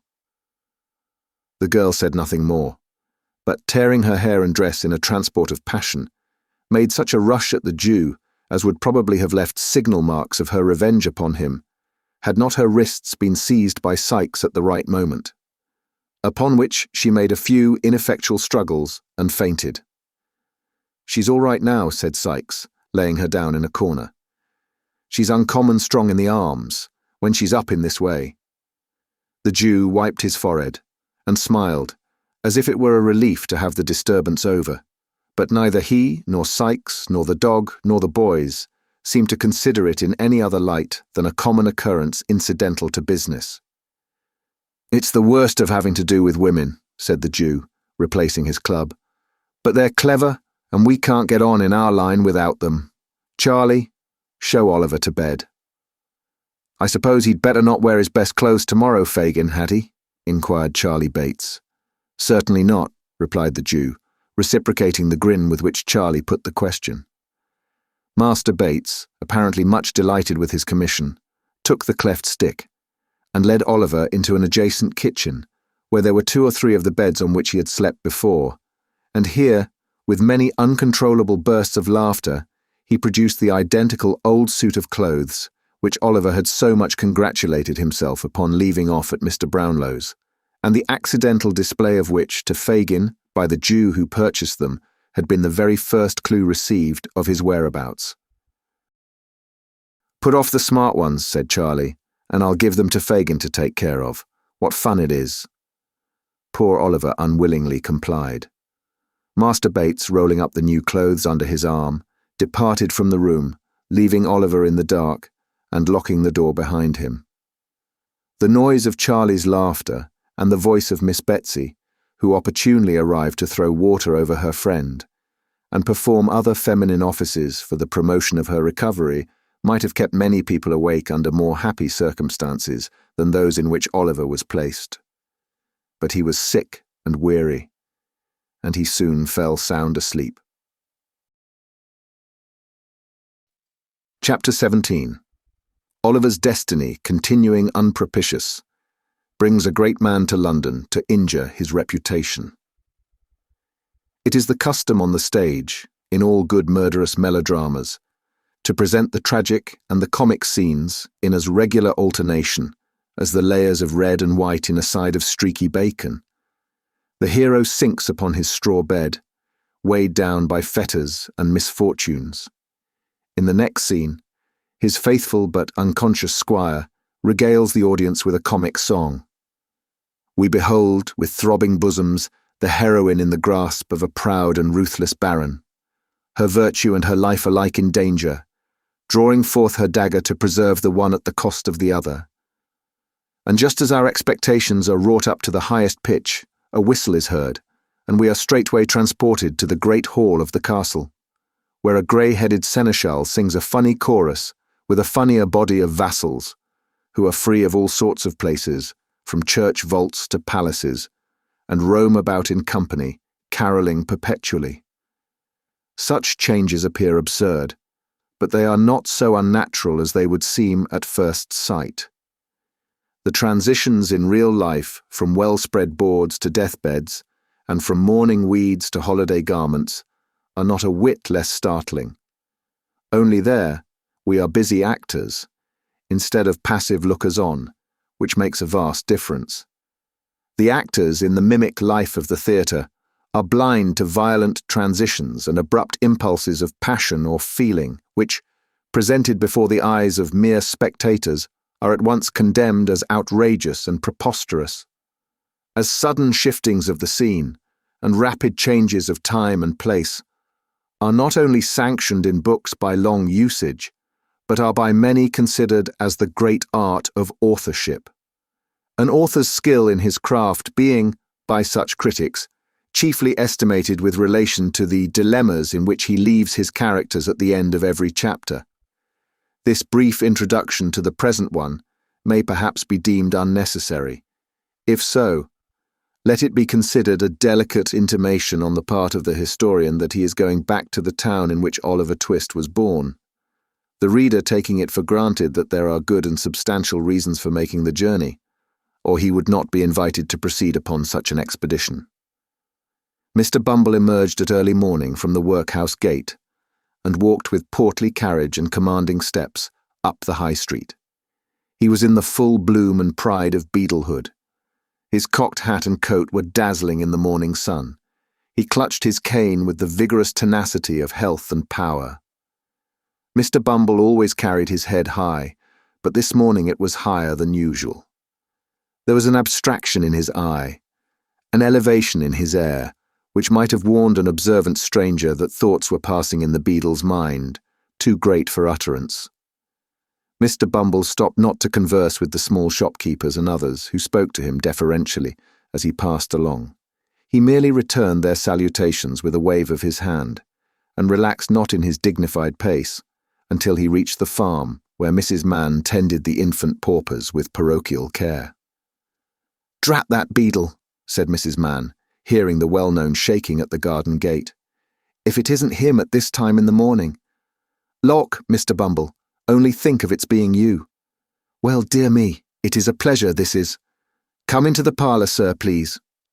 The first sentence was addressed to Susan, and the exclamations of delight were uttered to Mr. Bumble, as the good lady unlocked the garden gate and showed him, with great attention and respect, into the house. "Mrs. Mann," said Mr. Bumble, not sitting upon or dropping himself into a seat as any common jackanapes would, but letting himself gradually and slowly down into a chair. "Mrs. Mann, ma'am, good morning." "Well, and good morning to you, sir," replied Mrs. Mann with many smiles, "and hoping you find yourself well, sir." "So, Mrs. Mann," replied the beadle. "A parochial life is not a bed of roses, Mrs. Mann." "Ah, that it isn't indeed, Mr. Bumble," rejoined the lady, and all the infant paupers might have chorused the rejoinder with great propriety if they had heard it. "A parochial life, ma'am," continued Mr. Bumble, striking the table with his cane, "is a life of worrit and vexation and hardihood, but all public characters, as I may say, must suffer prosecution." Mrs. Mann, not very well knowing what the beadle meant, raised her hands with a look of sympathy and sighed. "Ah, you may well sigh, Mrs. Mann," said the beadle. Finding she had done right, Mrs. Mann sighed again, evidently to the satisfaction of the public character, who, repressing a complacent smile by looking sternly at his cocked hat, said, "Mrs. Mann, I am going to London." "Lark, Mr. Bumble," cried Mrs. Mann, starting back. "To London, ma'am," resumed the inflexible beadle, "by coach. I and 2 paupers, Mrs. Mann. A legal action is a-coming on, about a settlement, and the board has appointed me, Mrs. Mann, to dispose to the matter before the quarter sessions at Clerkenwell. And I very much question," added Mr. Bumble, drawing himself up, "whether the Clerkenwell sessions will not find themselves in the wrong box before they have done with me." "Oh, you mustn't be too hard upon them, sir," said Mrs. Mann, coaxingly. "The Clerkenwell sessions have brought it upon themselves, ma'am," replied Mr. Bumble. "And if the Clerkenwell sessions find that they come off rather worse than they expected, the Clerkenwell sessions have only themselves to thank." There was so much determination and depth of purpose about the menacing manner in which Mr. Bumble delivered himself of these words, that Mrs. Mann appeared quite awed by them. At length she said, "You're going by coach, sir? I thought it was always usual to send them paupers in carts." "That's when they're ill, Mrs. Mann," said the beadle. "We put the sick paupers into open carts in the rainy weather to prevent their taking cold." "Oh," said Mrs. Mann. "The opposition coach contracts for these 2 and takes them cheap," said Mr. Bumble. "They are both in a very low state, and we find it would come £2 cheaper to move them than to bury them. That is, if we can throw them upon another parish, which I think we shall be able to do, if they don't die upon the road to spite us." "Ha! Ha! Ha!" When Mr. Bumble had laughed a little while, his eyes again encountered the cocked hat, and he became grave. "We are forgetting business, ma'am," said the beadle. "Here is your parochial stipend for the month." Mr. Bumble produced some silver money rolled up in paper from his pocket-book and requested a receipt, which Mrs. Mann wrote. "It's very much blotted, sir," said the farmer of infants, "but it's formal enough, I dare say." "Thank you, Mr. Bumble, sir. I am very much obliged to you, I'm sure." Mr. Bumble nodded blandly in acknowledgement of Mrs. Mann's curtsy, and inquired how the children were. "Bless their dear little hearts," said Mrs. Mann with emotion. "They're as well as can be, the dears. Of course, except the 2 that died last week, and little Dick." "Isn't that boy no better?" inquired Mr. Bumble. Mrs. Mann shook her head. "He's an ill-conditioned, vicious, bad-disposed parochial child that," said Mr. Bumble angrily. "Where is he?" "I'll bring him to you in 1 minute, sir," replied Mrs. Mann. "Here, you Dick." After some calling, Dick was discovered. Having had his face put under the pump and dried upon Mrs. Mann's gown, he was led into the awful presence of Mr. Bumble, the beadle. The child was pale and thin, his cheeks were sunken, and his eyes large and bright. The scanty parish dress, the livery of his misery, hung loosely on his feeble body, and his young limbs had wasted away, like those of an old man. Such was the little being who stood trembling beneath Mr. Bumble's glance, not daring to lift his eyes from the floor, and dreading even to hear the beadle's voice. "Can't you look at the gentleman, you obstinate boy?" said Mrs. Mann. The child meekly raised his eyes and encountered those of Mr. Bumble. "What's the matter with you, parochial Dick?" inquired Mr. Bumble, with well-timed jocularity. "Nothing, sir," replied the child faintly.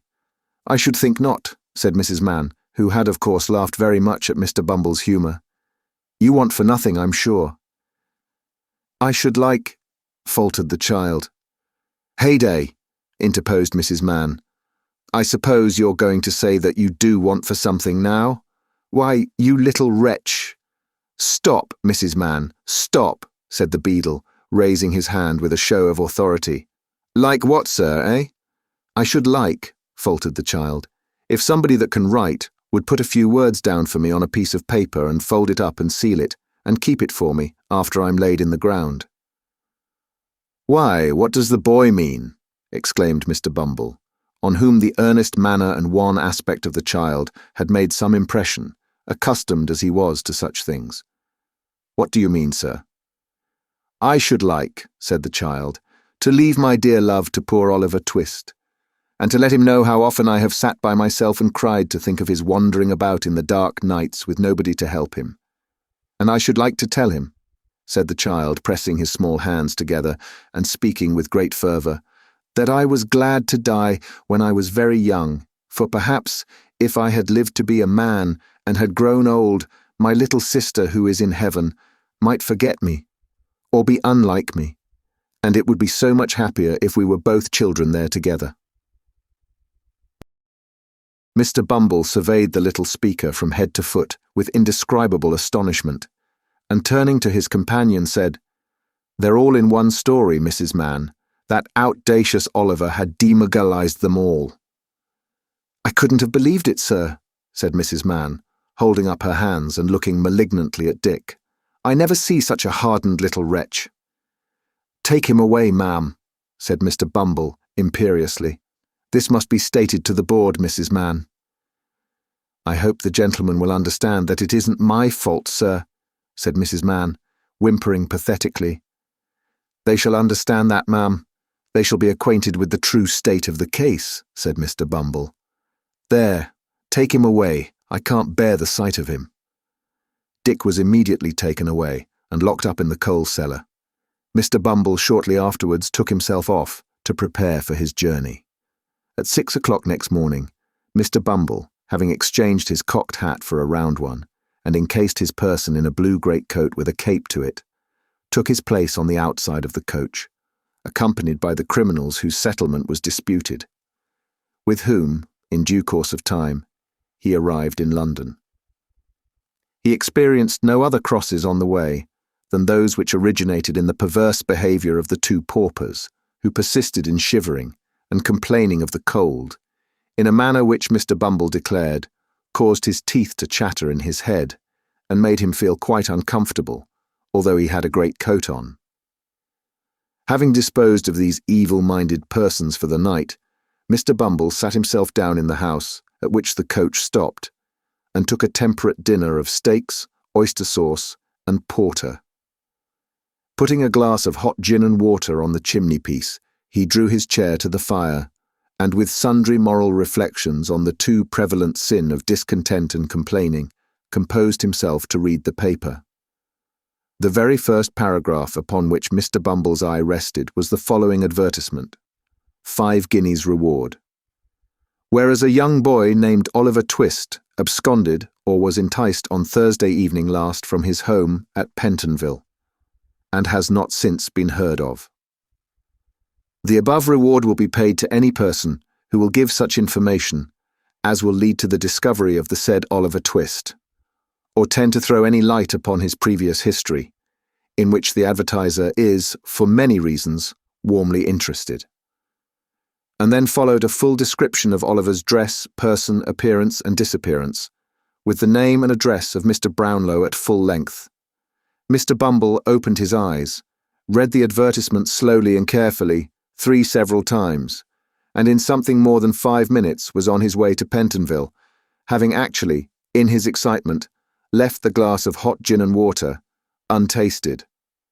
"Is Mr. Brownlow at home?" inquired Mr. Bumble of the girl who opened the door. To this inquiry, the girl returned the not uncommon but rather evasive reply of, "I don't know. Where do you come from?" Mr. Bumble no sooner uttered Oliver's name in explanation of his errand than Mrs. Bedwin, who had been listening at the parlour door, hastened into the passage in a breathless state. Come in," said the old lady. "I knew we should hear of him. Poor dear! I knew we should. I was certain of it. Bless his heart. I said so all along." Having said this, the worthy old lady hurried back into the parlour again, and seating herself on a sofa, burst into tears. The girl, who was not quite so susceptible, had run upstairs meanwhile, and now returned with a request that Mr. Bumble would follow her immediately, which he did. He was shown into the little back study, where sat Mr. Brownlow and his friend Mr. Grimwig, with decanters and glasses before them. The latter gentleman at once burst into the exclamation, "A beadle, a parish beadle, or I'll eat my head." "Pray don't interrupt just now," said Mr. Brownlow. "Take a seat, will you?" Mr. Bumble sat himself down, quite confounded by the oddity of Mr. Grimwig's manner. Mr. Brownlow moved the lamp so as to obtain an uninterrupted view of the beadle's countenance, and said with a little impatience, "Now, sir, you come in consequence of having seen the advertisement." "Yes, sir," said Mr. Bumble. "And you are a beadle, are you not?" inquired Mr. Grimwig. "I am a parochial beadle, gentleman," rejoined Mr. Bumble proudly. "Of course," observed Mr. Grimwig aside to his friend. "I knew he was. A beadle all over." Mr. Brownlow gently shook his head to impose silence on his friend and resumed, "Do you know where this poor boy is now?" "No more than nobody," replied Mr. Bumble. "Well, what do you know of him?" inquired the old gentleman. "Speak out, my friend, if you have anything to say. What do you know of him?" "You don't happen to know any good of him, do you?" said Mr. Grimwig, caustically, after an attentive perusal of Mr. Bumble's features. Mr. Bumble, catching at the inquiry very quickly, shook his head with portentous solemnity. "You see?" said Mr. Grimwig, looking triumphantly at Mr. Brownlow. Mr. Brownlow looked apprehensively at Mr. Bumble's pursed-up countenance and requested him to communicate what he knew regarding Oliver in as few words as possible. Mr. Bumble put down his hat, unbuttoned his coat, folded his arms, inclined his head in a retrospective manner, and after a few moments' reflection, commenced his story. It would be tedious if given in the beadle's words, occupying, as it did, some 20 minutes in the telling.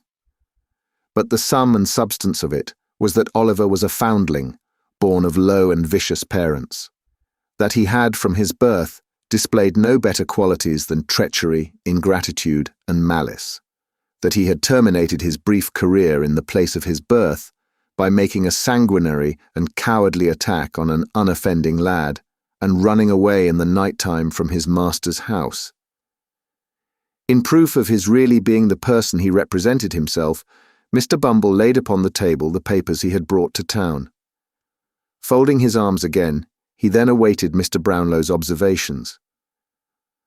"I fear it is all too true," said the old gentleman sorrowfully after looking over the papers. "This is not much for your intelligence, but I would gladly have given you treble the money if it had been favourable to the boy. It is not improbable that if Mr. Bumble had been possessed of this information at an earlier period of the interview, he might have imparted a very different colouring to his little history. It was too late to do it now, however, so he shook his head gravely, and pocketing the 5 guineas, withdrew. Mr. Brownlow paced the room to and fro for some minutes, evidently so much disturbed by the beadle's tale that even Mr. Grimwig forbore to vex him further. At length he stopped and rang the bell violently. "Mrs. Bedwin," said Mr. Brownlow, when the housekeeper appeared, "that boy Oliver is an impostor." "It can't be, sir. It cannot be," said the old lady energetically. "I tell you he is," retorted the old gentleman. "What do you mean by can't be? We have just heard a full account of him from his birth, and he has been a thorough-paced little villain all his life." "I never will believe it, sir," replied the old lady firmly. "Never! You old women never believe anything but quack doctors and lying storybooks," growled Mr. Grimwig. "I knew it all along. Why didn't you take my advice in the beginning? You would if he hadn't had a fever, I suppose, eh? He was interesting, wasn't he?" "Interesting? Bah!" And Mr. Grimwig poked the fire with a flourish. "He was a dear, grateful, gentle child, sir," retorted Mrs. Bedwin indignantly. "I know what children are, sir, and have done these 40 years, and people who can't say the same shouldn't say anything about them. That's my opinion." This was a hard hit at Mr. Grimwig, who was a bachelor. As it extorted nothing from that gentleman but a smile, the old lady tossed her head and smoothed down her apron, preparatory to another speech, when she was stopped by Mr. Brownlow. "Silence," said the old gentleman, feigning an anger he was far from feeling. "Never let me hear the boy's name again. I rang to tell you that, never. Never on any pretence, mind. You may leave the room, Mrs. Bedwin. Remember, I am in earnest." There were sad hearts at Mr. Brownlow's that night. Oliver's heart sank within him when he thought of his good friends. It was well for him that he could not know what they had heard, or it might have broken outright. Chapter 18. How Oliver passed his time in the improving society of his reputable friends. About noon next day, when the Dodger and Master Bates had gone out to pursue their customary avocations, Mr. Fagin took the opportunity of reading Oliver a long lecture on the crying sin of ingratitude, of which he clearly demonstrated he had been guilty to no ordinary extent in wilfully absenting himself from the society of his anxious friends, and still more, in endeavouring to escape from them after so much trouble and expense had been incurred in his recovery. Mr. Fagin laid great stress on the fact of his having taken Oliver in, and cherished him when, without his timely aid, he might have perished with hunger. And he related the dismal and affecting history of a young lad whom, in his philanthropy, he had succoured under parallel circumstances, but who, proving unworthy of his confidence and evincing a desire to communicate with the police, had unfortunately come to be hanged at the Old Bailey one morning. Mr. Fagin did not seek to conceal his share in the catastrophe, but lamented with tears in his eyes that the wrong-headed and treacherous behaviour of the young person in question had rendered it necessary that he should become the victim of certain evidence for the Crown, which, if it were not precisely true, was indispensably necessary for the safety of him, Mr. Fagin, and a few select friends. Mr. Fagin concluded by drawing a rather disagreeable picture of the discomforts of hanging, and with great friendliness and politeness of manner expressed his anxious hopes that he might never be obliged to submit Oliver Twist to that unpleasant operation. Little Oliver's blood ran cold as he listened to the Jew's words, and imperfectly comprehended the dark threats conveyed in them. That it was possible even for justice itself to confound the innocent with the guilty when they were in accidental companionship, he knew already, and that deeply laid plans for the destruction of inconveniently knowing or over-communicative persons had been really devised and carried out by the Jew on more occasions than one, he thought by no means unlikely, when he recollected the general nature of the altercations between that gentleman and Mr. Sikes, which seemed to bear reference to some foregone conspiracy of the kind.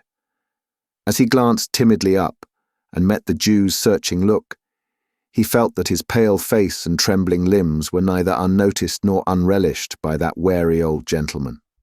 The Jew, smiling hideously, patted Oliver on the head and said that if he kept himself quiet and applied himself to business, he saw they would be very good friends yet.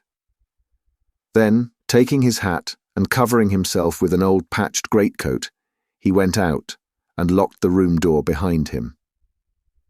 And so Oliver remained all that day, and for the greater part of many subsequent days, seeing nobody between early morning and midnight, and left during the long hours to commune with his own thoughts, which never failing to revert to his kind friends, and the opinion they must long ago have formed of him, were sad indeed.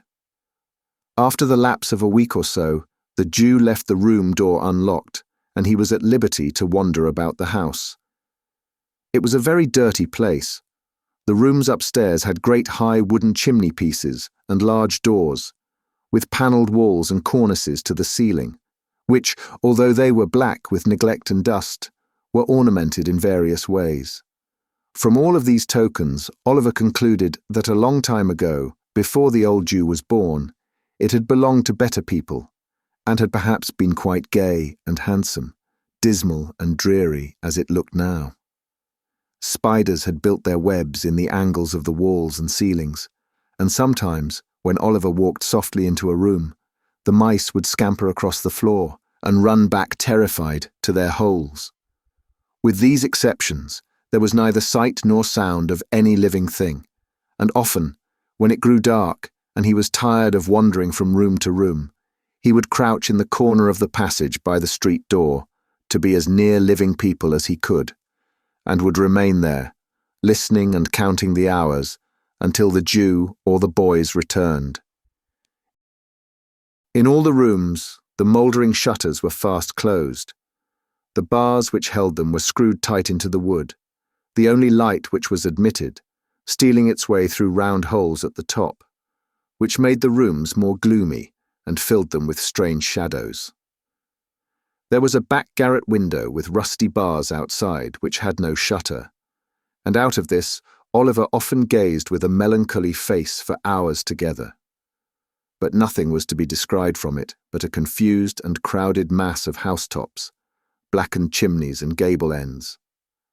Sometimes, indeed, a grisly head might be seen, peering over the parapet wall of a distant house, but it was quickly withdrawn again, and as the window of Oliver's observatory was nailed down and dimmed with the rain and smoke of years, it was as much as he could do to make out the forms of the different objects beyond, without making any attempt to be seen or heard, which he had as much chance of being as if he had lived inside the ball of St. Paul's Cathedral. One afternoon, the Dodger and Master Bates being engaged out that evening, the first-named young gentleman took it into his head to evince some anxiety regarding the decoration of his person. To do him justice, this was by no means an habitual weakness with him, and with this end and aim he condescendingly commanded Oliver to assist him in his toilet straightway. Oliver was but too glad to make himself useful, too happy to have some faces, however bad, to look upon, too desirous to conciliate those about him when he could honestly do so, to throw any objection in the way of this proposal. So he at once expressed his readiness, and kneeling on the floor, while the Dodger sat upon the table so that he could take his foot in his laps, he applied himself to a process which Mr. Dawkins designated as japanning his trotter cases. The phrase, rendered into plain English, signifieth cleaning his boots. Whether it was the sense of freedom and independence which a rational animal may be supposed to feel when he sits on a table in an easy attitude smoking a pipe, swinging one leg carelessly to and fro, and having his boots cleaned all the time, without even the past trouble of having taken them off, or the prospective misery of putting them on, to disturb his reflections, or whether it was the goodness of the tobacco that soothed the feelings of the Dodger, or the mildness of the beer that mollified his thoughts.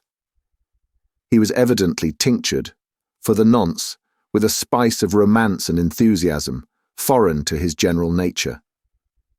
He looked down on Oliver, with a thoughtful countenance, for a brief space, and then, raising his head and heaving a gentle sigh, said, half in abstraction, and half to Master Bates, "What a pity it is he isn't a prig." "Ah," said Master Charles Bates, "he don't know what's good for him." The Dodger sighed again and resumed his pipe, as did Charlie Bates.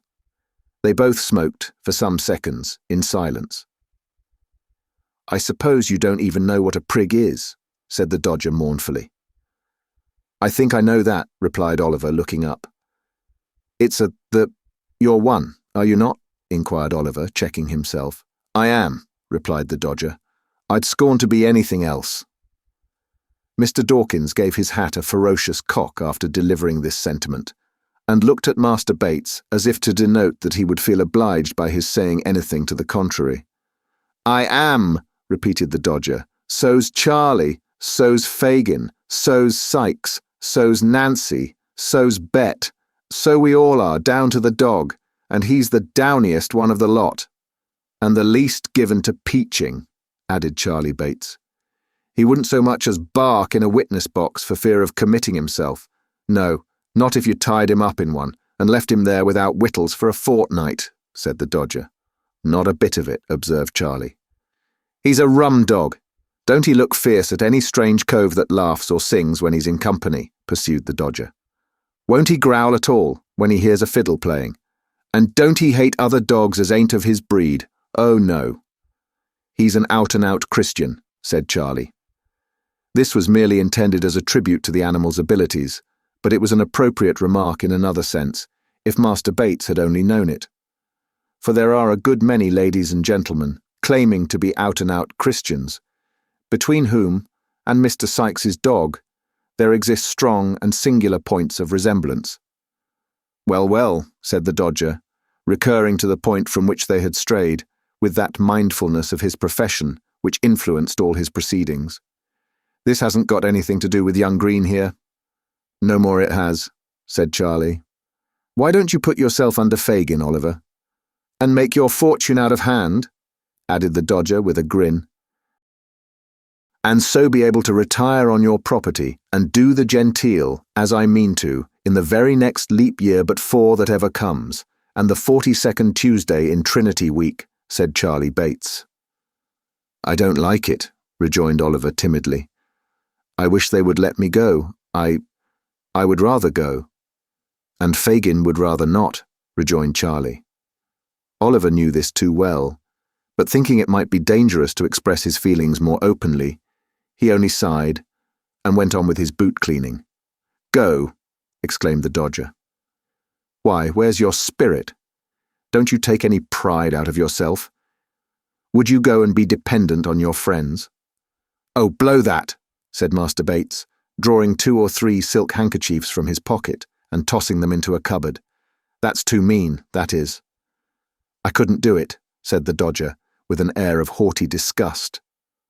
You can leave your friends, though, said Oliver with a half-smile, and let them be punished for what you did. That, rejoined the Dodger with a wave of his pipe, that was all out of consideration for Fagin, 'cause the traps know that we work together, and he might have got into trouble if we hadn't made our lucky. That was the move, wasn't it, Charlie? Master Bates nodded assent, and would have spoken, but the recollection of Oliver's flight came so suddenly upon him that the smoke he was inhaling got entangled with a laugh and went up into his head and down into his throat and brought on a fit of coughing and stamping about 5 minutes long. Look here, said the Dodger, drawing forth a handful of shillings and halfpence. Here's a jolly life. What's the odds where it comes from? Here, catch hold. There's plenty more where they were taken from. You won't you? Oh, you precious flat. It's naughty, ain't it, Oliver? Inquired Charlie Bates. He'll come to be scragged, won't he? I don't know what that means, replied Oliver.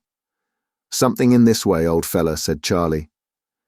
As he said it, Master Bates caught up an end of his neckerchief and, holding it erect in the air, dropped his head on his shoulder and jerked a curious sound through his teeth, thereby indicating by a lively pantomimic representation that scragging and hanging were one and the same thing.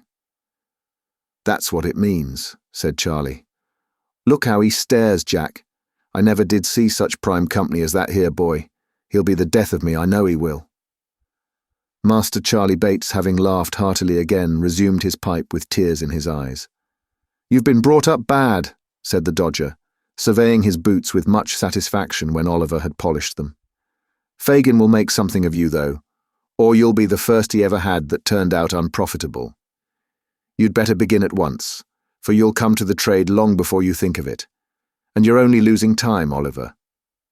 Master Bates backed this advice with sundry moral admonitions of his own, which, being exhausted, he and his friend Mr. Dawkins launched into a glowing description of the numerous pleasures incidental to the life they led, interspersed with a variety of hints to Oliver that the best thing he could do would be to secure Fagin's favour without more delay, by the means which they themselves had employed to gain it.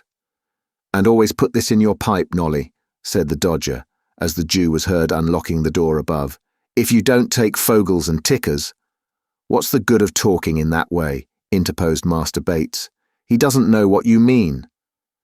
If you don't take pocket handkerchiefs and watches, said the Dodger, reducing his conversation to the level of Oliver's capacity, some other cove will, so that the coves that lose them will be all the worse, and you'll be all the worse too, and nobody half a halfpenny the better except the chaps what gets them, and you've just as good a right to them as they have. To be sure, said the Jew, who had entered unseen by Oliver.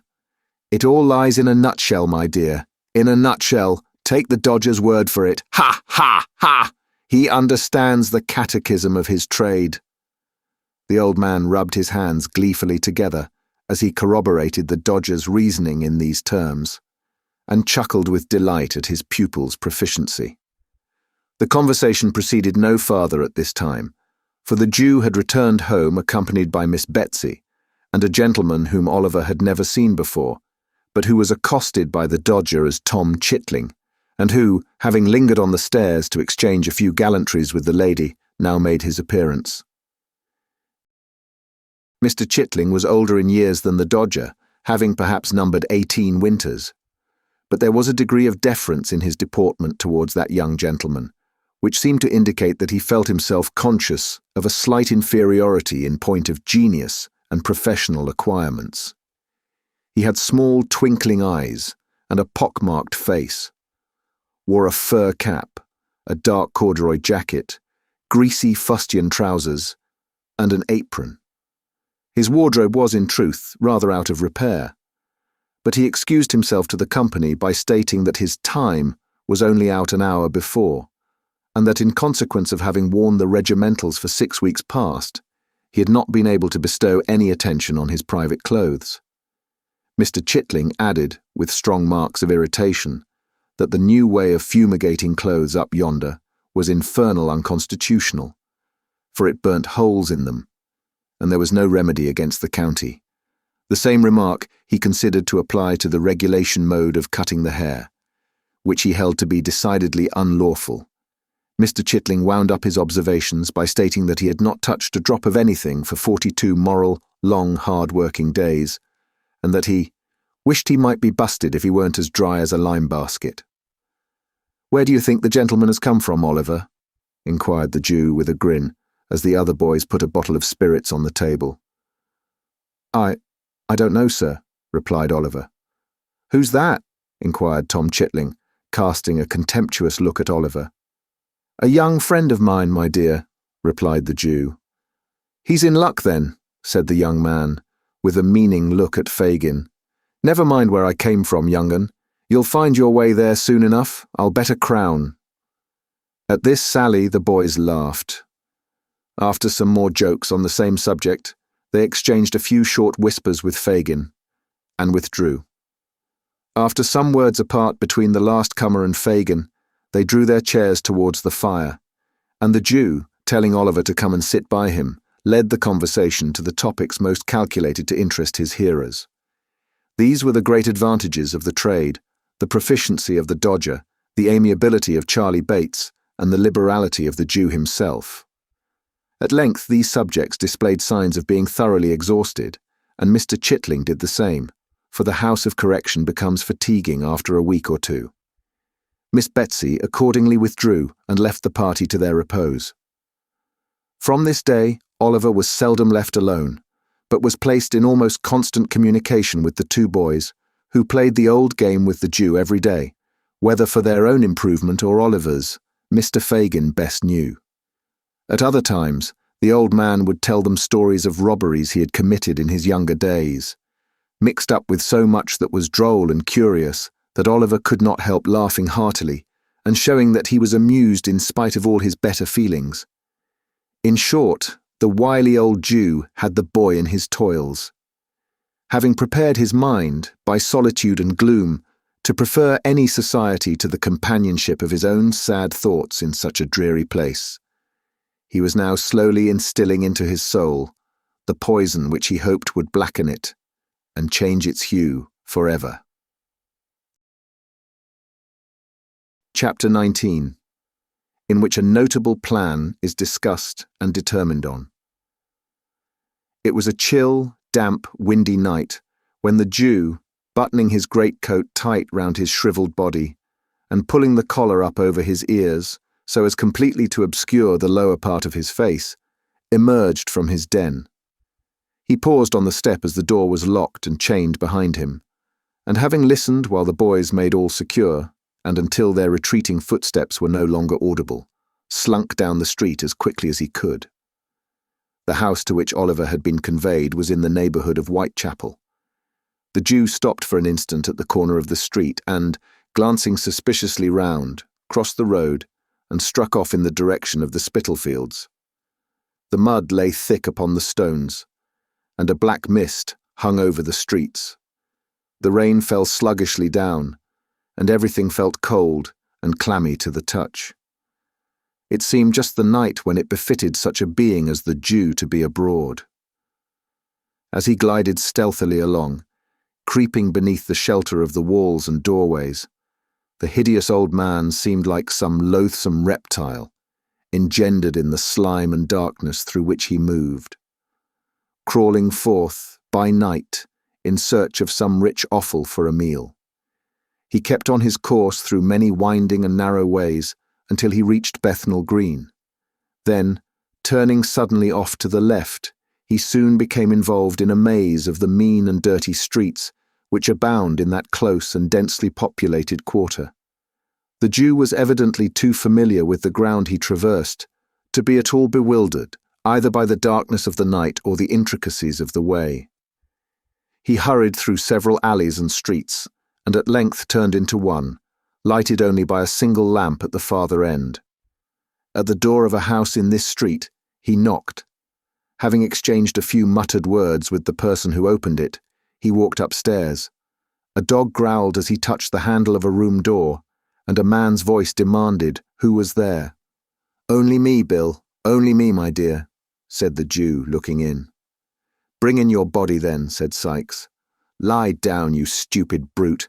Don't you know the devil when he's got a greatcoat on?"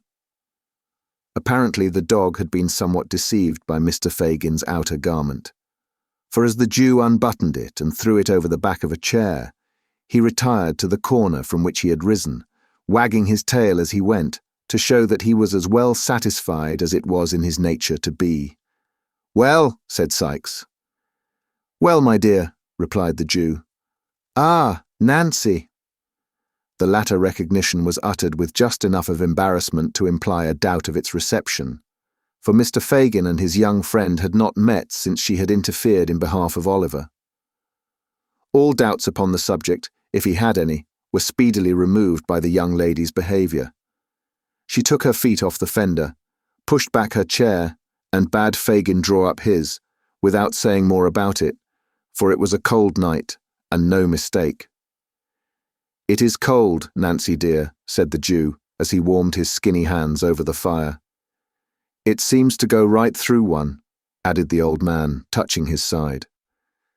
"It must be a piercer if it finds its way through your heart," said Mr. Sikes. "Give him something to drink, Nancy. Burn my body, make haste.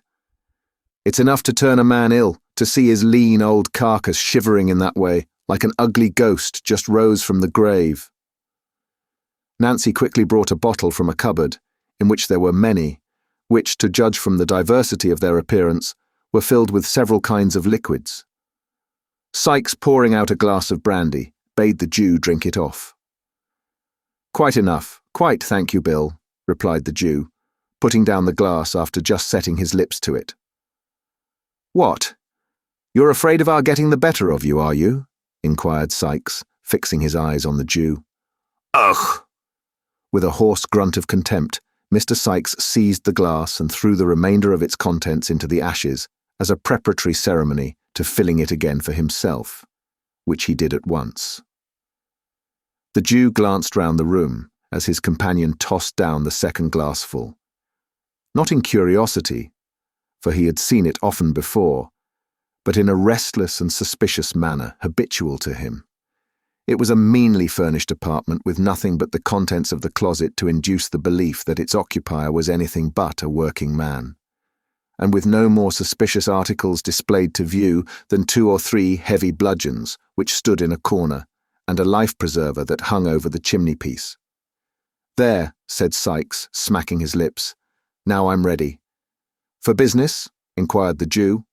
"For business," replied Sikes. "So say what you've got to say." "About the crib at Chertsey, Bill," said the Jew, drawing his chair forward and speaking in a very low voice. "Yes? What about it?" inquired Sikes.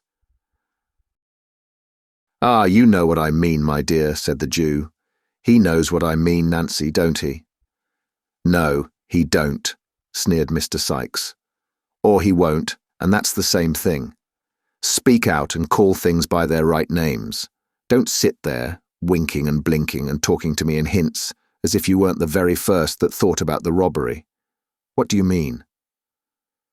"Hush, Bill, hush," said the Jew, who had in vain attempted to stop this burst of indignation. "Somebody will hear us, my dear. Somebody will hear us." "Let them hear," said Sikes. "I don't care."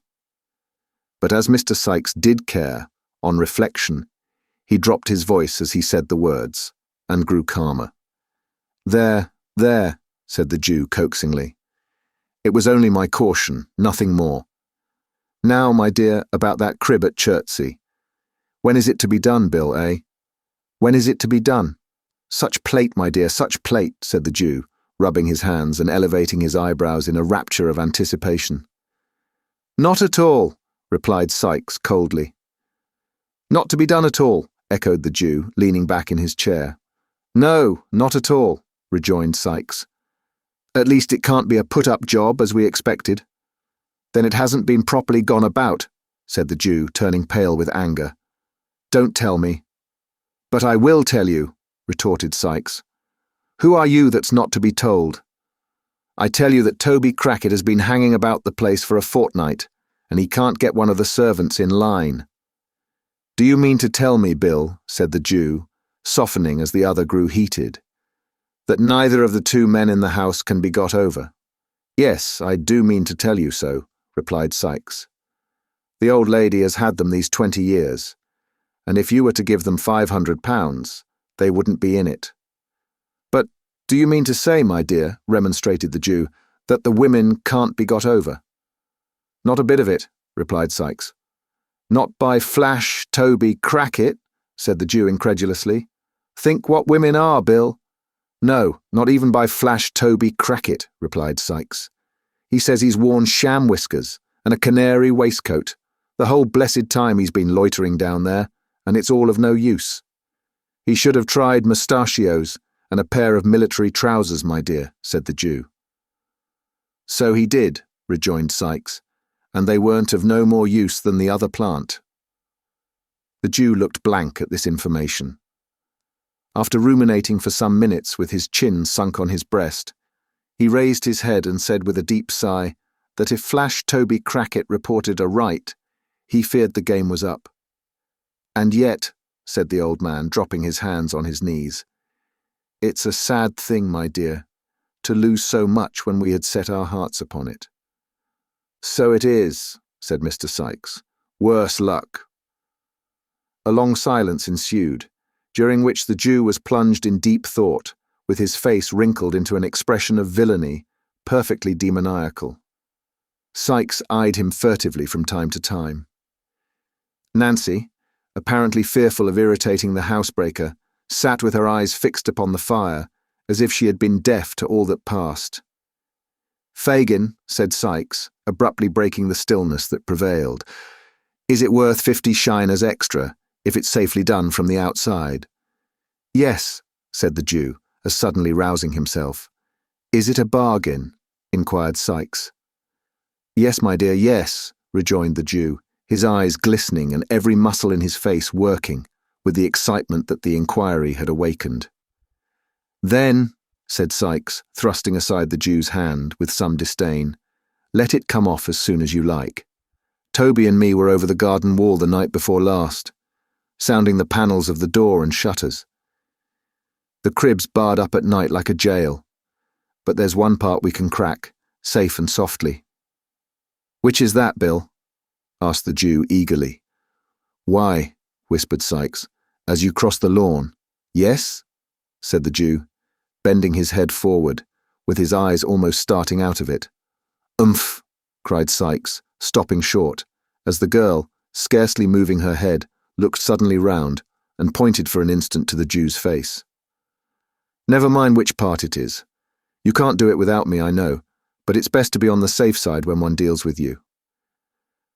"As you like, my dear, as you like," replied the Jew. Is there no help wanted, but yours and Toby's? None, said Sykes, except a centre bit and a boy. The first we've both got. The second you must find us. A boy! Exclaimed the Jew. Oh, then it's a panel, eh? Never mind what it is, replied Sykes. I want a boy, and he mustn't be a big one. Lord, said Mr. Sykes reflectively, if I'd only got that young boy of Ned, the chimney sweeper's. He kept him small on purpose and let him out by the job. But the father gets lagged, and then the Juvenile Delinquent Society comes and takes the boy away from a trade where he was earning money, teaches him to read and write, and in time makes an apprentice of him. And so they go on, said Mr. Sykes, his wrath rising with the recollection of his wrongs. So they go on. And if they'd got money enough, which it's a providence they haven't, we shouldn't have half a dozen boys left in the whole trade, in a year or two. No more we should, acquiesced the Jew, who had been considering during this speech, and had only caught the last sentence. Bill. What now? Inquired Sykes. The Jew nodded his head towards Nancy, who was still gazing at the fire, and intimated by a sign that he would have her told to leave the room. Sykes shrugged his shoulders impatiently, as if he thought the precaution unnecessary, but complied, nevertheless, by requesting Miss Nancy to fetch him a jug of beer. You don't want any beer, said Nancy, folding her arms and retaining her seat very composedly. I tell you I do, replied Sykes. Nonsense, rejoined the girl coolly. Go on, Fagin. I know what he's going to say, Bill. He needn't mind me.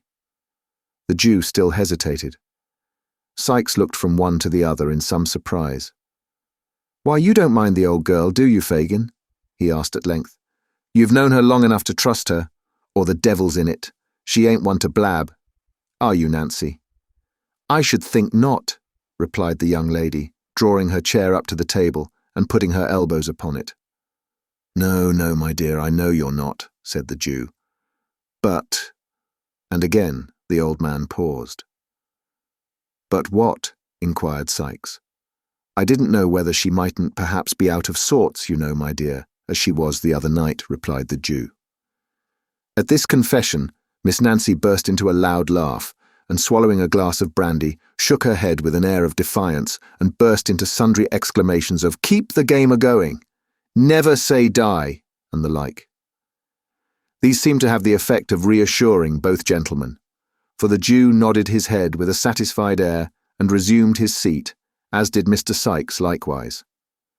Now, Fagin, said Nancy with a laugh, tell Bill at once about Oliver. Ha! You're a clever one, my dear. The sharpest girl I ever saw, said the Jew, patting her on the neck. It was about Oliver I was going to speak, sure enough. Ha, ha, ha. What about him? Demanded Sykes. He's the boy for you, my dear, replied the Jew in a hoarse whisper, laying his finger on the side of his nose and grinning frightfully. He! Exclaimed Sykes. Have him, Bill, said Nancy. I would if I was in your place. He mayn't be so much up as any of the others, but that's not what you want, if he's only to open a door for you. Depend upon it, he's a safe one, Bill. I know he is, rejoined Fagin. He's been in good training these last few weeks, and it's time he began to work for his bread. Besides, the others are all too big. Well, he is just the size I want, said Mr. Sykes, ruminating. And we'll do everything you want, Bill, my dear, interposed the Jew. He can't help himself. That is, if you frighten him enough. Frighten him? Echoed Sykes. It'll be no sham frightening, mind you. If there's anything queer about him when we once get into the work. In for a penny, in for a pound. You won't see him alive again, Fagin. Think of that before you send him. Mark my words, said the robber, poising a crowbar, which he had drawn from under the bedstead. I've thought of it all, said the Jew with energy. I've had my eye upon him, my dears. Close. Close. Once let him feel that he is one of us. Once fill his mind with the idea that he has been a thief, and he's ours. Ours for his life. Oh-ho! It couldn't have come about better. The old man crossed his arms upon his breast and drawing his head and shoulders into a heap, literally hugged himself for joy. "Ours," said Sykes. "Yours, you mean?" "Perhaps I do, my dear," said the Jew with a shrill chuckle. "Mine, if you like, Bill." "And what?" said Sykes, scowling fiercely on his agreeable friend. "What makes you take so much pains about one chalk-faced kid, when you know there are 50 boys snoozing about Covent Garden every night, as you might pick and choose from?" "Because they're of no use to me, my dear," replied the Jew with some confusion. "Not worth the taking. Their looks convict them when they get into trouble, and I lose them all. With this boy, properly managed, my dears, I could do what I couldn't with 20 of them. Besides," said the Jew, recovering his self-possession, "he has us now, if he could only give us leg bail again, and he must be in the same boat with us. Never mind how he came there. It's quite enough for my power over him that he was in a robbery. That's all I want. Now how much better this is than being obliged to put the poor little boy out of the way, which would be dangerous, and we should lose by it besides." "When is it to be done?" asked Nancy, stopping some turbulent exclamation on the part of Mr. Sykes, expressive of the disgust with which he received Fagin's affectation of humanity. "Ah, to be sure," said the Jew. "When is it to be done, Bill?" "I planned with Toby the night after tomorrow," rejoined Sykes in a surly voice, "if he heard nothing from me to the contrary." "Good," said the Jew. "There's no moon." "No," rejoined Sykes. "It's all arranged about bringing off the swag, is it?" asked the Jew. Sykes nodded. "And about—" "It's all planned," rejoined Sykes, interrupting him. "Never mind particulars. You'd better bring the boy here tomorrow night. I shall get off the stone an hour after daybreak. Then you hold your tongue and keep the melting pot ready, and that's all you'll have to do." After some discussion, in which all three took an active part, it was decided that Nancy should repair to the Jew's next evening when the night had set in, and bring Oliver away with her, Fagin craftily observing that, if he evinced any disinclination to the task, he would be more willing to accompany the girl who had so recently interfered in his behalf than anybody else. It was also solemnly arranged that poor Oliver should, for the purposes of the contemplated expedition, be unreservedly consigned to the care and custody of Mr. William Sykes, and further, that the said Sykes should deal with him as he thought fit, and should not be held responsible by the Jew for any mischance or evil that might be necessary to visit him, it being understood that, to render the compact in this respect binding, any representations made by Mr. Sykes on his return should be required to be confirmed and corroborated in all important particulars by the testimony of Flash Toby Crackit. These preliminaries adjusted, Mr. Sykes proceeded to drink brandy at a furious rate, and to flourish the crowbar in an alarming manner, yelling forth at the same time most unmusical snatches of song, mingled with wild execrations.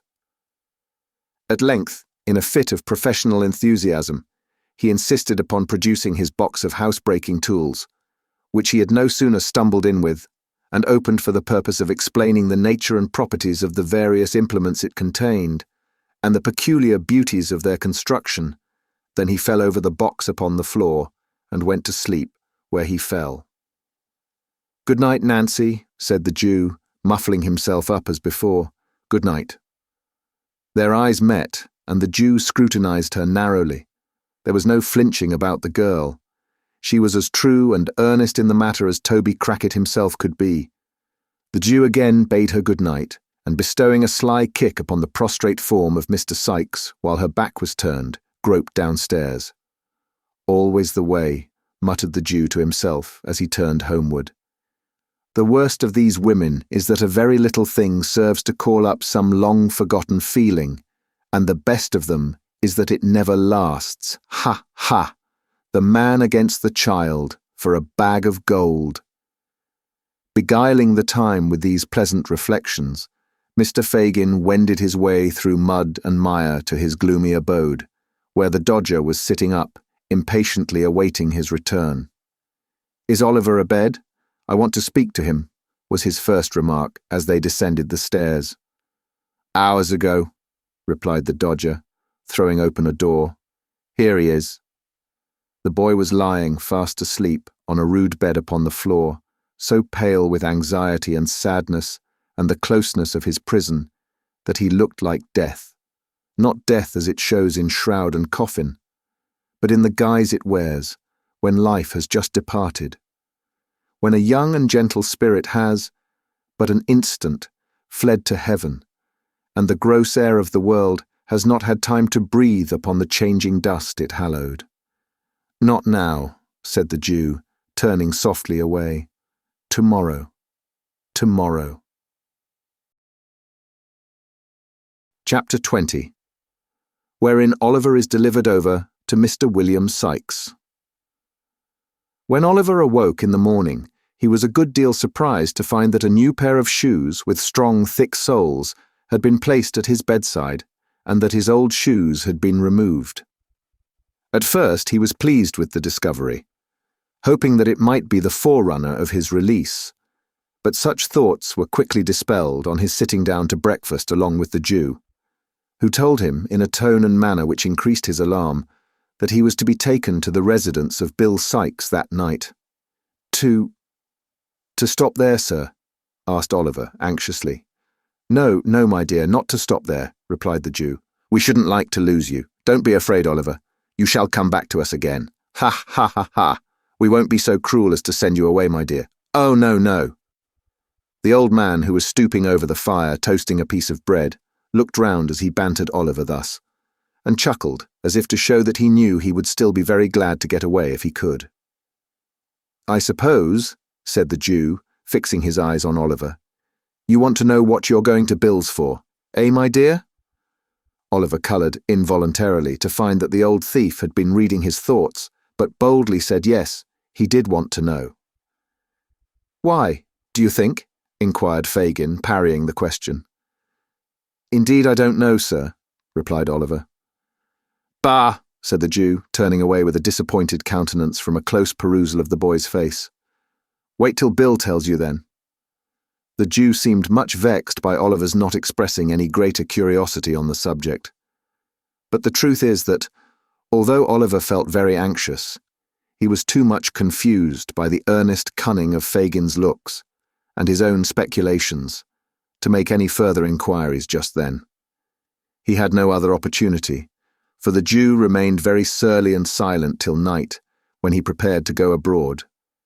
"You may burn a candle," said the Jew, putting one upon the table. "And here's a book for you to read till they come to fetch you. Good night." "Good night," replied Oliver softly. The Jew walked to the door, looking over his shoulder at the boy as he went. Suddenly stopping, he called him by his name. Oliver looked up. The Jew, pointing to the candle, motioned him to light it. He did so, and as he placed the candlestick upon the table, saw that the Jew was gazing fixedly at him, with lowering and contracted brows from the dark end of the room. "Take heed, Oliver, take heed," said the old man, shaking his right hand before him in a warning manner. "He's a rough man, and thinks nothing of blood when his own is up. Whatever falls out, say nothing, and do what he bids you. Mind." Placing a strong emphasis on the last word, he suffered his features gradually to resolve themselves into a ghastly grin, and nodding his head, left the room. Oliver leaned his head upon his hand when the old man disappeared, and pondered, with a trembling heart, on the words he had just heard. The more he thought of the Jew's admonition, the more he was at a loss to divine its real purpose and meaning. He could think of no bad object to be attained by sending him to Sikes, which would not be equally well answered by his remaining with Fagin, and after meditating for a long time, concluded that he had been selected to perform some ordinary menial offices for the housebreaker, until another boy, better suited for his purpose, could be engaged. He was too well accustomed to suffering, and had suffered too much where he was to bewail the prospect of change very severely. He remained lost in thought for some minutes, and then, with a heavy sigh, snuffed the candle, and taking up the book which the Jew had left with him, began to read. He turned over the leaves carelessly at first, but, lighting on a passage which attracted his attention, he soon became intent upon the volume. It was a history of the lives and trials of great criminals, and the pages were soiled and thumbed with use. Here he read of dreadful crimes that made the blood run cold, of secret murders that had been committed by the lonely wayside, of bodies hidden from the eye of man in deep pits and wells, which would not keep them down, deep as they were, but had yielded them up at last, after many years, and so maddened the murderers with the sight, that in their horror they had confessed their guilt and yelled for the gibbet to end their agony. Here, too, he read of men who, lying in their beds at dead of night, had been tempted, so they said, and led on, by their own bad thoughts, to such dreadful bloodshed as it made the flesh creep and the limbs quail to think of. The terrible descriptions were so real and vivid that the sallow pages seemed to turn red with gore, and the words upon them to be sounded in his ears as if they were whispered in hollow murmurs by the spirits of the dead. In a paroxysm of fear, the boy closed the book and thrust it from him. Then, falling upon his knees, he prayed heaven to spare him from such deeds, and rather to will that he should die at once than be reserved for crimes so fearful and appalling. By degrees he grew more calm and besought, in a low and broken voice, that he might be rescued from his present dangers, and that if any aid were to be raised up for a poor outcast boy who had never known the love of friends or kindred, it might come to him now, when, desolate and deserted, he stood alone in the midst of wickedness and guilt. He had concluded his prayer, but still remained with his head buried in his hands, when a rustling noise aroused him. "What's that?" he cried, starting up and catching sight of a figure standing by the door. "Who's there?" "Me. Only me," replied a tremulous voice. Oliver raised the candle above his head and looked towards the door. It was Nancy. "Put down the light," said the girl, turning away her head. "It hurts my eyes." Oliver saw that she was very pale and gently inquired if she were ill. The girl threw herself into a chair with her back towards him and wrung her hands but made no reply. "God forgive me," she cried after a while. "I never thought of this." "Has anything happened?" asked Oliver. "Can I help you? I will if I can. I will indeed." She rocked herself to and fro, caught her throat, and uttering a gurgling sound, gasped for breath.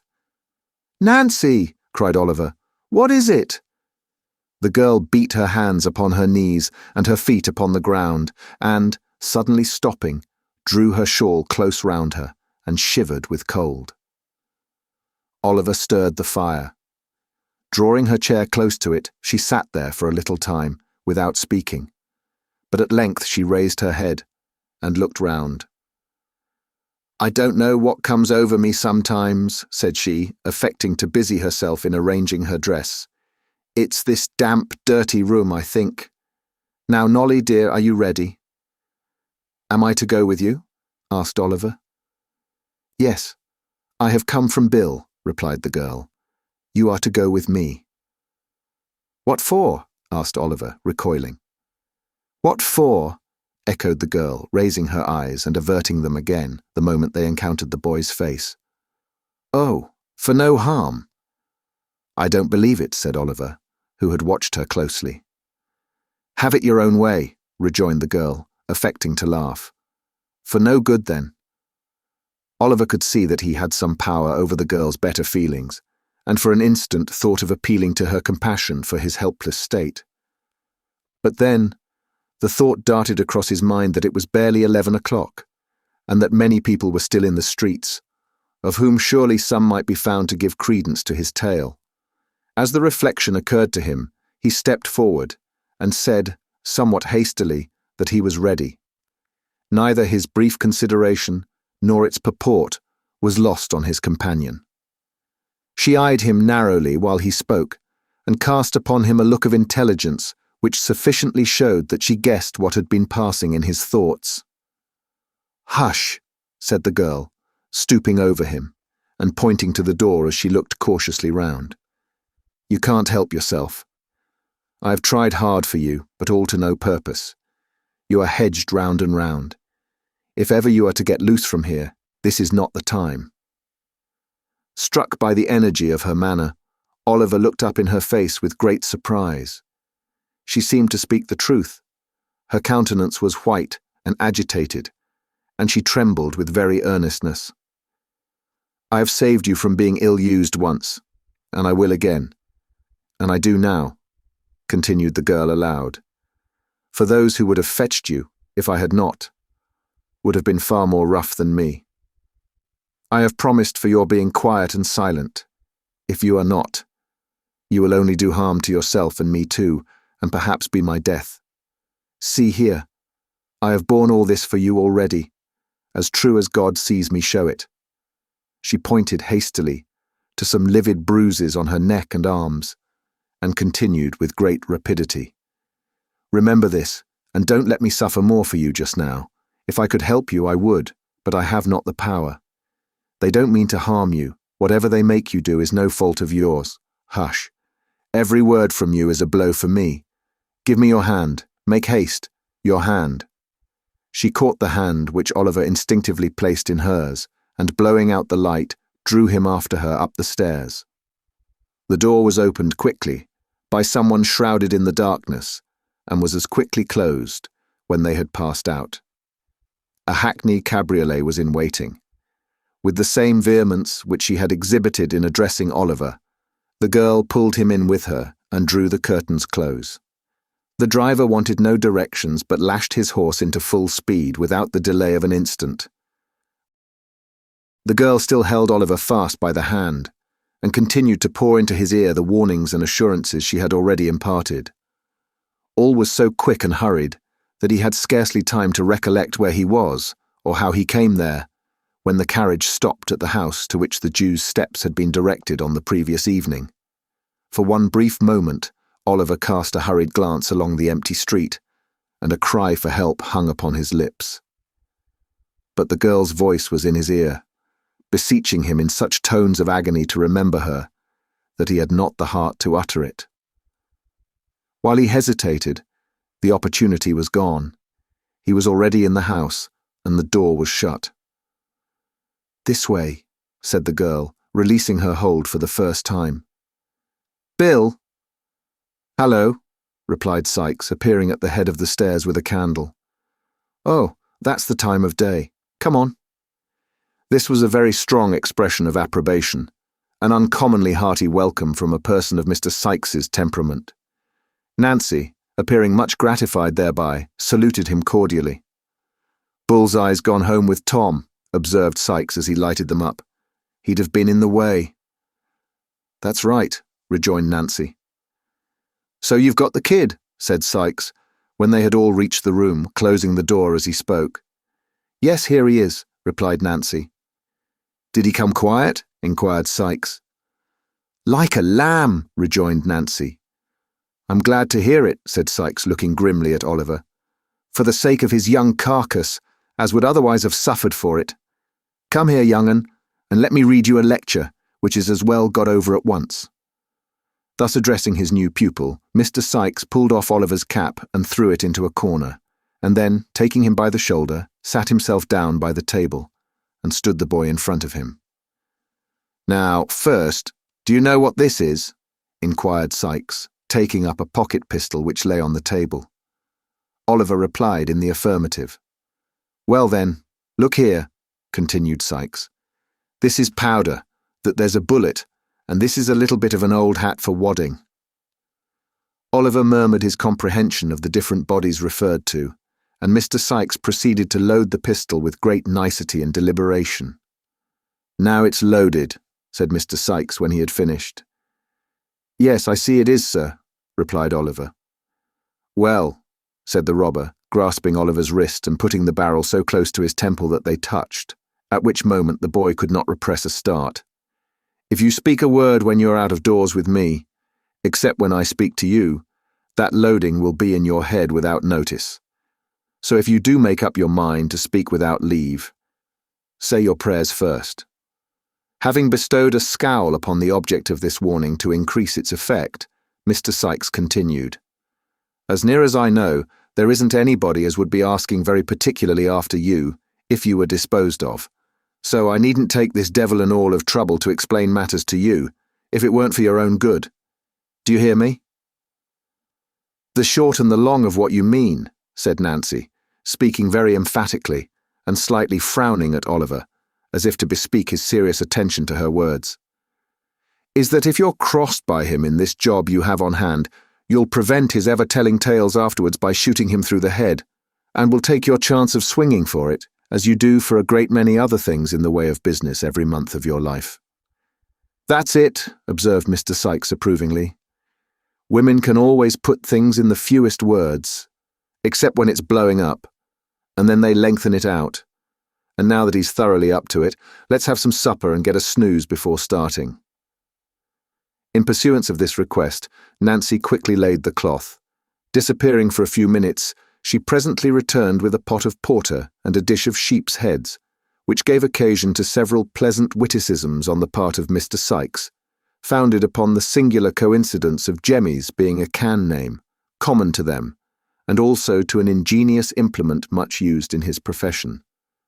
Indeed, the worthy gentleman, stimulated perhaps by the immediate prospect of being on active service, was in great spirits and good humour, in proof whereof it may be here remarked that he humorously drank all the beer at a draught, and did not utter, on a rough calculation, more than 80 oaths during the whole progress of the meal. Supper being ended, it may be easily conceived that Oliver had no great appetite for it. Mr. Sikes disposed of a couple of glasses of spirits and water, and threw himself on the bed, ordering Nancy, with many imprecations in case of failure, to call him at 5 precisely. Oliver stretched himself in his clothes, by command of the same authority, on a mattress upon the floor, and the girl, mending the fire, sat before it, in readiness to rouse them at the appointed time. For a long time Oliver lay awake, thinking it not impossible that Nancy might seek that opportunity of whispering some further advice. But the girl sat brooding over the fire, without moving, save now and then to trim the light. Weary with watching and anxiety, he at length fell asleep. When he awoke, the table was covered with tea things, and Sikes was thrusting various articles into the pockets of his greatcoat, which hung over the back of a chair. Nancy was busily engaged in preparing breakfast. It was not yet daylight, for the candle was still burning, and it was quite dark outside. A sharp rain, too, was beating against the window panes, and the sky looked black and cloudy. "Now then," growled Sikes, as Oliver started up, 5:30. "Look sharp, or you'll get no breakfast, for it's late as it is." Oliver was not long in making his toilet. Having taken some breakfast, he replied to a surly inquiry from Sikes by saying that he was quite ready. Nancy, scarcely looking at the boy, threw him a handkerchief to tie round his throat. Sikes gave him a large rough cape to button over his shoulders. Thus attired, he gave his hand to the robber, who, merely pausing to show him with a menacing gesture that he had that same pistol in a side pocket of his greatcoat, clasped it firmly in his, and exchanging a farewell with Nancy, led him away. Oliver turned for an instant when they reached the door in the hope of meeting a look from the girl. But she had resumed her old seat in front of the fire, and sat perfectly motionless before it. Chapter 21. The Expedition.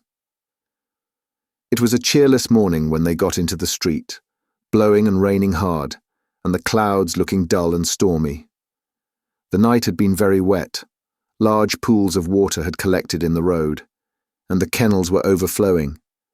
There was a faint glimmering of the coming day in the sky, but it rather aggravated than relieved the gloom of the scene, the sombre light only serving to pale that which the street lamps afforded, without shedding any warmer or brighter tints upon the wet housetops and dreary streets.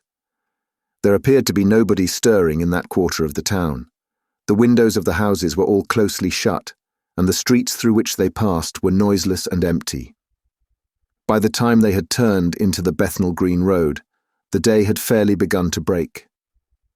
Many of the lamps were already extinguished. A few country wagons were slowly toiling on towards London. Now and then a stagecoach covered with mud rattled briskly by, the driver bestowing, as he passed, an admonitory lash upon the heavy wagoner who, by keeping on the wrong side of the road, had endangered his arriving at the office a quarter of a minute after his time. The public houses with gas lights burning inside were already open. By degrees other shops began to be unclosed, and a few scattered people were met with. Then came straggling groups of labourers going to their work, then men and women with fish baskets on their heads, donkey carts laden with vegetables, chaise carts filled with livestock or whole carcasses of meat, milkwomen with pails, an unbroken concourse of people, trudging out with various supplies to the eastern suburbs of the town. As they approached the city, the noise and traffic gradually increased. When they threaded the streets between Shoreditch and Smithfield, it had swelled into a roar of sound and bustle.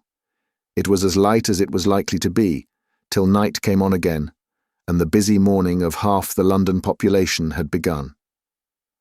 Turning down Sun Street and Crown Street, and crossing Finsbury Square, Mr. Sykes struck by way of Chiswell Street into Barbican, thence into Long Lane, and so into Smithfield, from which latter place arose a tumult of discordant sounds that filled Oliver Twist with amazement. It was market morning. The ground was covered, nearly ankle deep, with filth and mire, a thick steam perpetually rising from the reeking bodies of the cattle, and mingling with the fog, which seemed to rest upon the chimney-tops, hung heavily above. All the pens in the centre of the large area, and as many temporary pens as could be crowded into the vacant space, were filled with sheep. Tied up to posts by the gutter side were long lines of beasts and oxen, 3 or 4 deep. Countrymen, butchers, drovers, hawkers, boys, thieves, idlers, and vagabonds of every low grade were mingled together in a mass.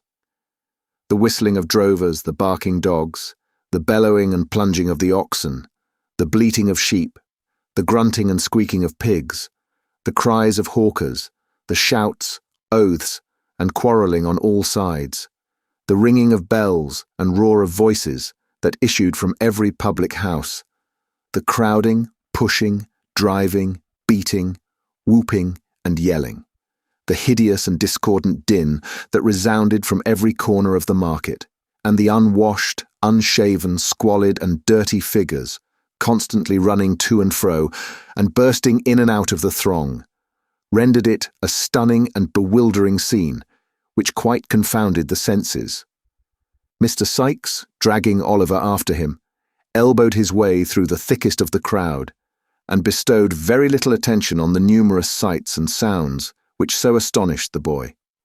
He nodded, twice or thrice, to a passing friend, and resisting as many invitations to take a morning dram, pressed steadily onward, until they were clear of the turmoil, and had made their way through Hosier Lane into Holborn. "Now, young un," said Sykes, looking up at the clock of St. Andrew's Church, "hard upon 7. You must step out. Come, don't lag behind already, lazy legs." Mr. Sykes accompanied this speech with a jerk at his little companion's wrist. Oliver, quickening his pace into a kind of trot between a fast walk and a run, kept up with the rapid strides of the housebreaker as well as he could. They held their course at this rate until they had passed Hyde Park Corner and were on their way to Kensington, when Sykes relaxed his pace until an empty cart, which was at some little distance behind, came up. Seeing Hounslow written on it, he asked the driver with as much civility as he could assume if he would give them a lift as far as Isleworth. "Jump up," said the man. "Is that your boy?" "Yes, he's my boy," replied Sykes, looking hard at Oliver and putting his hand abstractedly into the pocket where the pistol was. "Your father walks rather too quick for you, don't he, my man?" inquired the driver, seeing that Oliver was out of breath. "Not a bit of it," replied Sykes, interposing. "He's used to it. Here, Take hold of my hand, Ned. In with you." Thus addressing Oliver, he helped him into the cart, and the driver, pointing to a heap of sacks, told him to lie down there and rest himself. As they passed the different milestones, Oliver wondered more and more where his companion meant to take him. Kensington, Hammersmith, Chiswick, Kew Bridge, Brentford were all past, and yet they went on as steadily as if they had only just begun their journey. At length, they came to a public house called the Coach and Horses, a little way beyond which another road appeared to run off. And here, the cart stopped. Sykes dismounted with great precipitation, holding Oliver by the hand all the while, and lifting him down directly, bestowed a furious look upon him, and rapped the side pocket with his fist in a significant manner. "Goodbye, boy," said the man. "He's sulky," replied Sykes, giving him a shake. "He's sulky. A young dog. Don't mind him." "Not I," rejoined the other, getting into his cart. "It's a fine day, after all."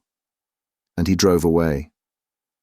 Sykes waited until he had fairly gone, and then telling Oliver he might look about him if he wanted, once again led him onward on his journey.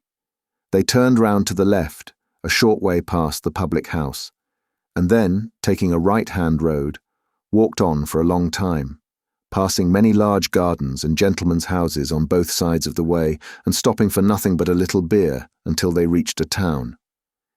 Here against the wall of a house, Oliver saw written up in pretty large letters, Hampton. They lingered about in the fields for some hours. At length they came back into the town, and turning into an old public house with a defaced signboard, ordered some dinner by the kitchen fire. The kitchen was an old low-roofed room, with a great beam across the middle of the ceiling, and benches with high backs to them by the fire, on which were seated several rough men in smock frocks, drinking and smoking.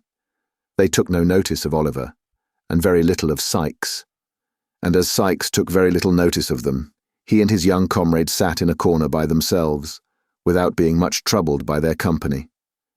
They had some cold meat for dinner, and sat so long after it, while Mr. Sykes indulged himself with 3 or 4 pipes, that Oliver began to feel quite certain they were not going any further. Being much tired with the walk, and getting up so early, he dozed a little at first. Then, quite overpowered by fatigue and the fumes of the tobacco, fell asleep. It was quite dark when he was awakened by a push from Sykes. Rousing himself sufficiently to sit up and look about him, he found that worthy in close fellowship and communication with a labouring man over a pint of ale. "So, you're going on to Lower Halliford, are you?" inquired Sykes. "Yes, I am," replied the man, who seemed a little the worse, or better, as the case might be, for drinking. "And not slow about it neither.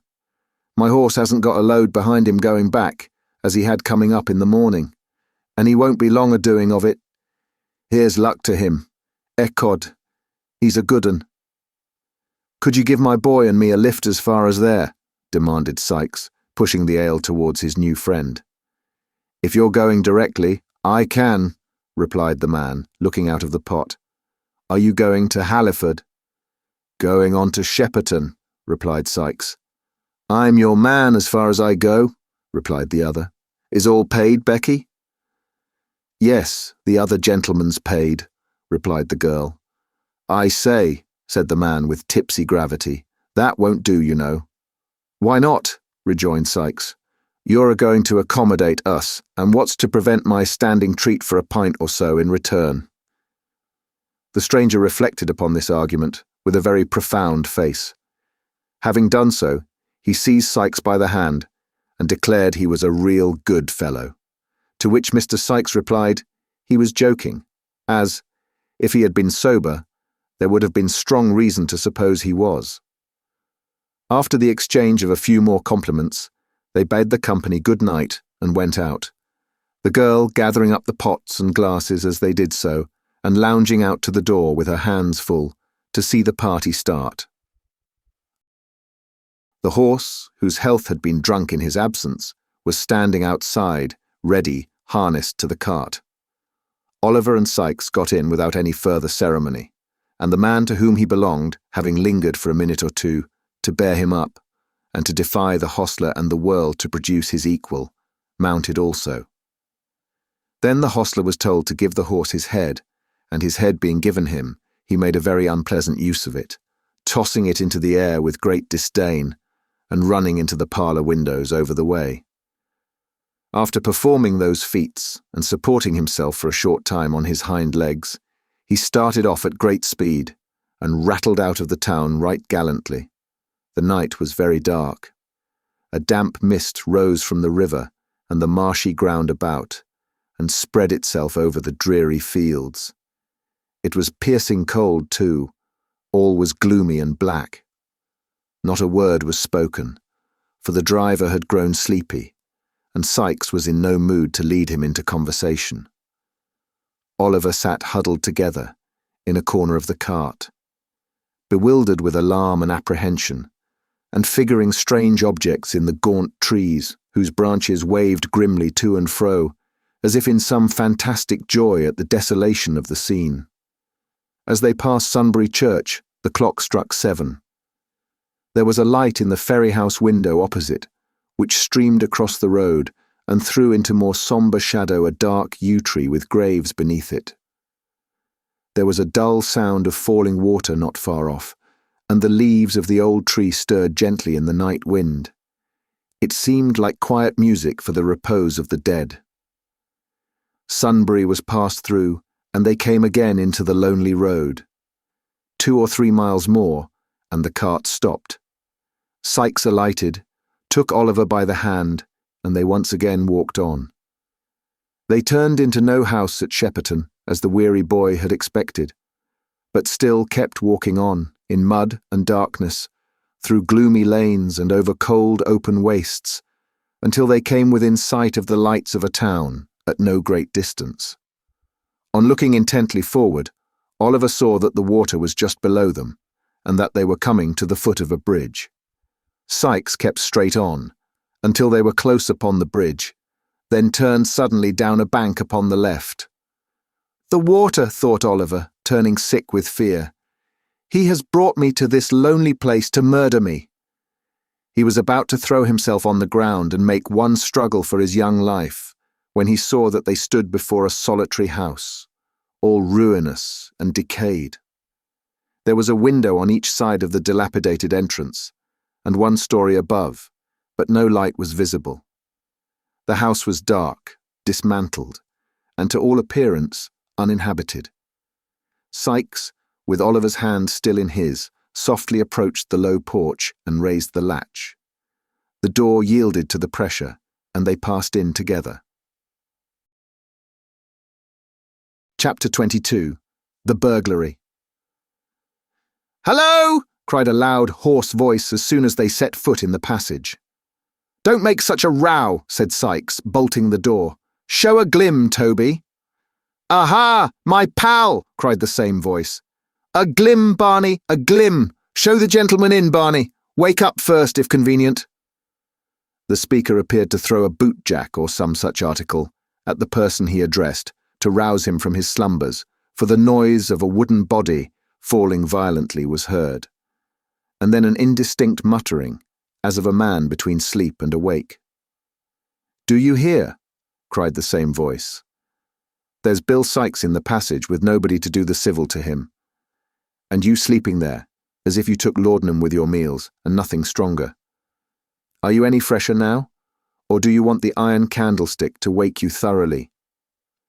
A pair of slipshod feet shuffled hastily across the bare floor of the room, as this interrogatory was put, and there issued, from a door on the right hand, first a feeble candle, and next the form of the same individual who has been heretofore described as labouring under the infirmity of speaking through his nose and officiating as waiter at the public house on Saffron Hill. "Bister Sikes," exclaimed Barney with real or counterfeit joy. "Cubbed, sir, cubbed." "Here, you get on first," said Sikes, putting Oliver in front of him. "Quicker, or I shall tread upon your heels."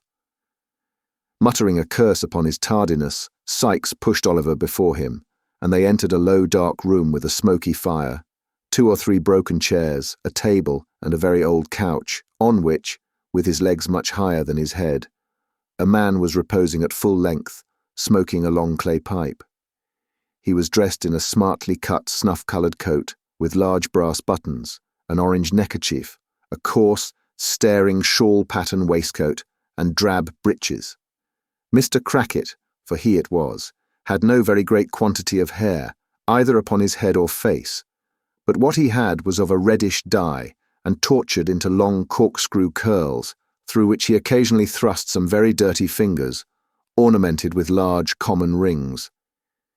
He was a trifle above the middle size, and apparently rather weak in the legs, but this circumstance by no means detracted from his own admiration of his top boots, which he contemplated in their elevated situation with lively satisfaction. "Bill, my boy," said this figure, turning his head towards the door, "I'm glad to see you. I was almost afraid you'd given it up, in which case I should have made a personal venture. Hello." Uttering this exclamation in a tone of great surprise, as his eyes rested on Oliver, Mr. Toby Crackit brought himself into a sitting posture and demanded who that was. "The boy. Only the boy," replied Sykes, drawing a chair towards the fire. "Would have Bister Fagins, lads," exclaimed Barney with a grin. "Fagins, eh?" exclaimed Toby, looking at Oliver. "What an invaluable boy that'll make, for the old lady's pockets in chapels. His mug is a fortune to him." There's enough of that," interposed Sykes impatiently, and stooping over his recumbent friend, he whispered a few words in his ear, at which Mr. Crackit laughed immensely, and honoured Oliver with a long stare of astonishment. "Now," said Sykes as he resumed his seat, "if you'll give us something to eat and drink while we're waiting, you'll put some heart in us, or in me, at all events. Sit down by the fire, younker, and rest yourself, for you'll have to go out with us again tonight, though not very far off." Oliver looked at Sykes in mute and timid wonder, and drawing a stool to the fire, sat with his aching head upon his hands, scarcely knowing where he was or what was passing around him. "Here," said Toby, as the young Jew placed some fragments of food and a bottle upon the table. "Success to the crack." He rose to honour the toast, and carefully depositing his empty pipe in a corner, advanced to the table, filled a glass with spirits, and drank off its contents. Mr. Sykes did the same. "A drain for the boy," said Toby, half filling a wine-glass. "Down with it, innocence." "Indeed," said Oliver, looking piteously up into the man's face. "Indeed, "Down with it," echoed Toby. "Do you think I don't know what's good for you? Tell him to drink it, Bill." "He had better," said Sykes, clapping his hand upon his pocket. "Burn my body if he isn't more trouble than a whole family of dodgers. Drink it, you perverse imp, drink it." Frightened by the menacing gestures of the two men, Oliver hastily swallowed the contents of the glass, and immediately fell into a violent fit of coughing, which delighted Toby Crackit and Barney, and even drew a smile from the surly Mr. Sykes. This done, and Sykes having satisfied his appetite, Oliver could eat nothing but a small crust of bread which they made him swallow. The two men laid themselves down on chairs for a short nap. Oliver retained his stool by the fire.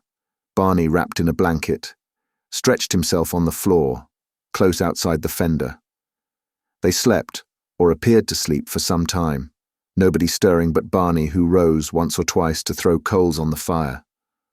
Oliver fell into a heavy doze, imagining himself straying along the gloomy lanes, or wandering about the dark churchyard, or retracing some one or other of the scenes of the past day, when he was roused by Toby Crackit jumping up and declaring it was 1:30.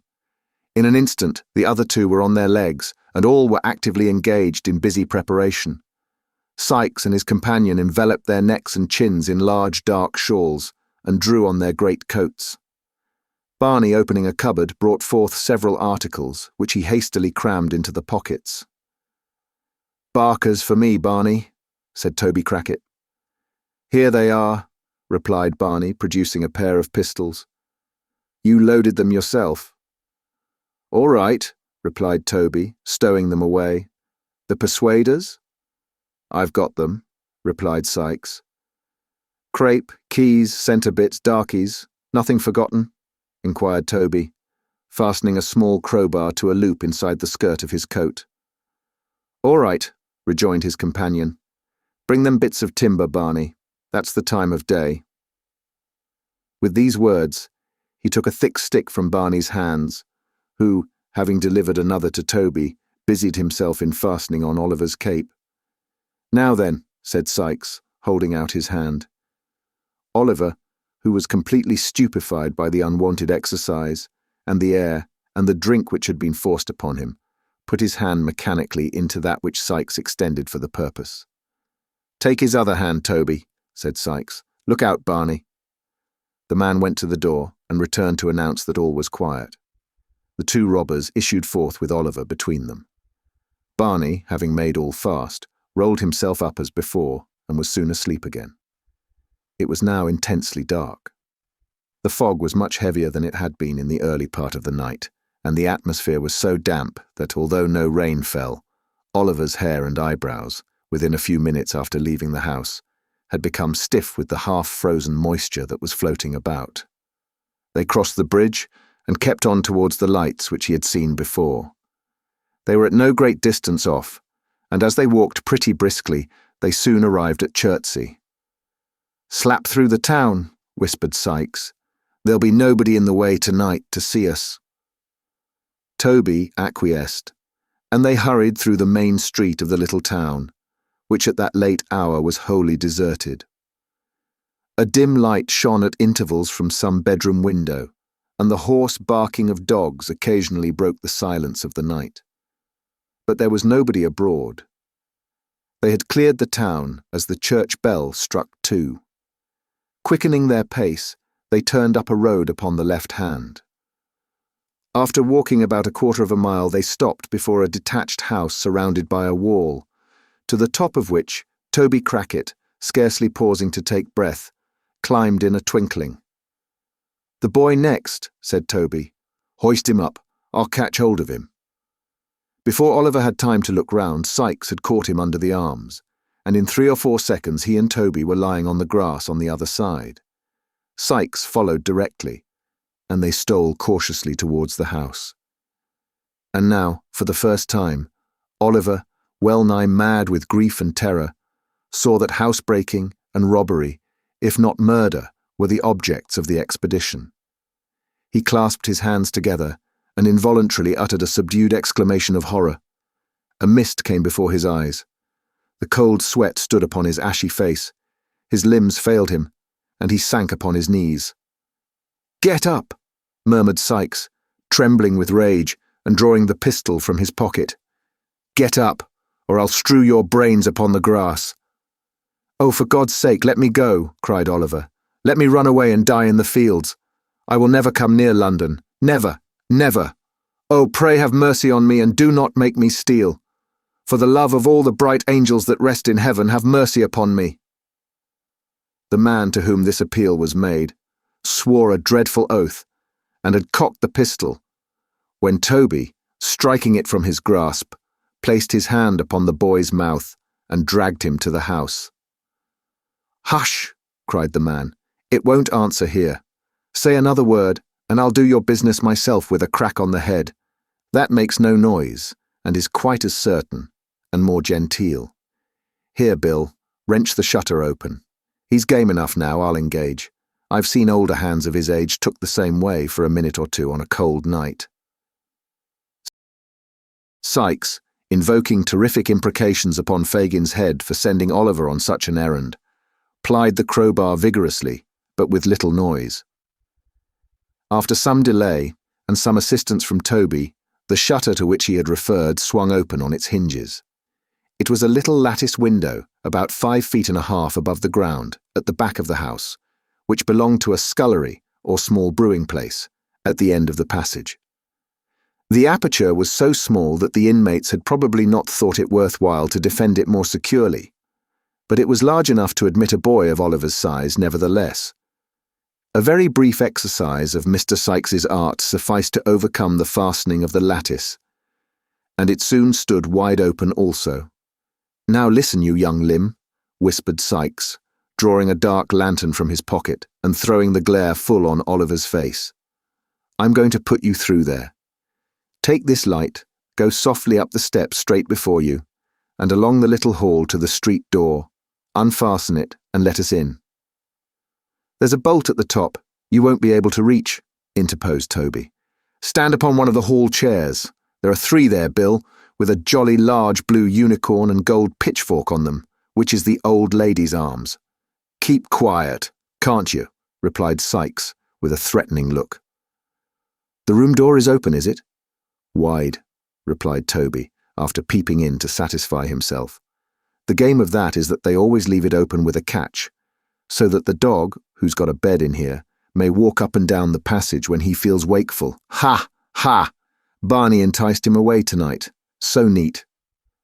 Although Mr. Crackit spoke in a scarcely audible whisper, and laughed without noise, Sikes imperiously commanded him to be silent and to get to work. Toby complied by first producing his lantern and placing it on the ground, then by planting himself firmly with his head against the wall beneath the window and his hands upon his knees, so as to make a step of his back. This was no sooner done than Sikes, mounting upon him, put Oliver gently through the window with his feet first, and without leaving hold of his collar, planted him safely on the floor inside. "Take this lantern," said Sikes, looking into the room. "You see the stairs before you?" Oliver, more dead than alive, gasped out, "Yes." Sikes, pointing to the street door with the pistol barrel, briefly advised him to take notice that he was within shot all the way, and that if he faltered, he would fall dead that instant. "It's done in a minute," said Sikes, in the same low whisper. "Directly I let go of you, do your work. Hark!" "What's that?" whispered the other man. They listened intently. "Nothing," said Sikes, releasing his hold of Oliver. "Now!" In the short time he had had to collect his senses, the boy had firmly resolved that whether he died in the attempt or not, he would make one effort to dart upstairs from the hall and alarm the family. Filled with this idea, he advanced at once, but stealthily. "Come back!" suddenly cried Sikes aloud. "Back! Back!" Scared by the sudden breaking of the dead stillness of the place, and by a loud cry which followed it, Oliver let his lantern fall, and knew not whether to advance or fly. The cry was repeated, a light appeared, a vision of 2 terrified half-dressed men at the top of the stairs, swam before his eyes. A flash, a loud noise, a smoke, a crash somewhere, but where he knew not, and he staggered back.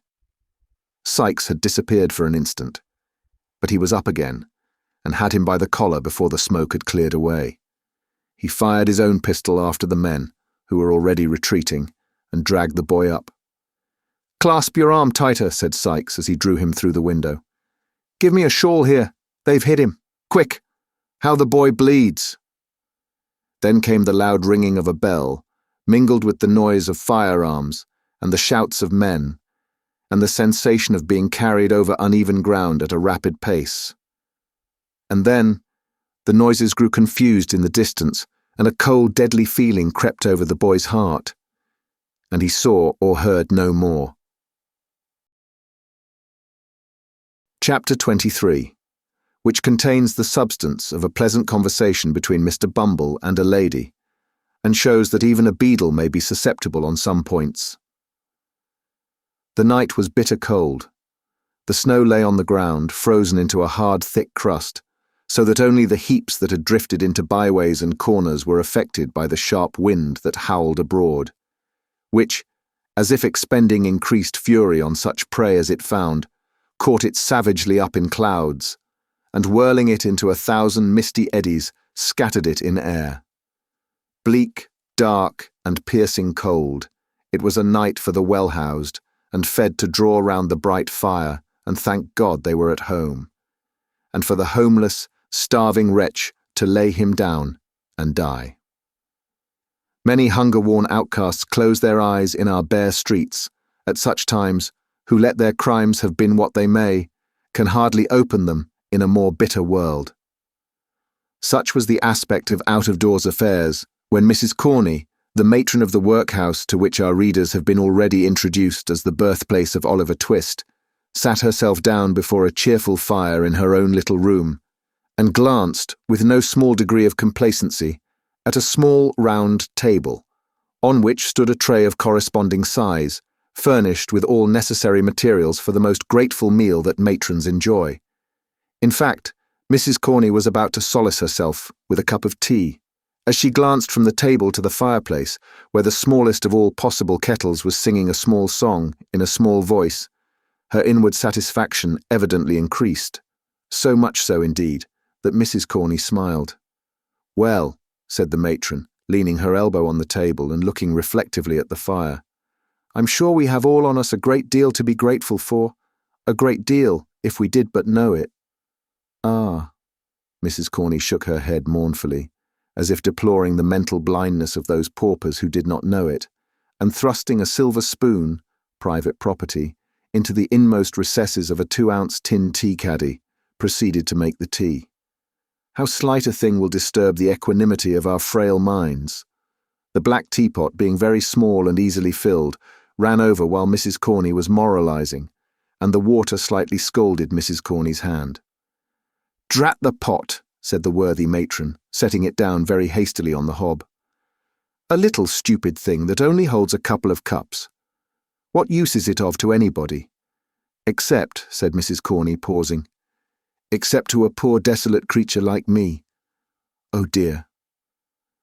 With these words, the matron dropped into her chair, and once more resting her elbow on the table, thought of her solitary fate. The small teapot and the single cup had awakened in her mind sad recollections of Mr. Corney, who had not been dead more than 25 years, and she was overpowered. "I shall never get another," said Mrs. Corney pettishly. "I shall never get another like him." Whether this remark bore reference to the husband or the teapot is uncertain. It might have been the latter, for Mrs. Corney looked at it as she spoke, and took it up afterwards. She had just tasted her first cup, when she was disturbed by a soft tap at the room door. "Oh, come in with you," said Mrs. Corney sharply. "Some of the old women dying, I suppose. They always die when I'm at meals. Don't stand there letting the cold air in, don't. What's amiss now, eh?" "Nothing, ma'am, nothing," replied a man's voice. "Dear me," exclaimed the matron in a much sweeter tone. "Is that Mr. Bumble?" "At your service, ma'am," said Mr. Bumble, who had been stopping outside to rub his shoes clean and to shake the snow off his coat, and who now made his appearance, bearing the cocked hat in one hand and a bundle in the other. "Shall I shut the door, ma'am?" The lady modestly hesitated to reply, lest there should be any impropriety in holding an interview with Mr. Bumble with closed doors. Mr. Bumble, taking advantage of the hesitation, and being very cold himself, shut it without permission. "Hard weather, Mr. Bumble," said the matron. "Hard indeed, ma'am," replied the beadle. "Anti-parochial weather this, ma'am. We have given away, Mrs. Corney, we have given away a matter of 20 quartern loaves and a cheese and a half this very blessed afternoon, and yet them paupers are not contented." "Of course not. When would they be, Mr. Bumble?" said the matron, sipping her tea. "When indeed, ma'am?" rejoined Mr. Bumble. "Why, here's one man that in consideration of his wife and large family has a quartern loaf and a good pound of cheese, full weight. Is he grateful, ma'am? Is he grateful? Not a copper farthing's worth of it. What does he do, ma'am, but ask for a few coals? If it's only a pocket handkerchief full, he says. Coals. What would he do with coals? Toast his cheese with them and then come back for more. That's the way with these people, ma'am. Give them an apron full of coals today, and they'll come back for another, the day after tomorrow, as brazen as alabaster." The matron expressed her entire concurrence in this intelligible simile, and the beadle went on. "I never," said Mr. Bumble, "saw anything like the pitch it's got to. The day before yesterday, a man— you have been a married woman, ma'am, and I may mention it to you— a man with hardly a rag upon his back," here Mrs. Corney looked at the floor, Goes to our overseer's door when he has got company coming to dinner and says he must be relieved, Mrs. Corney. As he wouldn't go away and shocked the company very much, our overseer sent him out a pound of potatoes and half a pint of oatmeal. My heart, says the ungrateful villain, what's the use of this to me? You might as well give me a pair of iron spectacles. Very good, says our overseer, taking them away again. You won't get anything else here. Then I'll die in the streets, says the vagrant. Oh, no, you won't, says our overseer.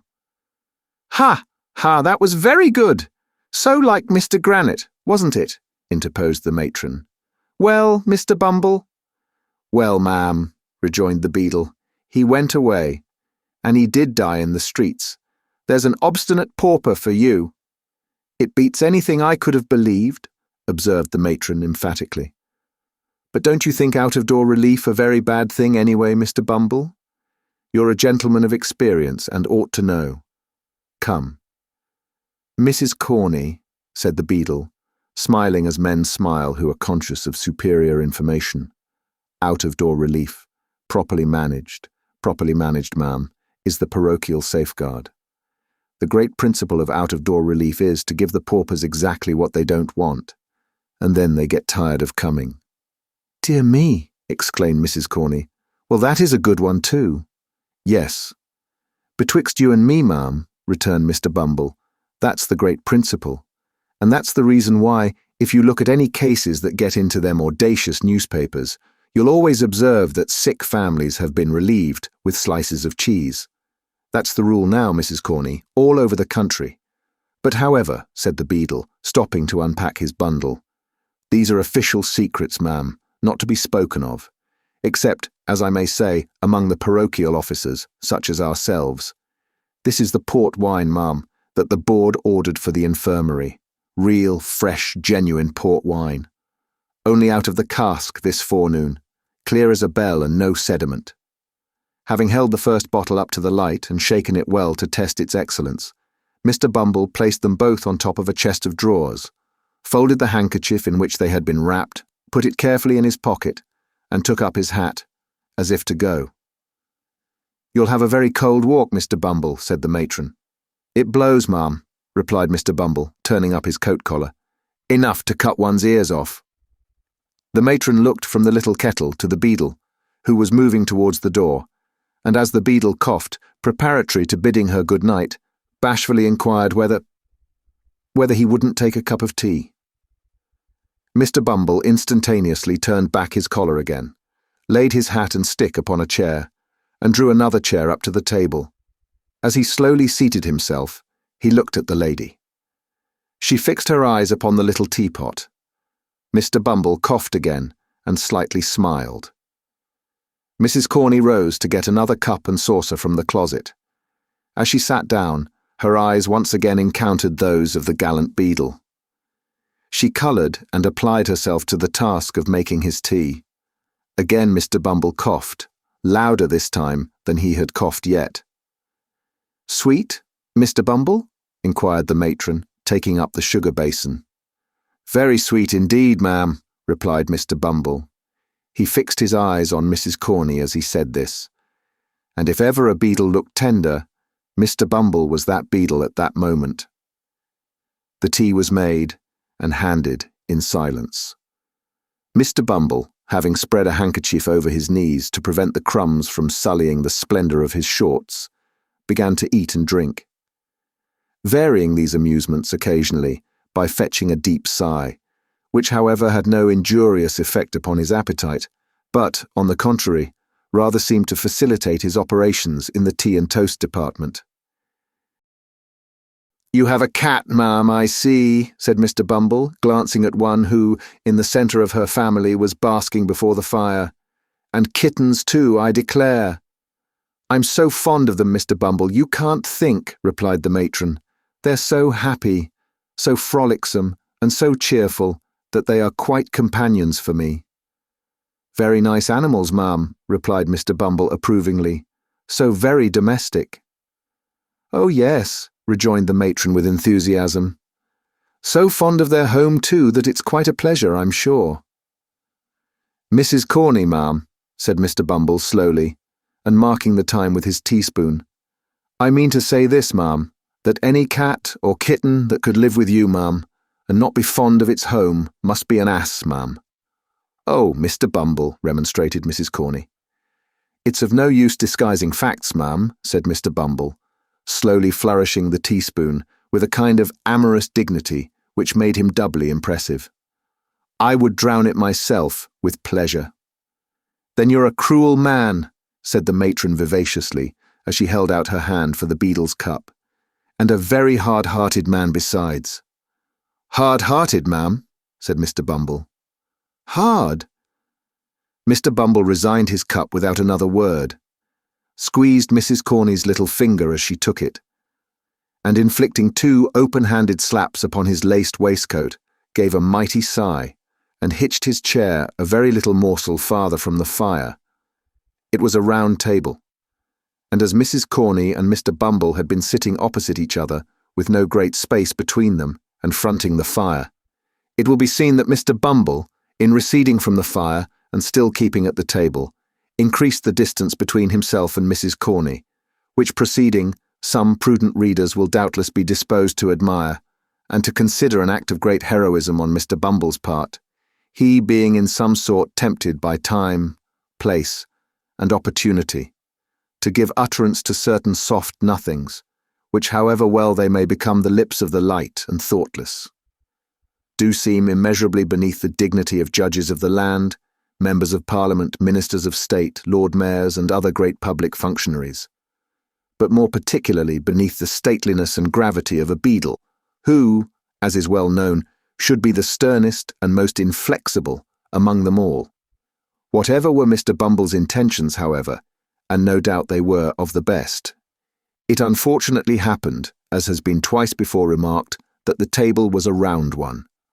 Consequently, Mr. Bumble, moving his chair by little and little, soon began to diminish the distance between himself and the matron, and continuing to travel round the outer edge of the circle, brought his chair, in time, close to that in which the matron was seated. Indeed, the 2 chairs touched, and when they did so, Mr. Bumble stopped. Now, if the matron had moved her chair to the right, she would have been scorched by the fire, and if to the left, she must have fallen into Mr. Bumble's arms. So, being a discreet matron, and no doubt foreseeing these consequences at a glance, she remained where she was, and handed Mr. Bumble another cup of tea. "Hard-hearted, Mrs. Corney," said Mr. Bumble, stirring his tea, and looking up into the matron's face. "Are you hard-hearted, Mrs. Corney?" "Dear me," exclaimed the matron. "What a very curious question from a single man. What can you want to know for, Mr. Bumble?" The beadle drank his tea to the last drop, finished a piece of toast, whisked the crumbs off his knees, wiped his lips, and deliberately kissed the matron. "Mr. Bumble!" cried that discreet lady in a whisper, for the fright was so great that she had quite lost her voice. "Mr. Bumble, I shall scream." Mr. Bumble made no reply, but in a slow and dignified manner put his arm round the matron's waist. As the lady had stated her intention of screaming, of course she would have screamed at this additional boldness, but that the exertion was rendered unnecessary by a hasty knocking at the door, which was no sooner heard than Mr. Bumble darted, with much agility, to the wine bottles, and began dusting them with great violence, while the matron sharply demanded who was there. It is worthy of remark, as a curious physical instance of the efficacy of a sudden surprise in counteracting the effects of extreme fear, that her voice had quite recovered all its official asperity. "If you please, mistress," said a withered old female pauper, hideously ugly, putting her head in at the door, "Old Sally is a-going fast." "Well, what's that to me?" angrily demanded the matron. "I can't keep her alive, can I?" "No, no, mistress," replied the old woman. "Nobody can. She's far beyond the reach of help.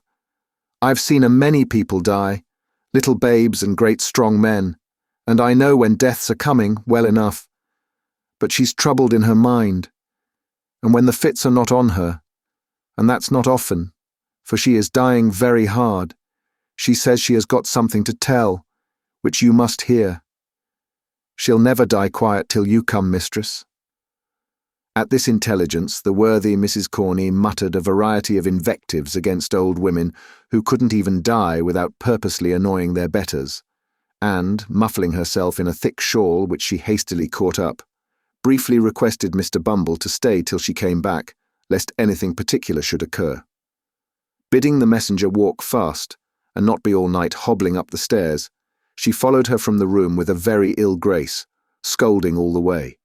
Mr. Bumble's conduct on being left to himself was rather inexplicable.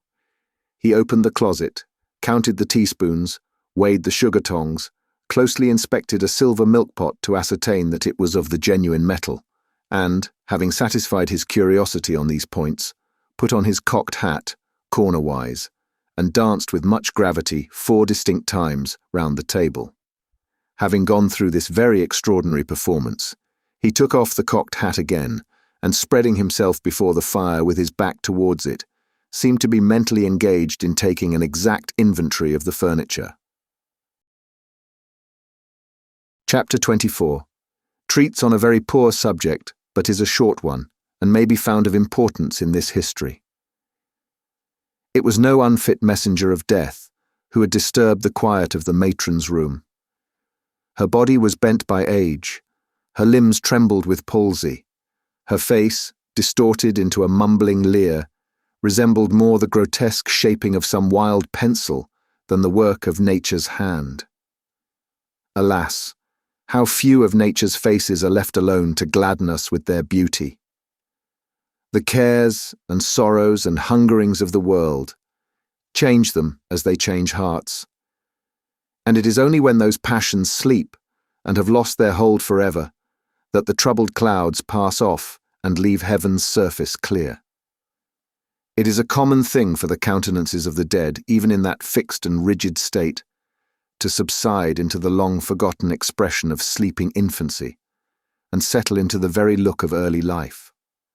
So calm, so peaceful, do they grow again, that those who knew them in their happy childhood kneel by the coffin's side in awe, and see the angel even upon earth.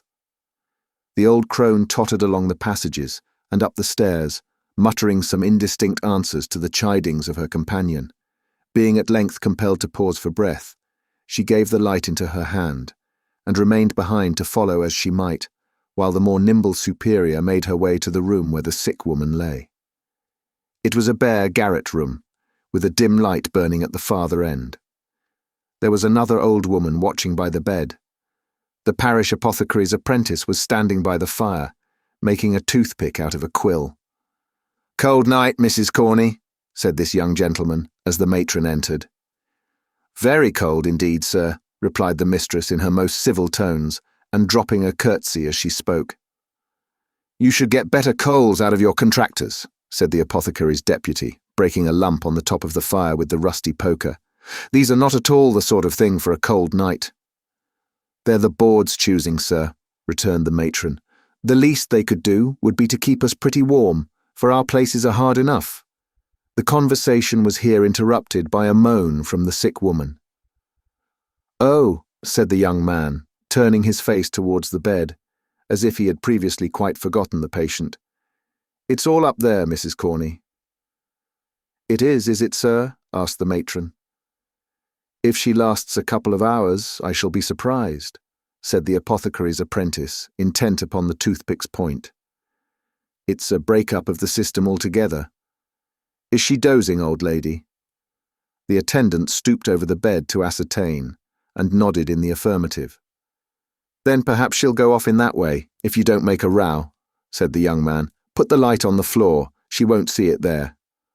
The attendant did as she was told, shaking her head meanwhile, to intimate that the woman would not die so easily. Having done so, she resumed her seat by the side of the other nurse, who had by this time returned. The mistress, with an expression of impatience, wrapped herself in her shawl and sat at the foot of the bed. The apothecary's apprentice, having completed the manufacture of the toothpick, planted himself in front of the fire and made good use of it for 10 minutes or so, when apparently growing rather dull, he wished Mrs. Corney joy of her job, and took himself off on tiptoe. When they had sat in silence for some time, the two old women rose from the bed, and crouching over the fire, held out their withered hands to catch the heat. The flame threw a ghastly light on their shriveled faces, and made their ugliness appear terrible, as in this position they began to converse in a low voice. "Did she say any more, Annie dear, while I was gone?" inquired the messenger. "Not a word," replied the other. "She plucked and tore at her arms for a little time, but I held her hands and she soon dropped off. She hasn't much strength in her, so I easily kept her quiet. I ain't so weak for an old woman, although I am on parish allowance, no. "Did she drink the hot wine the doctor said she was to have?" demanded the first. "I tried to get it down," rejoined the other, "but her teeth were tight set, and she clenched the mug so hard that it was as much as I could do to get it back again. So I drank it, and it did me good." Looking cautiously round to ascertain that they were not overheard, the two hags cowered nearer to the fire and chuckled heartily. "I mind the time," said the first speaker, "when she would have done the same and made rare fun of it afterwards." "Aye, that she would," rejoined the other. "She had a merry heart. A many beautiful corpses she laid out, as nice and neat as waxwork. My old eyes have seen them. Aye, and those old hands touched them too, for I have helped her scores of times." Stretching forth her trembling fingers as she spoke, the old creature shook them exultingly before her face, and fumbling in her pocket, brought out an old time-discoloured tin snuff-box, from which she shook a few grains into the outstretched palm of her companion, and a few more into her own. While they were thus employed, the matron, who had been impatiently watching until the dying woman should awaken from her stupor, joined them by the fire, and sharply asked how long she was to wait. "Not long, mistress," replied the second woman, looking up into her face. "We have none of us long to wait for death. Patience, patience. He'll be here soon enough for us all." "Hold your tongue, you doting idiot," said the matron sternly. "You, Martha, tell me, has she been in this way before?" "Often," answered the first woman. "But will never be again," added the second one. "That is, she'll never wake again but once.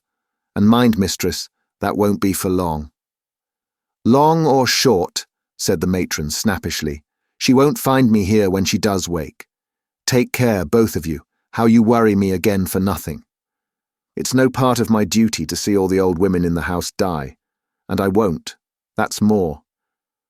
Mind that, you impudent old harridans. If you make a fool of me again, I'll soon cure you, I warrant you." She was bouncing away, when a cry from the two women, who had turned towards the bed, caused her to look round. The patient had raised herself upright and was stretching her arms towards them. "Who's that?" she cried in a hollow voice.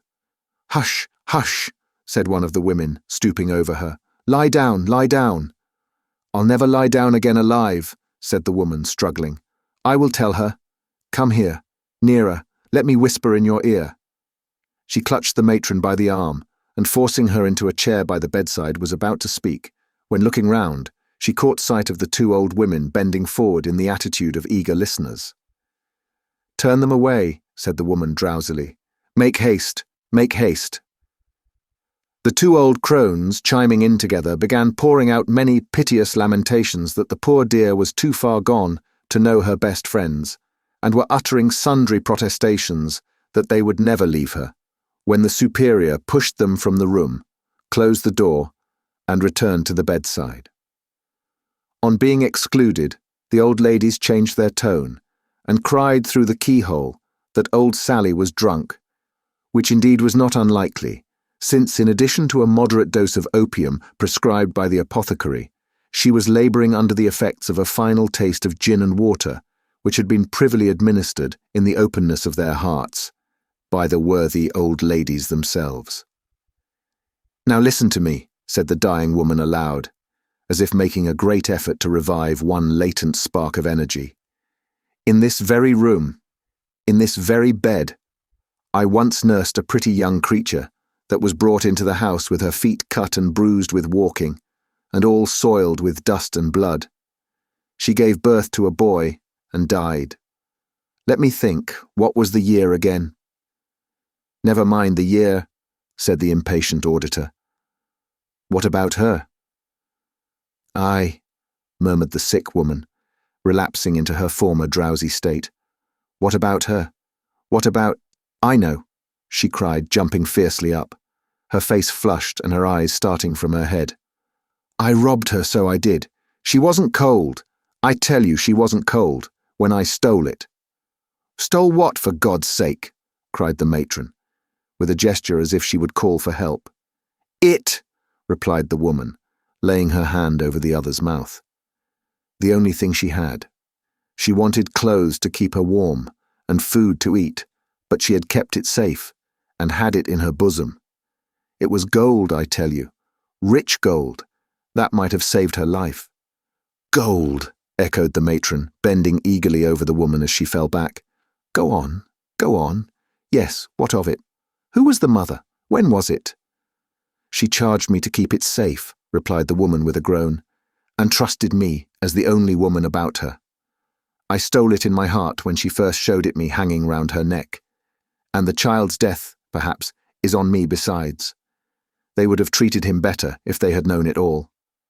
Known what? Asked the other. Speak. The boy grew so like his mother, said the woman, rambling on and not heeding the question, that I could never forget it when I saw his face. Poor girl, poor girl. She was so young too, such a gentle lamb. Wait, there's more to tell. I have not told you all, have I? No, no, replied the matron, inclining her head to catch the words as they came more faintly from the dying woman. Be quick, or it may be too late. The mother, said the woman, making a more violent effort than before. The mother, when the pains of death first came upon her, whispered in my ear that if her baby was born alive and thrived, the day might come when it would not feel so much disgrace to hear its poor young mother named. And oh, kind heaven, she said, folding her thin hands together, whether it be boy or girl, raise up some friends for it in this troubled world, and take pity upon a lonely, desolate child abandoned to its mercy. The boy's name? Demanded the matron. They called him Oliver, replied the woman feebly. The gold I stole was— Yes, yes, what? Cried the other. She was bending eagerly over the woman to hear her reply, but drew back instinctively as she once again rose, slowly and stiffly, into a sitting posture. Then, clutching the coverlid with both hands, muttered some indistinct sounds in her throat, and fell lifeless on the bed. Stone dead, said one of the old women, hurrying in as soon as the door was opened. And nothing to tell after all, rejoined the matron, walking carelessly away. The two crones, to all appearance, too busily occupied in the preparations for their dreadful duties to make any reply, were left alone, hovering about the body. Chapter 25, wherein this history reverts to Mr. Fagin and company. While these things were passing in the country workhouse, Mr. Fagin sat in the old den, the same from which Oliver had been removed by the girl, brooding over a dull, smoky fire. He held a pair of bellows upon his knee, with which he had apparently been endeavouring to rouse it into more cheerful action, but he had fallen into deep thought, and with his arms folded on them, and his chin resting on his thumbs, fixed his eyes, abstractedly, on the rusty bars. At a table behind him sat the artful dodger, Master Charles Bates, and Mr. Chitling, all intent upon a game of whist, the artful taking dummy against Master Bates and Mr. Chitling. The countenance of the first-named gentleman, peculiarly intelligent at all times, acquired great additional interest from his close observance of the game, and his attentive perusal of Mr. Chitling's hand, upon which, from time to time as occasion served, he bestowed a variety of earnest glances, wisely regulating his own play by the result of his observations upon his neighbour's cards. It being a cold night, the Dodger wore his hat, as indeed was often his custom within doors. He also sustained a clay pipe between his teeth, which he only removed for a brief space when he deemed it necessary to apply for refreshment to a quart pot upon the table, which stood ready filled with gin and water for the accommodation of the company. Master Bates was also attentive to the play, but being of a more excitable nature than his accomplished friend, it was observable that he more frequently applied himself to the gin and water, and moreover indulged in many jests and irrelevant remarks, all highly unbecoming a scientific rubber. Indeed, the artful, presuming upon their close attachment, more than once took occasion to reason gravely with his companion upon these improprieties. All of which remonstrances Master Bates received in extremely good part, merely requesting his friend to be blowed, or to insert his head in a sack, or replying with some other neatly turned witticism of a similar kind, the happy application of which excited considerable admiration in the mind of Mr. Chitling. It was remarkable that the latter gentleman and his partner invariably lost, and that the circumstance, so far from angering Master Bates, appeared to afford him the highest amusement, inasmuch as he laughed most uproariously at the end of every deal, and protested that he had never seen such a jolly game in all his born days. "That's 2 doubles and the rub," said Mr. Chitling, with a very long face, as he drew half a crown from his waistcoat pocket. "I never see such a feller as you, Jack. You win everything. Even when we've good cards, Charlie and I can't make nothing of 'em." Either the matter or the manner of this remark, which was made very ruefully, delighted Charlie Bates so much that his consequent shout of laughter roused the Jew from his reverie, and induced him to inquire what was the matter. "Matter, Fagin?" cried Charlie. "I wish you had watched the play. Tommy Chitling hasn't won a point, and I went partners with him against the artful and dumb." "Aye, aye," said the Jew, with a grin, which sufficiently demonstrated that he was at no loss to understand the reason. "Try him again, Tom. Try him again." "No more of it for me, thank you, Fagin," replied Mr. Chitling. "I've had enough. That Dodger has such a run of luck that there's no standing against him." "Ha, ha, my dear," replied the Jew. "You must get up very early in the morning to win against the Dodger." "Morning," said Charlie Bates. "You must put your boots on overnight and have a telescope at each eye and an opera glass between your shoulders if you want to come over him." Mr. Dawkins received these handsome compliments with much philosophy and offered to cut any gentleman in company for the first picture card at £1 at a time. Nobody accepting the challenge, and his pipe being by this time smoked out, he proceeded to amuse himself by sketching a ground plan of Newgate on the table with the piece of chalk which had served him in lieu of counters, whistling meantime with peculiar shrillness. "How precious dull you are, Tommy," said the Dodger, stopping short when there had been a long silence, and addressing Mr. Chitling. "What do you think he's thinking of, Fagin?" "How should I know, my dear?" replied the Jew, looking round as he plied the bellows. "About his losses, maybe, or the little retirement in the country that he's just left, eh?" "Ha, ha! Is that it, my dear?" "Not a bit of it," replied the Dodger, stopping the subject of discourse as Mr. Chitling was about to reply. "What do you say, Charlie?" "I should say," replied Master Bates with a grin, "that he was uncommon sweet upon Betsy. See how he's a-blushing. Oh, my eye, here's a merry-go-rounder. Tommy Chitling's in love. Oh, Fagin, Fagin, what a spree." Thoroughly overpowered with the notion of Mr. Chitling being the victim of the tender passion, Master Bates threw himself back in his chair with such violence that he lost his balance and pitched over upon the floor, where, the accident abating nothing of his merriment, he lay at full length until his laugh was over, when he resumed his former position and began another laugh. "Never mind him, my dear," said the Jew, winking at Mr. Dawkins and giving Master Bates a reproving tap with the nozzle of the bellows. "Betsy's a fine girl. Stick up to her, Tom, stick up to her."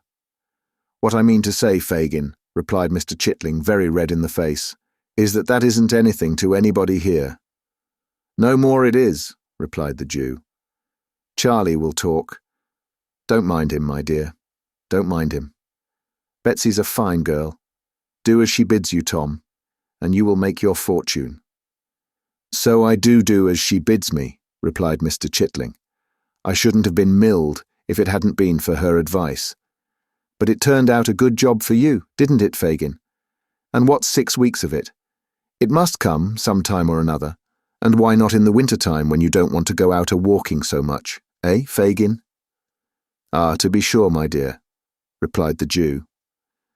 "You wouldn't mind it again, Tom, would you?" asked the Dodger, winking upon Charlie and the Jew, "if Bet was all right." "I mean to say that I shouldn't," replied Tom angrily. "There now." "Ah, who'll say as much as that? I should like to know, eh, Fagin?" "Nobody, my dear," replied the Jew. "Not a soul, Tom. I don't know one of them that would do it besides you. Not one of them, my dear." "I might have got clear off if I'd split upon her, mightn't I, Fagin?" angrily pursued the poor half-witted dupe. "A word from me would have done it, wouldn't it, Fagin?" "To be sure it would, my dear," replied the Jew. "But I didn't blab it, did I, Fagin?" demanded Tom, pouring question upon question with great volubility. "No, no, to be sure," replied the Jew. "You were too stout-hearted for that. A deal too stout, my dear." "Perhaps I was," rejoined Tom, looking round. "And if I was, what's to laugh at in that, eh, Fagin?" The Jew, perceiving that Mr. Chitling was considerably roused, hastened to assure him that nobody was laughing, and to prove the gravity of the company, appealed to Master Bates, the principal offender. But, unfortunately, Charlie, in opening his mouth to reply that he was never more serious in his life, was unable to prevent the escape of such a violent roar that the abused Mr. Chitling, without any preliminary ceremonies, rushed across the room and aimed a blow at the offender, who, being skillful in evading pursuit, ducked to avoid it, and chose his time so well that it lighted on the chest of the merry old gentleman, and caused him to stagger to the wall, where he stood panting for breath, while Mr. Chitling looked on in intense dismay. "Hark!" cried the Dodger at this moment. "I heard the tinkler!" Catching up the light, he crept softly upstairs. The bell was rung again, with some impatience, while the party were in darkness. After a short pause, the Dodger reappeared and whispered Fagin mysteriously. "What?" cried the Jew. "Alone?" The Dodger nodded in the affirmative, and shading the flame of the candle with his hand, gave Charlie Bates a private intimation in dumb show that he had better not be funny just then. Having performed this friendly office, he fixed his eyes on the Jew's face and awaited his directions. The old man bit his yellow fingers and meditated for some seconds, his face working with agitation the while, as if he dreaded something and feared to know the worst. At length he raised his head. "Where is he?" he asked. The Dodger pointed to the floor above and made a gesture, as if to leave the room. "Yes," said the Jew, answering the mute inquiry. "Bring him down. Hush. Quiet, Charlie. Gently, Tom. Scarce. Scarce." This brief direction to Charlie Bates and his recent antagonist was softly and immediately obeyed. There was no sound of their whereabout when the Dodger descended the stairs, bearing the light in his hand, and followed by a man in a coarse smock frock, who, after casting a hurried glance round the room, pulled off a large wrapper which had concealed the lower portion of his face, and disclosed, all haggard, unwashed and unshorn, the features of Flash Toby Crackit. "How are you, Fagin?" said this worthy, nodding to the Jew. "Pop that shawl away in my caster, Dodger, so that I may know where to find it when I cut. That's the time of day. You'll be a fine young cracksman before the old file now." With these words he pulled up the smock frock and, winding it round his middle, drew a chair to the fire and placed his feet upon the hob. "See there, Faggy," he said, pointing disconsolately to his top boots. "Not a drop of Day and Martin since you know when, not a bubble of blacking, by Jove. But don't look at me in that way, man. All in good time. I can't talk about business till I've eaten and drunk, so produce the sustenance and let's have a quiet fill-out for the first time these 3 days." The Jew motioned to the Dodger to place what eatables there were upon the table, and seating himself opposite the housebreaker, waited his leisure. To judge from appearances, Toby was by no means in a hurry to open the conversation. At first the Jew contented himself with patiently watching his countenance, as if to gain from its expression some clue to the intelligence he brought. But in vain. He looked tired and worn, but there was the same complacent repose upon his features that they always wore. And through dirt and beard and whisker, there still shone unimpaired the self-satisfied smirk of Flash Toby Crackit. Then the Jew, in an agony of impatience, watched every morsel he put into his mouth, pacing up and down the room, meanwhile, in irrepressible excitement. It was all of no use. Toby continued to eat with the utmost outward indifference, until he could eat no more. Then, ordering the Dodger out, he closed the door, mixed a glass of spirits and water, and composed himself for talking. "First and foremost, Faggy," said Toby. "Yes, yes," interposed the Jew, drawing up his chair. Mr. Crackit stopped to take a draught of spirits and water, and to declare that the gin was excellent. Then, placing his feet against the low mantelpiece so as to bring his boots to about the level of his eye, he quietly resumed. "First and foremost, Faggy," said the housebreaker, "how's Bill?" "What?" screamed the Jew, starting from his seat. "Why, you don't mean to say—" began Toby, turning pale. "Mean!" cried the Jew, stamping furiously on the ground. "Where are they? Sykes and the boy, where are they? Where have they been? Where are they hiding?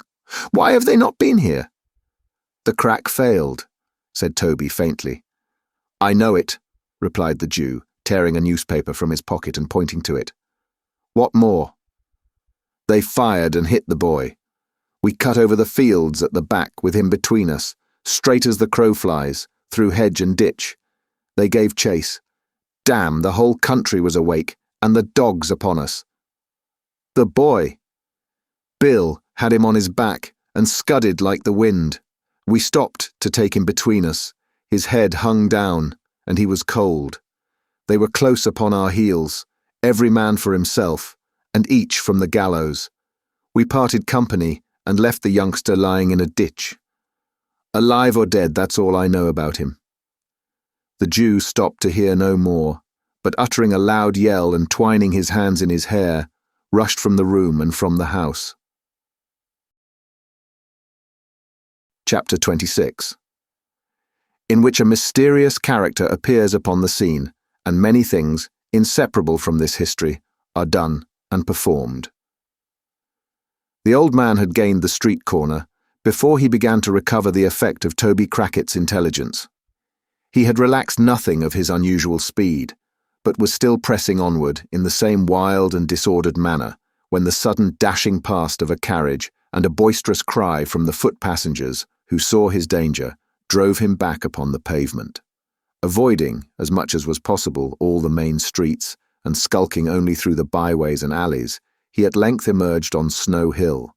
Here he walked even faster than before, nor did he linger until he had again turned into a court, when, as if conscious that he was now in his proper element, he fell into his usual shuffling pace, and seemed to breathe more freely. Near to the spot on which Snow Hill and Holborn Hill meet, opens upon the right hand as you come out of the city, a narrow and dismal alley leading to Saffron Hill. In its filthy shops are exposed for sale huge bunches of second-hand silk handkerchiefs of all sizes and patterns. For here reside the traders who purchase them from pickpockets. Hundreds of these handkerchiefs hang dangling from pegs outside the windows or flaunting from the doorposts, and the shelves within are piled with them. Confined as the limits of Field Lane are, it has its barber, its coffee shop, its beer shop, and its fried fish warehouse. It is a commercial colony of itself, the emporium of petty larceny, visited at early morning and setting in of dusk by silent merchants, who traffic in dark back parlours, and who go as strangely as they come. Here, the clothesman, the shoe vamper, and the rag merchant display their goods as signboards to the petty thief. Here, stores of old iron and bones, and heaps of mildewy fragments of woolen stuff and linen, rust and rot in the grimy cellars. It was into this place that the Jew turned. He was well known to the sallow denizens of the lane, for such of them as were on the lookout to buy or sell nodded familiarly as he passed along. He replied to their salutations in the same way, but bestowed no closer recognition until he reached the further end of the alley, when he stopped to address a salesman of small stature, who had squeezed as much of his person into a child's chair as the chair would hold, and was smoking a pipe at his warehouse door. "Why, the sight of you, Mr. Fagin, would cure the ophthalmia," said this respectable trader, in acknowledgment of the Jew's inquiry after his health. "The neighbourhood was a little too hot, Lively," said Fagin, elevating his eyebrows and crossing his hands upon his shoulders. "Well, I've heard that complaint of it once or twice before," replied the trader, "but it soon cools down again. Don't you find it so?" Fagin nodded in the affirmative. Pointing in the direction of Saffron Hill, he inquired whether anyone was up yonder tonight. "At the Cripples?" inquired the man. The Jew nodded. "Let me see," pursued the merchant, reflecting. "Yes, there's some half-dozen of them gone in that I know. I don't think your friend's there." "Sykes is not, I suppose?" inquired the Jew, with a disappointed countenance. "Non ist ventus, as the lawyers say," replied the little man, shaking his head and looking amazingly sly.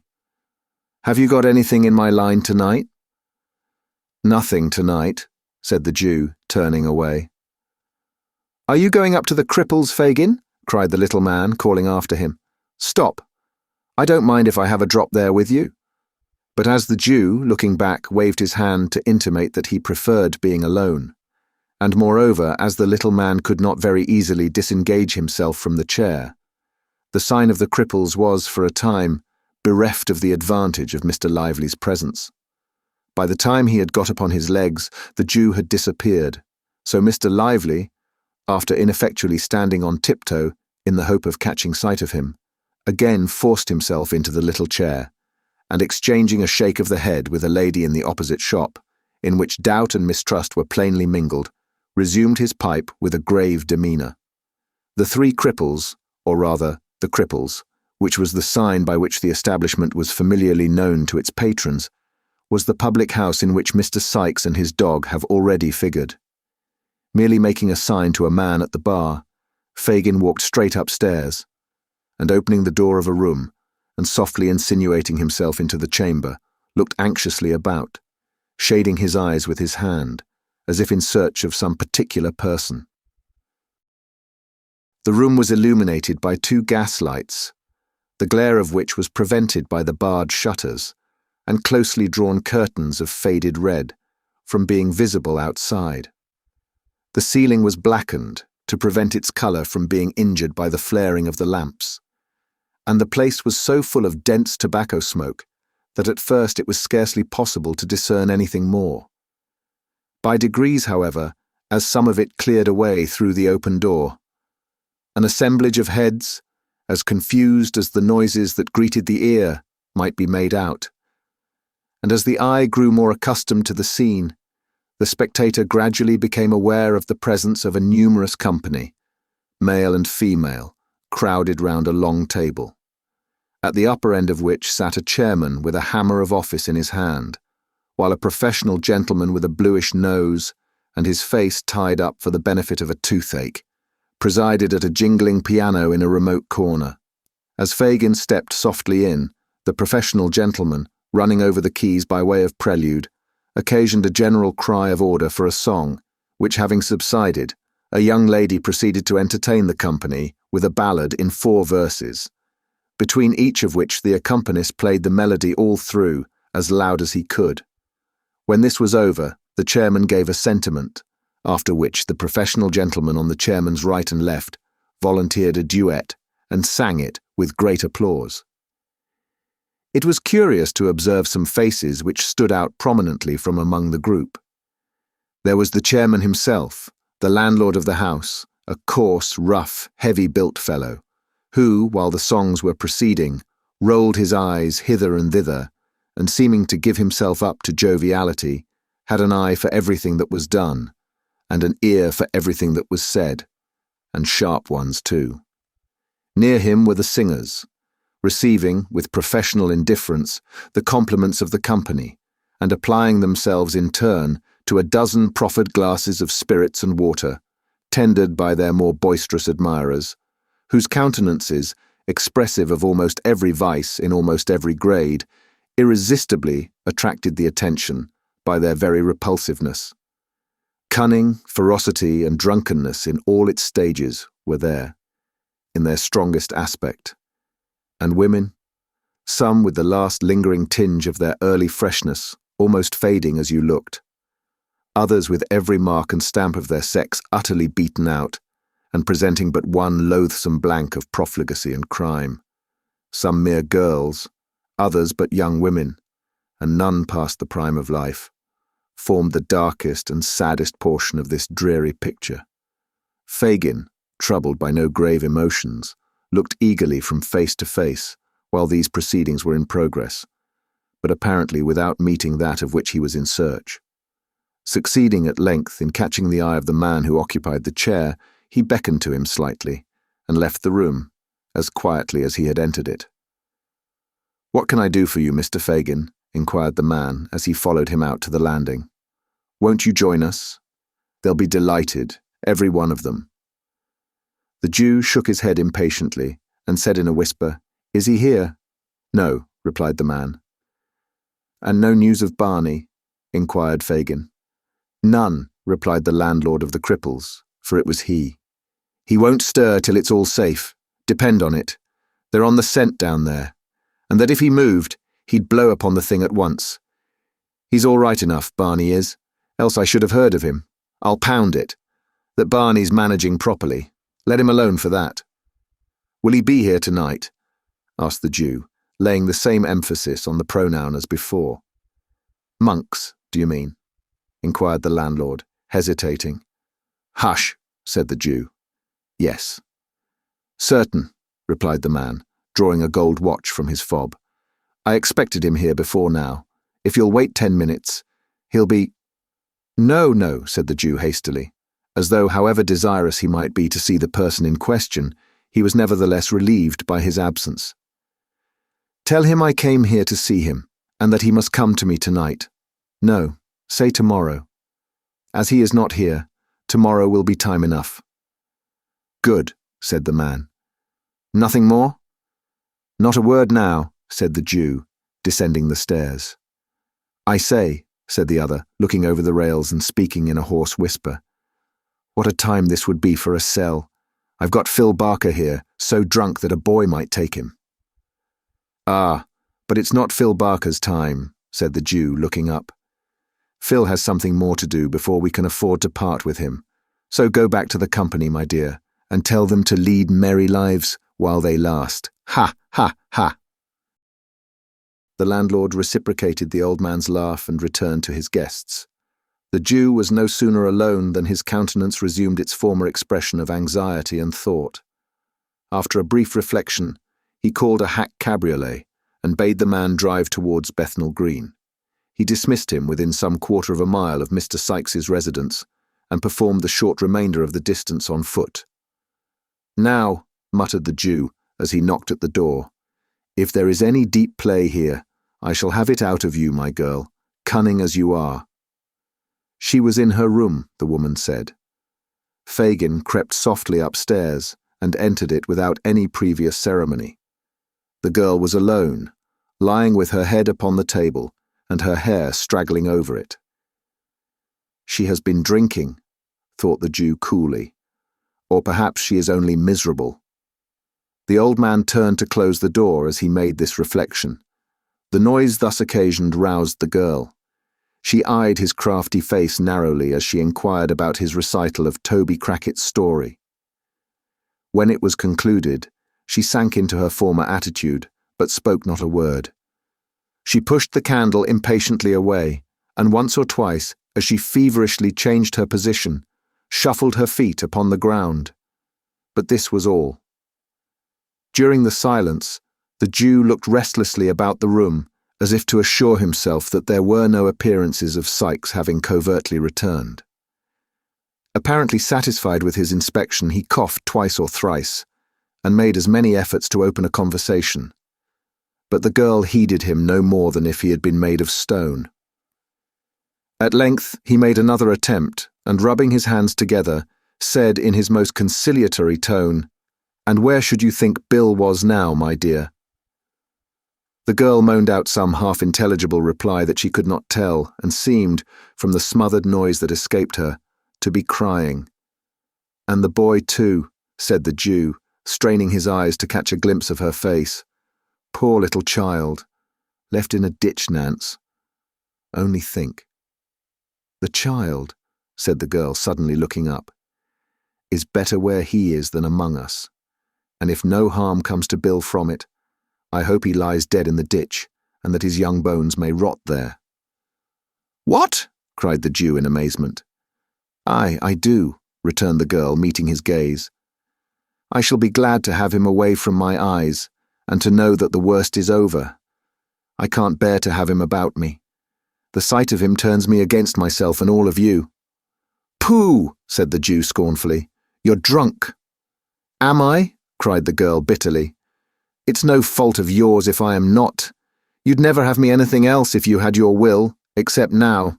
The humour doesn't suit you, does it?" "No," rejoined the Jew furiously, "it does not." "Change it then," responded the girl with a laugh. "Change it," exclaimed the Jew, exasperated beyond all bounds by his companion's unexpected obstinacy and the vexation of the night. "I will change it. Listen to me, you drab. Listen to me, who with 6 words can strangle Sykes as surely as if I had his bull's throat between my fingers now. If he comes back and leaves the boy behind him, if he gets off free and dead or alive, fails to restore him to me, murder him yourself if you would have him escape Jack Ketch, and do it the moment he sets foot in this room, or mind me, it will be too late." "What is all this?" cried the girl involuntarily. "What is it?" pursued Fagin, mad with rage. "When the boy's worth hundreds of pounds to me, am I to lose what chance threw me in the way of getting safely through the whims of a drunken gang that I could whistle away the lives of, and me bound, too, to a born devil that only wants the will and has the power to... Panting for breath, the old man stammered for a word, and in that instant checked the torrent of his wrath and changed his whole demeanour. A moment before, his clenched hands had grasped the air, his eyes had dilated, and his face grown livid with passion. But now he shrunk into a chair and, cowering together, trembled with the apprehension of having himself disclosed some hidden villainy. After a short silence he ventured to look round at his companion. He appeared somewhat reassured on beholding her in the same listless attitude from which he had first roused her. "Nancy, dear," croaked the Jew in his usual voice, "did you mind me, dear?" "Don't worry me now, Fagin," replied the girl, raising her head languidly. "If Bill has not done it this time, he will another. He has done many a good job for you, and will do many more when he can, and when he can't, he won't. So no more about that." "Regarding this boy, my dear," said the Jew, rubbing the palms of his hands nervously together. "The boy must take his chance with the rest," interrupted Nancy hastily.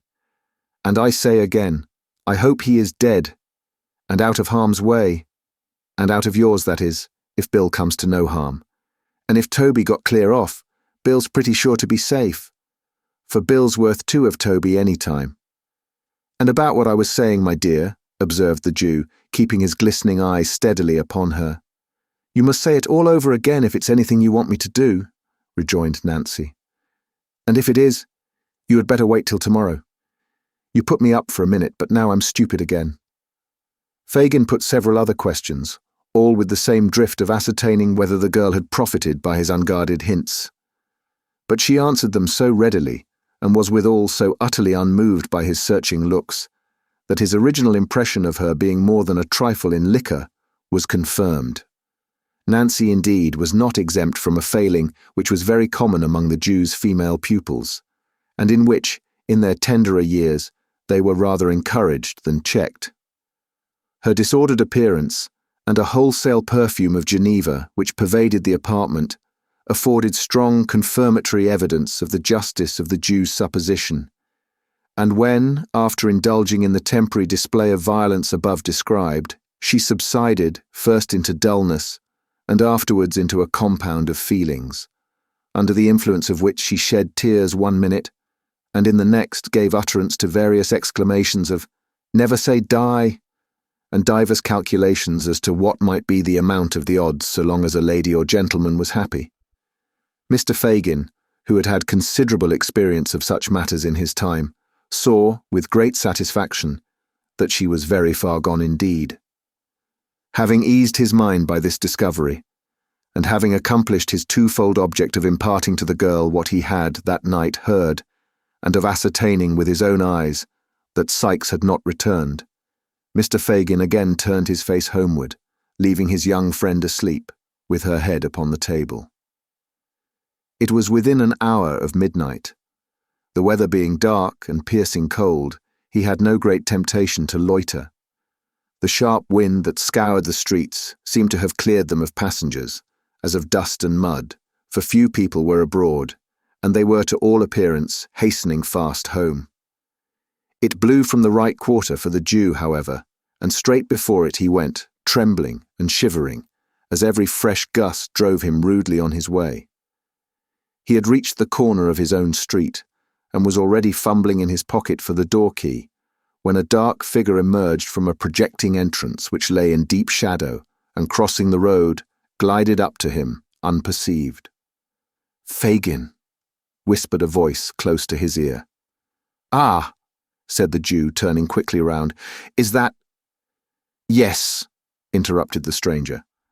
"I have been lingering here these 2 hours. Where the devil have you been?" "On your business, my dear," replied the Jew, glancing uneasily at his companion and slackening his pace as he spoke. "On your business all night." "Oh, of course," said the stranger with a sneer. "Well, and what's come of it?" "Nothing good," said the Jew. "Nothing bad, I hope," said the stranger, stopping short, and turning a startled look on his companion. The Jew shook his head, and was about to reply, when the stranger, interrupting him, motioned to the house, before which they had by this time arrived, remarking that he had better say what he had got to say under cover, for his blood was chilled with standing about so long, and the wind blew through him. Fagin looked as if he could have willingly excused himself from taking home a visitor at that unseasonable hour, and indeed muttered something about having no fire.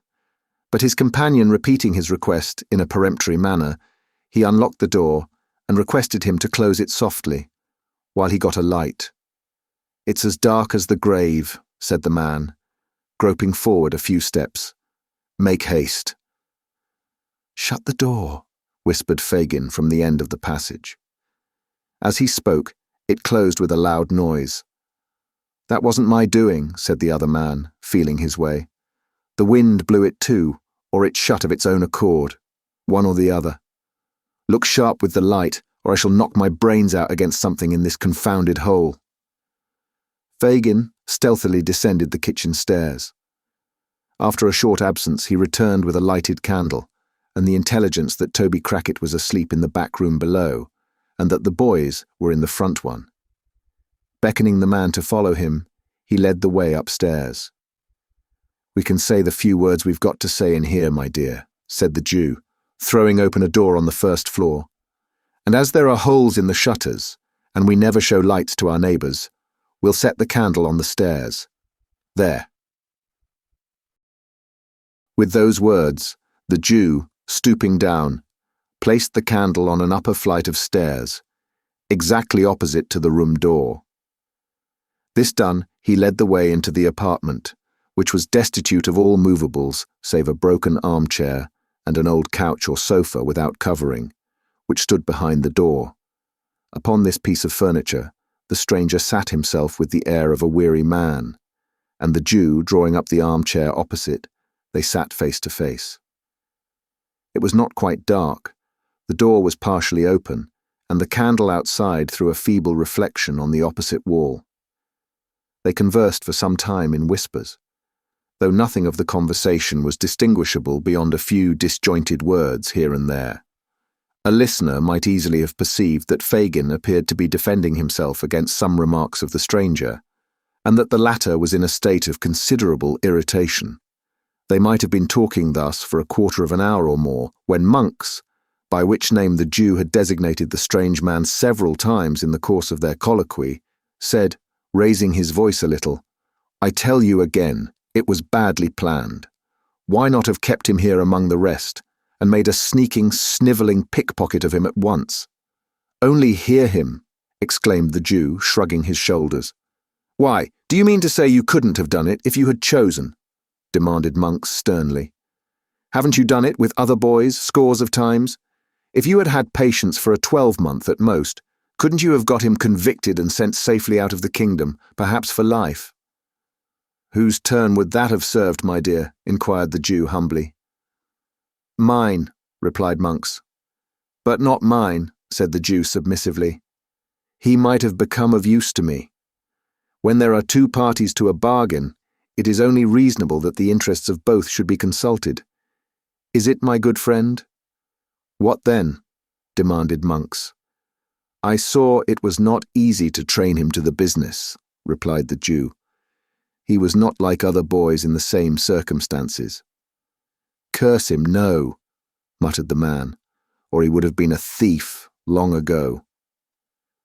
"I had no hold upon him to make him worse," pursued the Jew, anxiously watching the countenance of his companion. "His hand was not in. I had nothing to frighten him with, which we always must have in the beginning, or we labour in vain. What could I do? Send him out with the Dodger and Charlie? We had enough of that at first, my dear. I trembled for us all." "That was not my doing," observed Monks. "No, no, my dear," renewed the Jew. "And I don't quarrel with it now, because if it had never happened, you might never have clapped eyes on the boy to notice him, and so led to the discovery that it was him you were looking for. Well, I got him back for you by means of the girl, and then she begins to favour him." "Throttle the girl," said Monks impatiently. "Why, we can't afford to do that just now, my dear," replied the Jew, smiling. "And besides, that sort of thing is not in our way, or one of these days I might be glad to have it done. I know what these girls are, Monks. Well, as soon as the boy begins to harden, she'll care no more for him than for a block of wood. You want him made a thief. If he is alive, I can make him one from this time, and if, said the Jew, drawing nearer to the other. "It's not likely, mind, but if the worst comes to the worst, and he is dead—" "It's no fault of mine if he is," interposed the other man, with a look of terror, and clasping the Jew's arm with trembling hands. "Mind that, Fagin. I had no hand in it. Anything but his death, I told you from the first. I won't shed blood. It's always found out, and haunts a man besides. If they shot him dead, I was not the cause. Do you hear me? Fire this infernal den." "What's that?" "What?" cried the Jew, grasping the coward round the body with both arms as he sprung to his feet. "Where?" "Yonder," replied the man, glaring at the opposite wall. "The shadow. I saw the shadow of a woman in a cloak and bonnet pass along the wainscot like a breath." The Jew released his hold, and they rushed tumultuously from the room. The candle, wasted by the draught, was standing where it had been placed. It showed them only the empty staircase and their own white faces. They listened intently. A profound silence reigned throughout the house. "It's your fancy," said the Jew, taking up the light and turning to his companion. "I'll swear I saw it," replied Monks, trembling. "It was bending forward when I saw it first, and when I spoke it darted away." The Jew glanced contemptuously at the pale face of his associate, and telling him he could follow if he pleased, ascended the stairs. They looked into all the rooms. They were cold, bare, and empty. They descended into the passage, and thence into the cellars below. The green damp hung upon the low walls. The tracks of the snail and slug glistened in the light of the candle, but all was still as death. "What do you think now?" said the Jew, when they had regained the passage. "Besides ourselves, there's not a creature in the house except Toby and the boys, and they're safe enough. See here." As a proof of the fact, the Jew drew forth 2 keys from his pocket and explained that when he first went downstairs, he had locked them in to prevent any intrusion on the conference. This accumulated testimony effectually staggered Mr. Monks. His protestations had gradually become less and less vehement as they proceeded in their search without making any discovery. And now he gave vent to several very grim laughs, and confessed it could only have been his excited imagination. He declined any renewal of the conversation, however, for that night, suddenly remembering that it was past 1 o'clock, and so the amiable couple parted. Chapter 27 atones for the unpoliteness of a former chapter, which deserted a lady most unceremoniously. As it would be by no means seemly in a humble author to keep so mighty a personage as a beadle waiting, with his back to the fire and the skirts of his coat gathered up under his arms, until such time as it might suit his pleasure to relieve him, and as it would still less become his station or his gallantry to involve in the same neglect a lady on whom that beadle had looked with an eye of tenderness and affection, and in whose ear he had whispered sweet words, which, coming from such a quarter, might well thrill the bosom of maid or matron of whatsoever degree. The historian whose pen traces these words, trusting that he knows his place, and that he entertains a becoming reverence for those upon earth to whom high and important authority is delegated, hastens to pay them that respect which their position demands, and to treat them with all that duteous ceremony which their exalted rank and, by consequence, great virtues imperatively claim at his hands. Towards this end, indeed, he had purposed to introduce in this place a dissertation touching the divine right of beadles and elucidative of the position that a beadle can do no wrong, which could not fail to have been both pleasurable and profitable to the right-minded reader, but which he is unfortunately compelled by want of time and space to postpone to some more convenient and fitting opportunity, on the arrival of which he will be prepared to show that a beadle properly constituted, that is to say a parochial beadle, attached to a parochial workhouse, and attending in his official capacity the parochial church, is in right and virtue of his office possessed of all the excellencies and best qualities of humanity, and that to none of those excellencies can mere company's beadles, or court of law beadles, or even chapel of ease beadles, save the last and they in a very lowly and inferior degree, lay the remotest sustainable claim. Mr. Bumble had recounted the teaspoons, reweighed the sugar tongs, made a closer inspection of the milk pot, and ascertained to a nicety the exact condition of the furniture, down to the very horsehair seats of the chairs, and had repeated each process full 6 times, before he began to think that it was time for Mrs. Corney to return. Thinking begets thinking. As there were no sounds of Mrs. Corney's approach, it occurred to Mr. Bumble that it would be an innocent and virtuous way of spending the time if he were further to allay his curiosity by a cursory glance at the interior of Mrs. Corney's chest of drawers. Having listened at the keyhole, to assure himself that nobody was approaching the chamber, Mr. Bumble, beginning at the bottom, proceeded to make himself acquainted with the contents of the 3 long drawers, which, being filled with various garments of good fashion and texture, carefully preserved between 2 layers of old newspapers, speckled with dried lavender, seemed to yield him exceeding satisfaction. Arriving, in course of time, at the right-hand corner drawer, in which was the key, and beholding therein a small padlocked box, which, being shaken, gave forth a pleasant sound as of the chinking of coin, Mr. Bumble returned with a stately walk to the fireplace, and, resuming his old attitude, said with a grave and determined air, "I'll do it." He followed up this remarkable declaration by shaking his head in a waggish manner for 10 minutes, as though he were remonstrating with himself for being such a pleasant dog, and then he took a view of his legs in profile, with much seeming pleasure and interest. He was still placidly engaged in this latter survey when Mrs. Corney, hurrying into the room, threw herself, in a breathless state, on a chair by the fireside, and covering her eyes with one hand, placed the other over her heart, and gasped for breath. "Mrs. Corney," said Mr. Bumble, stooping over the matron, "what is this, ma'am? Has anything happened, ma'am? Pray answer me. I'm on. Mr. Bumble, in his alarm, could not immediately think of the word tenterhooks, so he said broken bottles. "Oh, Mr. Bumble," cried the lady, "I have been so dreadfully put out." "Put out, ma'am," exclaimed Mr. Bumble. "Who has dared to—" "I know," said Mr. Bumble, checking himself with native majesty. "This is them vicious paupers." "It's dreadful to think of," said the lady, shuddering. "Then don't think of it, ma'am," rejoined Mr. Bumble. "I can't help it," whimpered the lady. "Then take something, ma'am," said Mr. Bumble soothingly. "A little of the wine."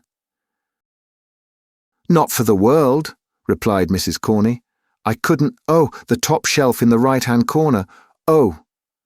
Uttering these words, the good lady pointed distractedly to the cupboard, and underwent a convulsion from internal spasms.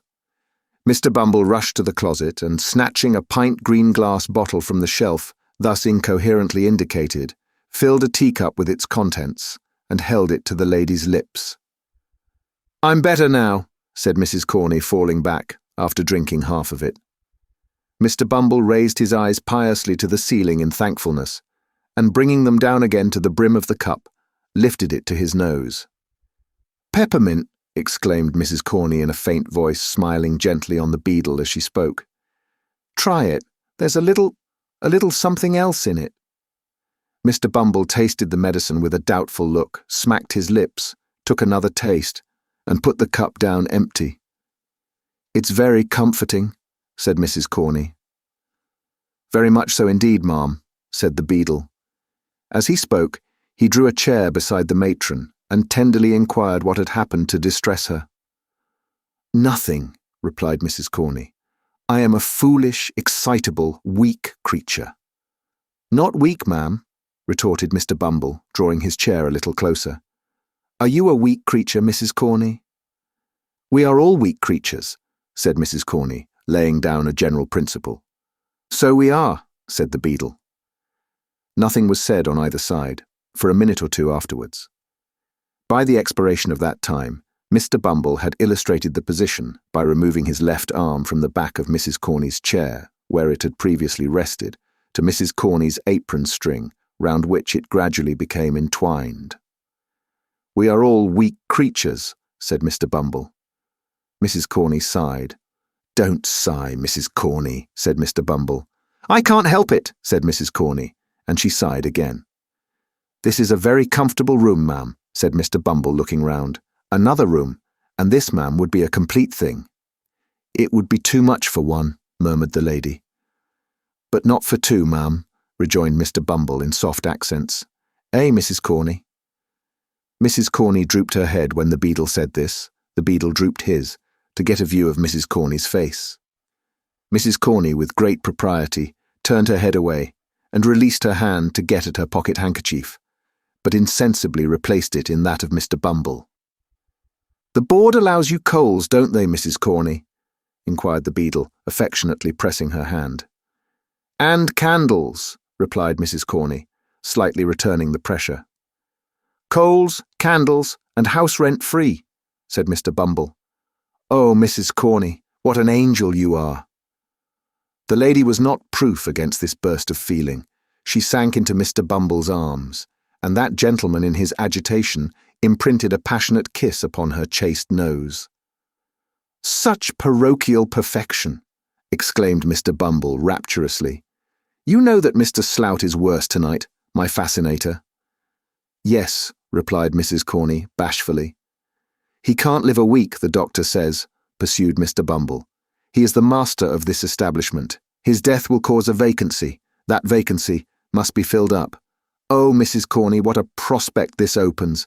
What an opportunity for a joining of hearts and housekeepings, Mrs. Corney sobbed. The little word, said Mr. Bumble, bending over the bashful beauty. The one little word, my blessed Corney. Yes, sighed out the matron. One more, pursued the beadle. Compose your darling feelings for only one more. When is it to come off? Mrs. Corney twice essayed to speak, and twice failed.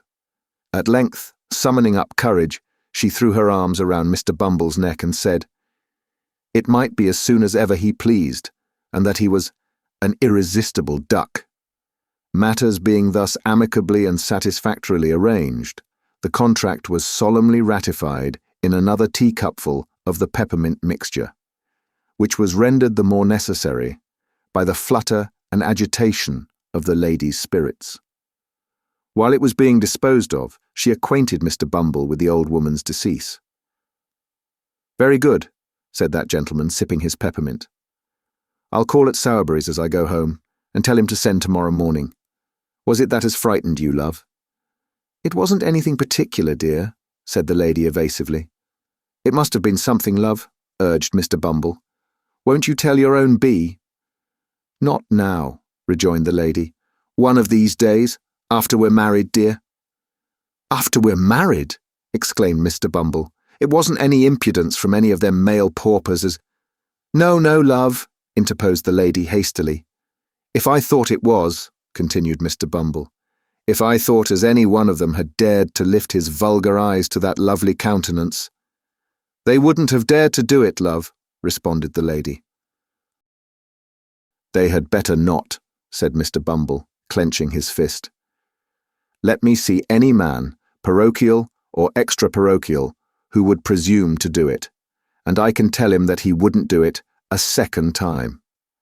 Unembellished by any violence of gesticulation, this might have seemed no very high compliment to the lady's charms, but as Mr. Bumble accompanied the threat with many warlike gestures, she was much touched with this proof of his devotion, and protested with great admiration that he was indeed a dove. The dove then turned up his coat collar and put on his cocked hat, and having exchanged a long and affectionate embrace with his future partner, once again braved the cold wind of the night, merely pausing for a few minutes in the male paupers' ward to abuse them a little, with the view of satisfying himself that he could fill the office of workhouse master with needful acerbity. Assured of his qualifications, Mr. Bumble left the building with a light heart and bright visions of his future promotion, which served to occupy his mind until he reached the shop of the undertaker. Now Mr. and Mrs. Sowerberry having gone out to tea and supper, and Noah Claypole not being at any time disposed to take upon himself a greater amount of physical exertion than is necessary to a convenient performance of the two functions of eating and drinking, the shop was not closed, although it was past the usual hour of shutting up. Mr. Bumble tapped with his cane on the counter several times, but attracting no attention, and beholding a light shining through the glass window of the little parlour at the back of the shop, he made bold to peep in and see what was going forward, and when he saw what was going forward, he was not a little surprised. The cloth was laid for supper. The table was covered with bread and butter, plates and glasses, a porter pot and a wine bottle. At the upper end of the table, Mr. Noah Claypole lolled negligently in an easy chair, with his legs thrown over one of the arms, an open clasp knife in one hand, and a mass of buttered bread in the other.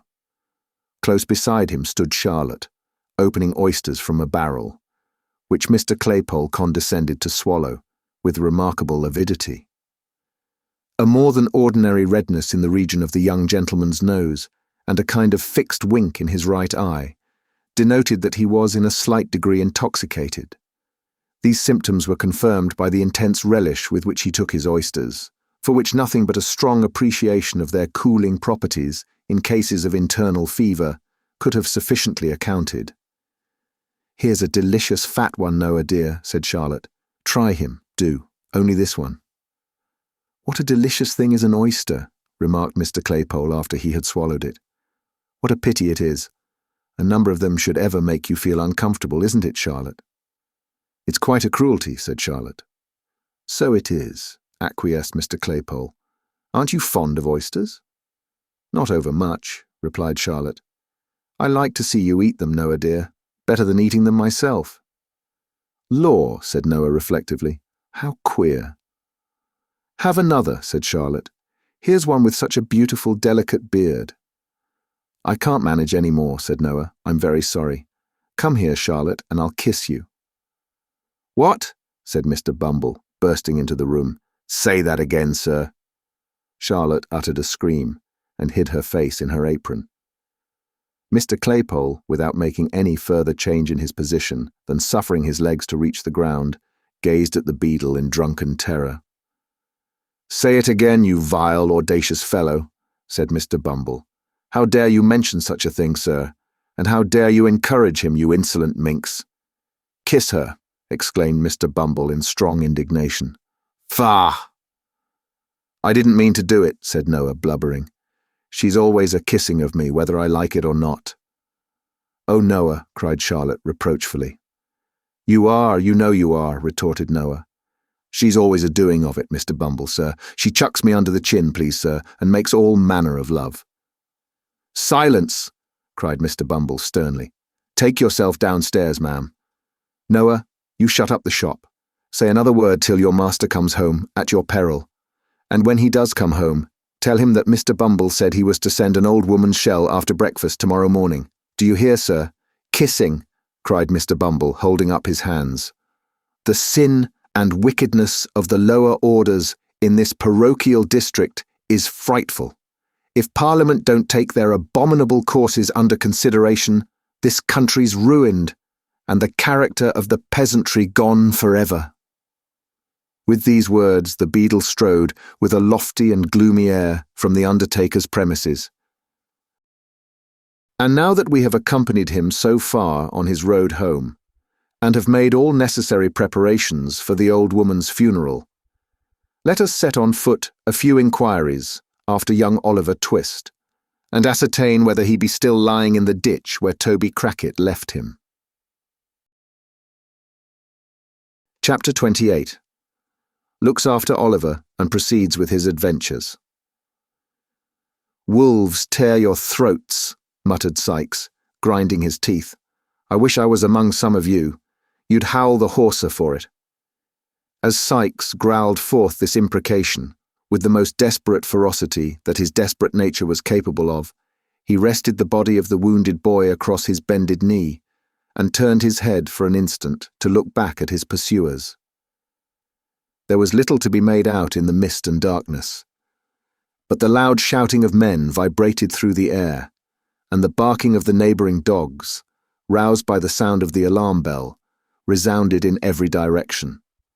"Stop, you white-livered hound!" cried the robber, shouting after Toby Crackit, who, making the best use of his long legs, was already ahead. "Stop!" The repetition of the word brought Toby to a dead standstill, for he was not quite satisfied that he was beyond the range of pistol shot, and Sykes was in no mood to be played with. "Bear a hand with the boy," cried Sykes, beckoning furiously to his confederate. "Come back." Toby made a show of returning, but ventured in a low voice, broken for want of breath, to intimate considerable reluctance as he came slowly along. "Quicker!" cried Sykes, laying the boy in a dry ditch at his feet and drawing a pistol from his pocket. "Don't play booty with me." At this moment the noise grew louder. Sykes, again looking round, could discern that the men who had given chase were already climbing the gate of the field in which he stood, and that a couple of dogs were some paces in advance of them. "It's all up, Bill," cried Toby. "Drop the kid and show 'em your heels." With this parting advice, Mr. Crackit, preferring the chance of being shot by his friend to the certainty of being taken by his enemies, fairly turned tail and darted off at full speed. Sykes clenched his teeth, took one look around, threw over the prostrate form of Oliver the cape in which he had been hurriedly muffled, ran along the front of the hedge as if to distract the attention of those behind from the spot where the boy lay, paused for a second before another hedge which met it at right angles, and whirling his pistol high into the air, cleared it at a bound, and was gone. "Ho, ho there!" cried a tremulous voice in the rear. "Pincher! Neptune! Come here! Come here!" The dogs, who, in common with their masters, seemed to have no particular relish for the sport in which they were engaged, readily answered to the command. 3 men, who had by this time advanced some distance into the field, stopped to take counsel together. "My advice, or, leastways I should say, my orders is," said the fattest man of the party, "that we immediately go home again." "I am agreeable to anything which is agreeable to Mr. Giles," said a shorter man, who was by no means of a slim figure, and who was very pale in the face and very polite, as frightened men frequently are. "I shouldn't wish to appear ill-mannered, gentlemen," said the third, who had called the dogs back. "Mr. Giles ought to know." "Certainly," replied the shorter man, "and whatever Mr. Giles says, it isn't our place to contradict him." "No, no, I know my situation. Thank my stars, I know my situation." To tell the truth, the little man did seem to know his situation, and to know perfectly well that it was by no means a desirable one, for his teeth chattered in his head as he spoke. "You are afraid, Brittles," said Mr. Giles. "I am not," said Brittles. "You are," said Giles. "You're a falsehood, Mr. Giles," said Brittles. "You're a lie, Brittles," said Mr. Giles. Now these 4 retorts arose from Mr. Giles's taunt, and Mr. Giles's taunt had arisen from his indignation at having the responsibility of going home again imposed upon himself under cover of a compliment. The third man brought the dispute to a close, most philosophically. "I'll tell you what it is, gentlemen," said he, "we're all afraid." "Speak for yourself, sir," said Mr. Giles, who was the palest of the party. "So I do," replied the man. "It's natural and proper to be afraid under such circumstances." "I am." "So am I," said Brittles. "Only there's no call to tell a man he is, so bounceably." These frank admissions softened Mr. Giles, who at once owned that he was afraid, upon which they all 3 faced about and ran back again with the completest unanimity, until Mr. Giles, who had the shortest wind of the party, as was encumbered with a pitchfork, most handsomely insisted on stopping, to make an apology for his hastiness of speech. "But it's wonderful," said Mr. Giles, when he had explained, "what a man will do when his blood is up. I should have committed murder, I know I should, if we'd caught one of them rascals." As the other 2 were impressed with a similar presentiment, and as their blood, like his, had all gone down again, some speculation ensued upon the cause of this sudden change in their temperament. "I know what it was," said Mr. Giles. "It was the gate." "I shouldn't wonder if it was," exclaimed Brittles, catching at the idea. "You may depend upon it," said Giles, "that gate stopped the flow of the excitement. I felt all mine suddenly going away, as I was climbing over it." By a remarkable coincidence, the other 2 had been visited with the same unpleasant sensation at that precise moment. It was quite obvious, therefore, that it was the gate, especially as there was no doubt regarding the time at which the change had taken place, because all 3 remembered that they had come in sight of the robbers at the instant of its occurrence. This dialogue was held between the 2 men who had surprised the burglars and a travelling tinker who had been sleeping in an outhouse and who had been roused, together with his 2 mongrel curs, to join in the pursuit. Mr. Giles acted in the double capacity of butler and steward to the old lady of the mansion. Brittles was a lad of all work, who, having entered her service a mere child, was treated as a promising young boy still, though he was something past 30, encouraging each other with such converse as this, but keeping very close together, notwithstanding, and looking apprehensively round whenever a fresh gust rattled through the boughs. The 3 men hurried back to a tree, behind which they had left their lantern, lest its light should inform the thieves in what direction to fire. Catching up the light, they made the best of their way home at a good round trot, and long after their dusky forms had ceased to be discernible, the light might have been seen twinkling and dancing in the distance, like some exhalation of the damp and gloomy atmosphere through which it was swiftly borne. The air grew colder, as day came slowly on, and the mist rolled along the ground like a dense cloud of smoke. The grass was wet. The pathways and low places were all mire and water. The damp breath of an unwholesome wind went languidly by, with a hollow moaning. Still, Oliver lay motionless and insensible on the spot where Sikes had left him. Morning drew on apace. The air became more sharp and piercing, as its first dull hue, the death of night, rather than the birth of day, glimmered faintly in the sky. The objects which had looked dim and terrible in the darkness grew more and more defined, and gradually resolved into their familiar shapes. The rain came down thick and fast, and pattered noisily among the leafless bushes. But Oliver felt it not, as it beat against him. For he still lay stretched, helpless and unconscious, on his bed of clay. At length, a low cry of pain broke the stillness that prevailed, and uttering it, the boy awoke. His left arm, rudely bandaged in a shawl, hung heavy and useless at his side. The bandage was saturated with blood. He was so weak that he could scarcely raise himself into a sitting posture. When he had done so, he looked feebly round for help, and groaned with pain. Trembling in every joint from cold and exhaustion, he made an effort to stand upright, but shuddering from head to foot, fell prostrate on the ground.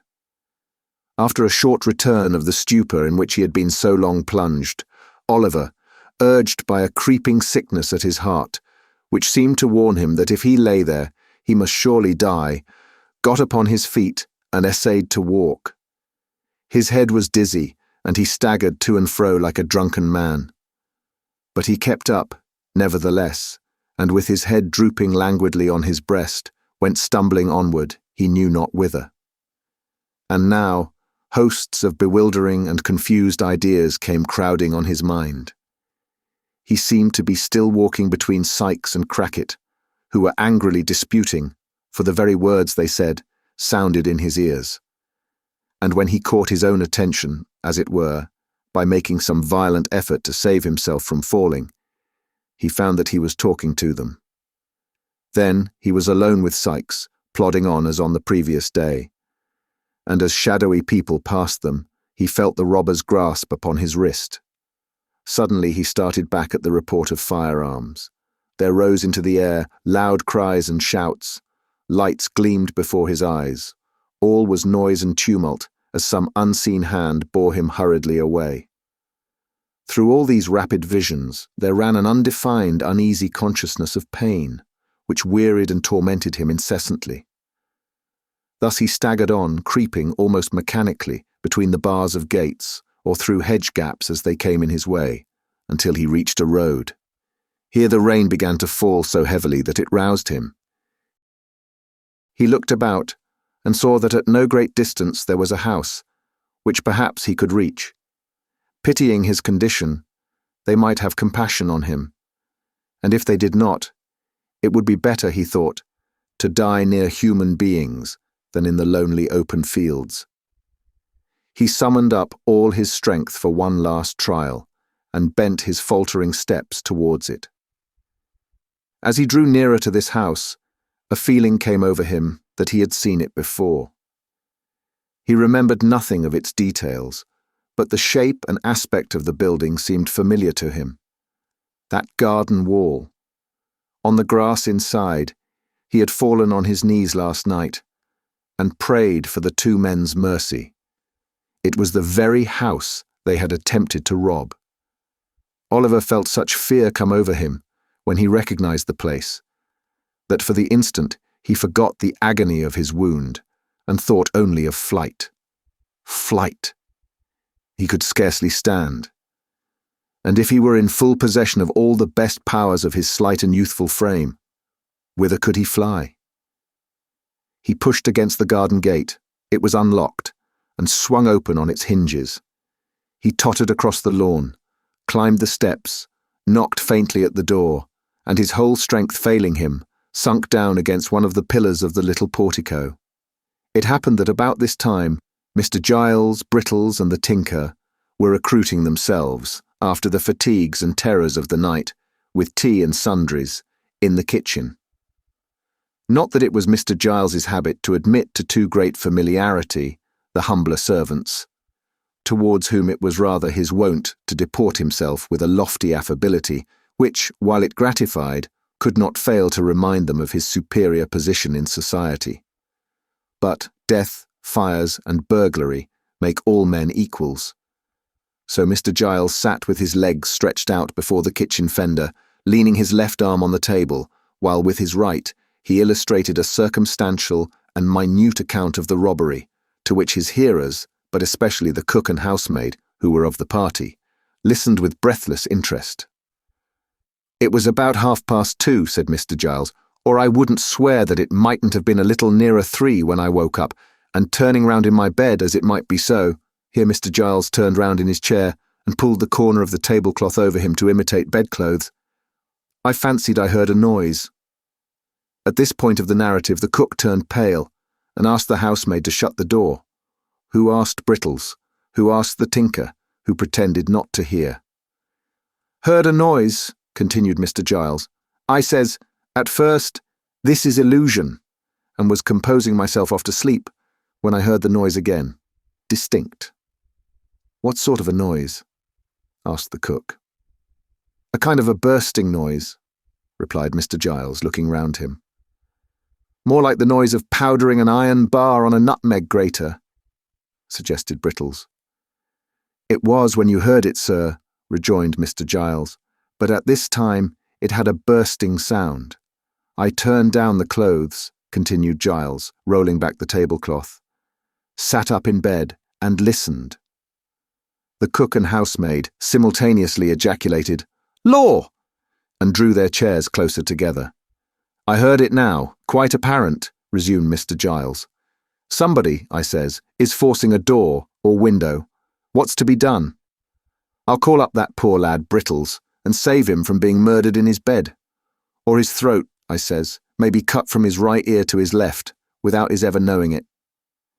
Here all eyes were turned upon Brittles, who fixed his upon the speaker and stared at him with his mouth wide open and his face expressive of the most unmitigated horror.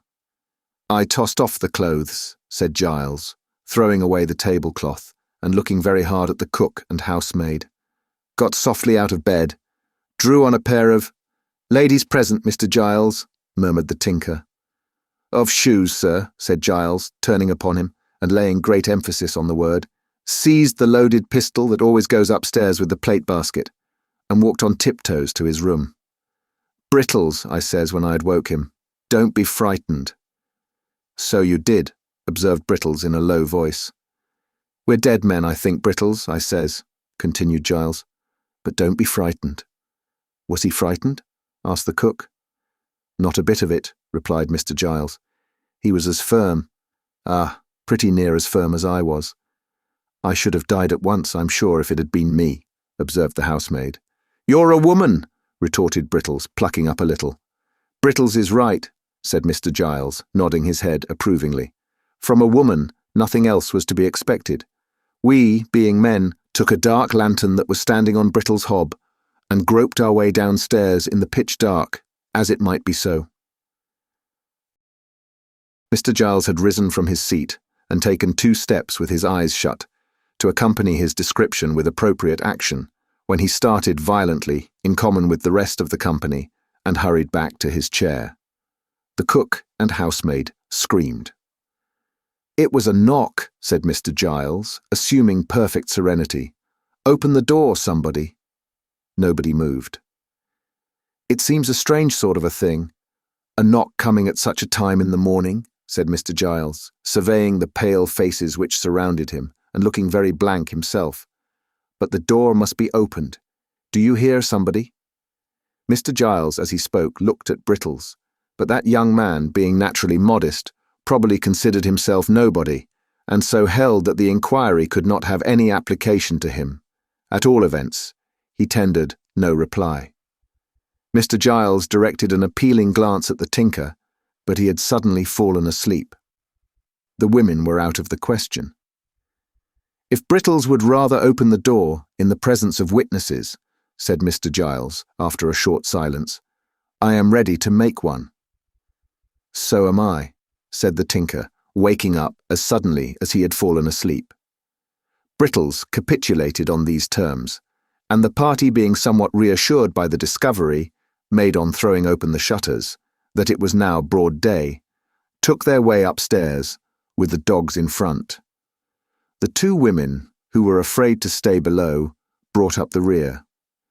By the advice of Mr. Giles, they all talked very loud to warn any evil-disposed person outside that they were strong in numbers, and by a masterstroke of policy, originating in the brain of the same ingenious gentleman, the dogs' tails were well pinched in the hall to make them bark savagely.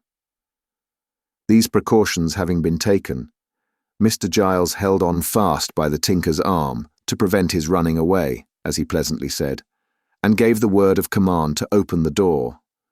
Brittles obeyed. The group, peeping timorously over each other's shoulders, beheld no more formidable object than poor little Oliver Twist, speechless and exhausted, who raised his heavy eyes and mutely solicited their compassion. "A boy!" exclaimed Mr. Giles, valiantly, pushing the tinker into the background. "What's the matter with the, eh? Why, Brittles, look here, don't you know?" Brittles, who had got behind the door to open it, no sooner saw Oliver than he uttered a loud cry. Mr. Giles, seizing the boy by one leg and one arm, fortunately not the broken limb, lugged him straight into the hall and deposited him at full length on the floor thereof. "Here he is," bawled Giles, calling in a state of great excitement up the staircase. "Here's one of the thieves, ma'am. Here's a thief, miss. Wounded, miss. I shot him, miss." And Brittles held the light. "In a lantern, miss," cried Brittles, applying one hand to the side of his mouth so that his voice might travel the better. The two women servants ran upstairs to carry the intelligence that Mr. Giles had captured a robber, and the tinker busied himself in endeavouring to restore Oliver, lest he should die before he could be hanged. In the midst of all this noise and commotion, there was heard a sweet female voice, which quelled it in an instant. "Giles?" whispered the voice from the stairhead. "I'm here, miss," replied Mr. Giles. "Don't be frightened, miss. I ain't much injured. He didn't make a very desperate resistance, miss. I was soon too many for him." "Hush!" replied the young lady. "You frightened my aunt as much as the thieves did. Is the poor creature much hurt?" "Wounded desperate, miss," replied Giles with indescribable complacency. "He looks as if he was a-going, miss," bawled Brittles, in the same manner as before. "Wouldn't you like to come and look at him, miss, in case he should?" "Hush, pray, there's a good man," rejoined the lady. "Wait quietly, only one instant, while I speak to aunt." With a footstep as soft and gentle as the voice, the speaker tripped away.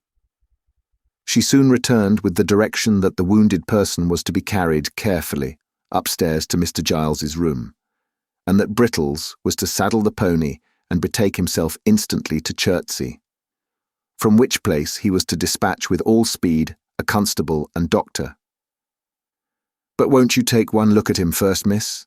asked Mr. Giles, with as much pride as if Oliver were some bird of rare plumage that he had skilfully brought down. "Not one little peep, miss." "Not now, for the world," replied the young lady. "Poor fellow. Oh, treat him kindly, Giles, for my sake." The old servant looked up at the speaker as she turned away, with a glance as proud and admiring as if she had been his own child. Then, bending over Oliver, he helped to carry him upstairs with the care and solicitude of a woman.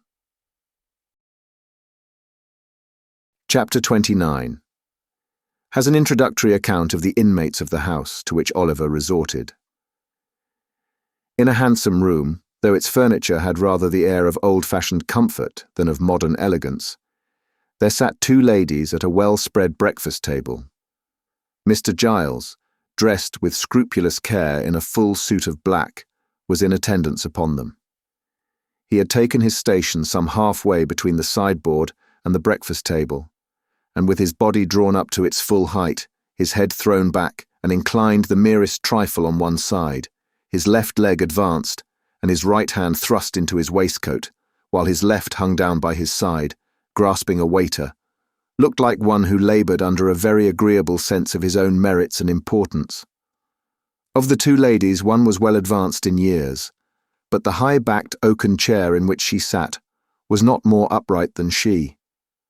Dressed with the utmost nicety and precision, in a quaint mixture of bygone costume, with some slight concessions to the prevailing taste, which rather served to point the old style pleasantly than to impair its effect, she sat, in a stately manner, with her hands folded on the table before her. Her eyes, and age had dimmed but little of their brightness, were attentively upon her young companion.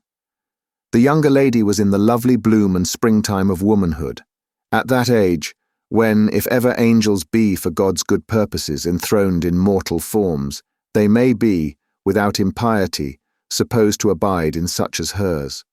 She was not past 17, cast in so slight and exquisite a mould, so mild and gentle, so pure and beautiful, that earth seemed not her element, nor its rough creatures her fit companions. The very intelligence that shone in her deep blue eye, and was stamped upon her noble head, seemed scarcely of her age, or of the world, and yet the changing expression of sweetness and good humour, the thousand lights that played about the face, and left no shadow there. Above all, the smile, the cheerful, happy smile, were made for home, and fireside peace and happiness. She was busily engaged in the little offices of the table. Chancing to raise her eyes as the elder lady was regarding her, she playfully put back her hair, which was simply braided on her forehead, and threw into her beaming look such an expression of affection and artless loveliness that blessed spirits might have smiled to look upon her. "And Brittles has been gone upwards of an hour, has he?" asked the old lady, after a pause. "An hour and 12 minutes, ma'am," replied Mr. Giles, referring to a silver watch, which he drew forth by a black ribbon. "He is always slow," remarked the old lady. "Brittles always was a slow boy, ma'am," replied the attendant. And seeing, by the by, that Brittles had been a slow boy for upwards of 30 years, there appeared no great probability of his ever being a fast one. "He gets worse instead of better, I think," said the elder lady. "It is very inexcusable in him if he stops to play with any other boys," said the young lady, smiling. Mr. Giles was apparently considering the propriety of indulging in a respectful smile himself, when a gig drove up to the garden gate, out of which there jumped a fat gentleman, who ran straight up to the door, and who, getting quickly into the house by some mysterious process, burst into the room and nearly overturned Mr. Giles and the breakfast table together. "I never heard of such a thing," exclaimed the fat gentleman. "My dear Mrs. Maylie, bless my soul, in the silence of the night too, I never heard of such a thing." With these expressions of condolence, the fat gentleman shook hands with both ladies, and drawing up a chair, inquired how they found themselves. "You ought to be dead, positively dead with the fright," said the fat gentleman. "Why didn't you send? Bless me, my man should have come in a minute, and so would I, and my assistant would have been delighted, or anybody, I'm sure, under such circumstances. Dear, dear, so unexpected, in the silence of the night, too." The doctor seemed especially troubled by the fact of the robbery having been unexpected, and attempted in the night time, as if it were the established custom of gentlemen in the housebreaking way to transact business at noon, and to make an appointment by post a day or two previous. "And you, Miss Rose," said the doctor, turning to the young lady. "Oh, very much so indeed," said Rose, interrupting him. "But there is a poor creature upstairs, whom aunt wishes you to see." "Ah, to be sure," replied the doctor. "So there is. That was your handiwork, Giles, I understand." Mr. Giles, who had been feverishly putting the teacups to rights, blushed very red, and said that he had had that honour. "Honour, eh?" said the doctor. "Well, I don't know. Perhaps it's as honourable to hit a thief in a back kitchen as to hit your man at 12 paces. Fancy that he fired in the air, and you fought a duel, Giles." Mr. Giles, who thought this light treatment of the matter an unjust attempt at diminishing his glory, answered respectfully that it was not for the like of him to judge about that, but he rather thought it was no joke to the opposite party. "Gad, that's true," said the doctor. "Where is he? Show me the way. I'll look in again as I come down, Mrs. Maylie. That's the little window that he got in at, eh? Well, I couldn't have believed it." Talking all the way, he followed Mr. Giles upstairs, and while he is going upstairs, the reader may be informed that Mr. Losberne, a surgeon in the neighbourhood, known through a circuit of 10 miles round as the doctor, had grown fat, more from good humour than from good living, and was as kind and hearty, and withal as eccentric an old bachelor, as will be found in 5 times that space by any explorer alive. The doctor was absent much longer than either he or the ladies had anticipated.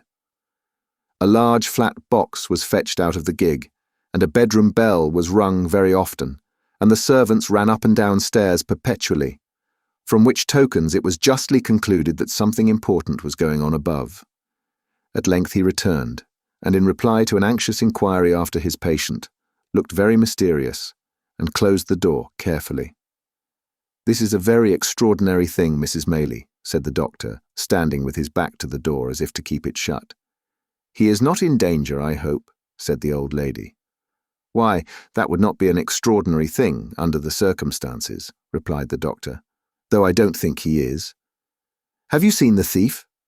"No," rejoined the old lady, "nor heard anything about him?" "No." "I beg your pardon, ma'am," interposed Mr. Giles, "but I was going to tell you about him when Dr. Losberne came in." The fact was that Mr. Giles had not, at first, been able to bring his mind to the avowal that he had only shot a boy. Such commendations had been bestowed upon his bravery that he could not, for the life of him, help postponing the explanation for a few delicious minutes, during which he had flourished in the very zenith of a brief reputation for undaunted courage. "Rose wished to see the man," said Mrs. Maylie, "but I wouldn't hear of it." "Humph," rejoined the doctor. "There is nothing very alarming in his appearance. Have you any objection to see him in my presence?" "If it be necessary," replied the old lady, "certainly not." "Then I think it is necessary," said the doctor. "At all events, I am quite sure that you would deeply regret not having done so, if you postponed it. He is perfectly quiet and comfortable now. Allow me, Miss Rose. Will you permit me?" "Not the slightest fear. I pledge you my honour." Chapter 30 relates what Oliver's new visitors thought of him. With many loquacious assurances that they would be agreeably surprised in the aspect of the criminal, the doctor drew the young lady's arm through one of his, and offering his disengaged hand to Mrs. Maylie, led them with much ceremony and stateliness upstairs. "Now," said the doctor in a whisper, as he softly turned the handle of a bedroom door, "let us hear what you think of him. He has not been shaved very recently, but he does not look at all ferocious notwithstanding. Stop, though. Let me first see that he is in visiting order." Stepping before them, he looked into the room. Motioning them to advance, he closed the door when they had entered, and gently drew back the curtains of the bed. Upon it, in lieu of the dogged, black-visaged ruffian they had expected to behold, there lay a mere child, worn with pain and exhaustion, and sunk into a deep sleep. His wounded arm, bound and splintered up, was crossed upon his breast. His head reclined upon the other arm, which was half hidden by his long hair as it streamed over the pillow. The honest gentleman held the curtain in his hand and looked on for a minute or so, in silence. Whilst he was watching the patient thus, the younger lady glided softly past, and seating herself in a chair by the bedside, gathered Oliver's hair from his face. As she stooped over him, her tears fell upon his forehead. The boy stirred and smiled in his sleep, as though these marks of pity and compassion had awakened some pleasant dream of a love and affection he had never known. Thus, a strain of gentle music, or the rippling of water in a silent place, or the odour of a flower, or the mention of a familiar word, will sometimes call up sudden dim remembrances of scenes that never were in this life, which vanish like a breath, which some brief memory of a happier existence, long gone by, would seem to have awakened, which no voluntary exertion of the mind can ever recall. "What can this mean?" exclaimed the elder lady. "This poor child can never have been the pupil of robbers. Vice," said the surgeon, replacing the curtain, "takes up her abode in many temples, and who can say that a fair outside shall not enshrine her?" "But at so early an age," urged Rose.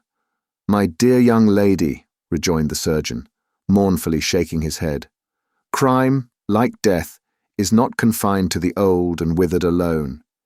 The youngest and fairest are too often its chosen victims." "But can you really believe that this delicate boy has been the voluntary associate of the worst outcasts of society?" said Rose. The surgeon shook his head, in a manner which intimated that he feared it was very possible, and observing that they might disturb the patient, led the way into an adjoining apartment. "But even if he has been wicked," pursued Rose, "think how young he is. Think that he may never have known a mother's love, or the comfort of a home, that ill usage and blows, or the want of bread, may have driven him to herd with men who have forced him to guilt. Aunt, dear aunt, for mercy's sake think of this, before you let them drag this sick child to a prison, which in any case must be the grave of all his chances of amendment. Oh, as you love me, and know that I have never felt the want of parents in your goodness and affection, but that I might have done so, and might have been equally helpless and unprotected with this poor child, have pity upon him before it is too late." "My dear love," said the elder lady, as she folded the weeping girl to her bosom, "do you think I would harm a hair of his head?" "Oh, no," replied Rose eagerly. "No, surely," said the old lady. "My days are drawing to their close, and may mercy be shown to me as I show it to others. What can I do to save him, sir?" "Let me think, ma'am," said the doctor. "Let me think." Mr. Losberne thrust his hands into his pockets and took several turns up and down the room, often stopping and balancing himself on his toes and frowning frightfully.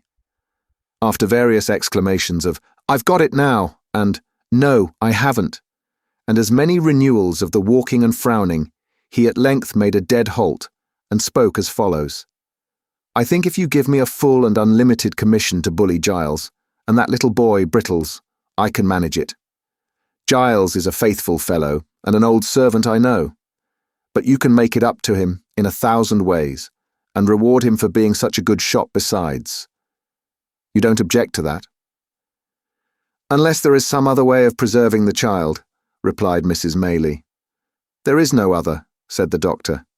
"No other, take my word for it." "Then my aunt invests you with full power," said Rose, smiling through her tears. "But pray don't be harder upon the poor fellows than is indispensably necessary." "You seem to think," retorted the doctor, "that everybody is disposed to be hard-hearted today, except yourself, Miss Rose.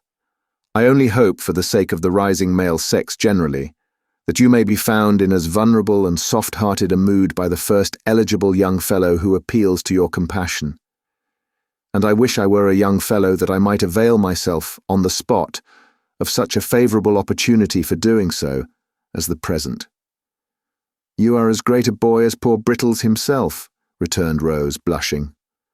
"Well," said the doctor, laughing heartily, "that is no very difficult matter. But to return to this boy, the great point of our agreement is yet to come. He will wake in an hour or so, I dare say, and although I have told that thick-headed constable fellow downstairs that he must not be moved or spoken to, on peril of his life, I think we may converse with him without danger. Now I make this stipulation, that I shall examine him in your presence, and that if, from what he says we judge, and I can show to the satisfaction of your cool reason, that he is a real and thorough bad one, which is more than possible, he shall be left to his fate, without any farther interference on my part, at all events."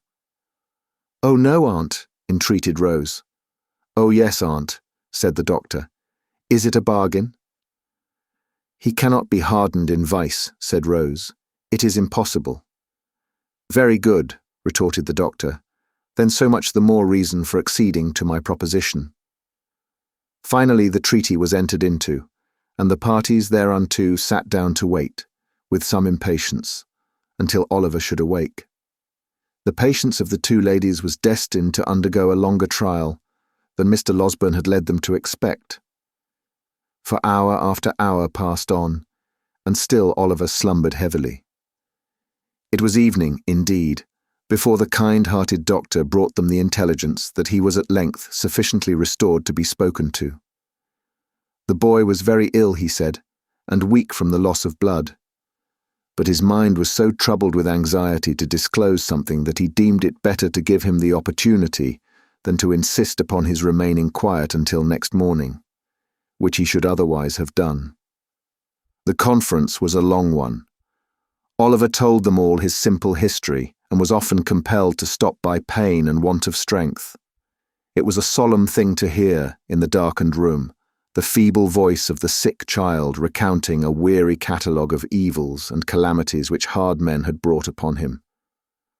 Oh, if when we oppress and grind our fellow creatures we bestowed but one thought on the dark evidences of human error, which, like dense and heavy clouds, are rising, slowly it is true, but not less surely, to heaven, to pour their after vengeance on our heads, if we heard but one instant, in imagination, the deep testimony of dead men's voices, which no power can stifle, and no pride shut out, where would be the injury and injustice, the suffering, misery, cruelty, and wrong that each day's life brings with it?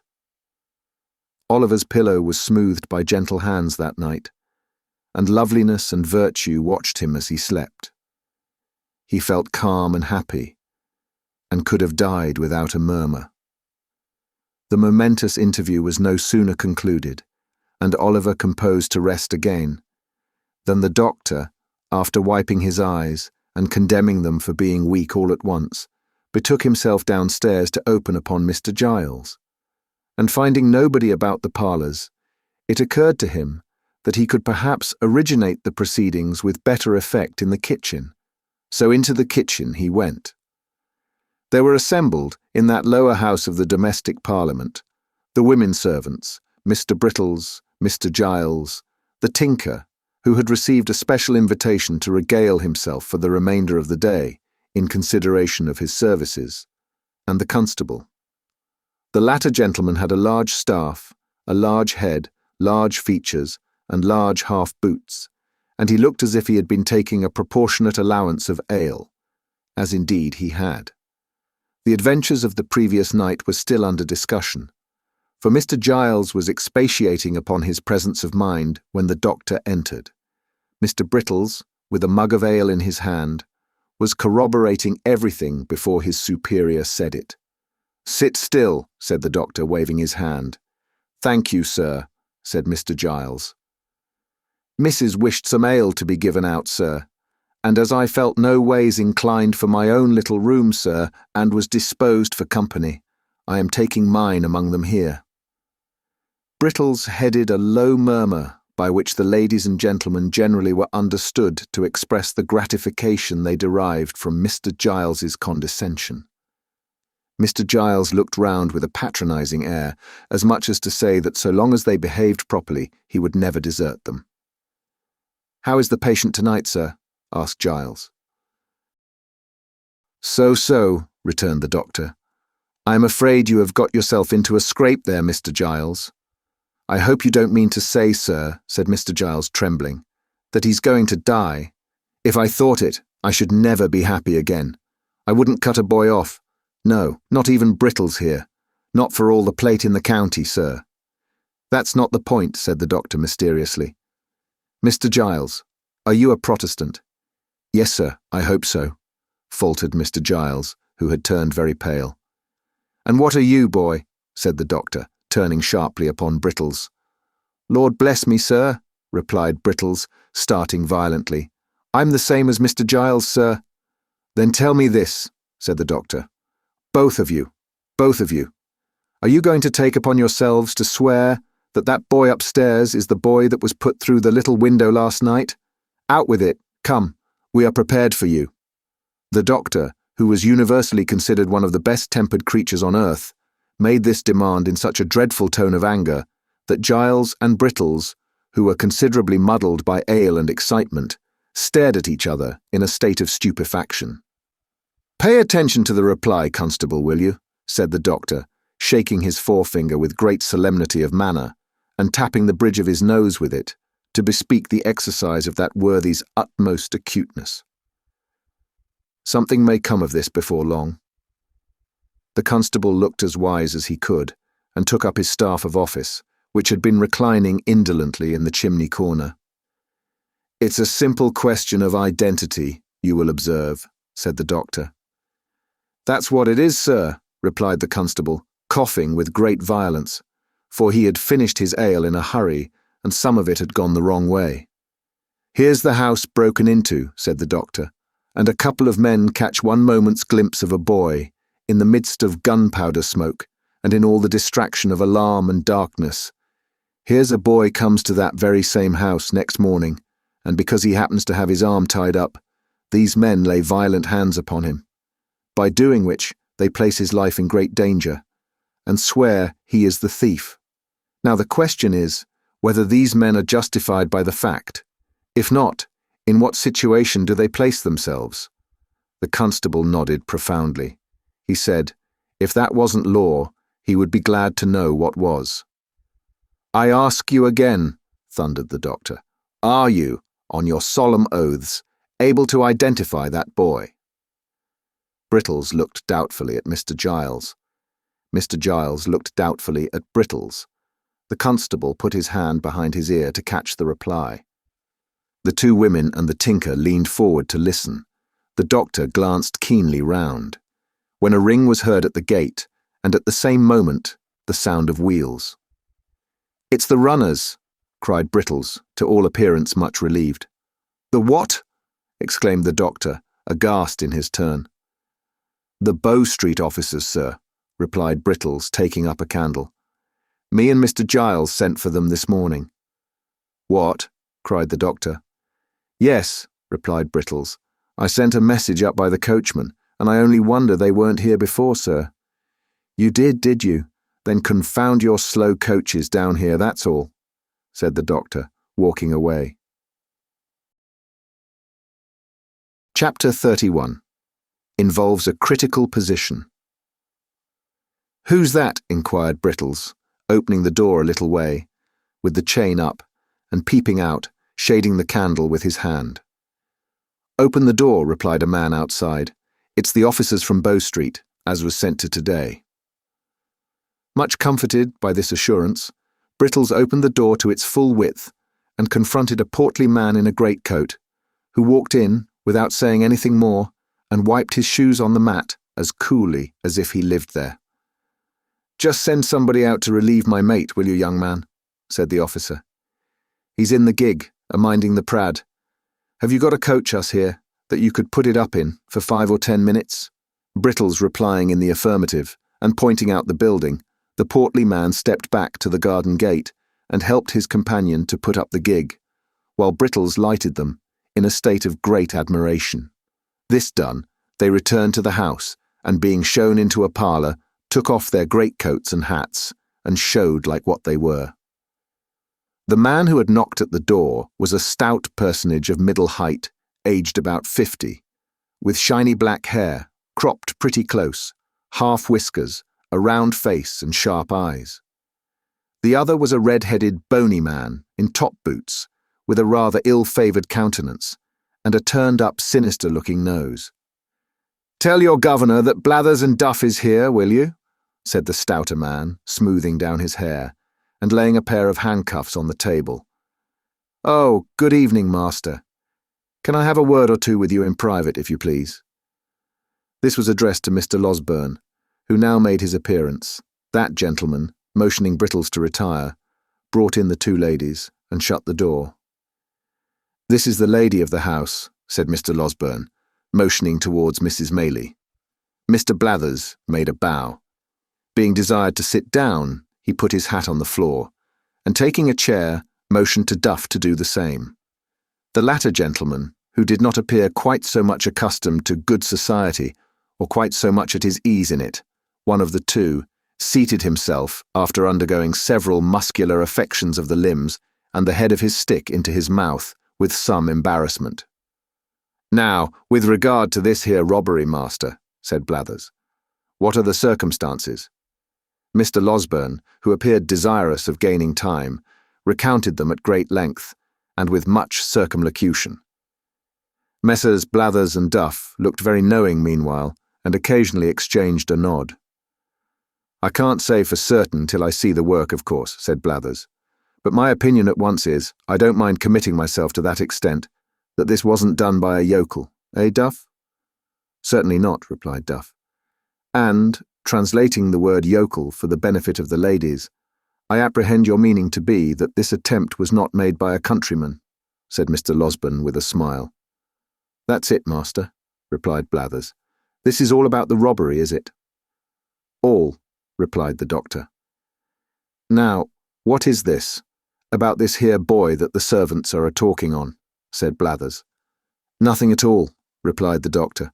"One of the frightened servants chose to take it into his head that he had something to do with this attempt to break into the house, but it's nonsense.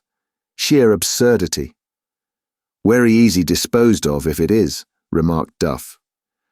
"What he says is quite correct," observed Blathers, nodding his head in a confirmatory way and playing carelessly with the handcuffs as if they were a pair of castanets.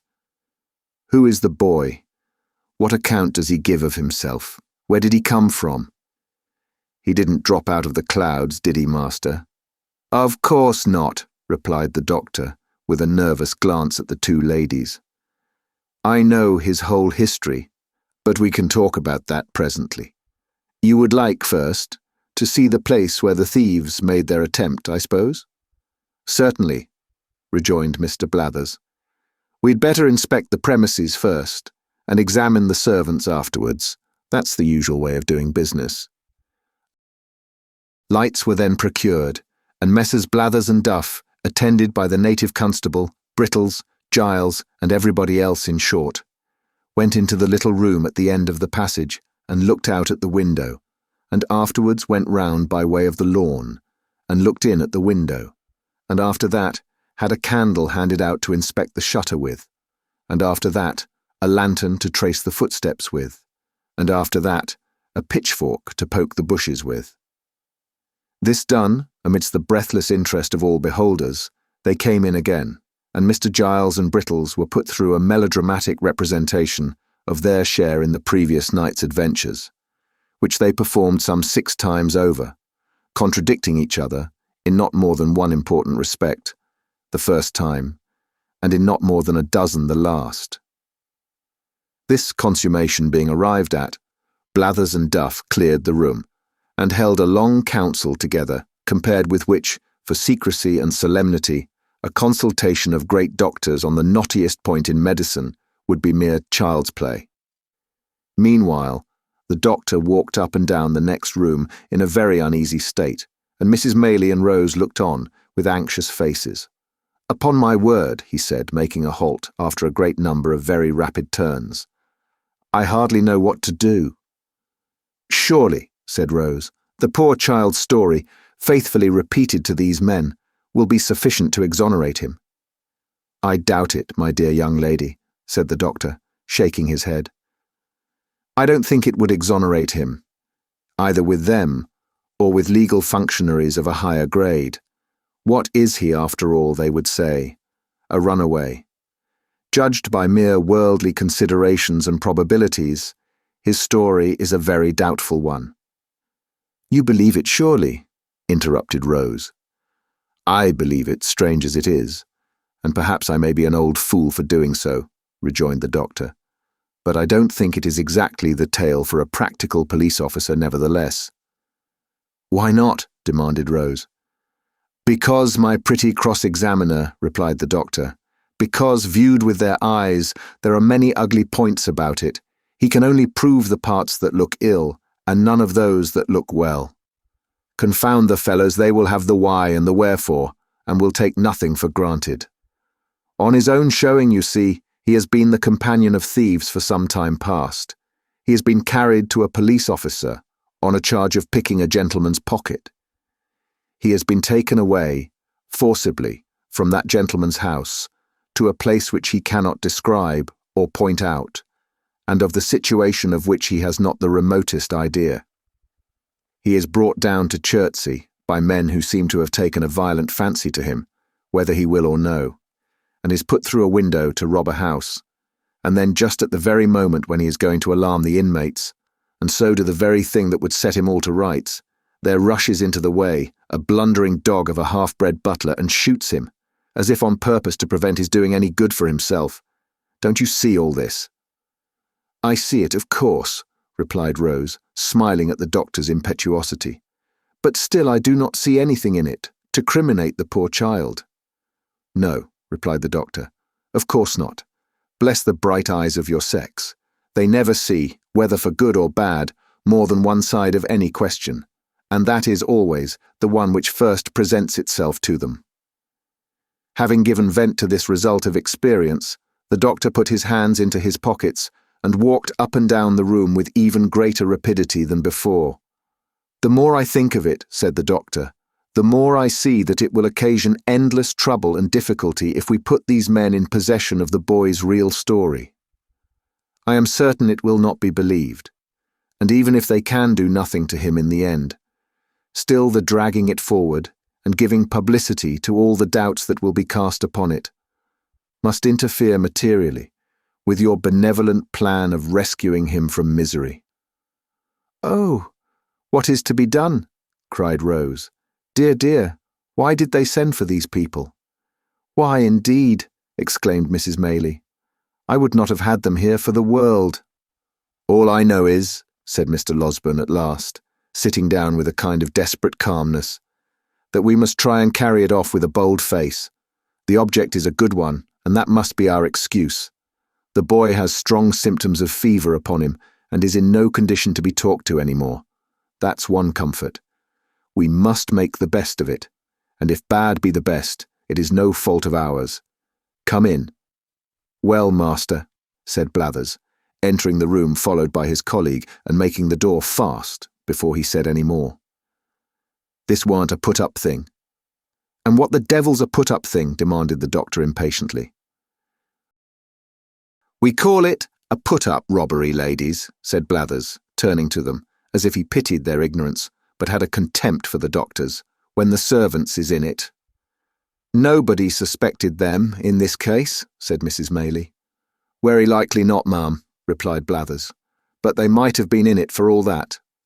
"More likely on that very account," said Duff. "We find it was a town hand," said Blathers, continuing his report, "for the style of work is first-rate." "Very pretty indeed it is," remarked Duff in an undertone. "There was two of 'em in it," continued Blathers, "and they had a boy with 'em. That's plain from the size of the window. That's all to be said at present. We'll see this lad that you've got upstairs at once, if you please." "Perhaps they will take something to drink first, Mrs. Maylie?" said the doctor, his face brightening, as if some new thought had occurred to him. "Oh, to be sure!" exclaimed Rose eagerly. "You shall have it immediately, if you will." "Why, thank you, miss," said Blathers, drawing his coat sleeve across his mouth. "It's dry work, this sort of duty. Anything that's handy, miss. Don't put yourself out of the way on our accounts." "What shall it be?" asked the doctor, following the young lady to the sideboard. "A little drop of spirits, master, if it's all the same," replied Blathers. "It's a cold ride from London, ma'am, and I always find that spirits comes home warmer to the feelings." This interesting communication was addressed to Mrs. Maylie, who received it very graciously. While it was being conveyed to her, the doctor slipped out of the room. "Ah," said Mr. Blathers, not holding his wine-glass by the stem, but grasping the bottom between the thumb and forefinger of his left hand, and placing it in front of his chest. "I have seen a good many pieces of business like this in my time, ladies." "That crack down in the back lane at Edmonton, Blathers," said Mr. Duff, assisting his colleague's memory. "That was something in this way, warn't it?" rejoined Mr. Blathers. "That was done by Conky Chickweed, that was." "You always gave that to him," replied Duff. It was the family pet, I tell you. Conky hadn't any more to do with it than I had." "Get out," retorted Mr. Blathers. "I know better. Do you mind that time when Conky was robbed of his money, though? What a start that was. Better than any novel book I ever see." "What was that?" inquired Rose, anxious to encourage any symptoms of good humour in the unwelcome visitors. "It was a robbery, miss, that hardly anybody would have been down upon," said Blathers. "This here Conky Chickweed—" "Conky means nosy, ma'am," interposed Duff. "Of course the lady knows that, don't she?" demanded Mr. Blathers. "Always interrupting you, our partner. This here Conky Chickweed, miss, kept a public house over Battlebridge Way, and he had a cellar where a good many young lords went to see cockfighting and badger drawing and that, and a very intellectual manner the sports was conducted in, for I've seen 'em often. He weren't one of the family at that time, and one night he was robbed of 327 guineas in a canvas bag that was stole out of his bedroom in the dead of night by a tall man with a black patch over his eye who had concealed himself under the bed, and after committing the robbery jumped slap out of window, which was only a story high. He was very quick about it. But Conky was quick too, for he fired a blunderbuss after him and roused the neighbourhood. They set up a hue and cry directly, and when they came to look about 'em, found that Conky had hit the robber, for there was traces of blood all the way to some palings a good distance off, and there they lost 'em. However, he had made off with the blunt, and consequently the name of Mr. Chickweed, licensed whittler, appeared in the Gazette among the other bankrupts, and all manner of benefits and subscriptions and I don't know what all was got up for the poor man, who was in a very low state of mind about his loss, and went up and down the streets for 3 or 4 days, pulling his hair off in such a desperate manner that many people was afraid he might be going to make away with himself. One day he came up to the office all in a hurry and had a private interview with the magistrate who, after a deal of talk, rings the bell and orders Jem Spires in. Jem was an active officer, and tells him to go and assist Mr. Chickweed in apprehending the man as robbed his house. "I see him, Spires," said Chickweed. "Past my house yesterday morning." "Why didn't you up and collar him?" says Spires. "I was so struck all of a heap that you might have fractured my skull with a toothpick," says the poor man. "But we're sure to have him, for between 10 and 11 o'clock at night he passed again." Spires no sooner heard this than he put some clean linen and a comb in his pocket in case he should have to stop a day or two, and away he goes and sets himself down at one of the public-house windows behind the little red curtain with his hat on, all ready to bolt out at a moment's notice. He was smoking his pipe here, late at night, when all of a sudden Chickweed roars out, "Here he is! Stop thief! Murder!" Jem Spires dashes out, and there he sees Chickweed, a-tearing down the street full cry. Away goes Spires, on goes Chickweed, round turns the people, everybody roars out, "Thieves!" and Chickweed himself keeps on shouting all the time like mad. Spires loses sight of him a minute as he turns a corner, shoots round, sees a little crowd, dives in. Which is the man? "Me," says Chickweed. "I've lost him again." It was a remarkable occurrence, but he weren't to be seen nowhere, so they went back to the public house. Next morning Spires took his old place and looked out from behind the curtain for a tall man with a black patch over his eye, till his own 2 eyes ached again. At last he couldn't help shutting 'em to ease 'em a minute, and the very moment he did so, he hears Chickweed a-roaring out, "Here he is!" Off he starts once more, with Chickweed halfway down the street ahead of him, and after twice as long a run as the yesterday's one, the man's lost again. This was done, once or twice more, till one half the neighbours gave out that Mr. Chickweed had been robbed by the devil, who was playing tricks with him afterwards, and the other half that poor Mr. Chickweed had gone mad with grief. "What did Jem Spires say?" inquired the doctor, who had returned to the room shortly after the commencement of the story. "Jem Spires," resumed the officer, "for a long time said nothing at all and listened to everything without seeming to, which showed he understood his business. But one morning he walked into the bar, and taking out his snuff-box says, 'Chickweed, I've found out who done this here robbery.' 'Have you?' said Chickweed. Oh, my dear Spires, only let me have vengeance, and I shall die contented. Oh, my dear Spires, where is the villain?" "Come," said Spires, offering him a pinch of snuff. "None of that gammon. You did it yourself." So he had, and a good bit of money he had made by it too, and nobody would never have found it out if he hadn't been so precious anxious to keep up appearances, said Mr. Blathers, putting down his wine-glass and clinking the handcuffs together. "Very curious indeed," observed the doctor. "Now, if you please, you can walk upstairs." "If you please, sir," returned Mr. Blathers. Closely following Mr. Losberne, the two officers ascended to Oliver's bedroom, Mr. Giles preceding the party with a lighted candle. Oliver had been dozing, but looked worse and was more feverish than he had appeared yet. Being assisted by the doctor, he managed to sit up in bed for a minute or so, and looked at the strangers without at all understanding what was going forward. In fact, without seeming to recollect where he was, or what had been passing.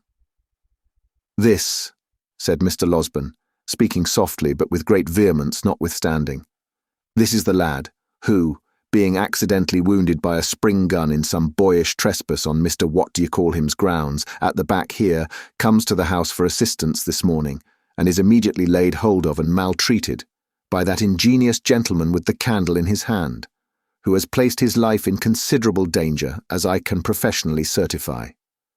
Messrs. Blathers and Duff looked at Mr. Giles, as he was thus recommended to their notice. The bewildered butler gazed from them towards Oliver, and from Oliver towards Mr. Losberne, with a most ludicrous mixture of fear and perplexity. "You don't mean to deny that, I suppose," said the doctor, laying Oliver gently down again. "It was all done for the best, sir," answered Giles. "I am sure I thought it was the boy, or I wouldn't have meddled with him.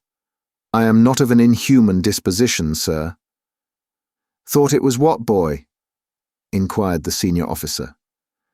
"The housebreaker's boy, sir," replied Giles. They certainly had a boy." "Well, do you think so now?" inquired Blathers. "Think what now?" replied Giles, looking vacantly at his questioner. "Think it's the same boy, stupid head," rejoined Blathers, impatiently. "I don't know. I really don't know," said Giles with a rueful countenance. "I couldn't swear to him." "What do you think?" asked Mr. Blathers. "I don't know what to think," replied poor Giles. "I don't think it is the boy. Indeed, I'm almost certain that it isn't. You know it can't be." "Has this man been a-drinking, sir?" inquired Blathers, turning to the doctor. "What a precious muddle-headed chap you are," said Duff, addressing Mr. Giles with supreme contempt. Mr. Losberne had been feeling the patient's pulse during this short dialogue, but he now rose from the chair by the bedside and remarked that if the officers had any doubts upon the subject, they would perhaps like to step into the next room and have Brittles before them. Acting upon this suggestion, they adjourned to a neighbouring apartment, where Mr. Brittles, being called in, involved himself and his respected superior in such a wonderful maze of fresh contradictions and impossibilities as tended to throw no particular light on anything but the fact of his own strong mystification, except, indeed, his declarations that he shouldn't know the real boy if he were put before him that instant, that he had only taken Oliver to be he because Mr. Giles had said he was, and that Mr. Giles had, 5 minutes previously, admitted in the kitchen that he began to be very much afraid he had been a little too hasty. Among other ingenious surmises, the question was then raised whether Mr. Giles had really hit anybody, and upon examination of the fellow pistol to that which he had fired, it turned out to have no more destructive loading than gunpowder and brown paper, a discovery which made a considerable impression on everybody but the doctor, who had drawn the ball about 10 minutes before. Upon no one, however, did it make a greater impression than on Mr. Giles himself, who, after labouring for some hours, under the fear of having mortally wounded a fellow creature, eagerly caught at this new idea and favoured it to the utmost. Finally, the officers, without troubling themselves very much about Oliver, left the Chertsey constable in the house and took up their rest for that night in the town, promising to return the next morning. With the next morning there came a rumour that 2 men and a boy were in the cage at Kingston, who had been apprehended overnight under suspicious circumstances. And to Kingston, Messrs. Blathers and Duff journeyed accordingly. The suspicious circumstances, however, resolving themselves on investigation into the one fact that they had been discovered sleeping under a haystack, which, although a great crime, is only punishable by imprisonment, and is, in the merciful eye of the English law and its comprehensive love of all the king's subjects, held to be no satisfactory proof, in the absence of all other evidence, that the sleeper or sleepers have committed burglary accompanied with violence, and have therefore rendered themselves liable to the punishment of death. Messrs. Blathers and Duff came back again, as wise as they went.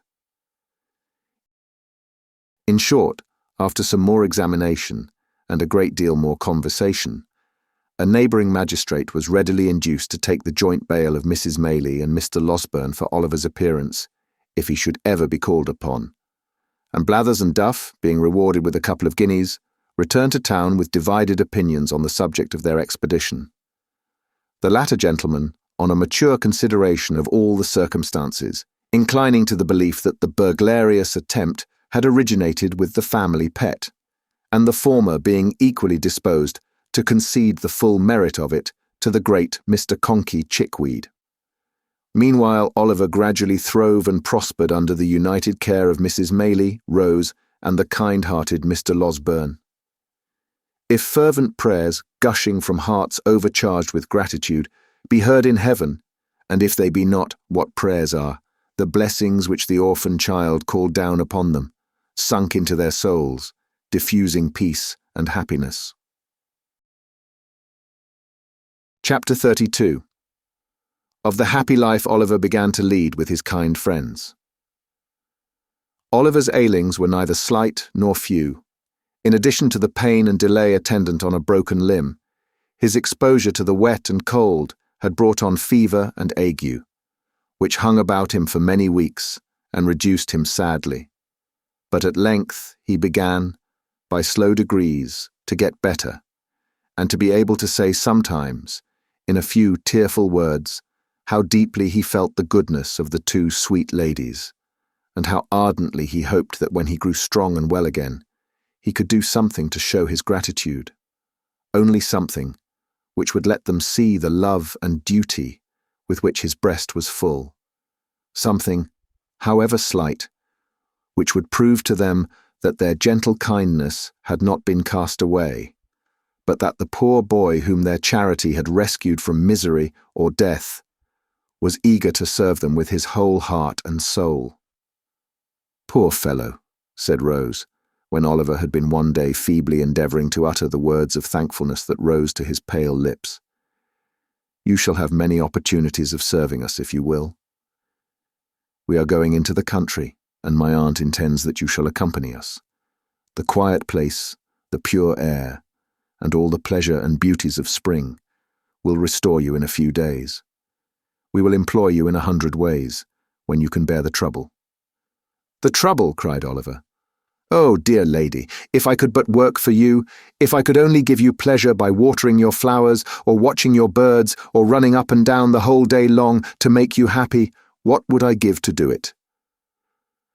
"You shall give nothing at all," said Miss Maylie, smiling, "for as I told you before, we shall employ you in 100 ways, and if you only take half the trouble to please us that you promise now, you will make me very happy indeed."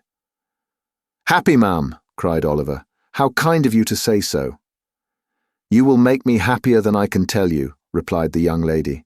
"To think that my dear good aunt should have been the means of rescuing anyone from such sad misery as you have described to us would be an unspeakable pleasure to me.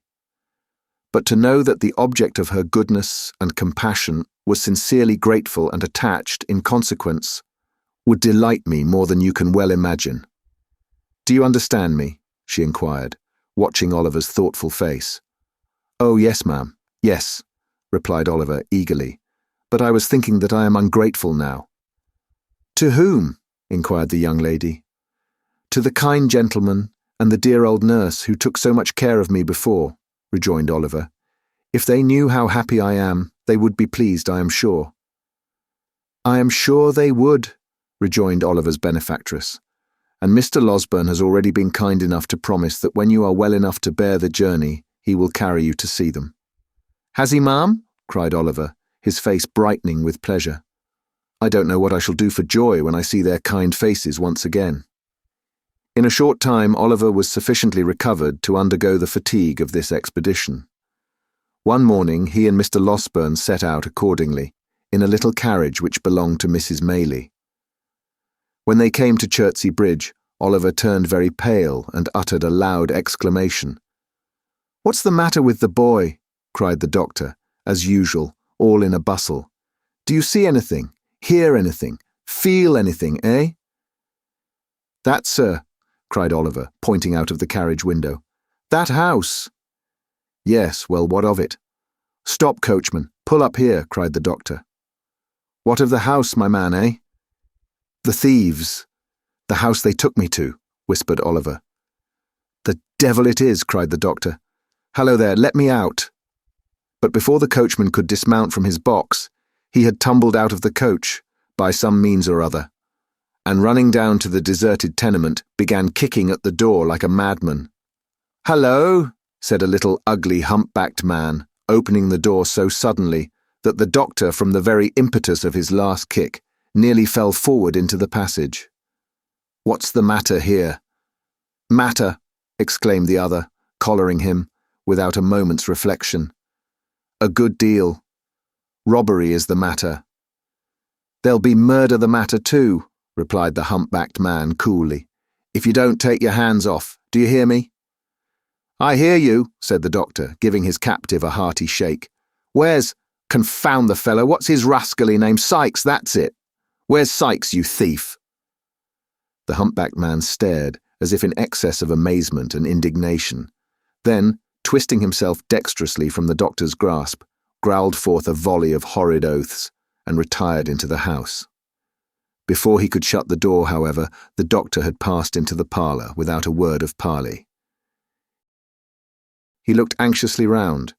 Not an article of furniture, not a vestige of anything, animate or inanimate, not even the position of the cupboards, answered Oliver's description.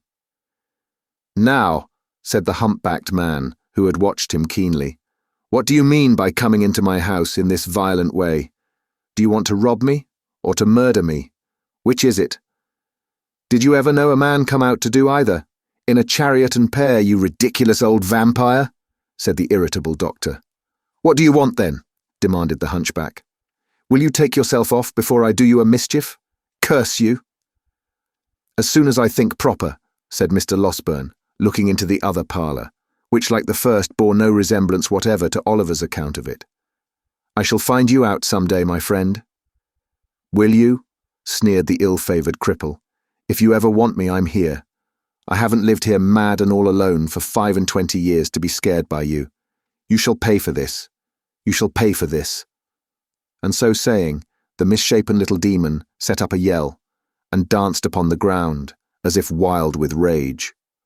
"Stupid enough, this," muttered the doctor to himself. "The boy must have made a mistake. Here, put that in your pocket and shut yourself up again."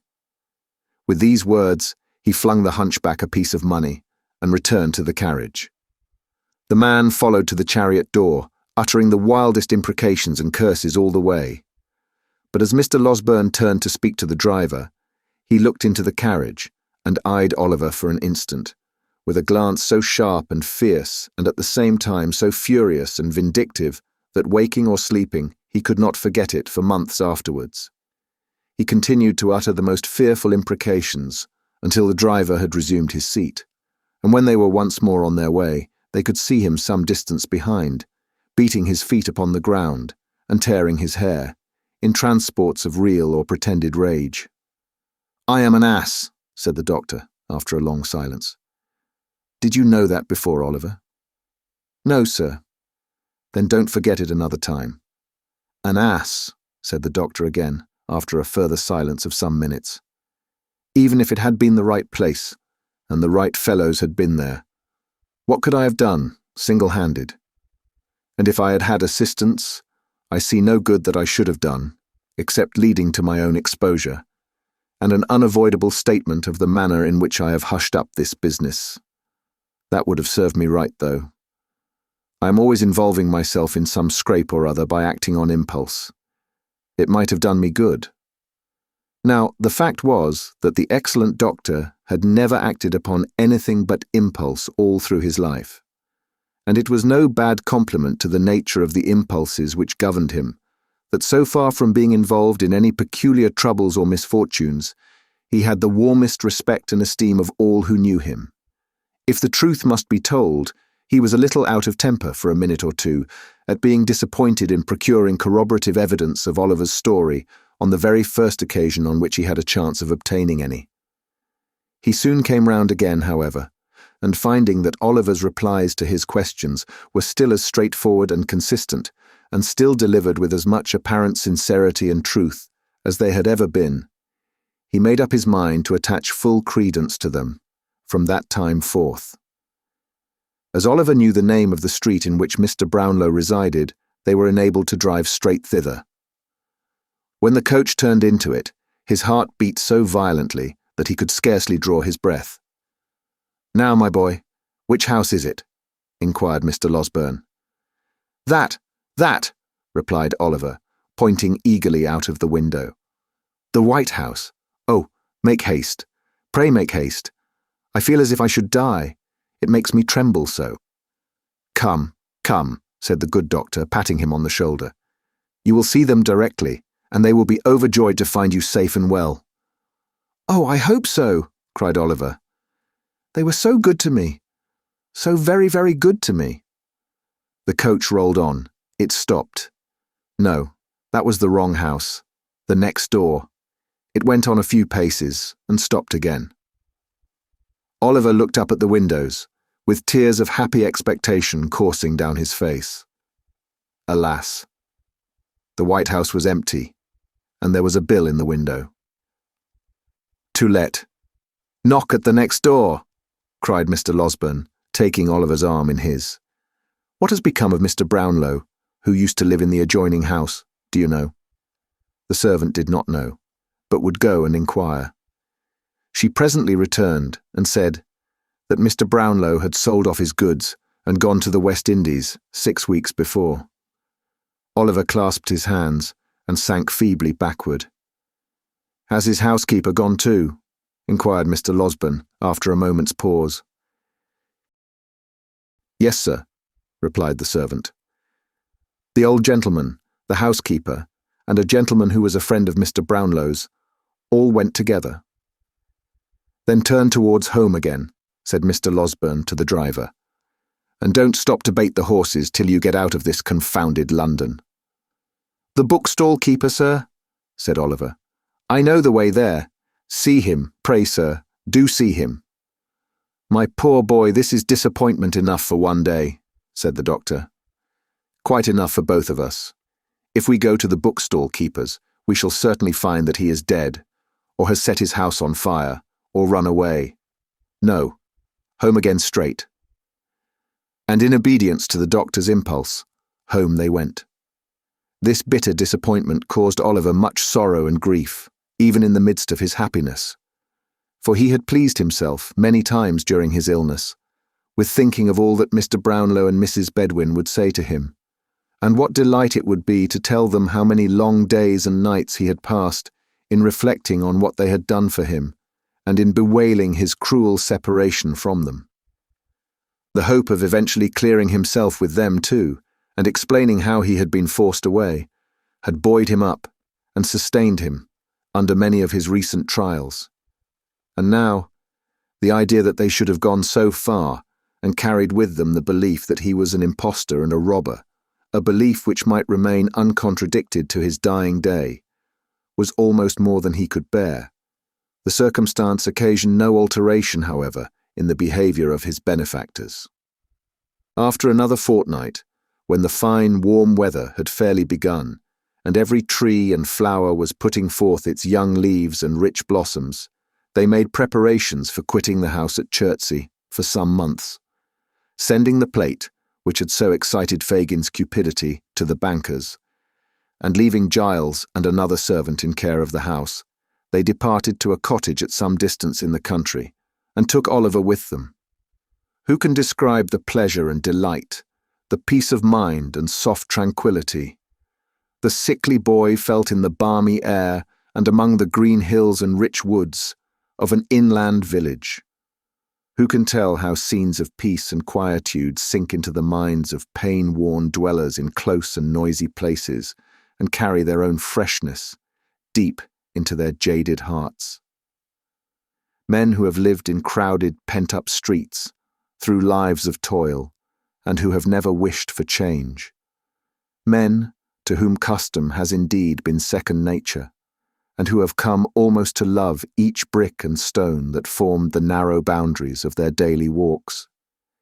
Even they, with the hand of death upon them, have been known to yearn at last for one short glimpse of nature's face, and, carried far from the scenes of their old pains and pleasures, have seemed to pass at once into a new state of being.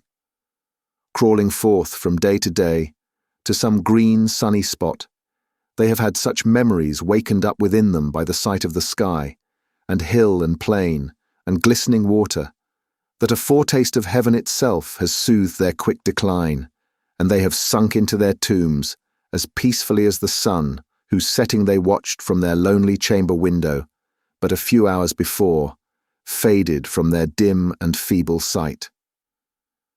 The memories which peaceful country scenes call up are not of this world, nor of its thoughts and hopes. Their gentle influence may teach us how to weave fresh garlands for the graves of those we loved, may purify our thoughts, and bear down before it old enmity and hatred. But beneath all this, there lingers, in the least reflective mind, a vague and half-formed consciousness of having held such feelings long before, in some remote and distant time, which calls up solemn thoughts of distant times to come, and bends down pride and worldliness beneath it. It was a lovely spot to which they repaired. Oliver, whose days had been spent among squalid crowds, and in the midst of noise and brawling, seemed to enter on a new existence there. The rose and honeysuckle clung to the cottage walls, the ivy crept round the trunks of the trees, and the garden flowers perfumed the air with delicious odours. Hard by was a little churchyard, not crowded with tall, unsightly gravestones, but full of humble mounds, covered with fresh turf and moss, beneath which the old people of the village lay at rest. Oliver often wandered here, and thinking of the wretched grave in which his mother lay, would sometimes sit him down and sob unseen. But when he raised his eyes to the deep sky overhead, he would cease to think of her as lying in the ground, and would weep for her, sadly, but without pain. It was a happy time. The days were peaceful and serene, the nights brought with them neither fear nor care, no languishing in a wretched prison or associating with wretched men, nothing but pleasant and happy thoughts. Every morning he went to a white-headed old gentleman who lived near the little church, who taught him to read better and to write, and who spoke so kindly and took such pains that Oliver could never try enough to please him. Then he would walk with Mrs. Maylie and Rose and hear them talk of books, or perhaps sit near them in some shady place and listen whilst the young lady read, which he could have done until it grew too dark to see the letters.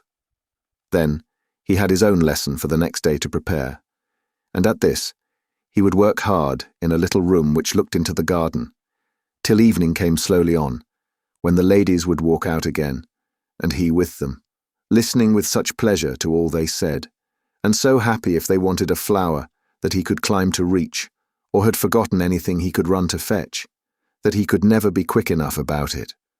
When it became quite dark, and they returned home, the young lady would sit down to the piano and play some pleasant air, or sing, in a low and gentle voice, some old song which it pleased her aunt to hear.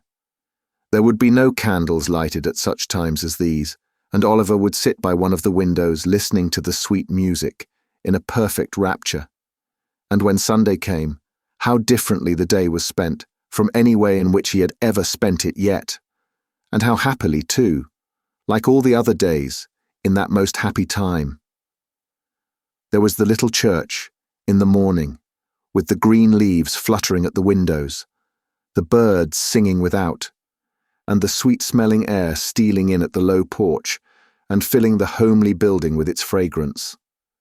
The poor people were so neat and clean, and knelt so reverently in prayer, that it seemed a pleasure, not a tedious duty, their assembling there together, and though the singing might be rude, it was real, and sounded more musical, to Oliver's ears at least, than any he had ever heard in church before. Then there were the walks as usual, and many calls at the clean houses of the labouring men, and at night Oliver read a chapter or two from the Bible which he had been studying all the week, and in the performance of which duty he felt more proud and pleased than if he had been the clergyman himself. In the morning, Oliver would be afoot by 6 o'clock, roaming the fields and plundering the hedges, far and wide, for nosegays of wild flowers, with which he would return laden home, and which it took great care and consideration to arrange, to the best advantage, for the embellishment of the breakfast table. There was fresh groundsel, too, for Miss Maylie's birds, with which Oliver, who had been studying the subject under the able tuition of the village clerk, would decorate the cages, in the most approved taste. When the birds were made all spruce and smart for the day, there was usually some little commission of charity to execute in the village. Or failing that, there was rare cricket playing sometimes on the green. Or failing that, there was always something to do in the garden, or about the plants, to which Oliver, who had studied this science also under the same master, who was a gardener by trade, applied himself with hearty good will, until Miss Rose made her appearance, when there were 1,000 commendations to be bestowed on all he had done. So 3 months glided away. 3 months which, in the life of the most blessed and favoured of mortals, might have been unmingled happiness, and which, in Oliver's, were true felicity. With the purest and most amiable generosity on one side, and the truest, warmest, soul-felt gratitude on the other. It is no wonder that, by the end of that short time, Oliver Twist had become completely domesticated with the old lady and her niece, and that the fervent attachment of his young and sensitive heart was repaid by their pride in, and attachment to, himself. Chapter 33, wherein the happiness of Oliver and his friends experiences a sudden check. Spring flew swiftly by, and summer came. If the village had been beautiful at first, it was now in the full glow and luxuriance of its richness. The great trees, which had looked shrunken and bare in the earlier months, had now burst into strong life and health, and stretching forth their green arms over the thirsty ground, converted open and naked spots into choice nooks, where was a deep and pleasant shade from which to look upon the wide prospect, steeped in sunshine, which lay stretched beyond. The earth had donned her mantle of brightest green, and shed her richest perfumes abroad. It was the prime and vigour of the year. All things were glad and flourishing. Still, the same quiet life went on at the little cottage, and the same cheerful serenity prevailed among its inmates. Oliver had long since grown stout and healthy, but health or sickness made no difference in his warm feelings of a great many people. He was still the same gentle, attached, affectionate creature that he had been when pain and suffering had wasted his strength, and when he was dependent for every slight attention and comfort on those who tended him. One beautiful night, when they had taken a longer walk than was customary with them, for the day had been unusually warm, and there was a brilliant moon and a light wind had sprung up, which was unusually refreshing. Rose had been in high spirits too, and they had walked on, in merry conversation, until they had far exceeded their ordinary bounds. Mrs. Maylie being fatigued, they returned more slowly home. The young lady, merely throwing off her simple bonnet, sat down to the piano as usual. After running abstractedly over the keys for a few minutes, she fell into a low and very solemn air, and as she played it, they heard a sound as if she were weeping. "Rose, my dear," said the elder lady. Rose made no reply, but played a little quicker, as though the words had roused her from some painful thoughts. "Rose, my love," cried Mrs. Maylie, rising hastily and bending over her. "What is this? In tears? My dear child, what distresses you?" "Nothing, aunt, nothing," replied the young lady. "I don't know what it is, I can't describe it, but I feel—" "Not ill, my love," interposed Mrs. Maylie. "No, oh, not ill," replied Rose, shuddering as though some deadly chillness were passing over her while she spoke. "I shall be better presently. Close the window, pray." Oliver hastened to comply with her request. The young lady, making an effort to recover her cheerfulness, strove to play some livelier tune, but her fingers dropped powerless over the keys. Covering her face with her hands, she sank upon a sofa and gave vent to the tears which she was now unable to repress. "My child," said the elderly lady, folding her arms about her, "I never saw you so before." "I would not alarm you if I could avoid it," rejoined Rose, "but indeed I have tried very hard and cannot help this. I fear I am ill, aunt." She was indeed, for when candles were brought, they saw that in the very short time which had elapsed since their return home, the hue of her countenance had changed to a marble whiteness. Its expression had lost nothing of its beauty, but it was changed, and there was an anxious, haggard look about the gentle face, which it had never worn before. Another minute, and it was suffused with a crimson flush, and a heavy wildness came over the soft blue eye. Again this disappeared, like the shadow thrown by a passing cloud, and she was once more deadly pale. Oliver, who watched the old lady anxiously, observed that she was alarmed by these appearances, and so in truth was he. But seeing that she affected to make light of them, he endeavoured to do the same, and they so far succeeded that when Rose was persuaded by her aunt to retire for the night, she was in better spirits, and appeared even in better health, assuring them that she felt certain she should rise in the morning quite well. "I hope," said Oliver, when Mrs. Maylie returned, "that nothing is the matter? She don't look well tonight, but—" The old lady motioned to him not to speak, and sitting herself down in a dark corner of the room, remained silent for some time. At length, she said in a trembling voice, "I hope not, Oliver. I have been very happy with her for some years. Too happy, perhaps. It may be time that I should meet with some misfortune, but I hope it is not this." "What?" inquired Oliver. "The heavy blow," said the old lady, "of losing the dear girl who has so long been my comfort and happiness." "Oh, God forbid!" exclaimed Oliver hastily. "Amen to that, my child," said the old lady, wringing her hands. "Surely there is no danger of anything so dreadful," said Oliver. 2 hours ago she was quite well." "She is very ill now," rejoined Mrs. Maylie, "and will be worse, I am sure. My dear, dear Rose, oh, what shall I do without her?" She gave way to such great grief that Oliver, suppressing his own emotion, ventured to remonstrate with her, and to beg earnestly that, for the sake of the dear young lady herself, she would be more calm. "And consider, ma'am," said Oliver, as the tears forced themselves into his eyes, despite of his efforts to the contrary. "Oh, consider how young and good she is, and what pleasure and comfort she gives to all about her.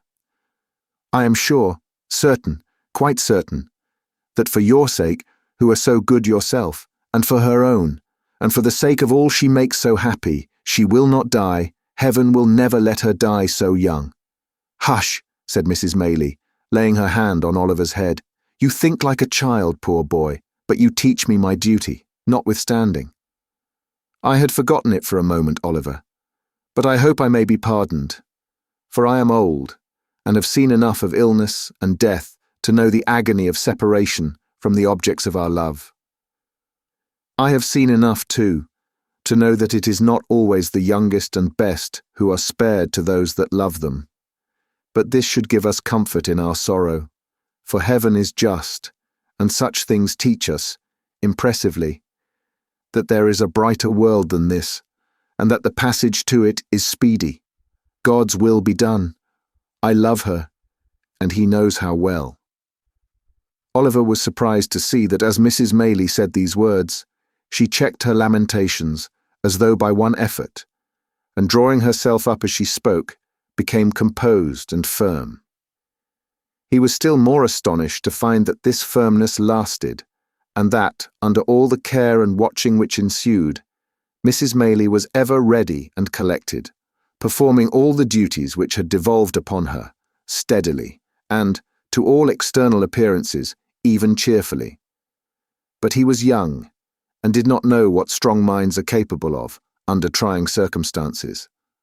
How should he, when their possessors so seldom know themselves? An anxious night ensued. When morning came, Mrs. Maylie's predictions were but too well verified. Rose was in the first stage of a high and dangerous fever. "We must be active, Oliver, and not give way to useless grief," said Mrs. Maylie, laying her finger on her lip, as she looked steadily into his face. "This letter must be sent with all possible expedition to Mr. Losberne.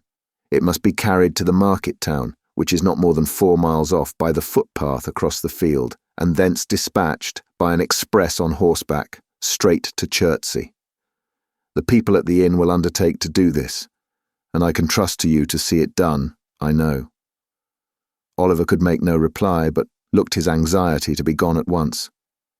"Here is another letter," said Mrs. Maylie, pausing to reflect, "but whether to send it now, or wait until I see how Rose goes on, I scarcely know. I would not forward it unless I feared the worst." "Is it for Chertsey too, ma'am?" inquired Oliver, impatient to execute his commission, and holding out his trembling hand for the letter.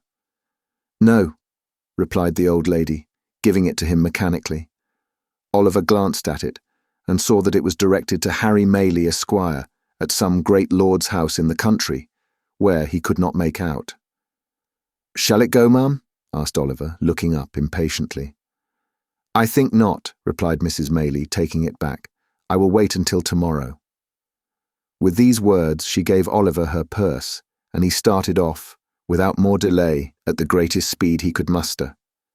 Swiftly he ran across the fields, and down the little lanes which sometimes divided them, now almost hidden by the high corn on either side, and now emerging on an open field, where the mowers and haymakers were busy at their work. Nor did he stop once, save now and then for a few seconds to recover breath, until he came, in a great heat, and covered with dust, on the little market-place of the market town. Here he paused, and looked about for the inn. There were a white bank, and a red brewery, and a yellow town hall, and in one corner there was a large house, with all the wood about it painted green, before which was the sign of the George. To this he hastened, as soon as it caught his eye. He spoke to a postboy who was dozing under the gateway, and who, after hearing what he wanted, referred him to the ostler, who, after hearing all he had to say again, referred him to the landlord, who was a tall gentleman in a blue neckcloth, a white hat, drab breeches, and boots with tops to match, leaning against a pump by the stable door, picking his teeth with a silver toothpick. This gentleman walked with much deliberation into the bar to make out the bill, which took a long time making out, and after it was ready and paid, a horse had to be saddled and a man to be dressed, which took up 10 good minutes more. Meanwhile, Oliver was in such a desperate state of impatience and anxiety that he felt as if he could have jumped upon the horse himself and galloped away, full tear, to the next stage. At length, all was ready, and the little parcel having been handed up, with many injunctions and entreaties for its speedy delivery, the man set spurs to his horse, and rattling over the uneven paving of the market-place, was out of the town and galloping along the turnpike road in a couple of minutes. As it was something to feel certain that assistance was sent for, and that no time had been lost, Oliver hurried up the inn yard, with a somewhat lighter heart. He was turning out of the gateway, when he accidentally stumbled against a tall man wrapped in a cloak, who was at that moment coming out of the inn door. "Ha!" cried the man, fixing his eyes on Oliver and suddenly recoiling. "What the devil's this?" "I beg your pardon, sir," said Oliver. "I was in a great hurry to get home and didn't see you were coming." "Death!" muttered the man to himself, glaring at the boy with his large dark eyes. "Who would have thought it? Grind him to ashes. He'd start up from a stone coffin to come in my way." "I'm sorry," stammered Oliver, confused by the strange man's wild look. "I hope I have not hurt you." "Rot you," murmured the man in a horrible passion, between his clenched teeth. "If I had only had the courage to say the word, I might have been free of you in a night. Curses on your head and black death on your heart, you imp! What are you doing here?" The man shook his fist as he uttered these words incoherently. He advanced towards Oliver as if with the intention of aiming a blow at him, but fell violently on the ground, writhing and foaming in a fit. Oliver gazed for a moment at the struggles of the madman, for such he supposed him to be, and then darted into the house for help. Having seen him safely carried into the hotel, he turned his face homewards, running as fast as he could to make up for lost time. And recalling with a great deal of astonishment and some fear the extraordinary behaviour of the person from whom he had just parted. The circumstance did not dwell in his recollection long, however, for when he reached the cottage there was enough to occupy his mind and to drive all considerations of self completely from his memory. Rose Maylie had rapidly grown worse. Before midnight she was delirious. A medical practitioner, who resided on the spot, was in constant attendance upon her, and after first seeing the patient, he had taken Mrs. Maylie aside and pronounced her disorder to be one of a most alarming nature. "In fact," he said, "it would be little short of a miracle if she recovered."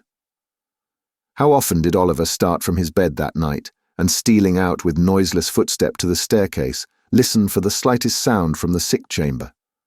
How often did a tremble shake his frame, and cold drops of terror start upon his brow, when a sudden trampling of feet caused him to fear that something too dreadful to think of had even then occurred. And what had been the fervency of all the prayers he had ever muttered, compared with those he poured forth now in the agony and passion of his supplication for the life and health of the gentle creature, who was tottering on the deep grave's verge.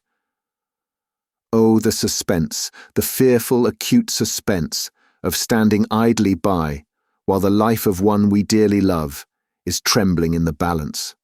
Oh, the racking thoughts that crowd upon the mind and make the heart beat violently and the breath come thick by the force of the images they conjure up before it.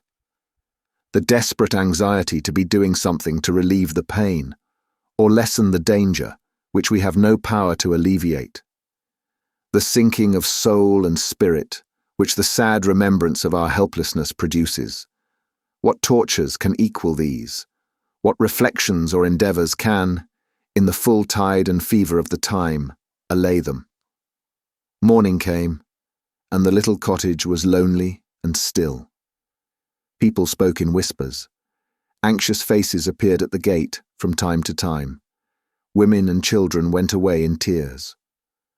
All the livelong day, and for hours after it had grown dark, Oliver paced softly up and down the garden, raising his eyes every instant to the sick chamber, and shuddering to see the darkened window, looking as if death lay stretched inside. Late that night, Mr. Losberne arrived. "It is hard," said the good doctor, turning away as he spoke. "So young, so much beloved, but there is very little hope." Another morning. The sun shone brightly as if it looked upon no misery or care, and with every leaf and flower in full bloom about her, with life and health and sounds and sights of joy surrounding her on every side, the fair young creature lay, wasting fast. Oliver crept away to the old churchyard, and sitting down on one of the green mounds, wept and prayed for her in silence.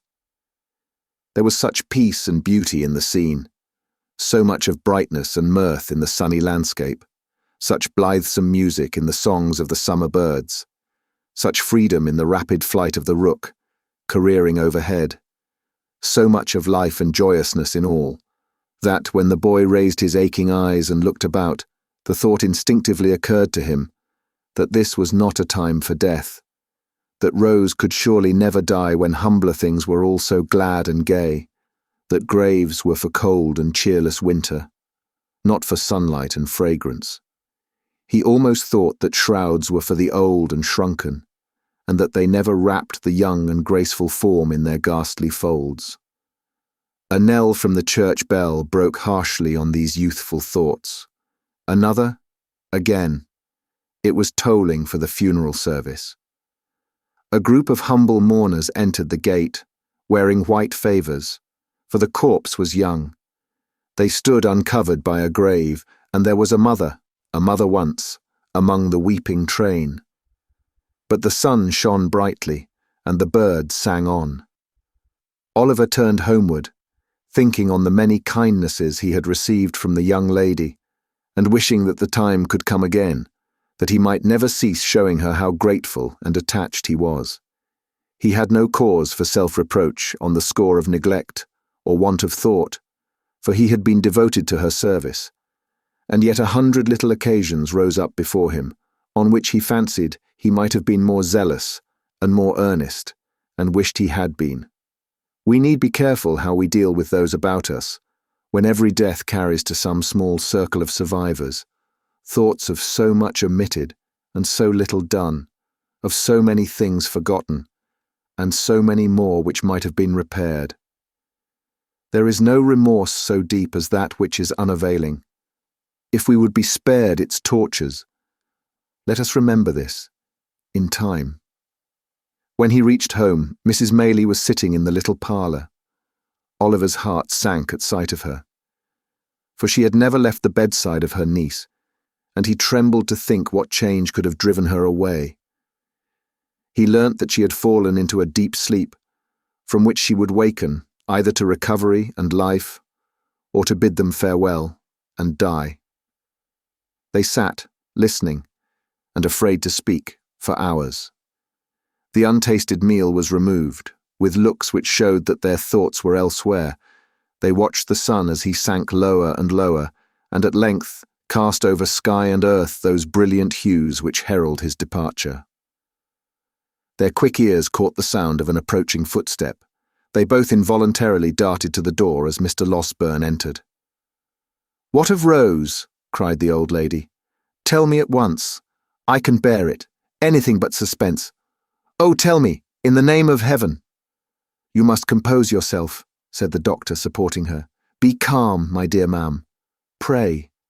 Let me go in God's name. My dear child, she is dead. She is dying." "No," cried the doctor passionately.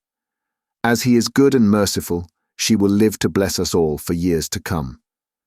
The lady fell upon her knees and tried to fold her hands together, but the energy which had supported her so long fled up to heaven with her first thanksgiving, and she sank into the friendly arms which were extended to receive her. Chapter 34 contains some introductory particulars relative to a young gentleman who now arrives upon the scene, and a new adventure which happened to Oliver. It was almost too much happiness to bear. Oliver felt stunned and stupefied by the unexpected intelligence. He could not weep, or speak, or rest.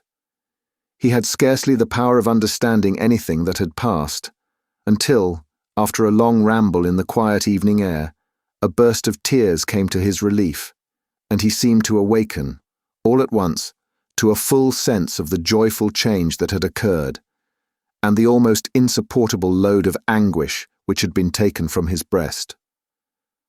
The night was fast closing in, when he returned homeward, laden with flowers which he had culled with peculiar care for the adornment of the sick chamber. As he walked briskly along the road, he heard behind him the noise of some vehicle approaching at a furious pace. Looking round, he saw that it was a post-chaise, driven at great speed, and as the horses were galloping and the road was narrow, he stood leaning against a gate until it should have passed him. As it dashed on, Oliver caught a glimpse of a man in a white nightcap, whose face seemed familiar to him, although his view was so brief that he could not identify the person. In another second or two, the nightcap was thrust out of the chaise window, and a stentorian voice bellowed to the driver to stop, which he did, as soon as he could pull up his horses. Then the nightcap once again appeared, and the same voice called Oliver by his name. "Here!" cried the voice. "Oliver! What's the news? Miss Rose! Master Oliver!" "Is it you, Giles?" cried Oliver, running up to the chaise door. Giles popped out his nightcap again, preparatory to making some reply, when he was suddenly pulled back by a young gentleman who occupied the other corner of the chaise, and who eagerly demanded what was the news.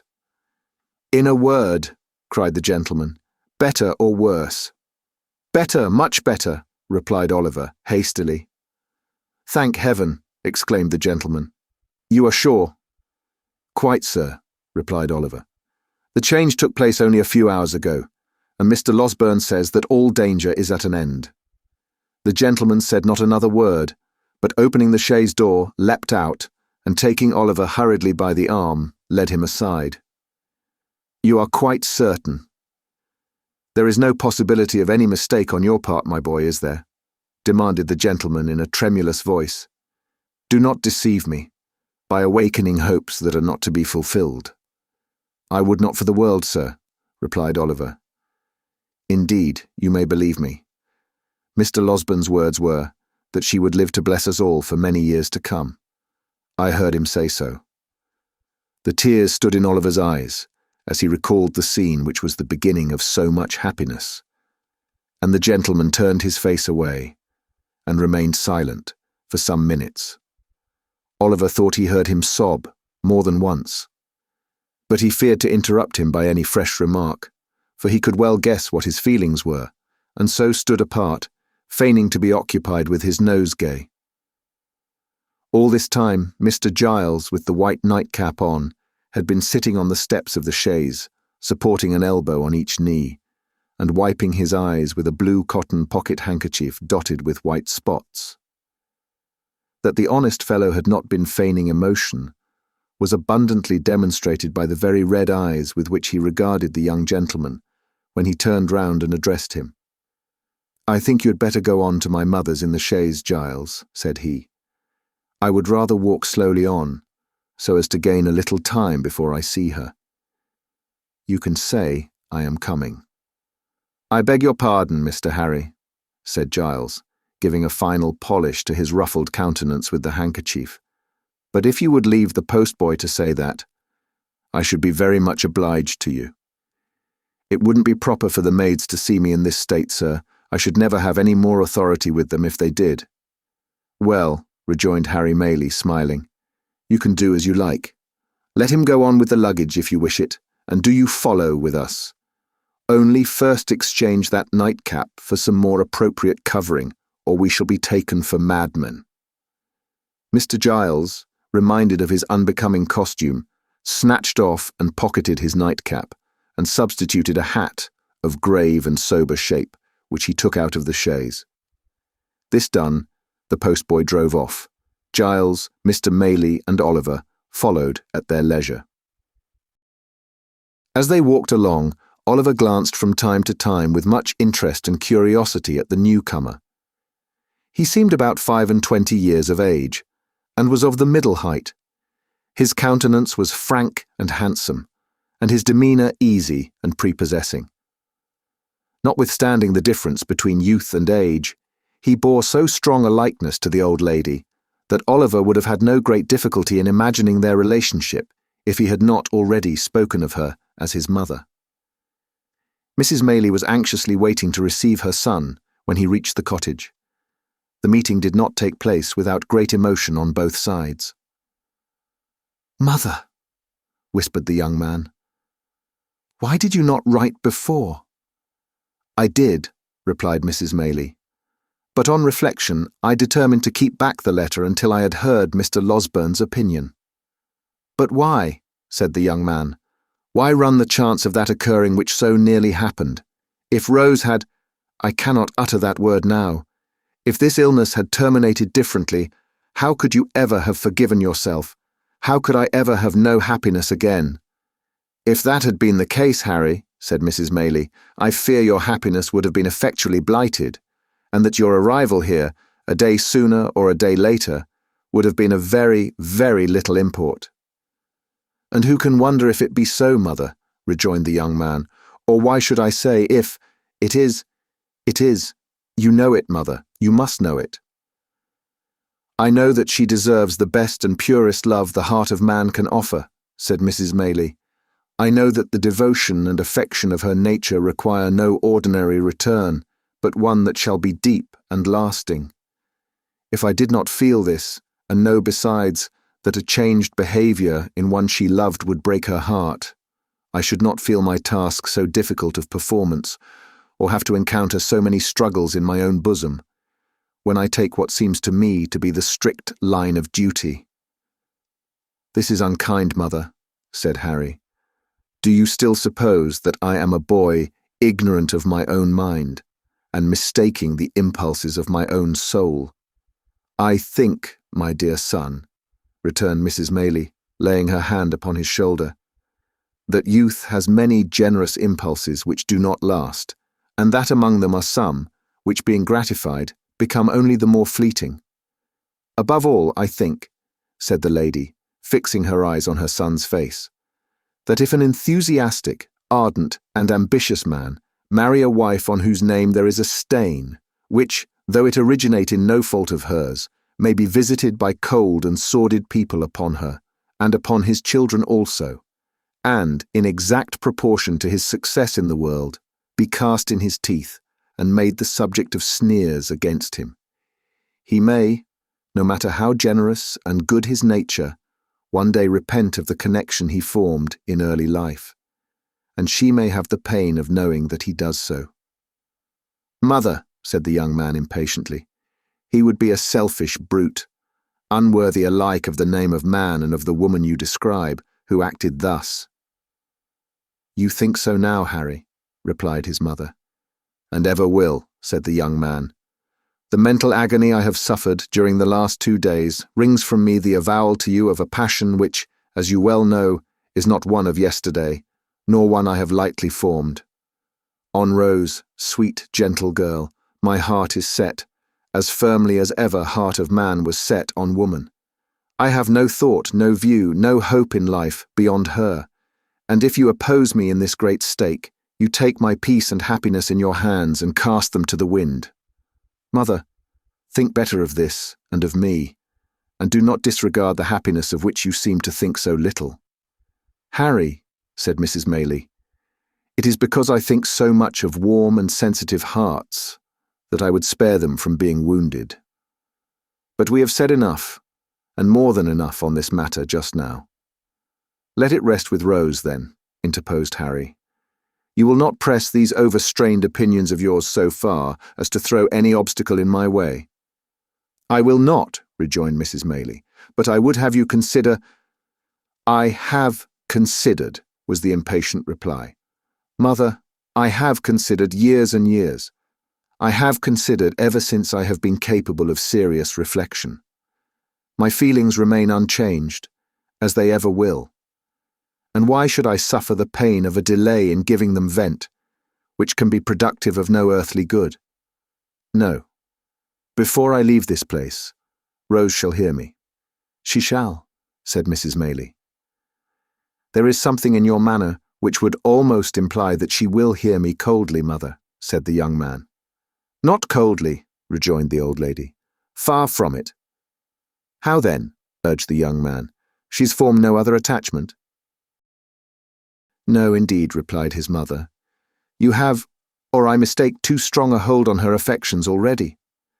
What I would say," resumed the old lady, stopping her son as he was about to speak, "is this.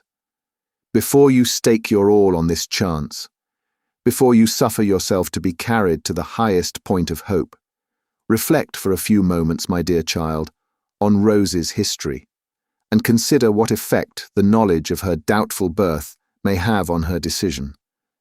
Devoted as she is to us, with all the intensity of her noble mind, and with that perfect sacrifice of self which in all matters, great or trifling, has always been her characteristic. What do you mean? That I leave you to discover, replied Mrs. Maylie. I must go back to her. God bless you. I shall see you again tonight, said the young man eagerly. By and by, replied the lady, when I leave Rose. You will tell her I am here, said Harry. Of course, replied Mrs. Maylie, and say how anxious I have been, and how much I have suffered, and how I long to see her. You will not refuse to do this, mother? No, said the old lady. I will tell her all. And pressing her son's hand affectionately, she hastened from the room. Mr. Losberne and Oliver had remained at another end of the apartment while this hurried conversation was proceeding. The former now held out his hand to Harry Maylie, and hearty salutations were exchanged between them. The doctor then communicated, in reply to multifarious questions from his young friend, a precise account of his patient's situation, which was quite as consolatory and full of promise as Oliver's statement had encouraged him to hope, and to the whole of which Mr. Giles, who affected to be busy about the luggage, listened with greedy ears. "Have you shot anything particular lately, Giles?" inquired the doctor when he had concluded. "Nothing particular, sir," replied Mr. Giles, colouring up to the eyes. "Nor catching any thieves, nor identifying any housebreakers," said the doctor. "None at all, sir," replied Mr. Giles with much gravity. "Well," said the doctor, "I am sorry to hear it, because you do that sort of thing admirably. Pray, how is Brittles?"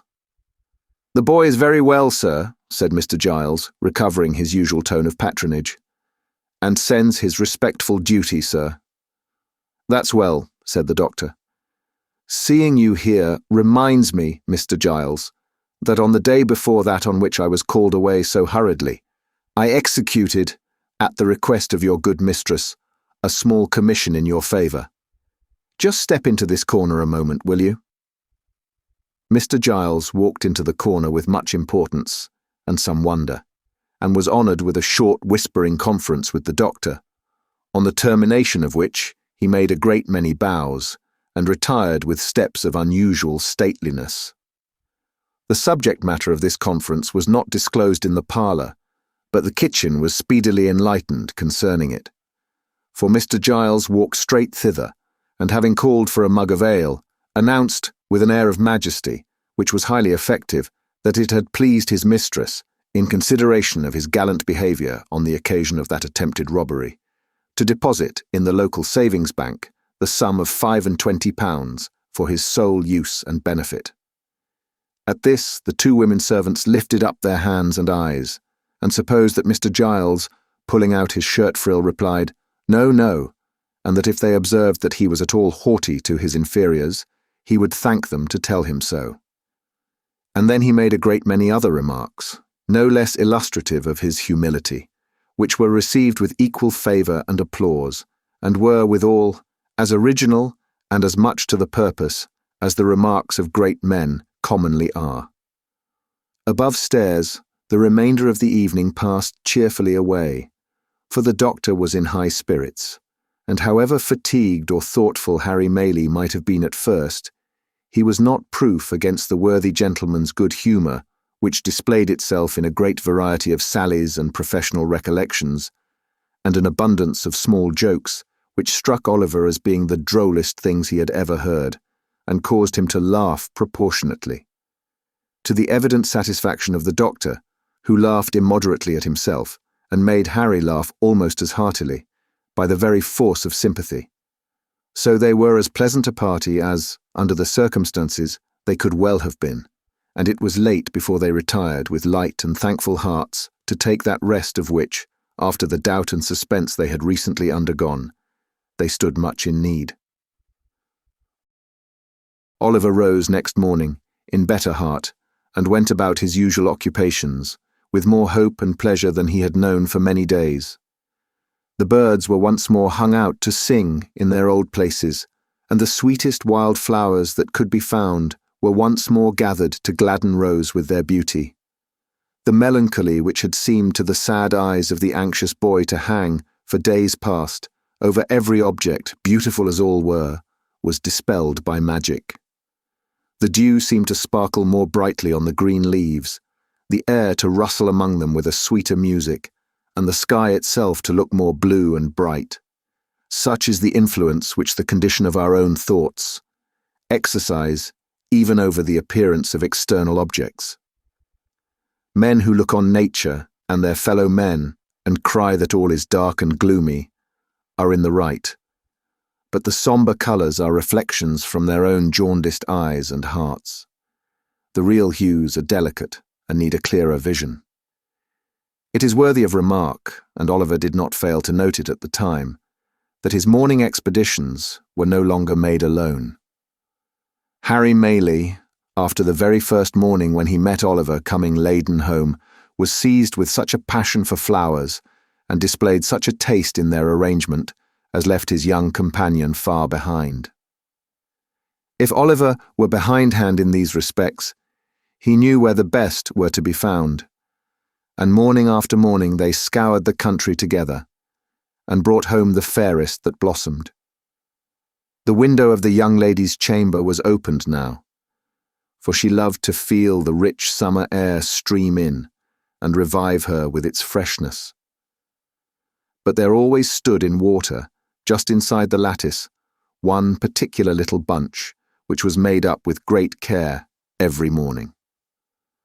Oliver could not help noticing that the withered flowers were never thrown away, although the little vase was regularly replenished. Nor could he help observing that whenever the doctor came into the garden, he invariably cast his eyes up to that particular corner and nodded his head most expressively as he set forth on his morning's walk. Pending these observations, the days were flying by, and Rose was rapidly recovering. Nor did Oliver's time hang heavy on his hands, although the young lady had not yet left her chamber, and there were no evening walks save now and then for a short distance with Mrs. Maylie. He applied himself, with redoubled assiduity, to the instructions of the white-headed old gentleman, and laboured so hard that his quick progress surprised even himself. It was while he was engaged in this pursuit that he was greatly startled and distressed by a most unexpected occurrence. The little room in which he was accustomed to sit when busy at his books was on the ground floor at the back of the house. It was quite a cottage room, with a lattice window, around which were clusters of jessamine and honeysuckle, that crept over the casement and filled the place with their delicious perfume. It looked into a garden, whence a wicket gate opened into a small paddock. All beyond was fine meadowland and wood. There was no other dwelling near in that direction, and the prospect it commanded was very extensive. One beautiful evening, when the first shades of twilight were beginning to settle upon the earth, Oliver sat at this window, intent upon his books. He had been poring over them for some time, and as the day had been uncommonly sultry, and he had exerted himself a great deal, it is no disparagement to the authors, whoever they may have been, to say that gradually and by slow degrees he fell asleep. There is a kind of sleep that steals upon us sometimes, which, while it holds the body prisoner, does not free the mind from a sense of things about it and enable it to ramble at its pleasure, so far as an overpowering heaviness, a prostration of strength, and an utter inability to control our thoughts or power of motion can be called sleep. This is it. And yet we have a consciousness of all that is going on about us, and if we dream at such a time, words which are really spoken, or sounds which really exist at the moment, accommodate themselves with surprising readiness to our visions, until reality and imagination become so strangely blended that it is afterwards almost matter of impossibility to separate the two. Nor is this the most striking phenomenon incidental to such a state. It is an undoubted fact that although our senses of touch and sight be for the time dead, yet our sleeping thoughts, and the visionary scenes that pass before us, will be influenced and materially influenced by the mere silent presence of some external object, which may not have been near us when we closed our eyes, and of whose vicinity we have had no waking consciousness. Oliver knew perfectly well that he was in his own little room, that his books were lying on the table before him, that the sweet air was stirring among the creeping plants outside. And yet he was asleep. Suddenly the scene changed, the air became close and confined, and he thought with a glow of terror that he was in the Jew's house again. There sat the hideous old man, in his accustomed corner, pointing at him and whispering to another man, with his face averted, who sat beside him. "Hush, my dear," he thought he heard the Jew say. "It is he, sure enough. Come away." "He," the other man seemed to answer. "Could I mistake him, think you? If a crowd of ghosts were to put themselves into his exact shape, and he stood amongst them, there is something that would tell me how to point him out. If you buried him 50 feet deep, and took me across his grave, I fancy I should know, if there wasn't a mark above it, that he lay buried there." The man seemed to say this with such dreadful hatred that Oliver awoke with the fear and started up. Good heaven! What was that which sent the blood tingling to his heart and deprived him of his voice and of power to move? There, at the window, close before him, so close that he could have almost touched him before he started back, with his eyes peering into the room and meeting his, there stood the Jew, and beside him, white with rage or fear, or both, were the scowling features of the man who had accosted him in the inn-yard. It was but an instant, a glance, a flash before his eyes, and they were gone. But they had recognized him, and he them. And their look was as firmly impressed upon his memory as if it had been deeply carved in stone, and set before him from his birth. He stood transfixed for a moment, then, leaping from the window into the garden, called loudly for help. Chapter 35, containing the unsatisfactory result of Oliver's adventure, and a conversation of some importance between Harry Maylie and Rose. When the inmates of the house, attracted by Oliver's cries, hurried to the spot from which they proceeded, they found him, pale and agitated, pointing in the direction of the meadows behind the house, and scarcely able to articulate the words, "The Jew, the Jew." Mr. Giles was at a loss to comprehend what this outcry meant, but Harry Maylie, whose perceptions were something quicker, and who had heard Oliver's history from his mother, understood it at once. "What direction did he take?" he asked, catching up a heavy stick which was standing in a corner. "That," replied Oliver, pointing out the course the man had taken. "I missed them in an instant." "Then they are in the ditch," said Harry. "Follow, and keep as near me as you can." So saying, he sprang over the hedge, and darted off with a speed which rendered it matter of exceeding difficulty for the others to keep near him. Giles followed as well as he could, and Oliver followed too, and in the course of a minute or two, Mr. Losberne, who had been out walking, and just then returned, tumbled over the hedge after them, and picking himself up with more agility than he could have been supposed to possess, struck into the same course at no contemptible speed, shouting all the while, most prodigiously, to know what was the matter. On they all went, nor stopped they once to breathe, until the leader, striking off into an angle of the field indicated by Oliver, began to search narrowly the ditch and hedge adjoining, which afforded time for the remainder of the party to come up, and for Oliver to communicate to Mr. Losberne the circumstances that had led to so vigorous a pursuit. The search was all in vain. There were not even the traces of recent footsteps to be seen. They stood now on the summit of a little hill, commanding the open fields in every direction for 3 or 4 miles.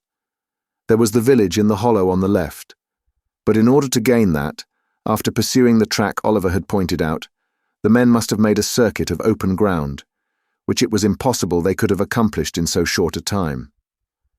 A thick wood skirted the meadowland in another direction, but they could not have gained that covert for the same reason. "It must have been a dream, Oliver," said Harry Maylie. "Oh, no, indeed, sir," replied Oliver, shuddering at the very recollection of the old wretch's countenance. "I saw him too plainly for that. I saw them both as plainly as I see you now." "Who was the other?" inquired Harry and Mr. Losberne together. "The very same man I told you of, who came so suddenly upon me at the inn," said Oliver. "We had our eyes fixed full upon each other, and I could swear to him." "They took this way?" demanded Harry. "Are you sure?" "As I am that the men were at the window," replied Oliver, pointing down as he spoke, to the hedge which divided the cottage garden from the meadow. The tall man leaped over just there, and the Jew, running a few paces to the right, crept through that gap. The two gentlemen watched Oliver's earnest face as he spoke, and looking from him to each other, seemed to feel satisfied of the accuracy of what he said. Still, in no direction were there any appearances of the trampling of men in hurried flight. The grass was long, but it was trodden down nowhere, save where their own feet had crushed it. The sides and brinks of the ditches were of damp clay, but in no one place could they discern the print of men's shoes, or the slightest mark which would indicate that any feet had pressed the ground for hours before. "This is strange," said Harry. "Strange?" echoed the doctor. "Blathers and Duff themselves could make nothing of it." Notwithstanding the evidently useless nature of their search, they did not desist until the coming on of night rendered its further prosecution hopeless, and even then they gave it up with reluctance. Giles was dispatched to the different alehouses in the village, furnished with the best description Oliver could give of the appearance and dress of the strangers. Of these, the Jew was, at all events, sufficiently remarkable to be remembered, supposing he had been seen drinking or loitering about. But Giles returned without any intelligence, calculated to dispel or lessen the mystery. On the next day, fresh search was made, and the inquiries renewed, but with no better success. On the day following, Oliver and Mr. Maylie repaired to the market town in the hope of seeing or hearing something of the men there, but this effort was equally fruitless. After a few days, the affair began to be forgotten, as most affairs are, when wonder, having no fresh food to support it, dies away of itself. Meanwhile, Rose was rapidly recovering. She had left her room, was able to go out, and mixing once more with the family carried joy into the hearts of all. But although this happy change had a visible effect on the little circle, and although cheerful voices and merry laughter were once more heard in the cottage, there was at times an unwonted restraint upon some there, even upon Rose herself, which Oliver could not fail to remark. Mrs. Maylie and her son were often closeted together for a long time, and more than once Rose appeared with traces of tears upon her face. After Mr. Losberne had fixed a day for his departure to Chertsey, these symptoms increased, and it became evident that something was in progress which affected the peace of the young lady and of somebody else besides. At length, one morning, when Rose was alone in the breakfast parlour, Harry Maylie entered, and, with some hesitation, begged permission to speak with her for a few moments. A very few, will suffice, Rose," said the young man, drawing his chair towards her. "What I shall have to say has already presented itself to your mind. The most cherished hopes of my heart are not unknown to you, though from my lips you have not heard them stated." Rose had been very pale from the moment of his entrance, but that might have been the effect of her recent illness. She merely bowed, and bending over some plants that stood near, waited in silence for him to proceed. I ought to have left here before," said Harry. "You should indeed," replied Rose. "Forgive me for saying so, but I wish you had. I was brought here by the most dreadful and agonizing of all apprehensions," said the young man, "the fear of losing the one dear being on whom my every wish and hope are fixed. You had been dying, trembling between earth and heaven. We know that when the young, the beautiful, and good are visited with sickness, their pure spirits insensibly turn towards their bright home of lasting rest. We know, heaven help us, that the best and fairest of our kind too often fade in blooming." There were tears in the eyes of the gentle girl as these words were spoken, and when one fell upon the flower over which she bent and glistened brightly in its cup, making it more beautiful, it seemed as though the outpouring of her fresh young heart claimed kindred naturally with the loveliest things in nature. "A creature," continued the young man passionately, "a creature as fair and innocent of guile as one of God's own angels, fluttered between life and death. Oh, who could hope, when the distant world to which she was akin half opened to her view, that she would return to the sorrow and calamity of this? Rose, Rose, to know that you were passing away like some soft shadow, which a light from above casts upon the earth, to have no hope that you would be spared to those who linger here, hardly to know a reason why you should be, to feel that you belonged to that bright sphere, whither so many of the fairest and the best have winged their early flight, and yet to pray, amid all these consolations, that you might be restored to those who loved you. These were distractions almost too great to bear. They were mine, by day and night, and with them came such a rushing torrent of fears and apprehensions and selfish regrets, lest you should die and never know how devotedly I loved you, as almost bore down sense and reason in its course. You recovered. Day by day, and almost hour by hour, some drop of health came back, and mingling with the spent and feeble stream of life which circulated languidly within you, swelled it again to a high and rushing tide. I have watched you change almost from death to life, with eyes that turned blind with their eagerness and deep affection. Do not tell me that you wish I had lost this, for it has softened my heart to all mankind." "I did not mean that," said Rose, weeping. "I only wish you had left here, that you might have turned to high and noble pursuits again, to pursuits well worthy of you." "There is no pursuit more worthy of me, more worthy of the highest nature that exists, than the struggle to win such a heart as yours," said the young man, taking her hand. "Rose, my own dear Rose, for years I have loved you, hoping to win my way to fame, and then come proudly home and tell you it had been pursued only for you to share, thinking in my daydreams how I would remind you in that happy moment of the many silent tokens I had given of a boy's attachment, and claim your hand, as in redemption of some old mute contract that had been sealed between us. That time has not arrived. But here, with not fame won and no young vision realized, I offer you the heart so long your own, and stake my all upon the words with which you greet the offer. "Your behavior has ever been kind and noble," said Rose, mastering the emotions by which she was agitated.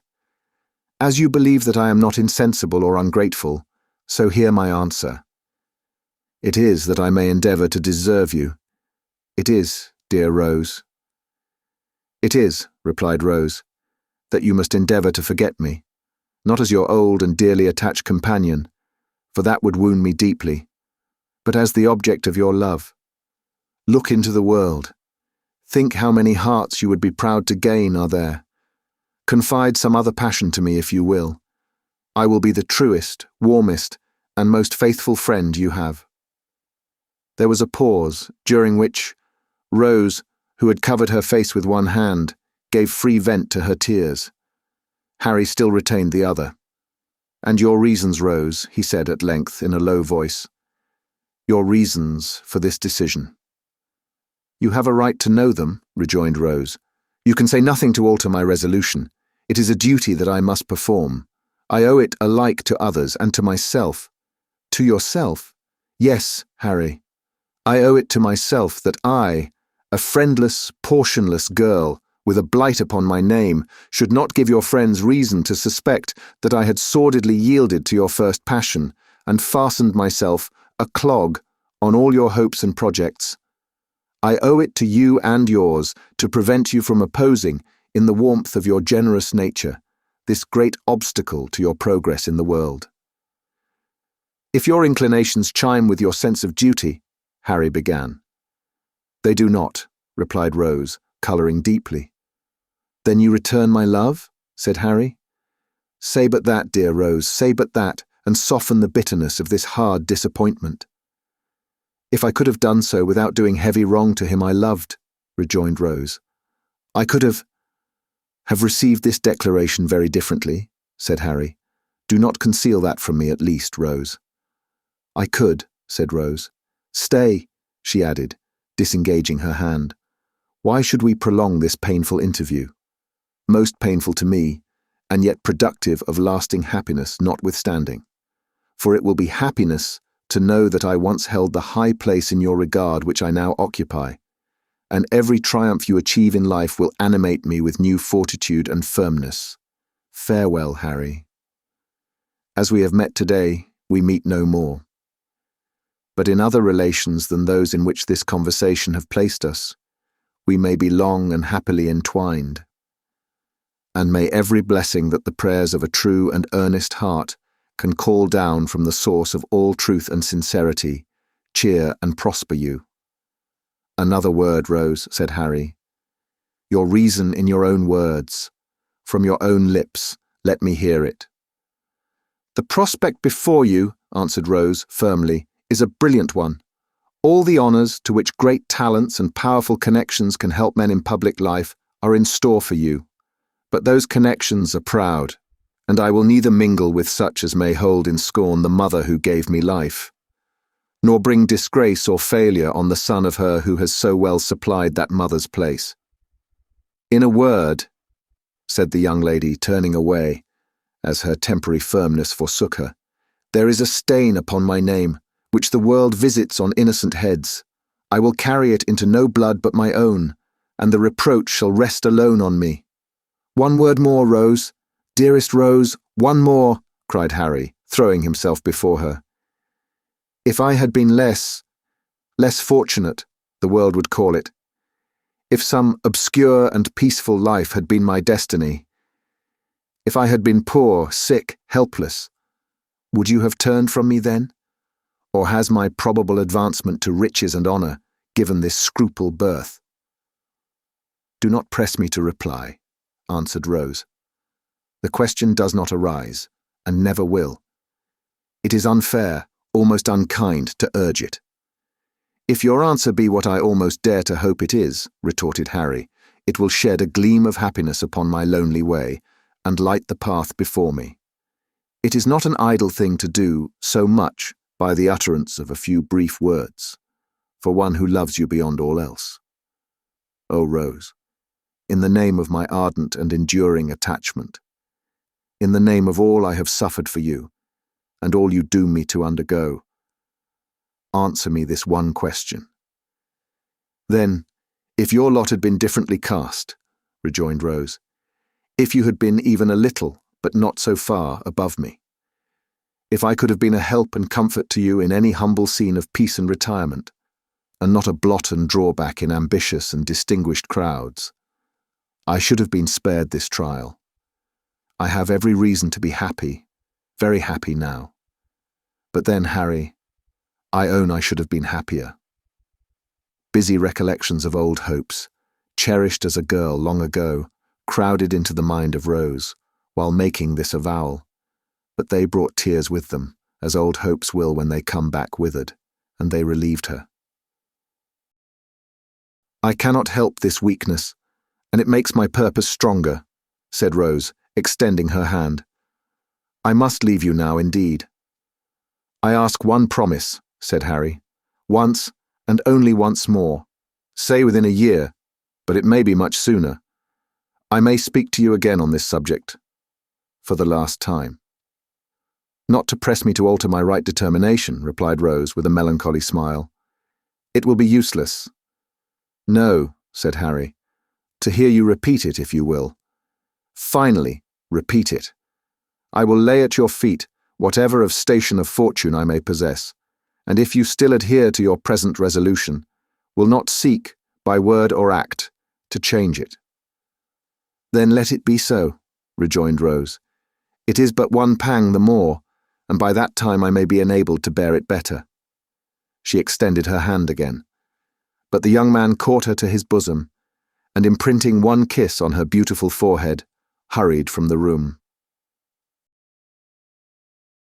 Chapter 36 is a very short one, and may appear of no great importance in its place, but it should be read notwithstanding, as a sequel to the last, and a key to one that will follow when its time arrives. "And so you are resolved to be my travelling companion this morning, eh?" said the doctor, as Harry Maylie joined him and Oliver at the breakfast table. "Why, you are not in the same mind or intention 2 half-hours together." "You will tell me a different tale one of these days," said Harry, colouring without any perceptible reason. "I hope I may have good cause to do so," replied Mr. Losberne, "though I confess I don't think I shall.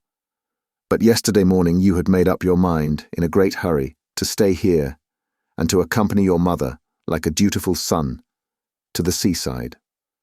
Before noon, you announced that you are going to do me the honour of accompanying me as far as I go, on your road to London.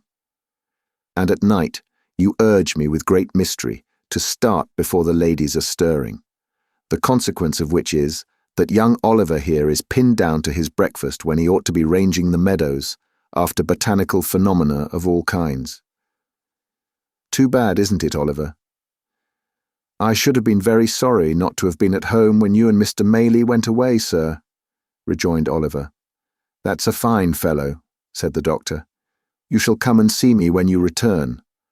But to speak seriously, Harry, has any communication from the great knobs produced this sudden anxiety on your part to be gone?" "The great knobs," replied Harry, "under which designation I presume you include my most stately uncle, have not communicated with me at all since I have been here. Nor, at this time of the year, is it likely that anything would occur to render necessary my immediate attendance among them." "Well," said the doctor, "you are a queer fellow. But of course they will get you into Parliament at the election before Christmas, and these sudden shiftings and changes are no bad preparation for political life. There's something in that. Good training is always desirable, whether the race be for place, cup, or sweepstakes." Harry Maylie looked as if he could have followed up this short dialogue by 1 or 2 remarks that would have staggered the doctor not a little, but he contented himself with saying, "We shall see," and pursued the subject no farther. The post-chaise drove up to the door shortly afterwards, and Giles coming in for the luggage, the good doctor bustled out to see it packed. "Oliver," said Harry Maylie in a low voice, "let me speak a word with you." Oliver walked into the window recess, to which Mr. Maylie beckoned him, much surprised at the mixture of sadness and boisterous spirits which his whole behaviour displayed. "You can write well now," said Harry, laying his hand upon his arm. "I hope so, sir," replied Oliver. "I shall not be at home again perhaps for some time. I wish you would write to me, say once a fortnight, every alternate Monday, to the General Post Office in London. Will you?" "Oh, certainly, sir. I shall be proud to do it," exclaimed Oliver, greatly delighted with the commission. "I should like to know how my mother and Miss Maylie are," said the young man. "And you can fill up a sheet by telling me what walks you take and what you talk about, and whether they, I mean, seem happy, and quite well. You understand me?" "Oh, quite, sir, quite," replied Oliver. "I would rather you did not mention it to them," said Harry, hurrying over his words, "because it might make my mother anxious to write to me oftener, and it is a trouble and worry to her. Let it be a secret between you and me, and mind you tell me everything. I depend upon you."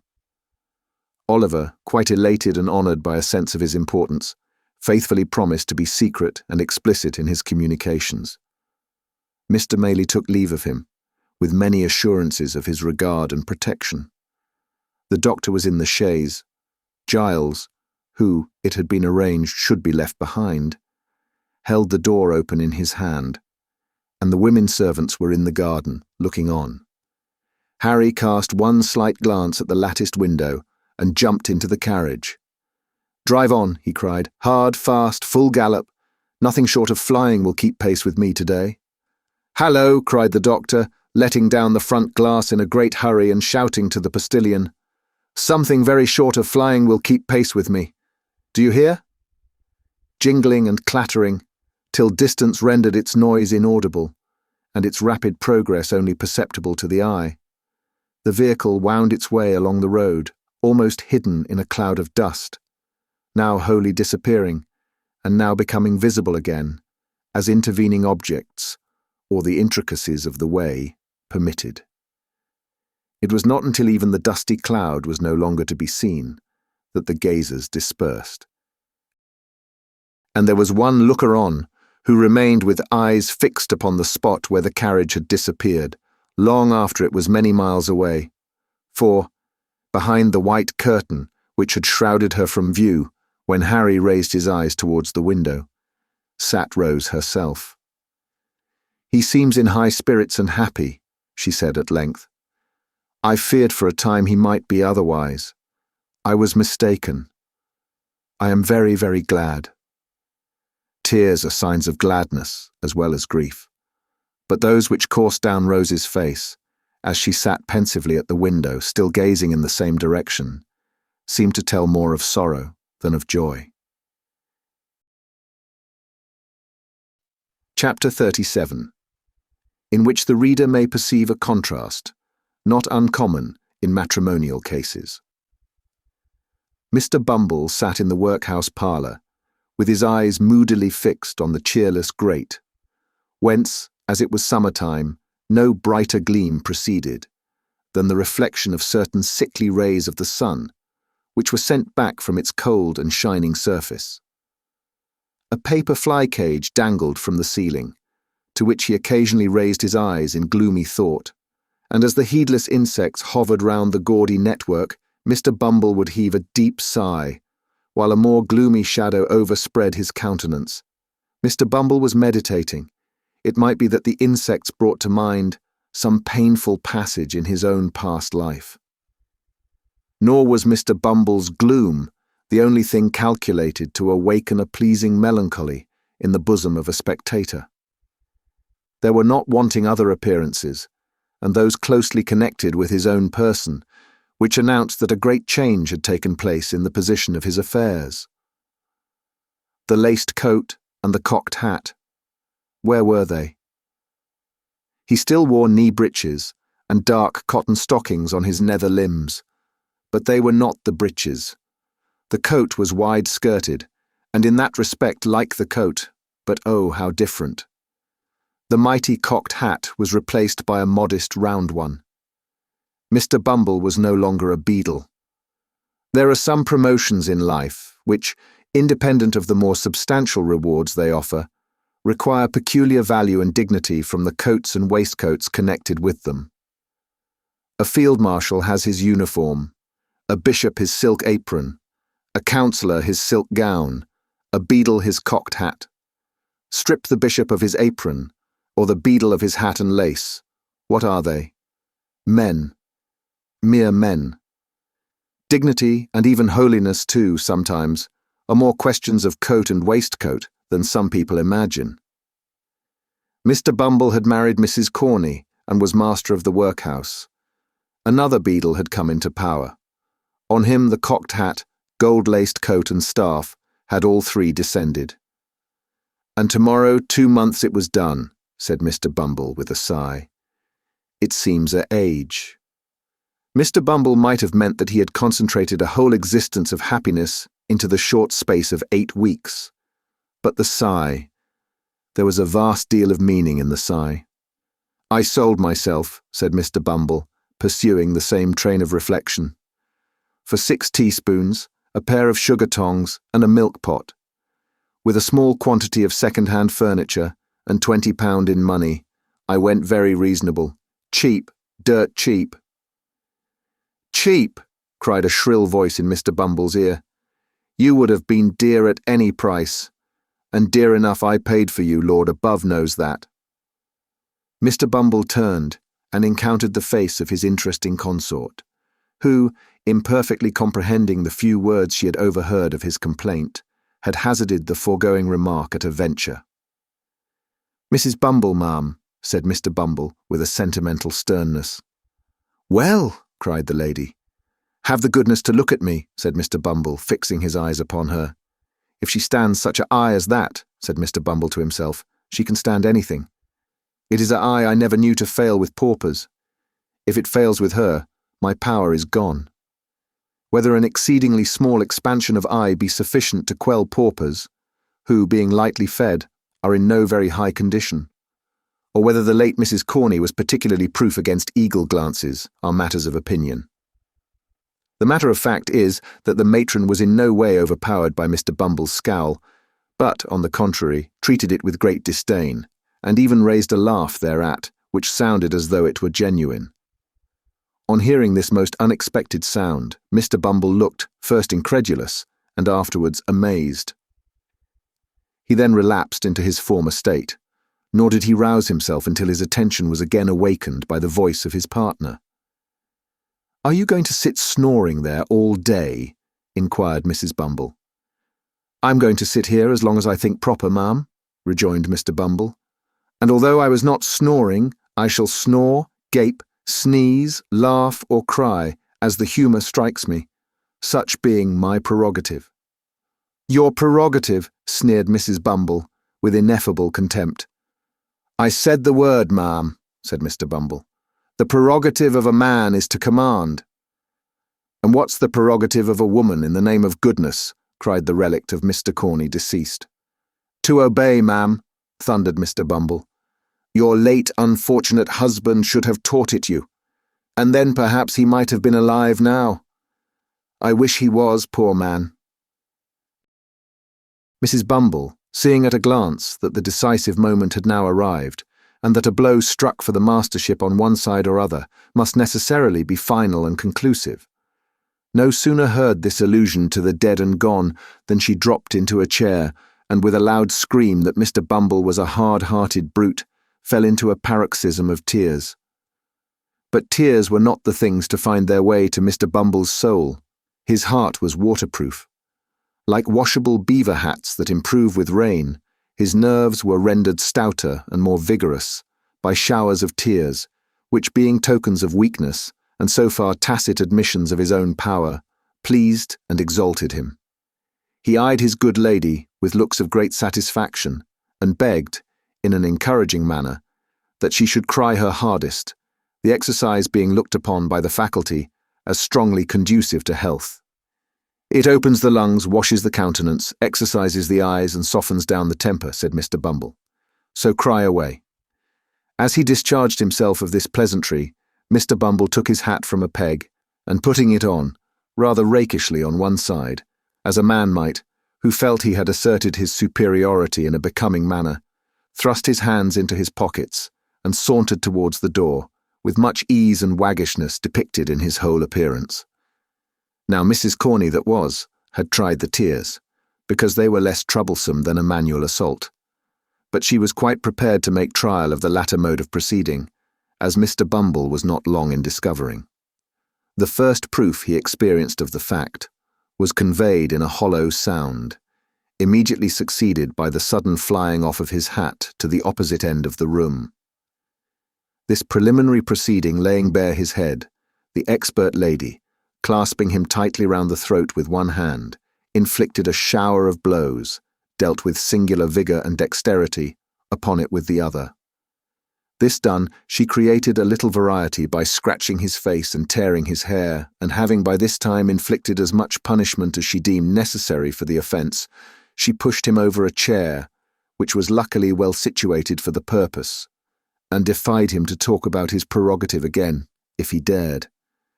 "Get up," said Mrs. Bumble in a voice of command, "and take yourself away from here unless you want me to do something desperate." Mr. Bumble rose with a very rueful countenance, wondering much what something desperate might be. Picking up his hat, he looked towards the door.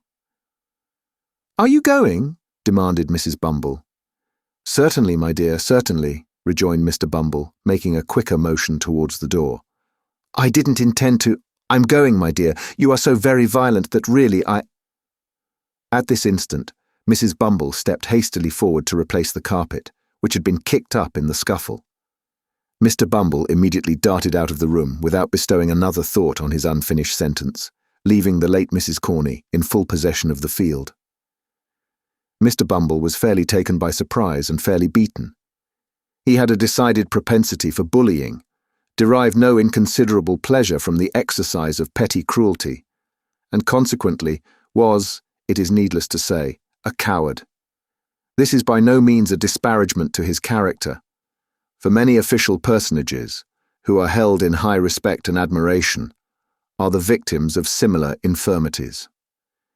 The remark is made indeed rather in his favour than otherwise, and with a view of impressing the reader with a just sense of his qualifications for office. But the measure of his degradation was not yet full. After making a tour of the house and thinking for the first time that the poor laws really were too hard on people, and that men who ran away from their wives, leaving them chargeable to the parish, ought, in justice, to be visited with no punishment at all, but rather rewarded as meritorious individuals who had suffered much, Mr. Bumble came to a room where some of the female paupers were usually employed in washing the parish linen, when the sound of voices in conversation now proceeded. "Hem," said Mr. Bumble, summoning up all his native dignity. "These women at least shall continue to respect the prerogative. Hello there. What do you mean by this noise, you hussies?" With these words, Mr. Bumble opened the door and walked in with a very fierce and angry manner, which was at once exchanged for a most humiliated and cowering air, as his eyes unexpectedly rested on the form of his lady wife. "My dear," said Mr. Bumble, "I didn't know you were here." "Didn't know I was here?" repeated Mrs. Bumble. "What do you do here?" "I thought they were talking rather too much to be doing their work properly, my dear," replied Mr. Bumble, glancing distractedly at a couple of old women at the wash-tub, who were comparing notes of admiration at the workhouse master's humility. "You thought they were talking too much?" said Mrs. Bumble. "What business is it of yours?" "Why, my dear," urged Mr. Bumble submissively. "What business is it of yours?" demanded Mrs. Bumble again. "It's very true. You're matron here, my dear," submitted Mr. Bumble, "but I thought you mightn't be in the way just then." "I'll tell you what, Mr. Bumble," returned his lady, "we don't want any of your interference. You're a great deal too fond of poking your nose into things that don't concern you, making everybody in the house laugh the moment your back is turned, and making yourself look like a fool every hour in the day. Be off. Come." Mr. Bumble, seeing with excruciating feelings the delight of the two old paupers, who were tittering together most rapturously, hesitated for an instant. Mrs. Bumble, whose patience brooked no delay, caught up a bowl of soapsuds, and motioning him towards the door, ordered him instantly to depart, on pain of receiving the contents upon his portly person. What could Mr. Bumble do? He looked dejectedly round, and slunk away, and as he reached the door, the titterings of the paupers broke into a shrill chuckle of irrepressible delight. It wanted but this. He was degraded in their eyes. He had lost caste and station before the very paupers. He had fallen from all the height and pomp of beadleship to the lowest depth of the most snubbed henpeckery. "All in 2 months," said Mr. Bumble, filled with dismal thoughts. 2 months! No more than 2 months ago, I was not only my own master, but everybody else's, so far as the parochial workhouse was concerned. And now... It was too much. Mr. Bumble boxed the ears of the boy who opened the gate for him, for he had reached the portal in his reverie, and walked distractedly into the street. He walked up one street and down another until exercise had abated the first passion of his grief, and then the revulsion of feeling made him thirsty. He passed a great many public houses, but at length paused before one in a byway, whose parlour, as he gathered from a hasty peep over the blinds, was deserted, save by one solitary customer. It began to rain, heavily, at the moment. This determined him. Mr. Bumble stepped in, and ordering something to drink as he passed the bar, entered the apartment into which he had looked from the street. The man who was seated there was tall and dark and wore a large cloak. He had the air of a stranger, and seemed, by a certain haggardness in his look, as well as by the dusty soils on his dress, to have travelled some distance. He eyed Bumble askance as he entered, but scarcely deigned to nod his head in acknowledgment of his salutation. Mr. Bumble had quite dignity enough for two, supposing even that the stranger had been more familiar. So he drank his gin and water in silence, and read the paper with great show of pomp and circumstance. It so happened, however, as it will happen very often when men fall into company under such circumstances, that Mr. Bumble felt every now and then a powerful inducement, which he could not resist, to steal a look at the stranger, and that whenever he did so, he withdrew his eyes, in some confusion, to find that the stranger was at that moment stealing a look at him. Mr. Bumble's awkwardness was enhanced by the very remarkable expression of the stranger's eye, which was keen and bright, but shadowed by a scowl of distrust and suspicion, unlike anything he had ever observed before, and repulsive to behold.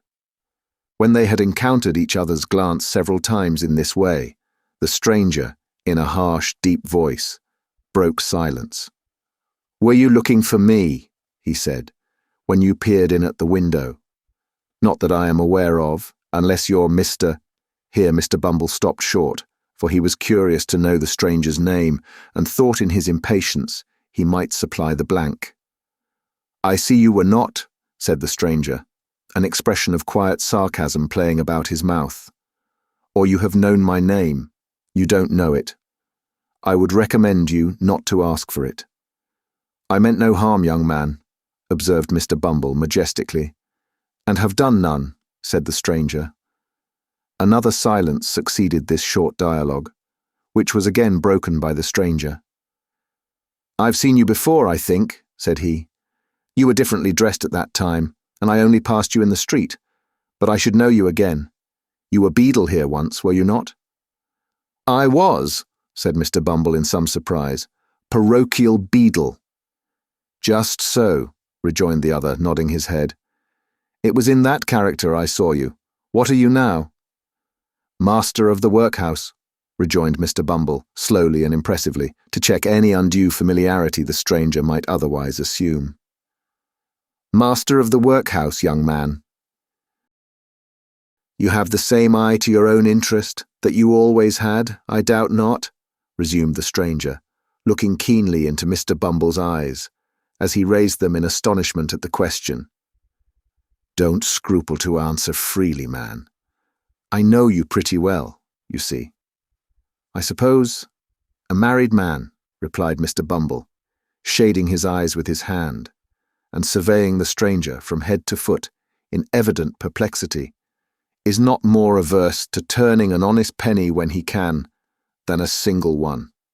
Parochial officers are not so well paid that they can afford to refuse any little extra fee when it comes to them in a civil and proper manner."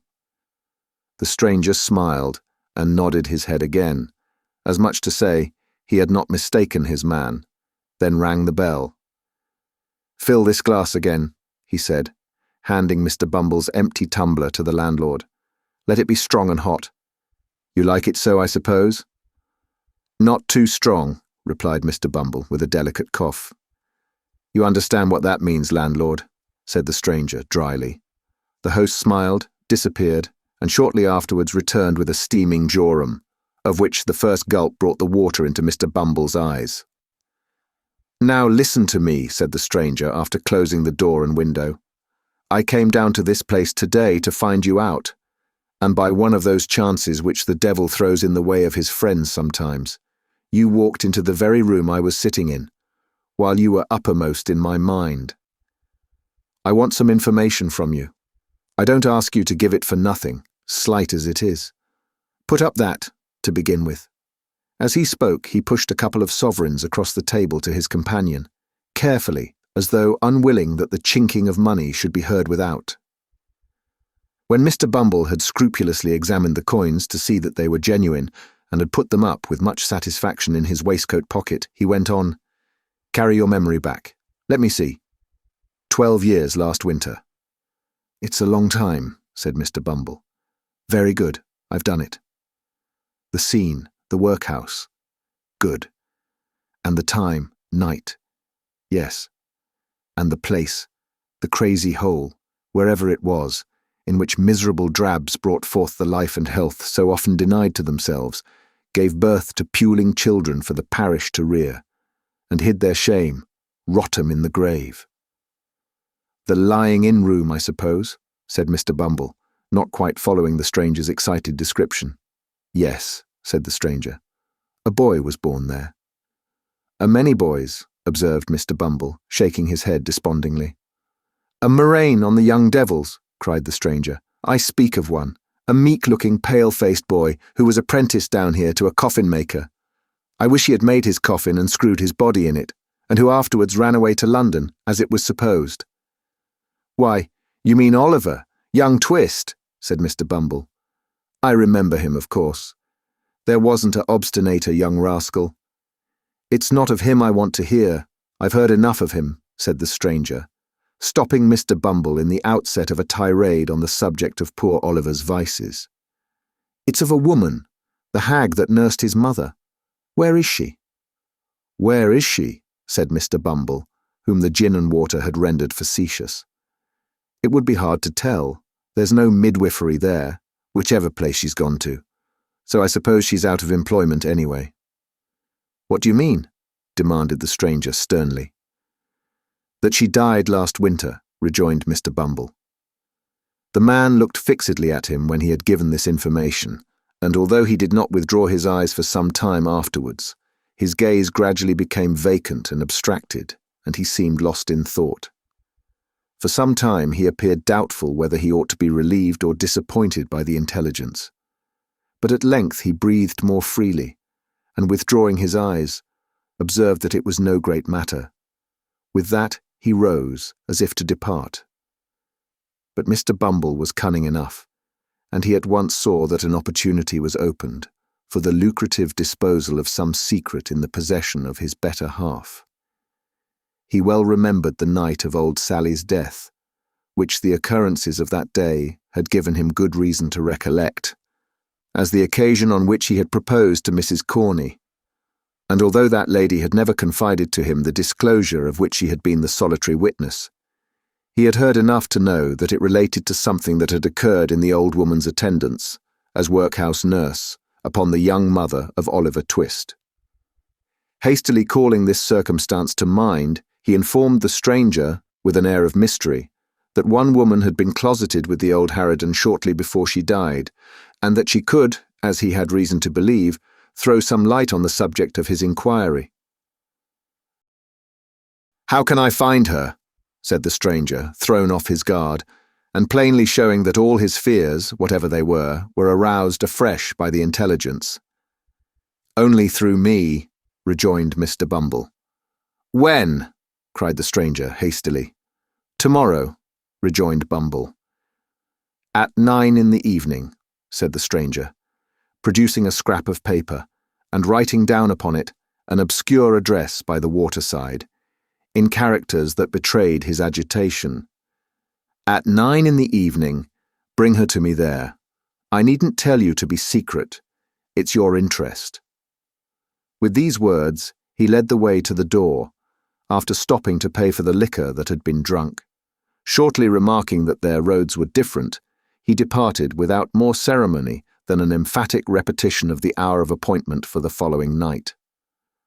On glancing at the address, the parochial functionary observed that it contained no name. The stranger had not gone far, so he made after him to ask it. "What do you want?" cried the man, turning quickly round, as Bumble touched him on the arm. "Following me?" "Only to ask a question," said the other, pointing to the scrap of paper. "What name am I to ask for?" "Monks," rejoined the man, and strode hastily away. Chapter 38, containing an account of what passed between Mr. and Mrs. Bumble and Mr. Monks at their nocturnal interview.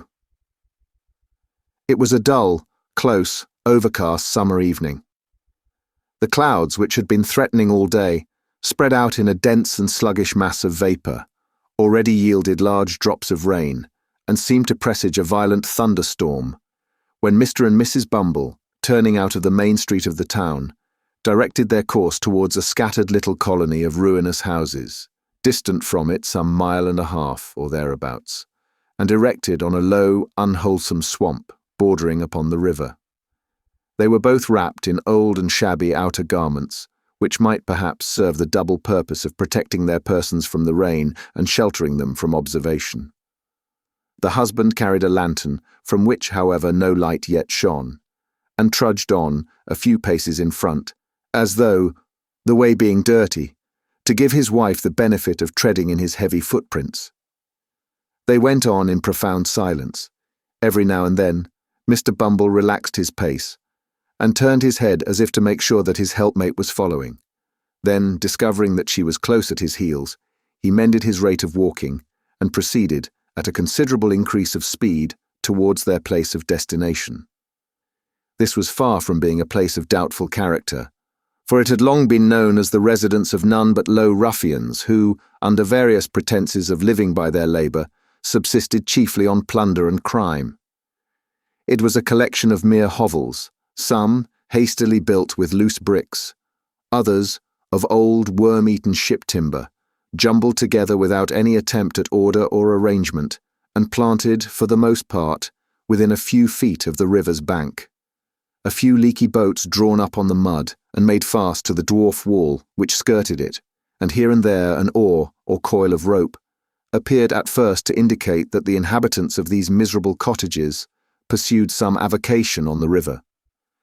But a glance at the shattered and useless condition of the articles thus displayed would have led a passer-by, without much difficulty, to the conjecture that they were disposed there, rather for the preservation of appearances, than with any view to their being actually employed. In the heart of this cluster of huts, and skirting the river, which its upper stories overhung, stood a large building formerly used as a manufactory of some kind. It had in its day probably furnished employment to the inhabitants of the surrounding tenements, but it had long since gone to ruin. The rat, the worm, and the action of the damp had weakened and rotted the piles on which it stood, and a considerable portion of the building had already sunk down into the water, while the remainder, tottering and bending over the dark stream, seemed to wait a favourable opportunity of following its old companion, and involving itself in the same fate. It was before this ruinous building that the worthy couple paused, as the first peal of distant thunder reverberated in the air, and the rain commenced pouring violently down. "The place should be somewhere here," said Bumble, consulting a scrap of paper he held in his hand. "Hallo there!" cried a voice from above. Following the sound, Mr. Bumble raised his head and descried a man looking out of a door, breast high, on the second story. "Stand still a minute," cried the voice. "I'll be with you directly." With which the head disappeared and the door closed. "Is that the man?" asked Mr. Bumble's good lady. Mr. Bumble nodded in the affirmative. "Then mind what I told you," said the matron, "and be careful to say as little as you can, or you'll betray us at once." Mr. Bumble, who had eyed the building with very rueful looks, was apparently about to express some doubts relative to the advisability of proceeding any further with the enterprise just then, when he was prevented by the appearance of Monks, who opened a small door near which they stood and beckoned them inwards. "Come in," he cried impatiently, stamping his foot upon the ground. "Don't keep me here." The woman, who had hesitated at first, walked boldly in, without any other invitation. Mr. Bumble, who was ashamed or afraid to lag behind, followed, obviously very ill at ease, and with scarcely any of that remarkable dignity which was usually his chief characteristic. "What the devil made you stand lingering there in the wet?" said Monks, turning round and addressing Bumble, after he had bolted the door behind them. We were only cooling ourselves," stammered Bumble, looking apprehensively about him. "Cooling yourselves?" retorted Monks. "Not all the rain that ever fell, or ever will fall, will put as much of hell's fire out as a man can carry about with him. You won't cool yourself so easily. Don't think it." With this agreeable speech, Monks turned short upon the matron, and bent his gaze upon her, till even she, who was not easily cowed, was fain to withdraw her eyes and turn them towards the ground. "This is the woman, is it?" demanded Monks. "Hem, that is the woman," replied Mr. Bumble, mindful of his wife's caution. "You think women never can keep secrets, I suppose," said the matron, interposing, and returning as she spoke the searching look of Monks. "I know they will always keep one till it's found out," said Monks. "And what may that be?" asked the matron. "The loss of their own good name," replied Monks. "So, by the same rule, if a woman's a party to a secret that might hang or transport her, I'm not afraid of her telling it to anybody, not I. Do you understand, mistress?"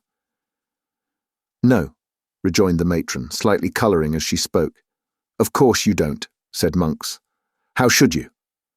Bestowing something halfway between a smile and a frown upon his two companions, and again beckoning them to follow him, the man hastened across the apartment, which was of considerable extent but low in the roof. He was preparing to ascend a steep staircase, or rather ladder, leading to another floor of warehouses above, when a bright flash of lightning streamed down the aperture and a peal of thunder followed, which shook the crazy building to its centre.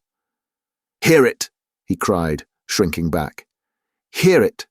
Rolling and crashing on as if it echoed through 1,000 caverns where the devils were hiding from it. I hate the sound." He remained silent for a few moments, and then, removing his hands suddenly from his face, showed, to the unspeakable discomposure of Mr. Bumble, that it was much distorted and discoloured. "These fits come over me now and then," said Monks, observing his alarm, "and thunder sometimes brings them on. Don't mind me now, it's all over for this once." Thus speaking, he led the way up the ladder, and hastily closing the window shutter of the room into which it led, lowered a lantern which hung at the end of a rope and pulley passed through one of the heavy beams in the ceiling, and which cast a dim light upon an old table and 3 chairs that were placed beneath it. "Now," said Monks, when they had all 3 seated themselves, "the sooner we come to our business, the better for all. The woman know what it is, does she?" The question was addressed to Bumble, but his wife anticipated the reply by intimating that she was perfectly acquainted with it. "He is right in saying that you were with this hag the night she died, and that she told you something—" "About the mother of the boy you named," replied the matron, interrupting him. "Yes. The first question is, of what nature was her communication?" said Monks. "That's the second," observed the woman with much deliberation. "The first is, what may the communication be worth?" "Who the devil can tell that, without knowing of what kind it is?" asked Monks. "Nobody better than you, I am persuaded," answered Mrs. Bumble, who did not want for spirit, as her yoke-fellow could abundantly testify. "Humph!"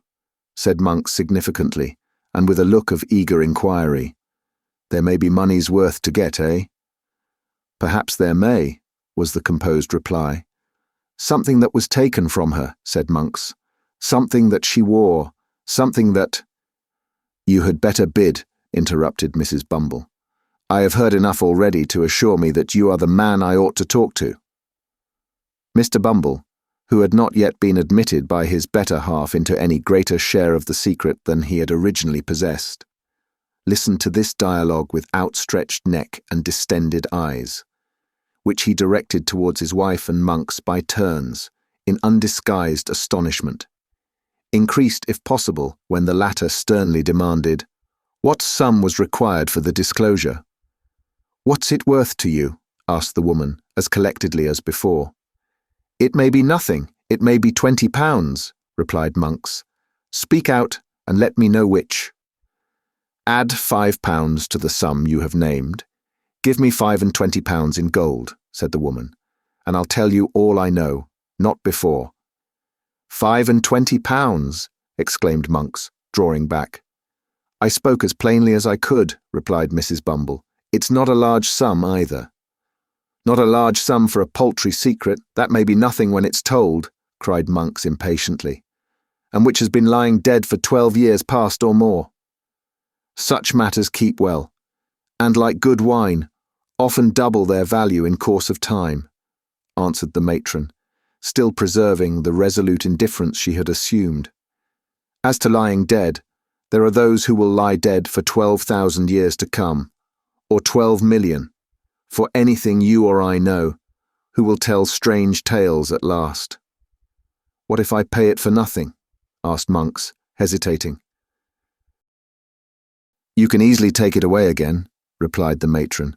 I am but a woman, alone here, and unprotected. Not alone, my dear, nor unprotected neither, submitted Mr. Bumble, in a voice tremulous with fear. I am here, my dear. And besides, said Mr. Bumble, his teeth chattering as he spoke, Mr. Monks is too much of a gentleman to attempt any violence on parochial persons. Mr. Monks is aware that I am not a young man, my dear, and also that I am a little run to seed, as I may say, but he has heard. I say I have no doubt Mr. Monks has heard, my dear, that I am a very determined officer, with very uncommon strength, if I'm once roused. I only want a little rousing, that's all. As Mr. Bumble spoke, he made a melancholy feint of grasping his lantern with fierce determination, and plainly showed by the alarmed expression of every feature that he did want a little rousing, and not a little prior to making any very warlike demonstration, unless, indeed, against paupers or other person or persons trained down for the purpose. You are a fool, said Mrs. Bumble in reply, and had better hold your tongue. He had better have cut it out before he came if he can't speak in a lower tone, said Monks grimly. So, he's your husband, eh? He my husband, tittered the matron, parrying the question.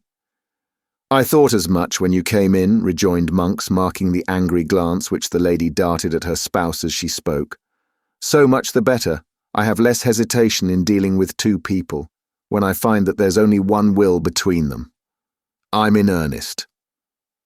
See here. He thrust his hand into a side pocket, and producing a canvas bag, told out 25 sovereigns on the table, and pushed them over to the woman. Now, he said, gather them up, and when this cursed peal of thunder, which I feel is coming up to break over the housetop, is gone, let's hear your story. The thunder, which seemed in fact much nearer, and to shiver and break almost over their heads, having subsided, Monks, raising his face from the table, bent forward to listen to what the woman should say. The faces of the three nearly touched, as the two men leant over the small table in their eagerness to hear, and the woman also leant forward to render her whisper audible. The sickly rays of the suspended lantern falling directly upon them aggravated the paleness and anxiety of their countenances, which, encircled by the deepest gloom and darkness, looked ghastly in the extreme. When this woman, that we called old Sally, died, the matron began, she and I were alone. Was there no one by? Asked Monks in the same hollow whisper. No sick wretch or idiot in some other bed? No one who could hear and might by possibility understand? Not a soul, replied the woman. We were alone. I stood alone beside the body when death came over it. Good, said Monks, regarding her attentively. Go on. She spoke of a young creature, resumed the matron, who had brought a child into the world some years before, not merely in the same room, but in the same bed, in which she then lay dying. Aye, said Monks with quivering lip and glancing over his shoulder. Blood, how things come about. The child was the one you named to him last night, said the matron, nodding carelessly towards her husband. The mother this nurse had robbed. In life, asked Monks. In death, replied the woman, with something like a shudder. She stole from the corpse, when it had hardly turned to one, that which the dead mother had prayed her, with her last breath, to keep for the infant's sake. She sold it, cried Monks with desperate eagerness. Did she sell it? Where? When? To whom? How long before? As she told me, with great difficulty, that she had done this, said the matron, she fell back and died. Without saying more, cried Monks, in a voice which from its very suppression seemed only the more furious. It's a lie. I'll not be played with. She said more. I'll tear the life out of you both, but I'll know what it was." "She didn't utter another word," said the woman, to all appearance unmoved, as Mr. Bumble was very far from being, by the strange man's violence. "But she clutched my gown violently with one hand, which was partly closed, and when I saw that she was dead, and so removed the hand by force, I found it clasped a scrap of dirty paper." "Which contained," interposed Monks, stretching forward. "Nothing," replied the woman. "It was a pawnbroker's duplicate." "For what?" demanded Monks. "In good time, I'll tell you," said the woman. "I judged that she had kept the trinket for some time, in the hope of turning it to better account, and then had pawned it, and had saved or scraped together money to pay the pawnbroker's interest year by year and prevent its running out, so that if anything came of it, it could still be redeemed. Nothing had come of it, and as I tell you, she died with the scrap of paper, all worn and tattered, in her hand. The time was out in 2 days. I thought something might one day come of it too, and so redeemed the pledge." "Where is it now?" asked Monks quickly. "There," replied the woman, and as if glad to be relieved of it, she hastily threw upon the table a small kid bag, scarcely large enough for a French watch, which Monks, pouncing upon, tore open with trembling hands. It contained a little gold locket, in which were 2 locks of hair, and a plain gold wedding ring. "It has the word Agnes engraved on the inside," said the woman. "There is a blank left for the surname, and then follows the date, which is within a year before the child was born. I found out that." "And this is all?" said Monks, after a close and eager scrutiny of the contents of the little packet. "All," replied the woman. Mr. Bumble drew a long breath, as if he were glad to find that the story was over, and no mention made of taking the £25 back again. And now he took courage to wipe the perspiration which had been trickling over his nose unchecked during the whole of the previous dialogue. "I know nothing of the story, beyond what I can guess at," said his wife, addressing Monks, after a short silence. "And I want to know nothing, for it's safer not. But I may ask you 2 questions, may I?" "You may ask," said Monks, with some show of surprise, "but whether I answer or not is another question." "Which makes 3, observed Mr. Bumble, essaying a stroke of facetiousness. "Is that what you expected to get from me?" demanded the matron. "It is," replied Monks. "The other question. What do you propose to do with it? Can it be used against me?" "Never," rejoined Monks, "nor against me either. See here, but don't move a step forward, or your life is not worth a bulrush." With these words, he suddenly wheeled the table aside, and pulling an iron ring in the boarding, threw back a large trap-door, which opened close at Mr. Bumble's feet, and caused that gentleman to retire several paces backward, with great precipitation. "Look down," said Monks, lowering the lantern into the gulf. "Don't fear me. I could have let you down, quietly enough when you were seated over it, if that had been my game." Thus encouraged, the matron drew near to the brink, and even Mr. Bumble himself, impelled by curiosity, ventured to do the same. The turbid water, swollen by the heavy rain, was rushing rapidly on below, and all other sounds were lost in the noise of its plashing and eddying against the green and slimy piles. There had once been a watermill beneath, the tide foaming and chafing round the few rotten stakes, and fragments of machinery that yet remained seemed to dart onward, with a new impulse, when freed from the obstacles which had unavailingly attempted to stem its headlong course. "If you flung a man's body down there, where would it be tomorrow morning?" said Monks, swinging the lantern to and fro in the dark well. 12 miles down the river, and cut to pieces besides," replied Bumble, recoiling at the thought. Monks drew the little packet from his breast, where he had hurriedly thrust it, and tying it to a leaden weight, which had formed a part of some pulley, and was lying on the floor, dropped it into the stream. It fell straight, and true as a die, clove the water with a scarcely audible splash, and was gone. The three, looking into each other's faces, seemed to breathe more freely. "There," said Monks, closing the trap-door, which fell heavily back into its former position. "If the sea ever gives up its dead, as books say it will keep its gold and silver to itself, and that trash among it. We have nothing more to say, and may break up our pleasant party." "By all means," observed Mr. Bumble with great alacrity. "You'll keep a quiet tongue in your head, will you?" said Monks with a threatening look. "I am not afraid of your wife." "You may depend upon me, young man," answered Mr. Bumble, bowing himself gradually towards the ladder with excessive politeness. "On everybody's account, young man. On my own, you know, Mr. Monks." "I am glad for your sake to hear it," remarked Monks. "Light your lantern and get away from here as fast as you can."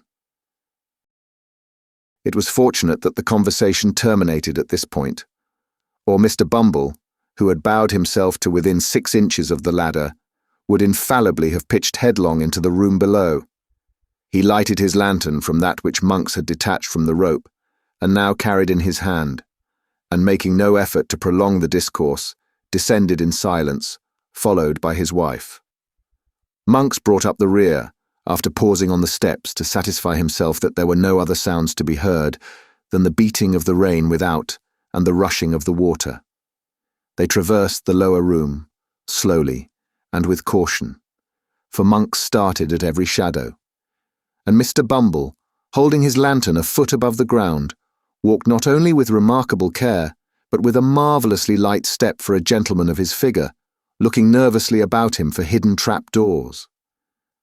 The gate at which they had entered was softly unfastened and opened by Monks. Merely exchanging a nod with their mysterious acquaintance, the married couple emerged into the wet and darkness outside. They were no sooner gone than Monks, who appeared to entertain an invincible repugnance to being left alone, called to a boy who had been hidden somewhere below. Bidding him go first and bear the light, he returned to the chamber he had just quitted. Chapter 39 introduces some respectable characters with whom the reader is already acquainted, and shows how Monks and the Jew laid their worthy heads together. On the evening following that upon which the three worthies mentioned in the last chapter disposed of their little matter of business as therein narrated, Mr. William Sikes, awakening from a nap, drowsily growled forth an inquiry what time of night it was. The room in which Mr. Sikes propounded this question was not one of those he had tenanted previous to the Chertsey expedition, although it was in the same quarter of the town, and was situated at no great distance from his former lodgings. It was not, in appearance, so desirable a habitation as his old quarters, being a mean and badly furnished apartment of very limited size, lighted only by one small window in the shelving roof, and abutting on a close and dirty lane. Nor were there wanting other indications of the good gentleman's having gone down in the world of late, for a great scarcity of furniture and total absence of comfort, together with the disappearance of all such small movables as spare clothes and linen, bespoke a state of extreme poverty, while the meagre and attenuated condition of Mr. Sikes himself would have fully confirmed these symptoms, if they had stood in any need of corroboration. The housebreaker was lying on the bed, wrapped in his white greatcoat by way of dressing-gown, and displaying a set of features in no degree improved by the cadaverous hue of illness, and the addition of a soiled nightcap and a stiff, black beard of a week's growth. The dog sat at the bedside, now eyeing his master with a wistful look, and now pricking his ears and uttering a low growl as some noise in the street or in the lower part of the house attracted his attention.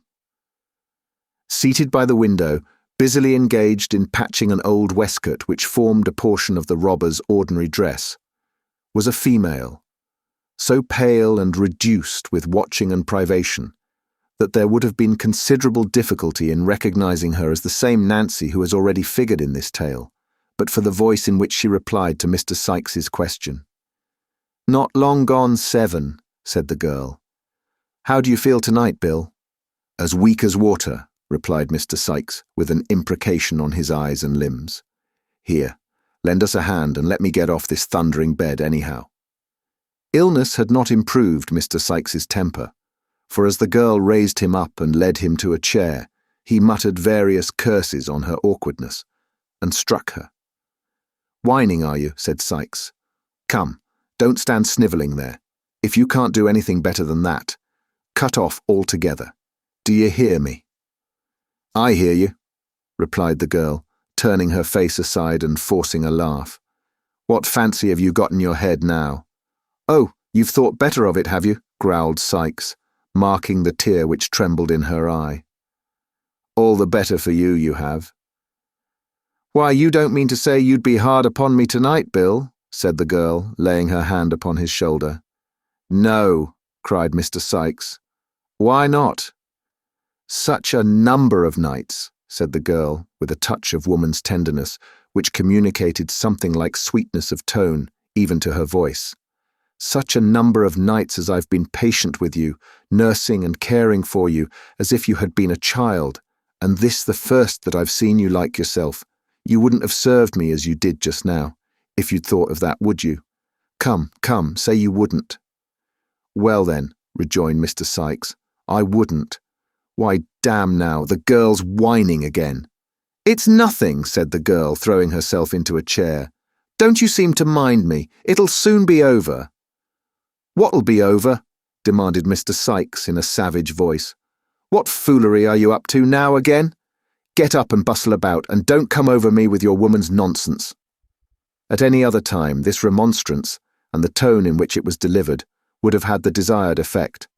But the girl, being really weak and exhausted, dropped her head over the back of the chair, and fainted, before Mr. Sikes could get out a few of the appropriate oaths, with which on similar occasions he was accustomed to garnish his threats. Not knowing very well what to do in this uncommon emergency, for Miss Nancy's hysterics were usually of that violent kind which the patient fights and struggles out of, without much assistance, Mr. Sikes tried a little blasphemy, and finding that mode of treatment wholly ineffectual, called for assistance. What's the matter here, my dear? Said Fagin, looking in. Lend a hand to the girl, can't you? Replied Sikes impatiently. Don't stand chattering and grinning at me. With an exclamation of surprise, Fagin hastened to the girl's assistance, while Mr. John Dawkins, otherwise the artful Dodger, who had followed his venerable friend into the room, hastily deposited on the floor a bundle with which he was laden, and snatching a bottle from the grasp of Master Charles Bates, who came close at his heels, uncorked it in a twinkling with his teeth, and poured a portion of its contents down the patient's throat, previously taking a taste himself to prevent mistakes. Give her a whiff of fresh air with the bellows, Charlie, said Mr. Dawkins, and you slap her hands, Fagin, while Bill undoes the petticoats. These united restoratives, administered with great energy, especially that department consigned to Master Bates, who appeared to consider his share in the proceedings a piece of unexampled pleasantry, were not long in producing the desired effect. The girl gradually recovered her senses, and staggering to a chair by the bedside, hid her face upon the pillow, leaving Mr. Sikes to confront the newcomers, in some astonishment at their unlooked-for appearance. Why, what evil wind has blowed you here? He asked Fagin. No evil wind at all, my dear, for evil winds blow nobody any good, and I've brought something good with me that you'll be glad to see. Dodger, my dear, open the bundle, and give Bill the little trifles that we spent all our money on this morning.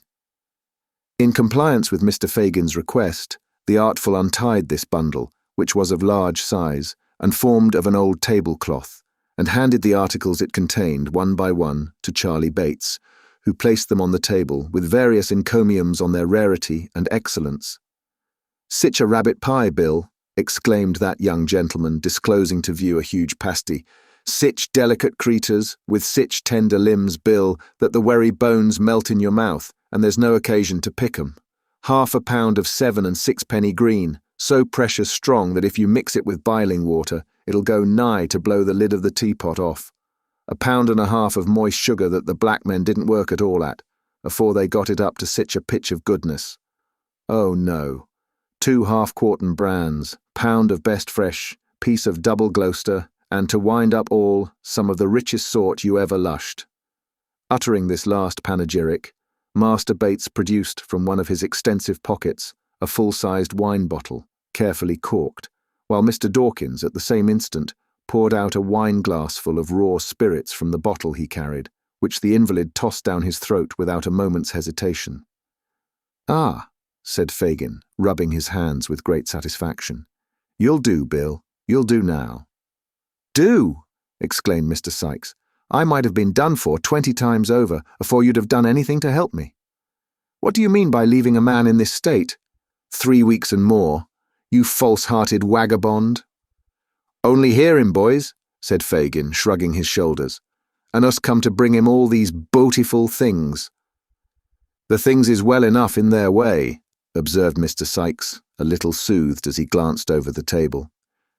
"But what have you got to say for yourself, why you should leave me here, down in the mouth, health, blunt, and everything else, and take no more notice of me all this mortal time than if I was that 'ere dog?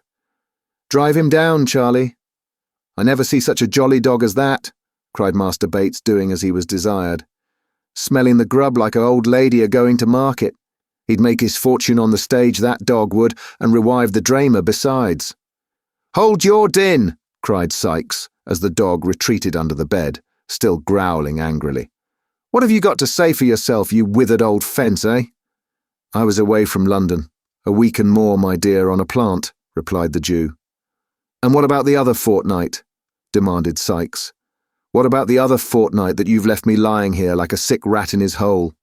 "I couldn't help it, Bill. I can't go into a long explanation before company, but I couldn't help it, upon my honour." "Upon your what?" growled Sykes, with excessive disgust. "Here, cut me off a piece of that pie, one of you boys, to take the taste of that out of my mouth, or it'll choke me dead." "Don't be out of temper, my dear," urged Fagin submissively. "I have never forgot you, Bill, never once." "No, I'll pound it that you han't," replied Sykes with a bitter grin. "You've been scheming and plotting away, every hour that I have laid shivering and burning here, and Bill was to do this, and Bill was to do that, and Bill was to do it all, dirt cheap, as soon as he got well, and was quite poor enough for your work. If it hadn't been for the girl, I might have died." "There now, Bill," remonstrated Fagin, eagerly catching at the word. "If it hadn't been for the girl, who but poor old Fagin was the means of your having such a handy girl about you?" "He says true enough there," said Nancy, coming hastily forward. "Let him be, let him be."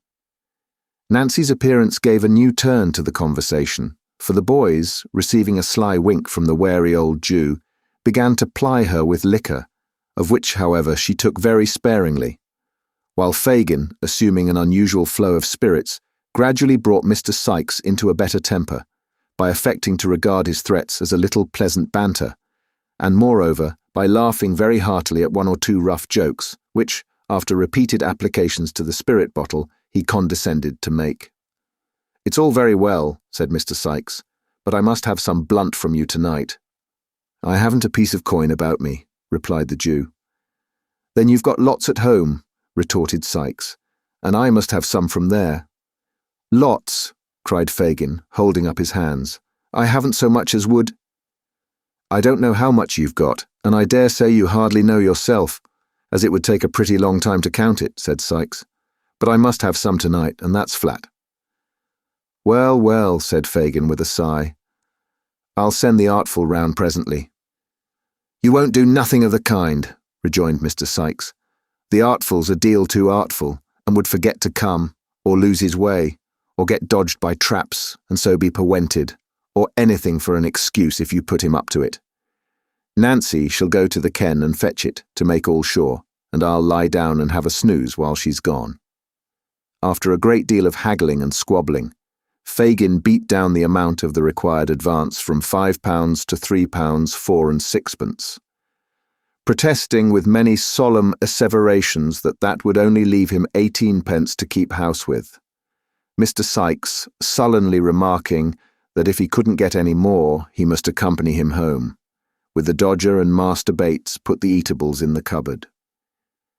The Jew then, taking leave of his affectionate friend, returned homeward, attended by Nancy and the boys. Mr. Sikes, meanwhile, flinging himself on the bed and composing himself to sleep away the time until the young lady's return.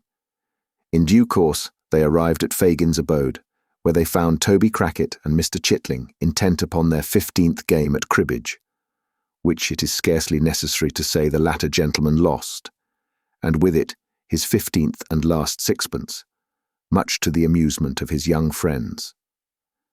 Mr. Crackit, apparently somewhat ashamed at being found relaxing himself with a gentleman so much his inferior in station and mental endowments, yawned, and inquiring after Sikes, took up his hat to go. "Has nobody been, Toby?" asked Fagin. "Not a living leg," answered Mr. Crackit, pulling up his collar. "It's been as dull as swipes. You ought to stand something handsome, Fagin, to recompense me for keeping house so long. Damn, I'm as flat as a juryman, and should have gone to sleep as fast as Newgate if I hadn't had the good nature to amuse this youngster. Horrid dull, I'm blessed if I ain't." With these and other ejaculations of the same kind, Mr. Toby Crackit swept up his winnings and crammed them into his waistcoat pocket with a haughty air, as though such small pieces of silver were wholly beneath the consideration of a man of his figure. This done, he swaggered out of the room with so much elegance and gentility that Mr. Chitling, bestowing numerous admiring glances on his legs and boots till they were out of sight, assured the company that he considered his acquaintance cheap at 15 sixpences an interview, and that he didn't value his losses the snap of his little finger. "What a rum chap you are, Tom," said Master Bates, highly amused by this declaration. "Not a bit of it," replied Mr. Chitling. "Am I, Fagin?" "A very clever fellow, my dear," said Fagin, patting him on the shoulder and winking to his other pupils. "And Mr. Crackit is a heavy swell, ain't he, Fagin?" asked Tom. "No doubt at all of that, my dear. And it is a creditable thing to have his acquaintance, ain't it, Fagin?" pursued Tom. "Very much so indeed, my dear. They're only jealous, Tom, because he won't give it to them." "Ah," cried Tom triumphantly, "that's where it is. He has cleaned me out. But I can go and earn some more when I like. Can't I, Fagin?" "To be sure you can, and the sooner you go the better, Tom. So make up your loss at once, and don't lose any more time. Dodger. Charlie. It's time you were on the lay. Come, it's near 10, and nothing done yet." In obedience to this hint, the boys, nodding to Nancy, took up their hats and left the room, the Dodger and his vivacious friend indulging, as they went, in many witticisms at the expense of Mr. Chitling, in whose conduct, it is but justice to say, there was nothing very conspicuous or peculiar, inasmuch as there are a great number of spirited young bloods upon town, who pay a much higher price than Mr. Chitling for being seen in good society, and a great number of fine gentlemen, composing the good society aforesaid, who established their reputation upon very much the same footing as Flash Toby Crackit. "Now," said Fagin when they had left the room, "I'll go and get you that cash, Nancy. This is only the key of a little cupboard where I keep a few odd things the boys get, my dear. I never lock up my money, for I've got none to lock up, my dear. Ha, ha, ha, none to lock up. It's a poor trade, Nancy, and no thanks, but I'm fond of seeing the young people about me, and I bear it all. I bear it all." "Hush," he said, hastily concealing the key in his breast. "Who's that? Listen." The girl, who was sitting at the table with her arms folded, appeared in no way interested in the arrival, or to care whether the person, whoever he was, came or went, until the murmur of a man's voice reached her ears. The instant she caught the sound, she tore off her bonnet and shawl, with the rapidity of lightning, and thrust them under the table. The Jew, turning round immediately afterwards, she muttered a complaint of the heat, in a tone of languor that contrasted, very remarkably, with the extreme haste and violence of this action, which, however, had been unobserved by Fagin, who had his back towards her at the time. "Bah," he whispered, as though nettled by the interruption. "It's the man I expected before. He's coming downstairs. Not a word about the money while he's here, Nance. He won't stop long. Not 10 minutes, my dear." Laying his skinny forefinger upon his lip, the Jew carried a candle to the door as a man's step was heard upon the stairs without. He reached it at the same moment as the visitor, who, coming hastily into the room, was close upon the girl before he observed her. It was Monks. "Only one of my young people," said Fagin, observing that Monks drew back on beholding a stranger. "Don't move, Nancy." The girl drew closer to the table and, glancing at Monks with an air of careless levity, withdrew her eyes. But as he turned towards Fagin, she stole another look, so keen and searching and full of purpose that if there had been any bystander to observe the change, he could hardly have believed the two looks to have proceeded from the same person. "Any news?" inquired Fagin. "Great."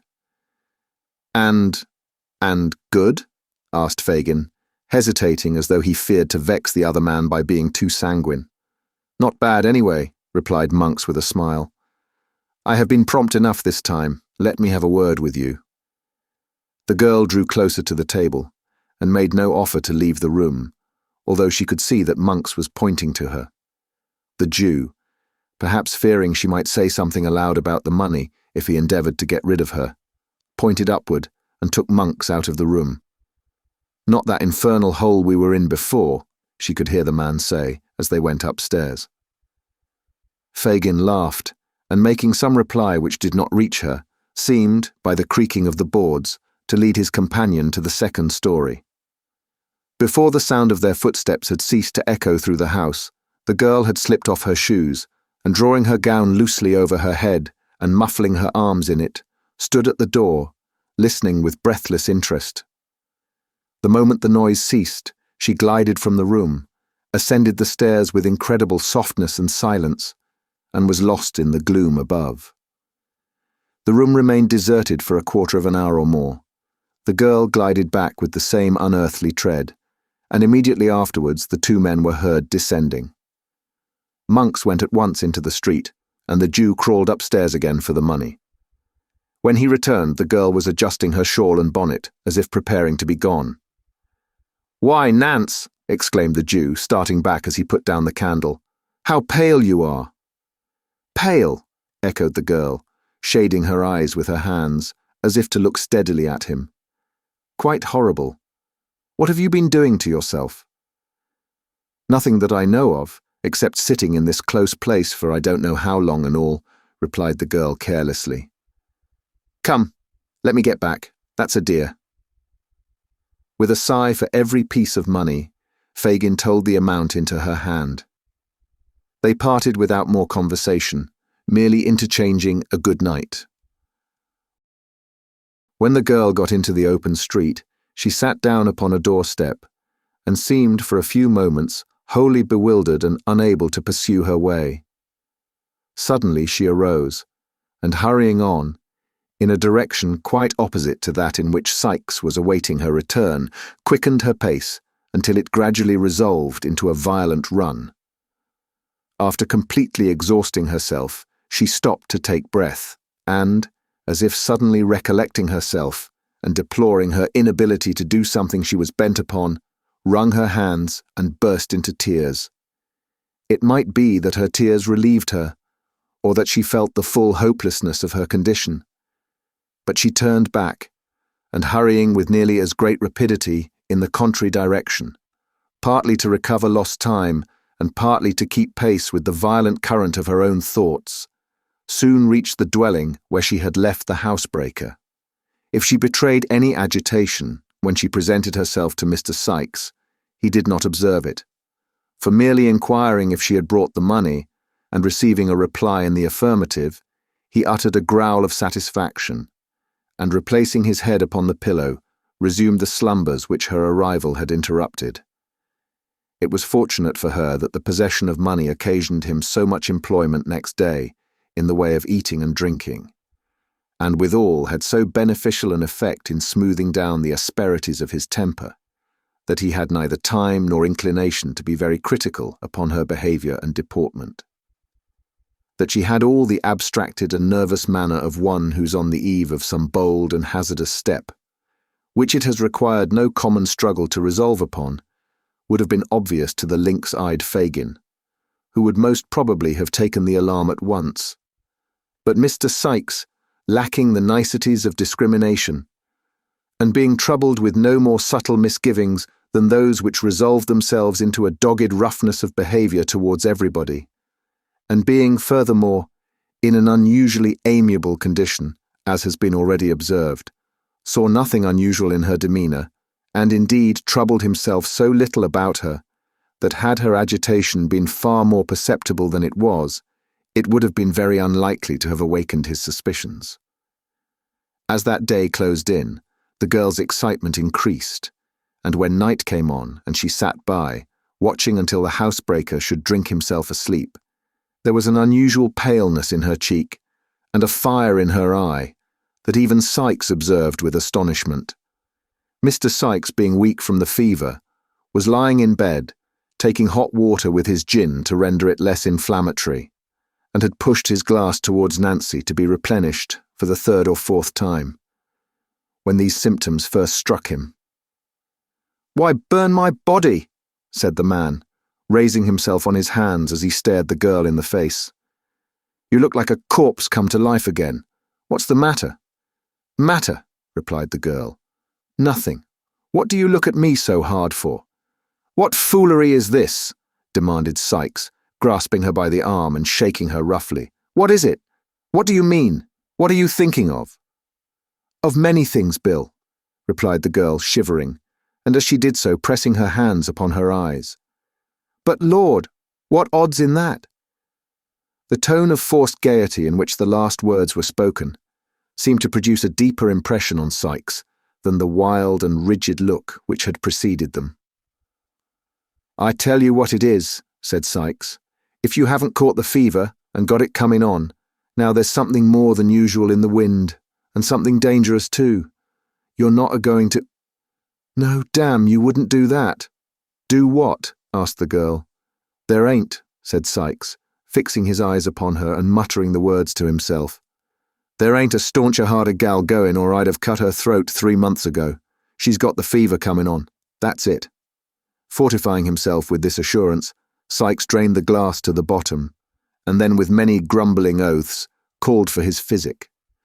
The girl jumped up with great alacrity, poured it quickly out but with her back towards him, and held the vessel to his lips while he drank off the contents. "Now," said the robber, "come and sit aside of me and put on your own face, or I'll alter it so that you won't know it again when you do want it." The girl obeyed. Sikes, locking her hand in his, fell back upon the pillow, turning his eyes upon her face. They closed, opened again, closed once more, again opened.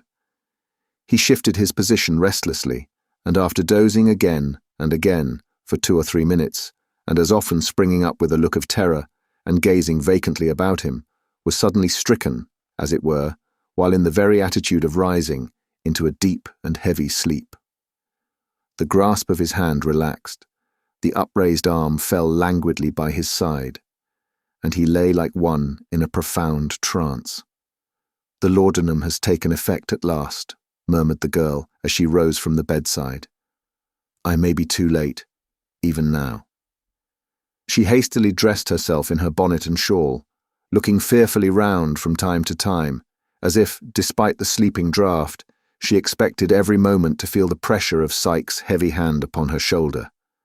Then, stooping softly over the bed, she kissed the robber's lips, and then opening and closing the room door with noiseless touch, hurried from the house. A watchman was crying 9:30, down a dark passage through which she had to pass, in gaining the main thoroughfare. "Has it long gone the half hour?" asked the girl. "It'll strike the hour in another quarter," said the man, raising his lantern to her face. "And I cannot get there in less than an hour or more," muttered Nancy, brushing swiftly past him and gliding rapidly down the street. Many of the shops were already closing in the back lanes and avenues through which she tracked her way, in making from Spitalfields towards the West End of London. The clock struck 10, increasing her impatience. She tore along the narrow pavement, elbowing the passengers from side to side, and darting almost under the horses' heads, crossed crowded streets, where clusters of persons were eagerly watching their opportunity to do the like. "The woman is mad," said the people, turning to look after her as she rushed away. When she reached the more wealthy quarter of the town, the streets were comparatively deserted, and here her headlong progress excited a still greater curiosity in the stragglers whom she hurried past. Some quickened their pace behind, as though to see whither she was hastening at such an unusual rate. And a few made head upon her, and looked back, surprised at her undiminished speed. But they fell off one by one, and when she neared her place of destination, she was alone. It was a family hotel in a quiet but handsome street near Hyde Park. As the brilliant light of the lamp, which burnt before its door, guided her to the spot, the clock struck 11. She had loitered for a few paces as though irresolute and making up her mind to advance, but the sound determined her, and she stepped into the hall. The porter's seat was vacant. She looked round with an air of incertitude, and advanced towards the stairs. "Now, young woman," said a smartly dressed female, looking out from a door behind her. "Who do you want here?" "A lady who is stopping in this house," answered the girl. "A lady," was the reply, accompanied with a scornful look. "What lady?"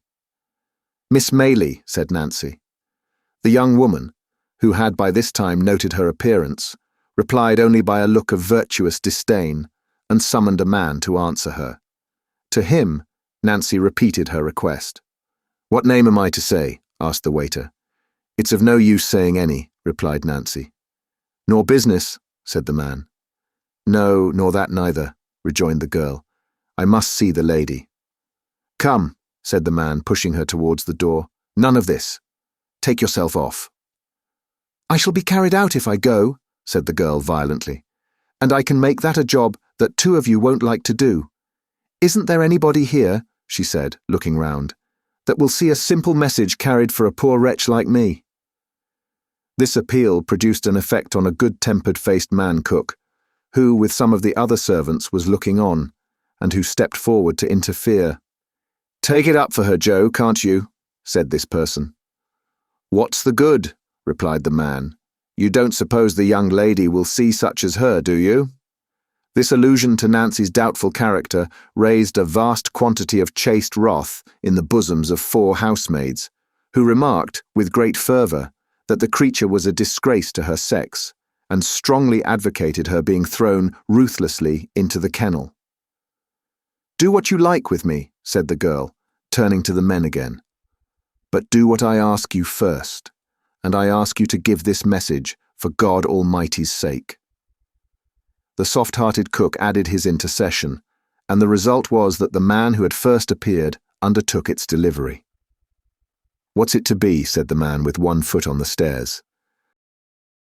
"That a young woman earnestly asks to speak to Miss Maylie alone," said Nancy, "and that if the lady will only hear the first word she has to say, she will know whether to hear her business or to have her turned out of doors as an impostor." "I say," said the man, "you're coming it strong." "You give the message," said the girl firmly, "and let me hear the answer."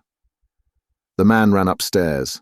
Nancy remained pale and almost breathless, listening with quivering lip to the very audible expressions of scorn, of which the chaste housemaids were very prolific, and of which they became still more so when the man returned and said the young woman was to walk upstairs. "It's no good being proper in this world," said the first housemaid. "Brass can do better than the gold what has stood the fire," said the second. The third contented herself with wondering what ladies was made of, and the fourth took the first in a quartet of shameful, with which the Dianas concluded.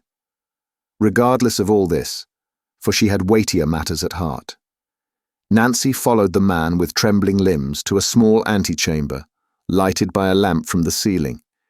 Here he left her and retired. Chapter 40. A strange interview, which is a sequel to The Last Chamber.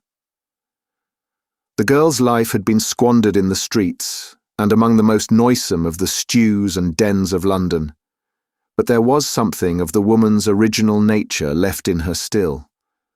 And when she heard a light step approaching the door opposite to that by which she had entered, and thought of the wide contrast which the small room would in another moment contain, she felt burdened with the sense of her own deep shame, and shrunk as though she could scarcely bear the presence of her with whom she had sought this interview. But struggling with these better feelings was pride, the vice of the lowest and most debased creatures, no less than of the high and self-assured, the miserable companion of thieves and ruffians, the fallen outcast of low haunts, the associate of the scourings of the jails and hulks, living within the shadow of the gallows itself. Even this degraded being felt too proud to betray a feeble gleam of the womanly feeling which she thought a weakness, but which alone connected her with that humanity, of which her wasting life had obliterated so many, many traces when a very child. She raised her eyes sufficiently to observe that the figure which presented itself was that of a slight and beautiful girl. Then, bending them on the ground, she tossed her head with affected carelessness, as she said, "It's a hard matter to get to see you, lady. If I had taken offence and gone away as many would have done, you'd have been sorry for it one day, and not without reason either." "I am very sorry if anyone has behaved harshly to you," replied Rose. "Do not think of that. Tell me why you wish to see me. I am the person you inquired for." The kind tone of this answer, the sweet voice, the gentle manner, the absence of any accent of haughtiness or displeasure, took the girl completely by surprise, and she burst into tears. "Oh, lady, lady," she said, clasping her hands passionately before her face, "if there was more like you, there would be fewer like me. There would. "Sit down," said Rose earnestly. "If you are in poverty or affliction, I shall be truly glad to relieve you if I can. I shall indeed. Sit down." "Let me stand, lady," said the girl, still weeping, "and do not speak to me so kindly till you know me better.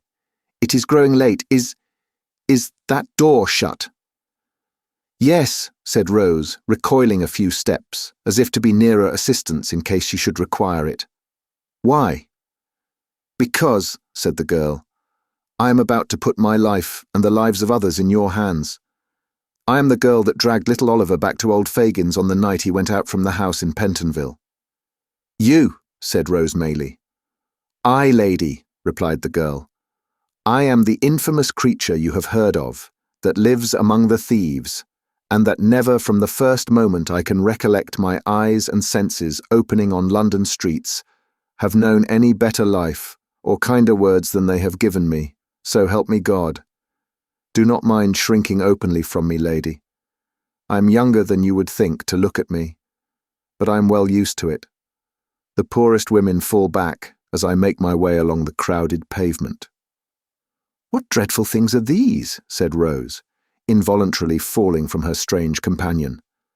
"Thank heaven upon your knees, dear lady," cried the girl, "that you had friends to care for and keep you in your childhood, and that you were never in the midst of cold and hunger and riot and drunkenness, and something worse than all, as I have been from my cradle.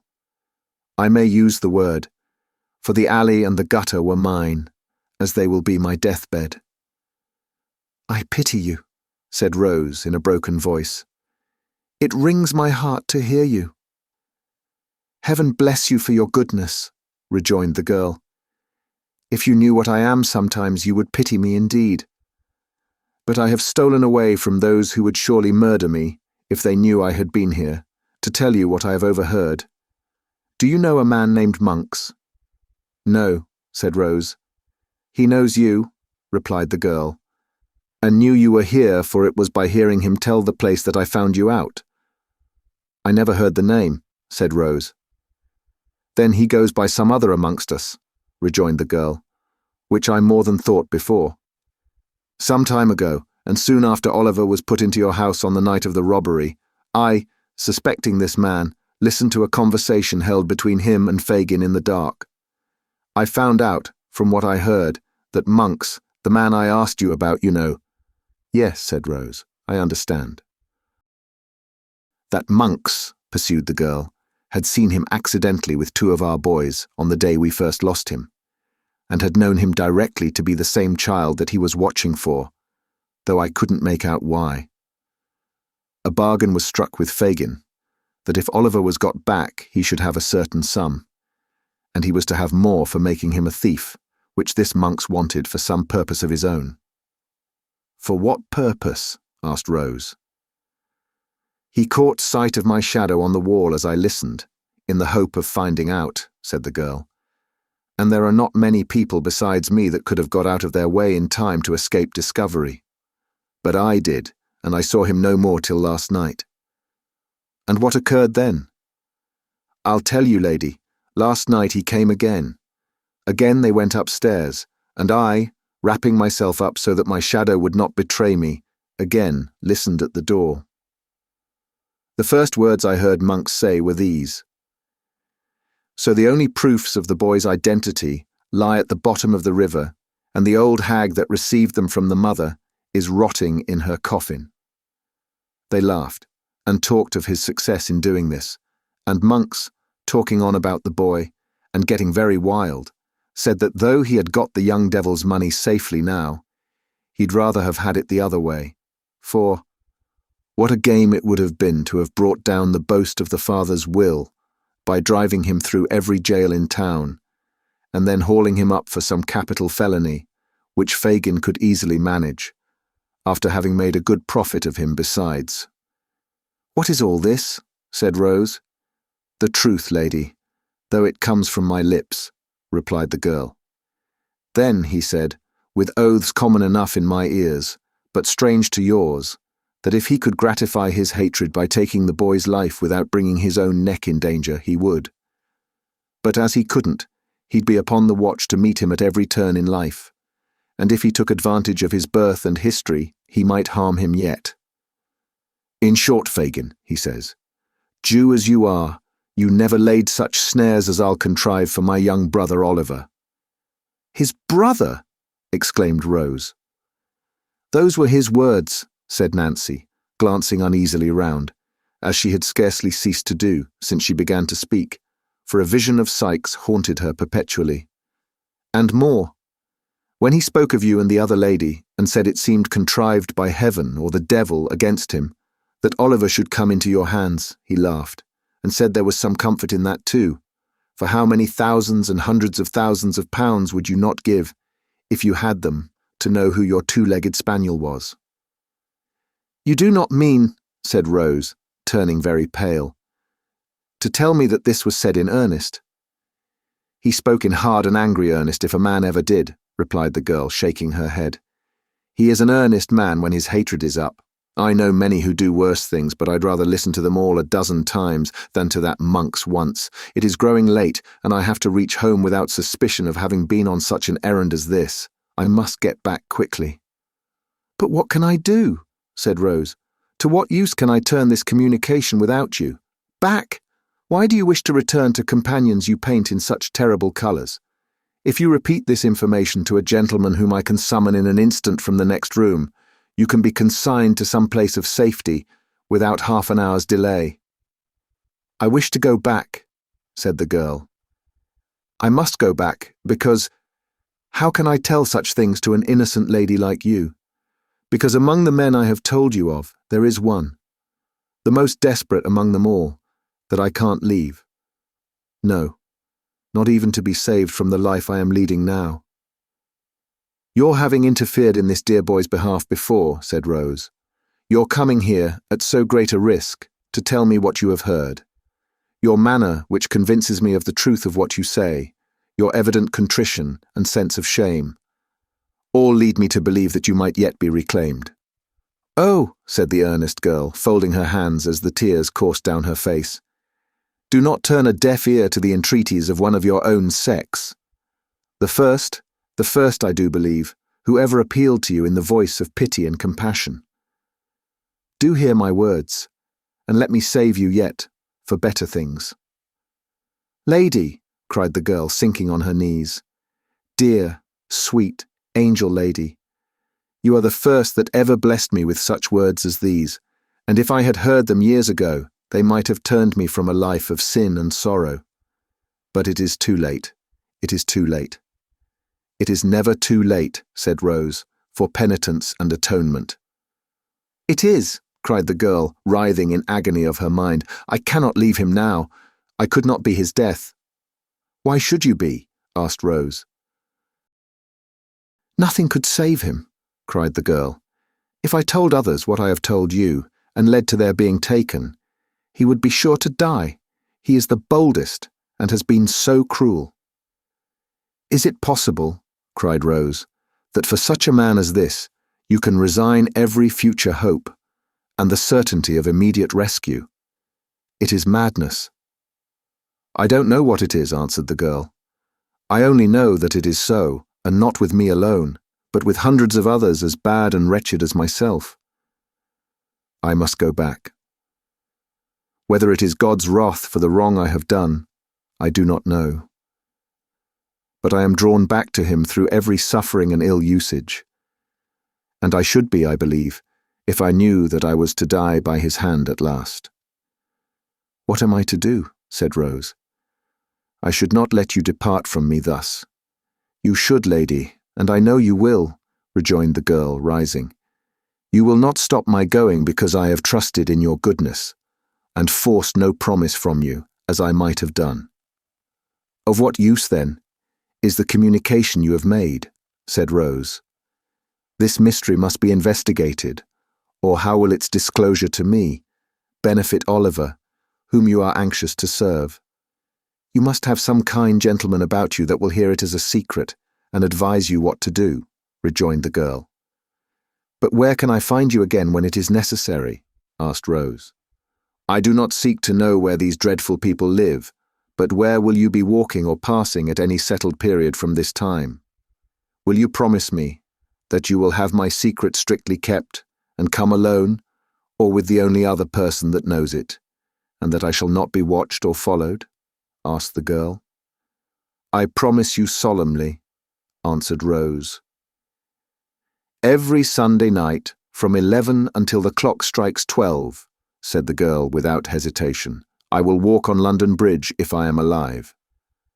Stay another moment, interposed Rose, as the girl moved hurriedly towards the door. Think once again on your own condition, and the opportunity you have of escaping from it. You have a claim on me, not only as the voluntary bearer of this intelligence, but as a woman lost almost beyond redemption. Will you return to this gang of robbers, and to this man, when a word can save you? What fascination is it that can take you back, and make you cling to wickedness and misery? Oh, is there no chord in your heart that I can touch? Is there nothing left to which I can appeal against this terrible infatuation? When ladies as young and good and beautiful as you are, replied the girl steadily, give away your hearts.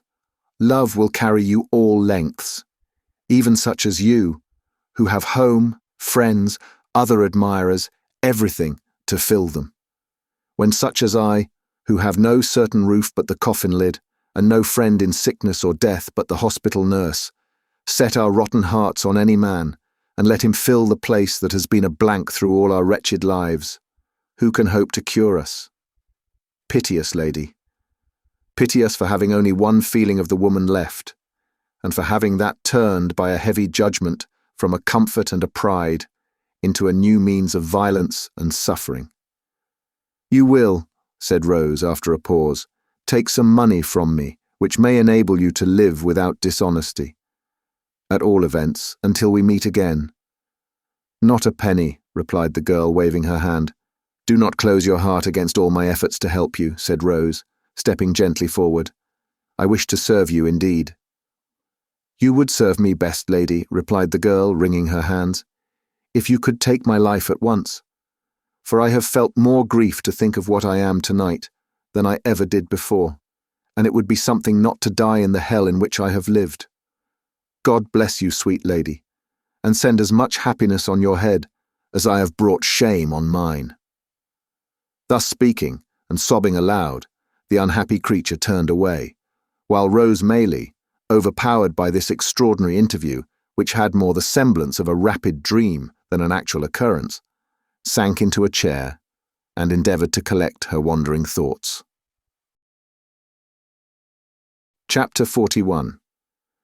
Containing fresh discoveries and showing that surprises, like misfortunes, seldom come alone. Her situation was indeed one of no common trial and difficulty. While she felt the most eager and burning desire to penetrate the mystery in which Oliver's history was enveloped, she could not but hold sacred the confidence which the miserable woman with whom she had just conversed had reposed in her as a young and guileless girl. Her words and manner had touched Rose Maylie's heart, and mingled with her love for her young charge, and scarcely less intense in its truth and fervour, was her fond wish to win the outcast back to repentance and hope. They purposed remaining in London only 3 days, prior to departing for some weeks to a distant part of the coast. It was now midnight of the first day. What course of action could she determine upon, which could be adopted in 48 hours? Or how could she postpone the journey without exciting suspicion? Mr. Losberne was with them, and would be for the next 2 days, but Rose was too well acquainted with the excellent gentleman's impetuosity, and foresaw too clearly the wrath with which, in the first explosion of his indignation, he would regard the instrument of Oliver's recapture to trust him with the secret, when her representations in the girl's behalf could be seconded by no experienced person. These were all reasons for the greatest caution and most circumspect behaviour in communicating it to Mrs. Maylie, whose first impulse would infallibly be to hold a conference with the worthy doctor on the subject. As to resorting to any legal adviser, even if she had known how to do so, it was scarcely to be thought of for the same reason. Once the thought occurred to her of seeking assistance from Harry, but this awakened the recollection of their last parting, and it seemed unworthy of her to call him back.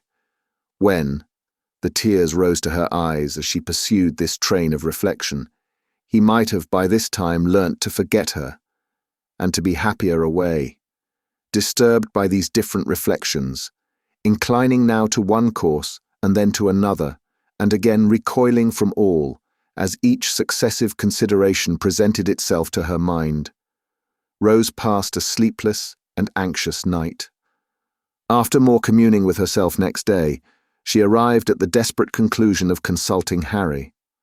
If it be painful to him, she thought, to come back here, how painful it will be to me. But perhaps he will not come. He may write, or he may come himself, and studiously abstain from meeting me. He did when he went away. I hardly thought he would, but it was better for us both.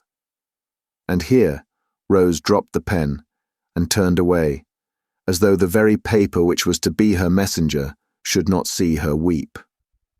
She had taken up the same pen and laid it down again 50 times, and had considered and reconsidered the first line of her letter without writing the first word, when Oliver, who had been walking in the streets with Mr. Giles for a bodyguard, entered the room in such breathless haste and violent agitation as seemed to betoken some new cause of alarm. "What makes you look so flurried?" asked Rose, advancing to meet him. "I hardly know how. I feel as if I should be choked," replied the boy. "Oh dear, to think that I should see him at last, and you should be able to know that I have told you the truth." "I never thought you had told us anything but the truth," said Rose, soothing him. "But what is this? Of whom do you speak?" "I have seen the gentleman," replied Oliver, scarcely able to articulate. "The gentleman who was so good to me.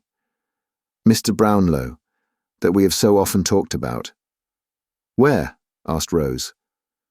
"Getting out of a coach," replied Oliver, shedding tears of delight, "and going into a house. I didn't speak to him. I couldn't speak to him, for he didn't see me, and I trembled so that I was not able to go up to him. But Giles asked for me whether he lived there, and they said he did." "Look here," said Oliver, opening a scrap of paper. "Here it is. Here's where he lives. I'm going there directly. Oh, dear me, dear me. What shall I do when I come to see him and hear him speak again?" With her attention not a little distracted by these and a great many other incoherent exclamations of joy, Rose read the address, which was Craven Street in the Strand. She very soon determined upon turning the discovery to account. "Quick," she said, "tell them to fetch a hackney coach and be ready to go with me. I will take you there directly without a minute's loss of time. I will only tell my aunt that we are going out for an hour, and be ready as soon as you are." Oliver needed no prompting to dispatch, and in little more than 5 minutes they were on their way to Craven Street. When they arrived there, Rose left Oliver in the coach under pretence of preparing the old gentleman to receive him, and sending up her card by the servant, requested to see Mr. Brownlow on very pressing business. The servant soon returned, to beg that she would walk upstairs, and following him into an upper room, Miss Maylie was presented to an elderly gentleman of benevolent appearance, in a bottle green coat, at no great distance from whom was seated another old gentleman, in nankeen breeches and gaiters, who did not look particularly benevolent, and who was sitting with his hands clasped on the top of a thick stick, and his chin propped thereupon. "Dear me," said the gentleman in the bottle green coat, hastily rising with great politeness. "I beg your pardon, young lady. I imagined it was some importunate person who— I beg you will excuse me. Be seated, pray." "Mr. Brownlow, I believe, sir," said Rose, glancing from the other gentleman to the one who had spoken. "That is my name," said the old gentleman. "This is my friend, Mr. Grimwig. Grimwig, will you leave us for a few minutes?" "I believe," interposed Miss Maylie, "that at this period of our interview I need not give that gentleman the trouble of going away. If I am correctly informed, he is cognizant of the business on which I wish to speak to you." Mr. Brownlow inclined his head. Mr. Grimwig, who had made one very stiff bow and risen from his chair, made another very stiff bow and dropped into it again. "I shall surprise you very much, I have no doubt," said Rose, naturally embarrassed. "But you once showed great benevolence and goodness to a very dear young friend of mine, and I am sure you will take an interest in hearing of him again." "Indeed," said Mr. Brownlow. "Oliver Twist you knew him as," replied Rose. The words no sooner escaped her lips than Mr. Grimwig, who had been affecting to dip into a large book that lay on the table, upset it with a great crash, and falling back in his chair, discharged from his features every expression but one of unmitigated wonder, and indulged in a prolonged and vacant stare. Then, as if ashamed of having betrayed so much emotion, he jerked himself, as it were, by a convulsion into his former attitude, and looking out straight before him, emitted a long, deep whistle, which seemed at last not to be discharged on empty air, but to die away in the innermost recesses of his stomach. Mr. Brownlow was no less surprised, although his astonishment was not expressed in the same eccentric manner. He drew his chair nearer to Miss Maylie's and said, "Do me the favour, my dear young lady, to leave entirely out of the question that goodness and benevolence of which you speak, and of which nobody else knows anything. And if you have it in your power to produce any evidence which will alter the unfavourable opinion I was once induced to entertain of that poor child, in heaven's name put me in possession of it." "A bad one! I'll eat my head if he is not a bad one," growled Mr. Grimwig, speaking by some ventriloquial power, without moving a muscle of his face. "He is a child of a noble nature and a warm heart," said Rose, colouring, "and that power, which has thought fit to try him beyond his years, has planted in his breast affections and feelings which would do honour to many who have numbered his days 6 times over." "I'm only 61, said Mr. Grimwig, with the same rigid face, "and as the devil's in it if this Oliver is not 12 years old at least." "I don't see the application of that remark." "Do not heed my friend, Miss Maylie," said Mr. Brownlow. "He does not mean what he says." "Yes, he does," growled Mr. Grimwig. "No, he does not," said Mr. Brownlow, obviously rising in wrath as he spoke. "He'll eat his head if he doesn't," growled Mr. Grimwig. "He would deserve to have it knocked off if he does," said Mr. Brownlow. "And he'd uncommonly like to see any man offer to do it," responded Mr. Grimwig, knocking his stick upon the floor. Having gone thus far, the two old gentlemen severally took snuff, and afterwards shook hands, according to their invariable custom. "Now, Miss Maylie," said Mr. Brownlow, "to return to the subject in which your humanity is so much interested. Will you let me know what intelligence you have of this poor child, allowing me to promise that I exhausted every means in my power of discovering him, and that since I have been absent from this country, my first impression that he had imposed upon me, and had been persuaded by his former associates to rob me, has been considerably shaken." Rose, who had had time to collect her thoughts, at once related, in a few natural words, all that had befallen Oliver since he left Mr. Brownlow's house, reserving Nancy's information for that gentleman's private ear, and concluding with the assurance that his only sorrow for some months past had been not being able to meet with his former benefactor and friend. "Thank God," said the old gentleman. "This is great happiness to me, great happiness. But you have not told me where he is now, Miss Maylie. You must pardon my finding fault with you, but why not have brought him?" "He is waiting in a coach at the door," replied Rose. "At this door," cried the old gentleman, with which he hurried out of the room, down the stairs, up the coach steps, and into the coach, without another word. When the room door closed behind him, Mr. Grimwig lifted up his head, and converting one of the hind legs of his chair into a pivot, described 3 distinct circles, with the assistance of his stick and the table, sitting in it all the time. After performing this evolution, he rose and limped as fast as he could up and down the room at least a dozen times, and then stopping suddenly before Rose, kissed her without the slightest preface. "Hush," he said, as the young lady rose in some alarm at this unusual proceeding. "Don't be afraid. I'm old enough to be your grandfather. You're a sweet girl. I like you. Here they are." In fact, as he threw himself, at one dexterous dive into his former seat, Mr. Brownlow returned, accompanied by Oliver, whom Mr. Grimwig received very graciously, and if the gratification of that moment had been the only reward for all her anxiety and care in Oliver's behalf, Rose Maylie would have been well repaid. "There is somebody else who should not be forgotten by the by," said Mr. Brownlow, ringing the bell. "Send Mrs. Bedwin here, if you please." The old housekeeper answered the summons with all dispatch, and dropping a curtsy at the door, waited for orders. "Why, you get blinder every day, Bedwin," said Mr. Brownlow rather testily.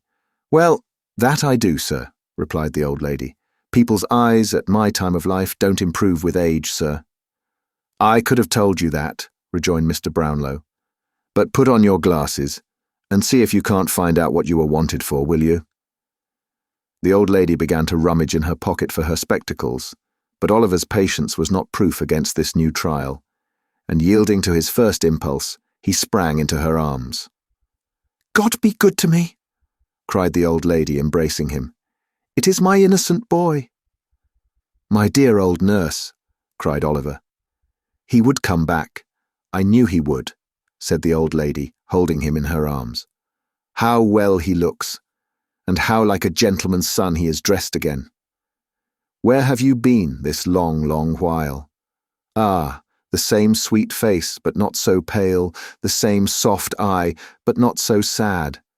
I have never forgotten them or his quiet smile, but have seen them every day, side by side with those of my own dear children, dead and gone since I was a lightsome young creature.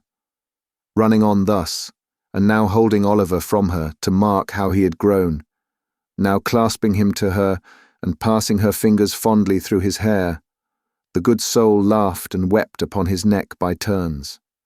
Leaving her and Oliver to compare notes at leisure, Mr. Brownlow led the way into another room, and there heard from Rose a full narration of her interview with Nancy, which occasioned him no little surprise and perplexity.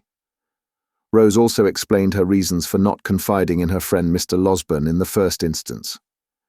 The old gentleman considered that she had acted prudently, and readily undertook to hold solemn conference with the worthy doctor himself. To afford him an early opportunity for the execution of this design, It was arranged that he should call at the hotel at 8 o'clock that evening, and that in the meantime Mrs. Maylie should be cautiously informed of all that had occurred. These preliminaries adjusted, Rose and Oliver returned home. Rose had by no means overrated the measure of the good doctor's wrath.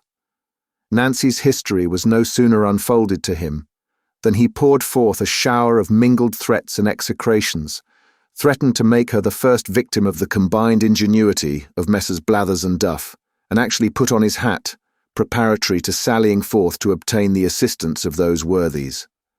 And doubtless he would, in this first outbreak, have carried the intention into effect without a moment's consideration of the consequences, if he had not been restrained in part by corresponding violence on the side of Mr. Brownlow, who was himself of an irascible temperament, and partly by such arguments and representations as seemed best calculated to dissuade him from his hot-brained purpose.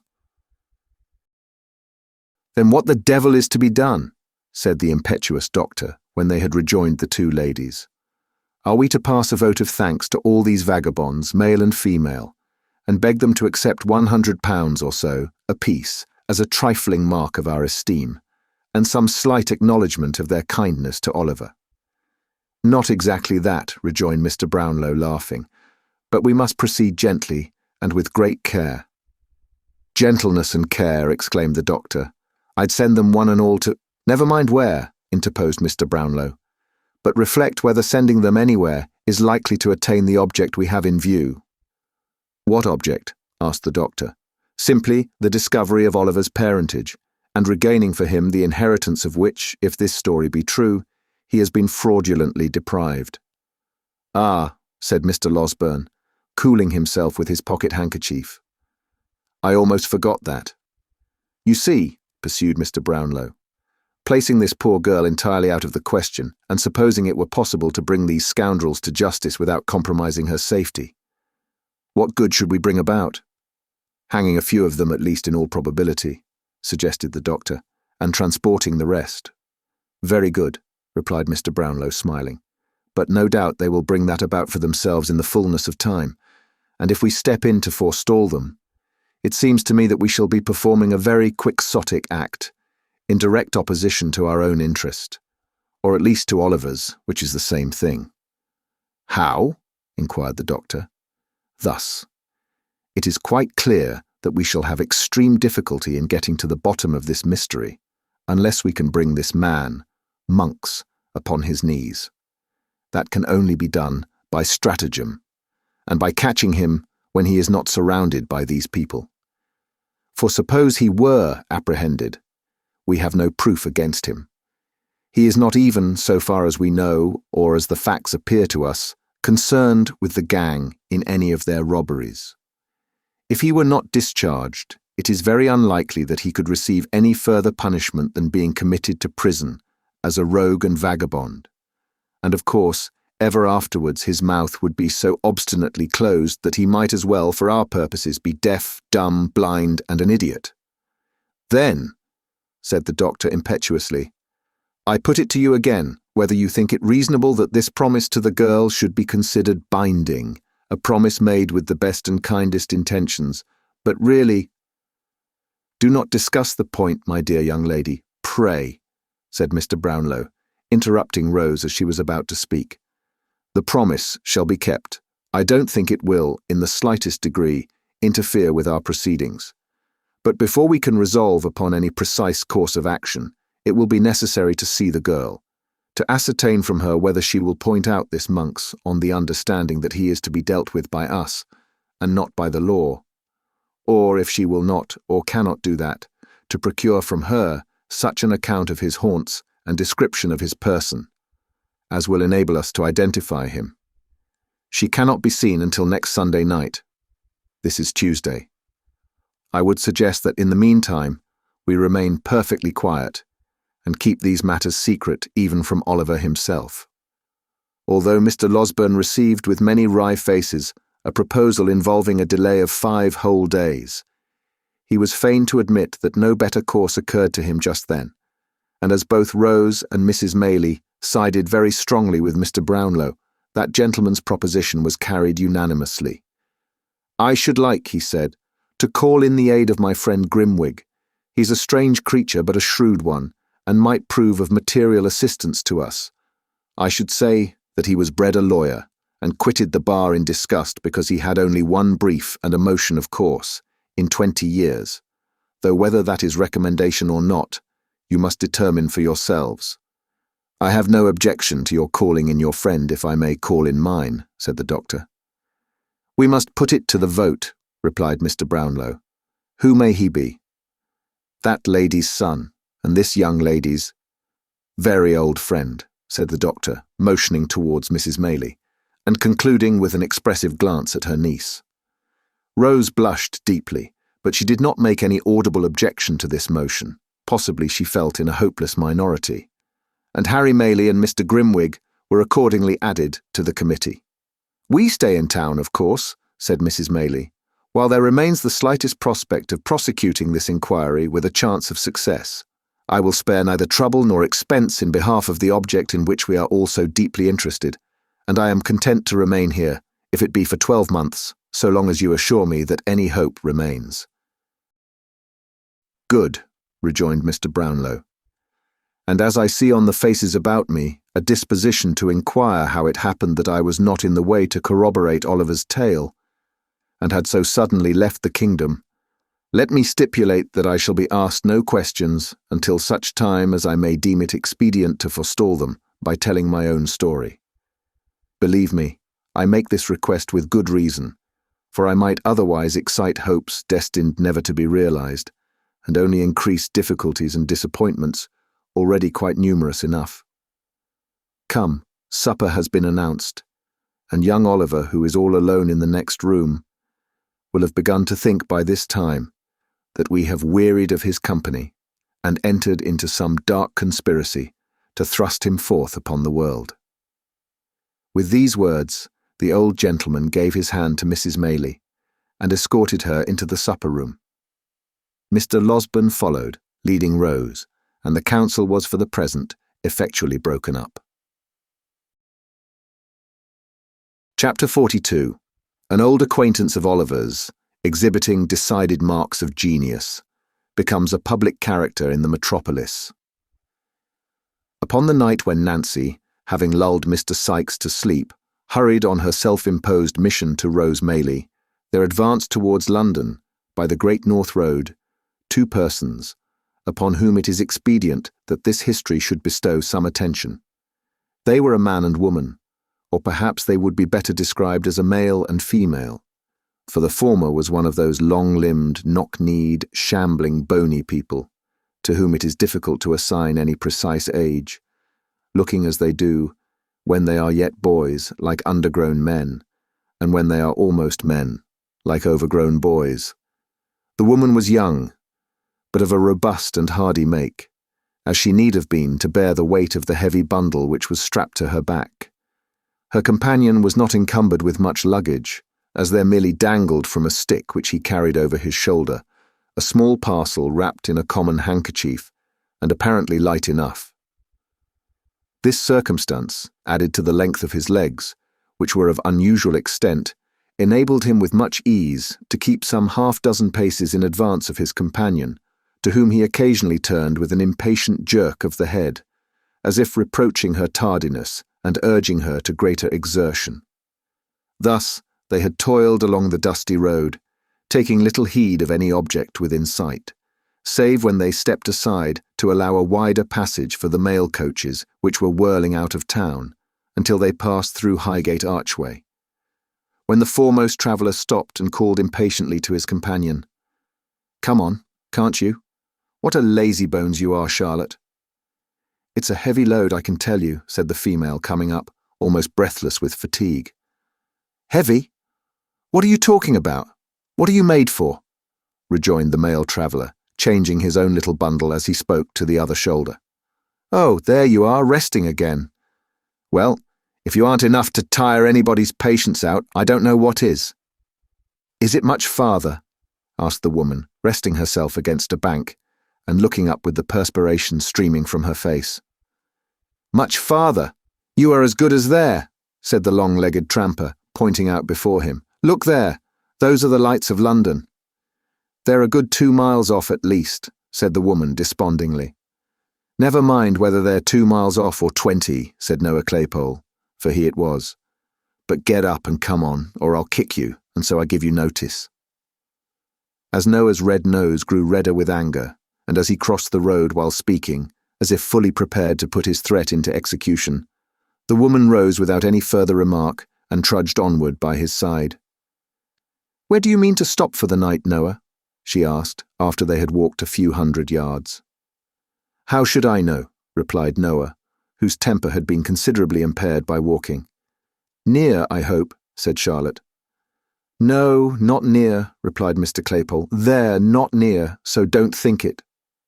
"Why not?" "When I tell you that I don't mean to do a thing, that's enough without any why, or because either," replied Mr. Claypole with dignity. "Well, you needn't be so cross," said his companion. "A pretty thing it would be, wouldn't it, to go and stop at the very first public house outside the town, so that Sowerbury, if he came up after us, might poke in his old nose and have us taken back in a cart with handcuffs on," said Mr. Claypole in a jeering tone.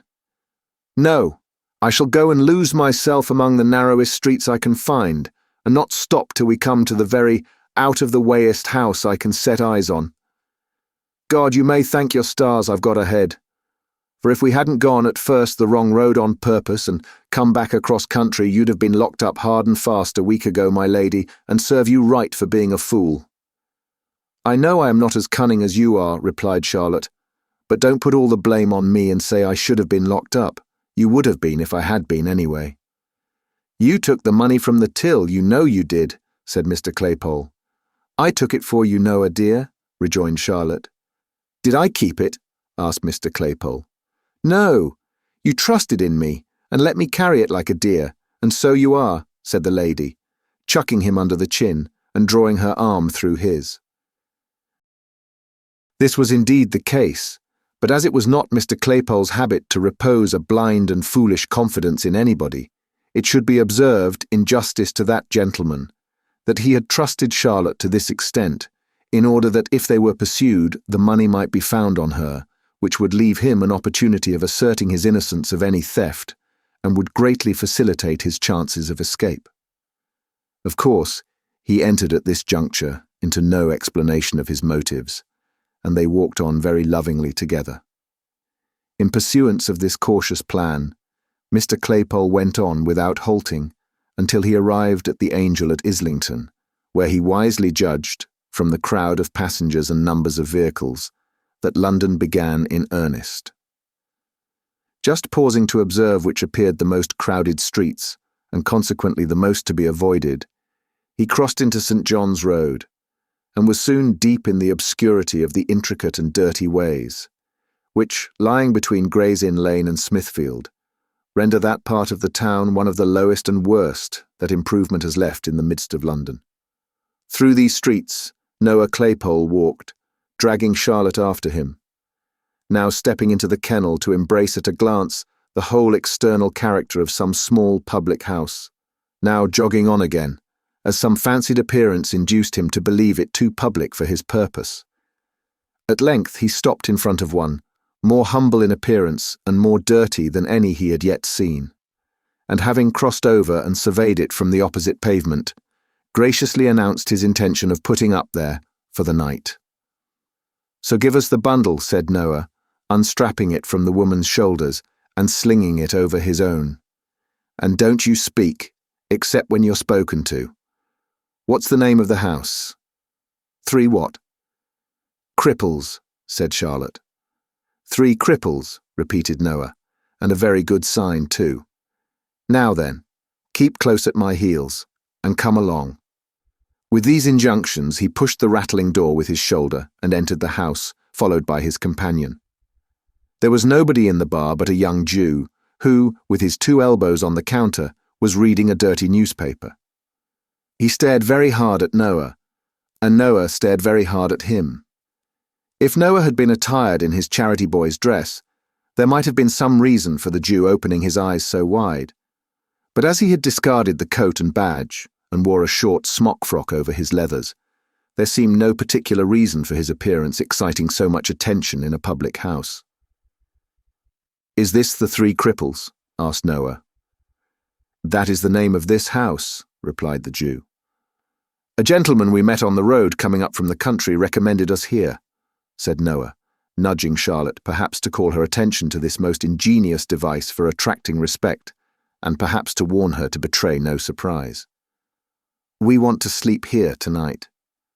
"I'm not certain you can," said Barney, who was the attendant sprite, "but I'll inquire." "Show us the tap and give us a bit of cold meat and a drop of beer while you're inquiring, will you?" said Noah. Barney complied by ushering them into a small back room and setting the required viands before them, having done which, he informed the travellers that they could be lodged that night and left the amiable couple to their refreshment. Now this back room was immediately behind the bar and some steps lower, so that any person connected with the house, undrawing a small curtain which concealed a single pane of glass fixed in the wall of the last-named apartment, about 5 feet from its flooring, could not only look down upon any guests in the back room without any great hazard of being observed, the glass being in a dark angle of the wall between which and a large upright beam the observer had to thrust himself, but could, by applying his ear to the partition, ascertain with tolerable distinctness their subject of conversation. The landlord of the house had not withdrawn his eye from this place of espionage for 5 minutes, and Barney had only just returned from making the communication above related, when Fagin, in the course of his evening's business, came into the bar to inquire after some of his young pupils. "Hush," said Barney. "Strangers in the next room." "Strangers?" repeated the old man in a whisper. "Ah, and rub up too," added Barney. "From the country, but something in your way, or I'm mistaken." Fagin appeared to receive this communication with great interest. Mounting a stool, he cautiously applied his eye to the pane of glass, from which secret post he could see Mr. Claypole taking cold beef from the dish and porter from the pot, and administering homeopathic doses of both to Charlotte, who sat patiently by, eating and drinking at his pleasure. "Aha," he whispered, looking round to Barney. "I like that fellow's looks. He'd be of use to us. He knows how to train the girl already. Don't make as much noise as a mouse, my dear, and let me hear them talk. Let me hear them." He again applied his eye to the glass, and turning his ear to the partition, listened attentively, with a subtle and eager look upon his face that might have appertained to some old goblin. "So I mean to be a gentleman," said Mr. Claypole, kicking out his legs and continuing a conversation, the commencement of which Fagin had arrived too late to hear. "No more jolly old coffins, Charlotte, but a gentleman's life for me, and if you like, you shall be a lady." "I should like that well enough, dear," replied Charlotte, "but tills aren't to be emptied every day, and people to get clear off after it." "Tills be blowed," said Mr. Claypole. "There's more things besides tills to be emptied." "What do you mean?" asked his companion. "Pockets, women's ridicules, houses, mail coaches, banks," said Mr. Claypole, rising with the porter. "But you can't do all that, dear," said Charlotte. "I shall look out to get into company with them as can," replied Noah. "They'll be able to make us useful some way or another. Why, you yourself are worth 50 women. I never see such a precious sly and deceitful creature as you can be when I let you." "Law, how nice it is to hear you say so," exclaimed Charlotte, imprinting a kiss upon his ugly face. "There, that'll do. Don't you be too affectionate in case I'm cross with you," said Noah, disengaging himself with great gravity. "I should like to be the captain of some band and have the whopping of them and following them about, unbeknown to themselves. That would suit me if there was good profit, and if we could only get in with some gentleman of this sort, I say it would be cheap at that £20 note you've got, especially as we don't very well know how to get rid of it ourselves." After expressing this opinion, Mr. Claypole looked into the porter-pot with an aspect of deep wisdom, and having well shaken its contents, nodded condescendingly to Charlotte and took a draught, wherewith he appeared greatly refreshed. He was meditating another, when the sudden opening of the door, and the appearance of a stranger, interrupted him. The stranger was Mr. Fagin, and very amiable he looked, and a very low bow he made as he advanced, and setting himself down at the nearest table, ordered something to drink of the grinning Barney. "A pleasant night, sir, but cool for the time of year," said Fagin, rubbing his hands. "From the country, I see, sir." "How do you see that?" asked Noah Claypole. "We have not so much dust as that in London," replied Fagin, pointing from Noah's shoes to those of his companion, and from them to the two bundles. "You're a sharp fella," said Noah. "Ha, ha! Only hear that, Charlotte." "Why, one need be sharp in this town, my dear," replied the Jew, sinking his voice to a confidential whisper. "And that's the truth." Fagin followed up this remark by striking the side of his nose with his right forefinger, a gesture which Noah attempted to imitate, though not with complete success, in consequence of his own nose not being large enough for the purpose. However, Mr. Fagin seemed to interpret the endeavour as expressing a perfect coincidence with his opinion, and put about the liquor which Barney reappeared with, in a very friendly manner. "Good stuff, that," observed Mr. Claypole, smacking his lips. "Dear," said Fagin, "a man needs to be always emptying a till, or a pocket, or a woman's reticule, or a house, or a mail coach, or a bank, if he drinks it regularly." Mr. Claypole no sooner heard this extract from his own remarks than he fell back in his chair, and looked from the Jew to Charlotte, with a countenance of ashy paleness and excessive terror. "Don't mind me, my dear," said Fagin, drawing his chair closer. "Ha! Ha! It was lucky it was only me that heard you by chance. It was very lucky it was only me." "I didn't take it," stammered Noah, no longer stretching out his legs like an independent gentleman, but coiling them up as well as he could under his chair. "It was all her doing. You've got it now, Charlotte. You know you have." "No matter who's got it or who did it, my dear," replied Fagin, glancing, nevertheless, with a hawk's eye at the girl and the two bundles. "I'm in that way myself, and I like you for it." "In what way?" asked Mr. Claypole, a little recovering. "In that way of business," rejoined Fagin, "and so are the people of the house. You've hit the right nail upon the head, and are as safe here as you could be. There is not a safer place in all this town than is the Cripples, that is, when I like to make it so. And I have taken a fancy to you and the young woman, so I've said the word, and you may make your minds easy." Noah Claypole's mind might have been at ease after this assurance, but his body certainly was not, for he shuffled and writhed about, into various uncouth positions, eyeing his new friend meanwhile with mingled fear and suspicion. "I'll tell you more," said Fagin after he had reassured the girl, by dint of friendly nods and muttered encouragements.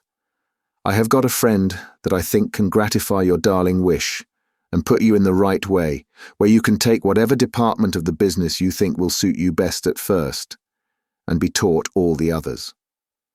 "You're speaking as if you were in earnest," replied Noah. "What advantage would it be to me to be anything else?" inquired Fagin, shrugging his shoulders. "Here, let me have a word with you outside." "There's no occasion to trouble ourselves to move," said Noah, getting his legs by gradual degrees abroad again. "She'll take the luggage upstairs the while. Charlotte, see to them bundles." This mandate, which had been delivered with great majesty, was obeyed without the slightest demur, and Charlotte made the best of her way off with the packages, while Noah held the door open and watched her out. "She's kept tolerably well under, ain't she?" he asked as he resumed his seat, in the tone of a keeper who had tamed some wild animal. "Quite perfect," rejoined Fagin, clapping him on the shoulder. "You're a genius, my dear." "Why, I suppose if I wasn't, I shouldn't be here," replied Noah. "But I say, she'll be back if you lose time." "Now, what do you think?" said Fagin. "If you were to like my friend, could you do better than join him?" "Is he in a good way of business, that's where it is," responded Noah, winking one of his little eyes. "The top of the tree, employs a power of hands, has the very best society in the profession." "Regular town maiders?" asked Mr. Claypole. "Not a countryman among them. and I don't think he'd take you even on my recommendation if he didn't run rather short of assistance just now," replied Fagin. "Should I have to hand over?" said Noah, slapping his breeches pocket. "It couldn't possibly be done without," replied Fagin, in a most decided manner. £20, though. It's a lot of money." "Not when it's in a note you can't get rid of," retorted Fagin. "Number and date taken, I suppose. Payment stopped at the bank? It's not worth much to him. It'll have to go abroad, and he couldn't sell it for a great deal in the market." "When could I see him?" asked Noah doubtfully. "Tomorrow morning."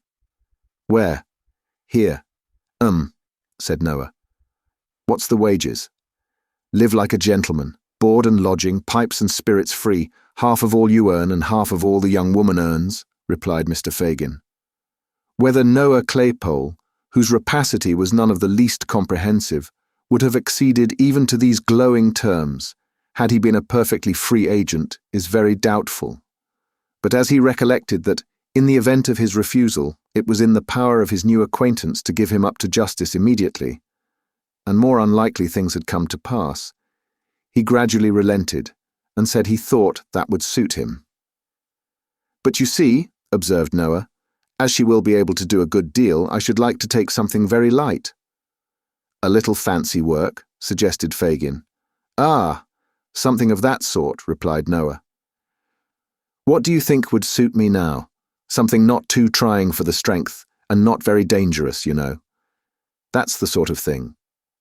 "I heard you talk of something in the spy way upon the others, my dear," said Fagin. "My friend wants somebody who would do that well, very much." "Why, I did mention that, and I shouldn't mind turning my hand to it sometimes," rejoined Mr. Claypole slowly. "But it wouldn't pay by itself, you know." "That's true," observed the Jew, ruminating or pretending to ruminate. "No, it might not." "What do you think, then?" asked Noah, anxiously regarding him. "Something in the sneaking way, where it was pretty sure work, and not much more risk than being at home." "What do you think of the old ladies?"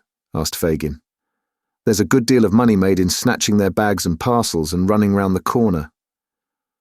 "Don't they holler out a good deal and scratch sometimes?" asked Noah, shaking his head. "I don't think that would answer my purpose. Isn't there any other line open?" "Stop!" said Fagin, laying his hand on Noah's knee. "The kinchin lay." "What's that?" demanded Mr. Claypole. "The kinchins, my dear," said Fagin, "are the young children that are sent on errands by their mothers, with sixpences and shillings. And the lay is just to take their money away. They've always got it ready in their hands. Then knock them into the kennel and walk off very slow, as if there were nothing else the matter but a child fallen down and hurt itself. Ha, ha, ha. Ha, ha, roared Mr. Claypole, kicking up his legs in an ecstasy. "Lord, that's the very thing." "To be sure it is," replied Fagin, "and you can have a few good beats chalked out in Camden Town and Battlebridge and neighbourhoods like that, where they're always going errands. And you can upset as many kinchins as you want, any hour in the day. Ha, ha, ha." With this, Fagin poked Mr. Claypole in the side, and they joined in a burst of laughter, both long and loud. "Well, that's all right," said Noah, when he had recovered himself, and Charlotte had returned. "What time tomorrow shall we say?" "Will 10 do?" asked Fagin, adding, as Mr. Claypole nodded assent, "What name shall I tell my good friend?" "Mr. Bolter," replied Noah, who had prepared himself for such an emergency. "Mr. Morris Bolter. This is Mrs. Bolter." "Mrs. Bolter's humble servant," said Fagin, bowing with grotesque politeness. "I hope I shall know her better very shortly." "Do you hear the gentleman, Charlotte?" thundered Mr. Claypole. "Yes, Noah, dear," replied Mrs. Bolter, extending a hand. "She calls me Noah as a sort of fond way of talking," said Mr. Morris Bolter, late Claypole, turning to Fagin. "You understand?" "Oh, yes, I understand perfectly," replied Fagin, telling the truth for once. "Good night. Good night." With many adieus and good wishes, Mr. Fagin went his way. Noah Claypole, bespeaking his good lady's attention, proceeded to enlighten her relative to the arrangement he had made, with all that haughtiness and air of superiority, becoming not only a member of the sterner sex, but a gentleman who appreciated the dignity of a special appointment on the XXIII in London and its vicinity. Chapter 43, wherein is shown how the artful dodger got into trouble. "And so it was you that was your own friend, was it?" asked Mr. Claypole, otherwise Bolter, when, by virtue of the compact entered into between them, he had removed next day to Fagin's house. "Goodness, I thought as much last night." "Every man's his own friend, my dear," replied Fagin with his most insinuating grin. "He hasn't as good a one as himself anywhere." "Except sometimes," replied Maurice Bolter, assuming the air of a man of the world. "Some people are nobody's enemies but their own, you know." "Don't believe that," said Fagin. "When a man's his own enemy, it's only because he's too much his own friend. Not because he's careful for everybody but himself." "Pooh! Pooh! There isn't such a thing in nature." "There oughtn't to be, if there is," replied Mr. Bolter. "That stands to reason. Some conjurers say that number 3 is the magic number, and some say number 7. It's neither, my friend, neither. It's number 1. "Ha ha!" cried Mr. Bolter. "Number 1 forever." "In a little community like ours, my dear," said Fagin, who felt it necessary to qualify this position, "we have a general number 1, without considering me too as the same, and all the other young people." "Oh, the devil!" exclaimed Mr. Bolter. "You see," pursued Fagin, affecting to disregard this interruption, "we are so mixed up together and identified in our interests that it must be so. For instance, it's your object to take care of number 1, meaning yourself." "Certainly," replied Mr. Bolter. "You're about right there." "Well, you can't take care of yourself, number 1, without taking care of me, number 1. "Number 2, you mean," said Mr. Bolter, who was largely endowed with the quality of selfishness. "No, I don't," retorted Fagin. "I'm of the same importance to you as you are to yourself." "I say," interrupted Mr. Bolter, "you're a very nice man, and I'm very fond of you. But we ain't quite so thick together as all that comes to." "Only think," said Fagin, shrugging his shoulders and stretching out his hands. "Only consider.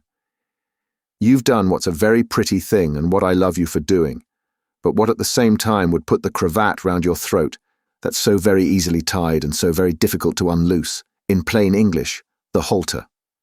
Mr. Bolter put his hand to his neckerchief, as if he felt it inconveniently tight, and murmured an assent, qualified in tone, but not in substance. "The gallows," continued Fagin. "The gallows, my dear, is an ugly finger-post, which points out a very short and sharp turning that has stopped many a bold fellow's career on the broad highway. To keep in the easy road and keep it at a distance is object number 1 with you." "Of course it is," replied Mr. Bolter. "What do you talk about such things for?" "Only to show you my meaning clearly," said the Jew, raising his eyebrows. "To be able to do that, you depend upon me. To keep my little business all snug, I depend upon you. The first is your number 1, the second my number 1. The more you value your number 1, the more careful you must be of mine. So we come at last to what I told you at first, that a regard for number 1 holds us all together, and must do so, unless we would all go to pieces in company." "That's true," rejoined Mr. Bolter thoughtfully. "Oh, you're a cunning old codger." Mr. Fagin saw with delight that this tribute to his powers was no mere compliment, but that he had really impressed his recruit with a sense of his wily genius, which it was most important that he should entertain in the outset of their acquaintance. To strengthen an impression so desirable and useful, he followed up the blow by acquainting him in some detail with the magnitude and extent of his operations, blending truth and fiction together as best served his purpose, and bringing both to bear with so much art that Mr. Bolter's respect visibly increased and became tempered at the same time with a degree of wholesome fear, which it was highly desirable to awaken. It's this mutual trust we have in each other that consoles me under heavy losses, said Fagin. My best hand was taken from me yesterday morning. You don't mean to say he died? Cried Mr. Bolter. No, no, replied Fagin, not so bad as that, not quite so bad. What? I suppose he was… Wanted, interposed Fagin. Yes, he was wanted. Very particular, inquired Mr. Bolter. No, replied Fagin, not very. He was charged with attempting to pick a pocket, and they found a silver snuff-box on him. His own, my dear, his own, for he took snuff himself and was very fond of it. They remanded him till today, for they thought they knew the owner. Ah, he was worth 50 boxes, and I'd give the price of as many to have him back. You should have known the dodger, my dear. You should have known the dodger. Well, but I shall know him, I hope. Don't you think so? Said Mr. Bolter. I'm doubtful about it, replied Fagin with a sigh. If they don't get any fresh evidence, it'll only be a summary conviction, and we shall have him back again after 6 weeks or so. But if they do, it's a case of lagging. They know what a clever lad he is. He'll be a lifer. They'll make the artful nothing less than a lifer. What do you mean by lagging and a lifer? Demanded Mr. Bolter. What's the good of talking in that way to me? Why don't you speak so as I can understand you? Fagin was about to translate these mysterious expressions into the vulgar tongue, and being interpreted, Mr. Bolter would have been informed that they represented that combination of words, transportation for life, when the dialogue was cut short by the entry of Master Bates, with his hands in his breeches pockets, and his face twisted into a look of semi-comical woe. It's all up, Fagin, said Charlie, when he and his new companion had been made known to each other. What do you mean? They've found the gentleman who owns the box. 2 or 3 more are coming to identify him, and the artful's booked for a passage out, replied Master Bates. I must have a full suit of mourning, Fagin, and a hatband to visit him in, before he sets out upon his travels. To think of Jack Dawkins, Lummy Jack, the Dodger, the artful Dodger, going abroad for a common 2p halfpenny sneeze-box. I never thought he'd have done it under a gold watch, chain and seals at the lowest. Oh, why didn't he rob some rich old gentleman of all his valuables, and go out as a gentleman, and not like a common prig, without any honour nor glory? With this expression of feeling for his unfortunate friend, Master Bates sat himself on the nearest chair with an aspect of chagrin and despondency. What do you talk about his having neither honour nor glory for? Exclaimed Fagin, darting an angry look at his pupil. Wasn't he always the top sawyer among you all? Is there one of you that could touch him or come near him on any scent, eh? Not one, replied Master Bates, in a voice rendered husky by regret. Not one. Then what do you talk of? Replied Fagin angrily. What are you blubbering for? Because it isn't on the record, is it? Said Charlie, chafed into perfect defiance of his venerable friend by the current of his regrets. Because it can't come out in the indictment, because nobody will never know half of what he was. How will he stand in the Newgate calendar? Perhaps not be there at all. Oh, my eye, what a blow it is. Ha! Ha! Cried Fagin, extending his right hand, and turning to Mr. Bolter in a fit of chuckling which shook him as though he had the palsy. See what a pride they take in their profession, my dear. Isn't it beautiful? Mr. Bolter nodded assent, and Fagin, after contemplating the grief of Charlie Bates for some seconds with evident satisfaction, stepped up to that young gentleman and patted him on the shoulder. Never mind, Charlie, said Fagin soothingly. It'll come out. It'll be sure to come out. They'll all know what a clever fellow he was. He'll show it himself, and not disgrace his old pals and teachers. Think how young he is, too. What a distinction, Charlie, to be lagged at his time of life.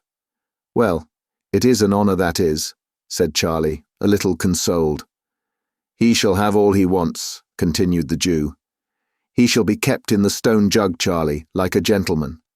Like a gentleman, with his beer every day and money in his pocket to pitch and toss with if he can't spend it. No shall he, though, cried Charlie Bates. Aye, that he shall, replied Fagin, and we'll have a bigwig, Charlie, one that's got the greatest gift of the gab, to carry on his defence, And he shall make a speech for himself too, if he likes, and we'll read it all in the papers. Artful dodger, shrieks of laughter. Here the court was convulsed. Eh, Charlie, eh? Ha, ha, laughed Master Bates. What a lark that would be, wouldn't it, Fagin? I say, how the artful would bother them, wouldn't he? Would, cried Fagin. He shall. He will. Ah, to be sure, so he will, repeated Charlie, rubbing his hands. I think I see him now, cried the Jew, bending his eyes upon his pupil. So do I, cried Charlie Bates. Ha ha ha, so do I. I see it all before me, upon my soul I do, Fagin. What a game, what a regular game.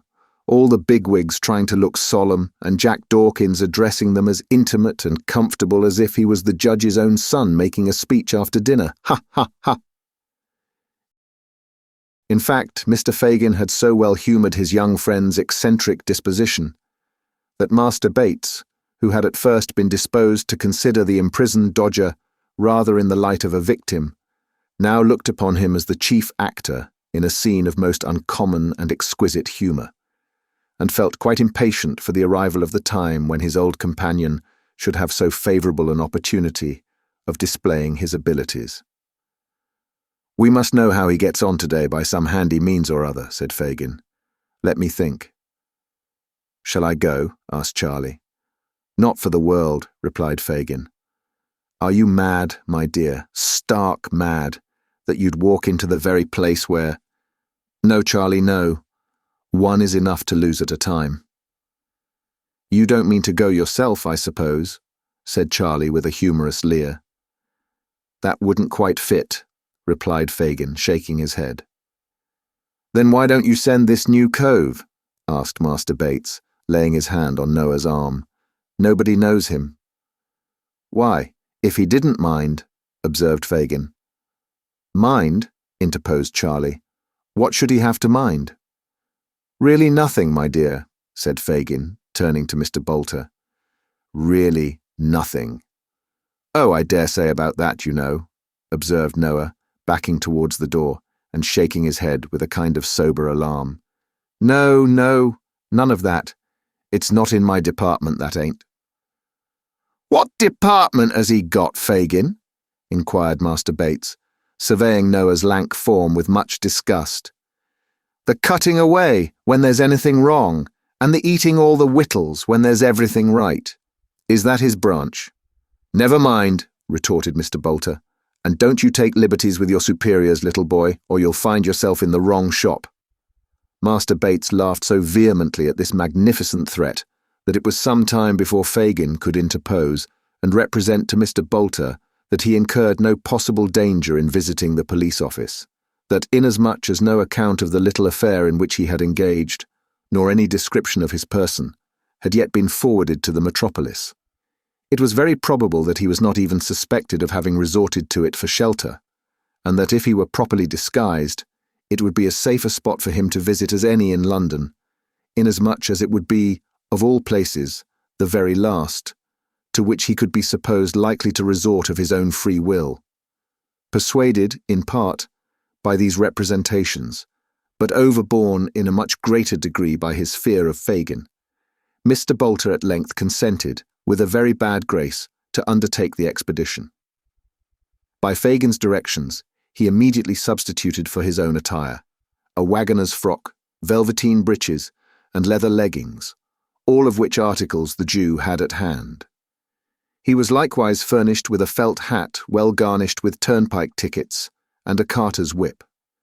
Thus equipped, he was to saunter into the office, as some country fellow from Covent Garden Market might be supposed to do, for the gratification of his curiosity, and as he was as awkward, ungainly, and raw-boned a fellow as need be, Mr. Fagin had no fear but that he would look the part to perfection.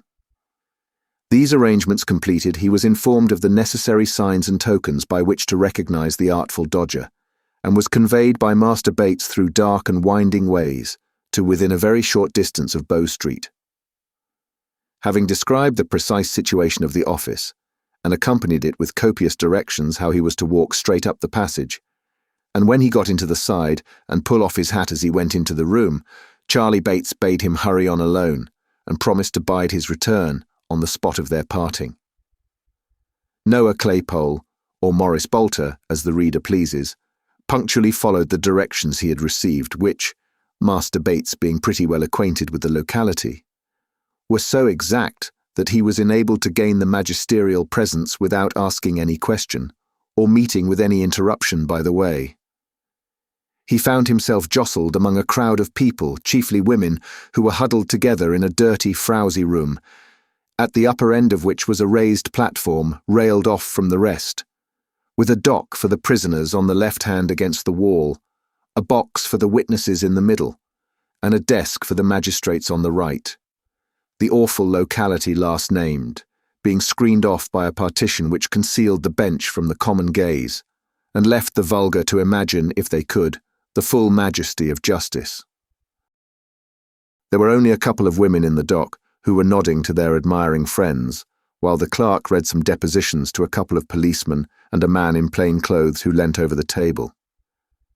A jailer stood reclining against the dock rail, tapping his nose listlessly with a large key, except when he repressed an undue tendency to conversation among the idlers by proclaiming silence, or looked sternly up to bid some woman take that baby out, when the gravity of justice was disturbed by feeble cries, half smothered in the mother's shawl, from some meagre infant. The room smelt close and unwholesome. The walls were dirt-discoloured, and the ceiling blackened. There was an old, smoky bust over the mantel-shelf, and a dusty clock above the dock, the only thing present that seemed to go on as it ought, for depravity, or poverty, or an habitual acquaintance with both, had left a taint on all the animate matter, hardly less unpleasant than the thick, greasy scum on every inanimate object that frowned upon it. Noah looked eagerly about him for the dodger, but although there were several women who would have done very well for that distinguished character's mother or sister, and more than one man who might be supposed to bear a strong resemblance to his father, nobody at all answering the description given him of Mr. Dawkins was to be seen. He waited in a state of much suspense and uncertainty until the women, being committed for trial, went flaunting out, and then was quickly relieved by the appearance of another prisoner, who he felt at once could be no other than the object of his visit. It was indeed Mr. Dawkins, who, shuffling into the office with the big coat sleeves tucked up as usual, his left hand in his pocket and his hat in his right hand, preceded the jailer with a rolling gait altogether indescribable, and, taking his place in the dock, requested in an audible voice to know what he was placed in that their disgraceful situation for. "Hold your tongue, will you?" said the jailer. "I'm an Englishman, ain't I?" rejoined the dodger. "Where are my privileges?" "You'll get your privileges soon enough," retorted the jailer, "and pepper with them. We'll see what the Secretary of State for the Home Affairs has got to say to the beaks if I don't," replied Mr. Dawkins.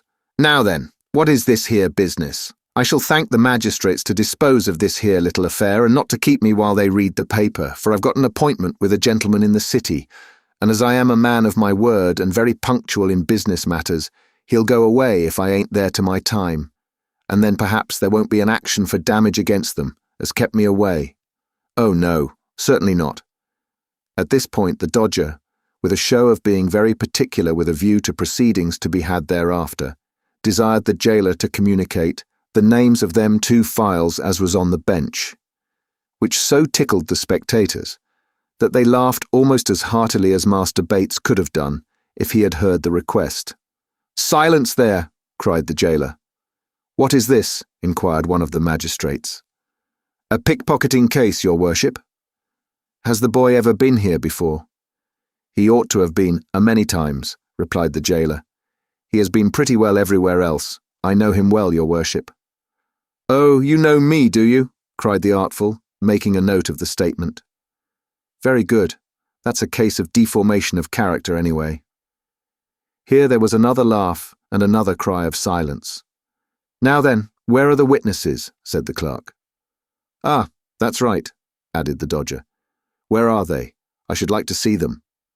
This wish was immediately gratified, for a policeman stepped forward who had seen the prisoner attempt the pocket of an unknown gentleman in a crowd, and indeed take a handkerchief therefrom, which being a very old one, he deliberately put back again, after trying it on his own countenance. For this reason, he took the Dodger into custody as soon as he could get near him, and the said Dodger, being searched, had upon his person a silver snuff-box with the owner's name engraved upon the lid. This gentleman had been discovered on reference to the court guide, and being then and there present, swore that the snuff-box was his, and that he had missed it on the previous day, the moment he had disengaged himself from the crowd before referred to.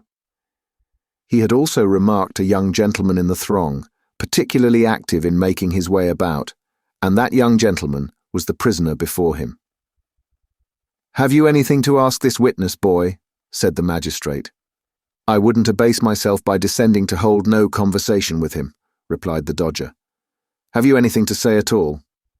"Do you hear his worship ask if you've anything to say?" inquired the jailer, nudging the silent Dodger with his elbow. "I beg your pardon," said the Dodger, looking up with an air of abstraction. "Did you address yourself to me, my man?"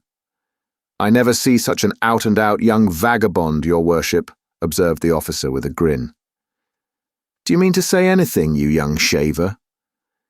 "No," replied the Dodger. "Not here, for this isn't the shop for justice, besides which my attorney is a-breakfasting this morning with the Vice-President of the House of Commons. But I shall have something to say elsewhere, and so will he, and so will a very numerous and respectable circle of acquaintances that will make them beaks wish they'd never been born, or that they'd got their footmen to hang them up to their own hat pegs before they let them come out this morning to try it on upon me. There, he's fully committed," interposed the clerk. "Take him away." "Come on," said the jailer. I'll come on," replied the Dodger, brushing his hat with the palm of his hand. To the bench. "It's no use your looking frightened. I won't show you no mercy, not a halfpenny of it. You'll pay for this, my fine fellows. I wouldn't be you for something. I wouldn't go free now if you were to fall down on your knees and ask me. Here, carry me off to prison, take me away." With these last words, the Dodger suffered himself to be led off by the collar, threatening, till he got into the yard, to make a parliamentary business of it, and then grinning in the officer's face, with great glee and self-approval. Having seen him locked up by himself in a little cell, Noah made the best of his way back to where he had left Master Bates. After waiting here some time, he was joined by that young gentleman, who had prudently abstained from showing himself until he had looked carefully abroad from a snug retreat, and ascertained that his new friend had not been followed by any impertinent person. The two hastened back together, to bear to Mr. Fagin the animating news that the Dodger was doing full justice to his bringing up and establishing for himself a glorious reputation. Chapter 44. The time arrives for Nancy to redeem her pledge to Rose Maylie. She fails. Adept as she was in all the arts of cunning and dissimulation, the girl Nancy could not wholly conceal the effect which the knowledge of the step she had taken wrought upon her mind. She remembered that both the crafty Jew and the brutal Sykes had confided to her schemes, which had been hidden from all others, in the full confidence that she was trustworthy and beyond the reach of their suspicion. Vile as those schemes were, desperate as were their originators, and bitter as were her feelings towards Fagin, who had led her, step by step, deeper and deeper down into an abyss of crime and misery, whence was no escape. Still, there were times when, even towards him, she felt some relenting, lest her disclosure should bring him within the iron grasp he had so long eluded, and he should fall at last, richly as he merited such a fate, by her hand.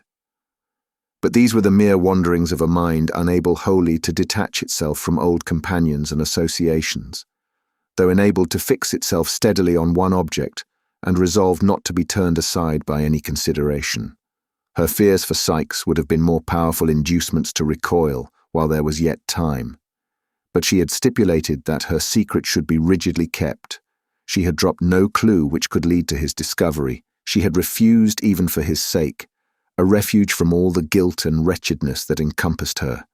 And what more could she do? She was resolved. Though all her mental struggles terminated in this conclusion, they forced themselves upon her again and again, and left their traces too. She grew pale and thin, even within a few days. At times, she took no heed of what was passing before her, or no part in conversations where once she would have been the loudest. At other times, she laughed without merriment, and was noisy without a moment afterwards.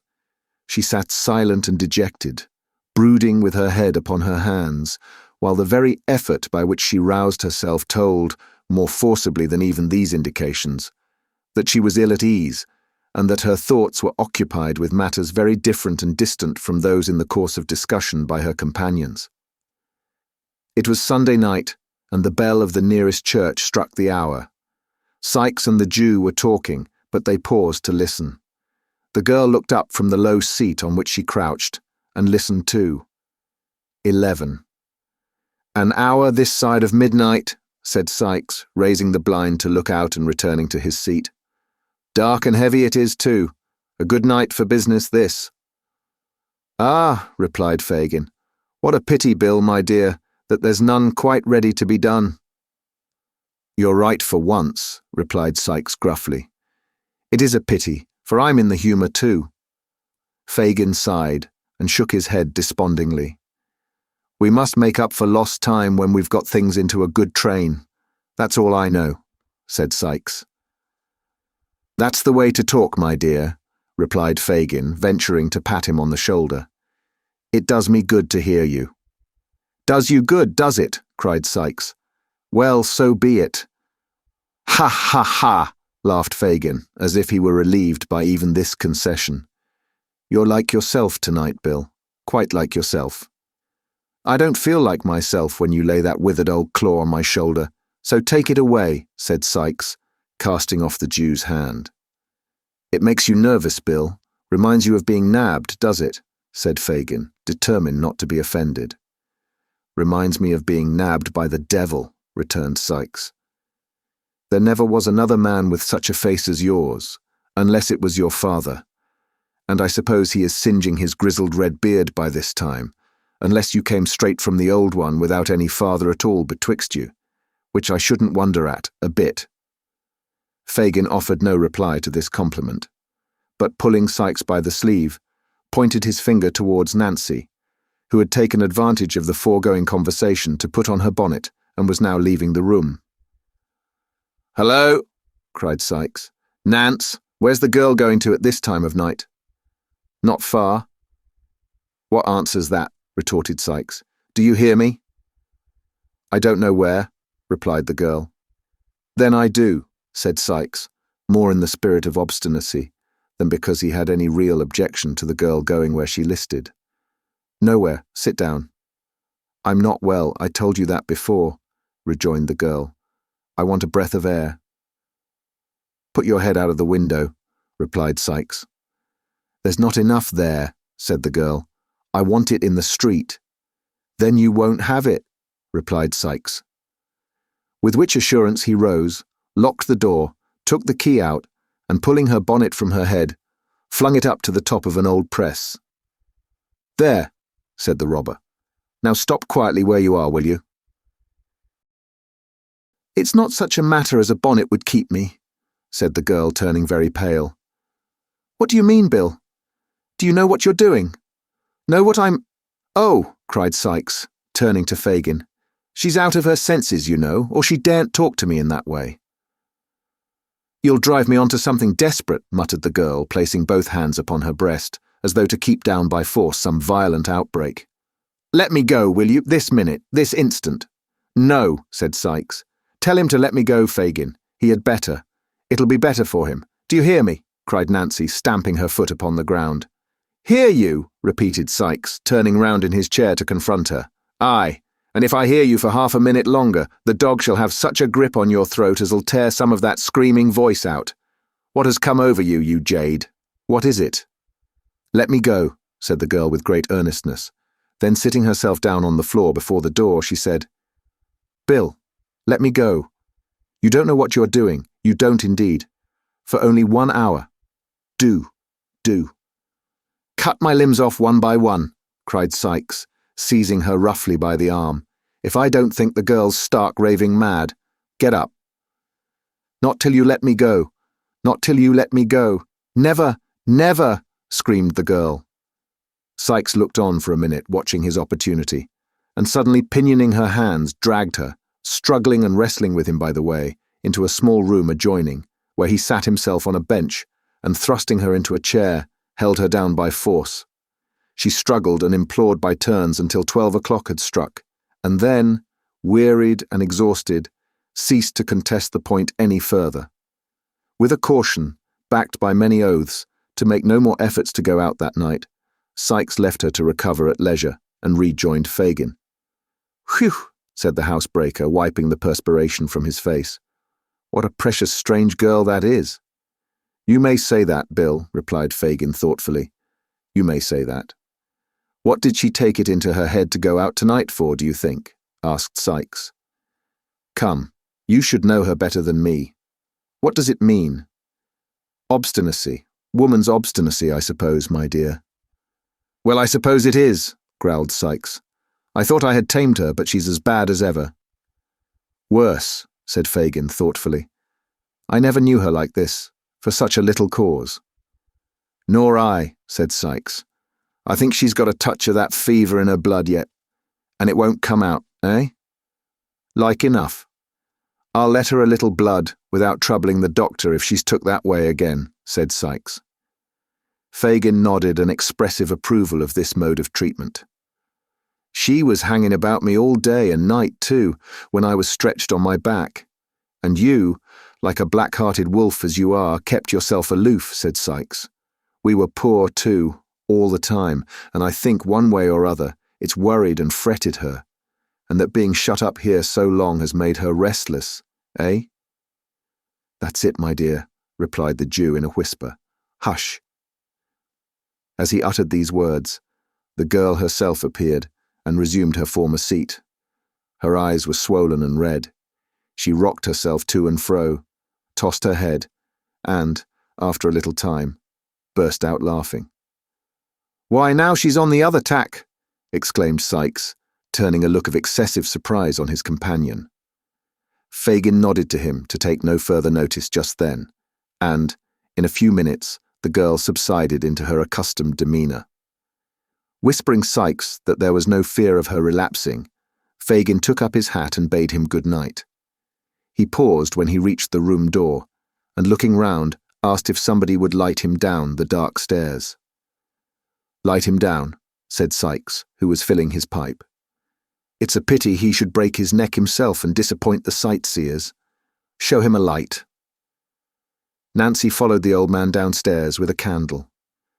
When they reached the passage, he laid his finger on his lip, and drawing close to the girl, said in a whisper, "What is it, Nancy, dear?" "What do you mean?" replied the girl in the same tone. "The reason of all this," replied Fagin, "if he pointed with his skinny forefinger up the stairs, "is so hard with you." "He's a brute, Nance, a brute beast. Why don't you—" "Well?" said the girl, as Fagin paused, with his mouth almost touching her ear and his eyes looking into hers. "No matter just now. We'll talk of this again. You have a friend in me, Nance, a staunch friend. I have the means at hand, quiet and close. If you want revenge on those that treat you like a dog, worse than his dog, for he humours him sometimes, come to me. I say come to me. He is the mere hound of a day, but you know me of old, Nance." "I know you well," replied the girl, without manifesting the least emotion. "Good night." She shrank back, as Fagin offered to lay his hand on hers, but said good night again, in a steady voice, and answering his parting look with a nod of intelligence, closed the door between them. Fagin walked towards his home, intent upon the thoughts that were working within his brain. He had conceived the idea, not from what had just passed, though, that had tended to confirm him, but slowly and by degrees, that Nancy, wearied of the housebreaker's brutality, had conceived an attachment for some new friend. Her altered manner, her repeated absences from home alone, her comparative indifference to the interests of the gang for which she had once been so zealous, and added to these her desperate impatience to leave home that night at a particular hour, all favoured the supposition, and rendered it, to him at least, almost matter of certainty. The object of this new liking was not among his myrmidons. He would be a valuable acquisition with such an assistant as Nancy, and must, thus Fagin argued, be secured without delay. There was another, and a darker object to be gained.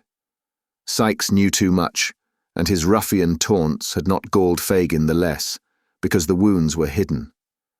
The girl must know, well, that if she shook him off she could never be safe from his fury, and that it would be surely wreaked, to the maiming of limbs, or perhaps the loss of life, on the object of her more recent fancy. With a little persuasion, thought Fagin, what more likely than that she would consent to poison him? Women have done such things, and worse, to secure the same object before now. There would be the dangerous villain, the man I hate, gone, another secured in his place, and my influence over the girl, with the knowledge of this crime to back it, unlimited. These things passed through the mind of Fagin during the short time he sat alone in the housebreaker's room.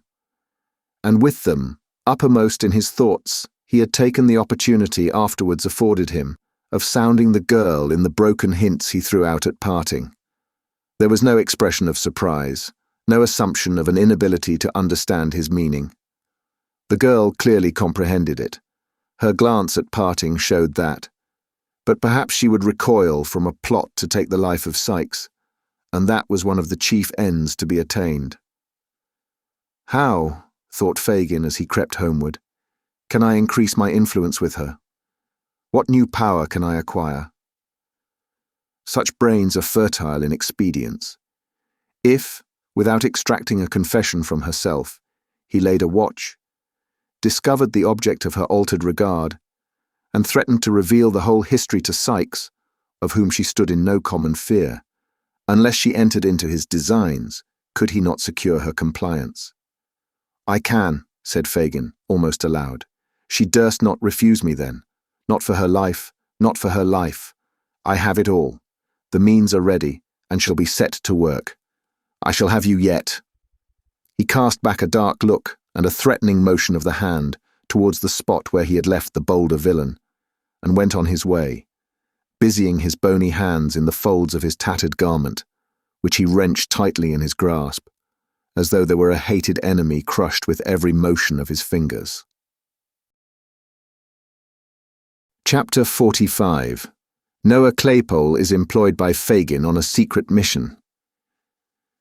The old man was up betimes next morning, and waited impatiently for the appearance of his new associate, who after a delay that seemed interminable, at length presented himself, and commenced a voracious assault on the breakfast.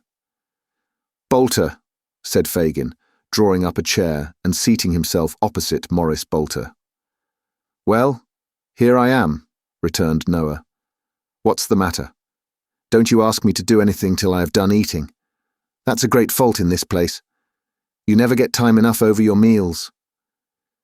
You can talk as you eat, can't you? Said Fagin, cursing his dear young friend's greediness from the very bottom of his heart. Oh, yes, I can talk. I get on better when I talk, said Noah, cutting a monstrous slice of bread.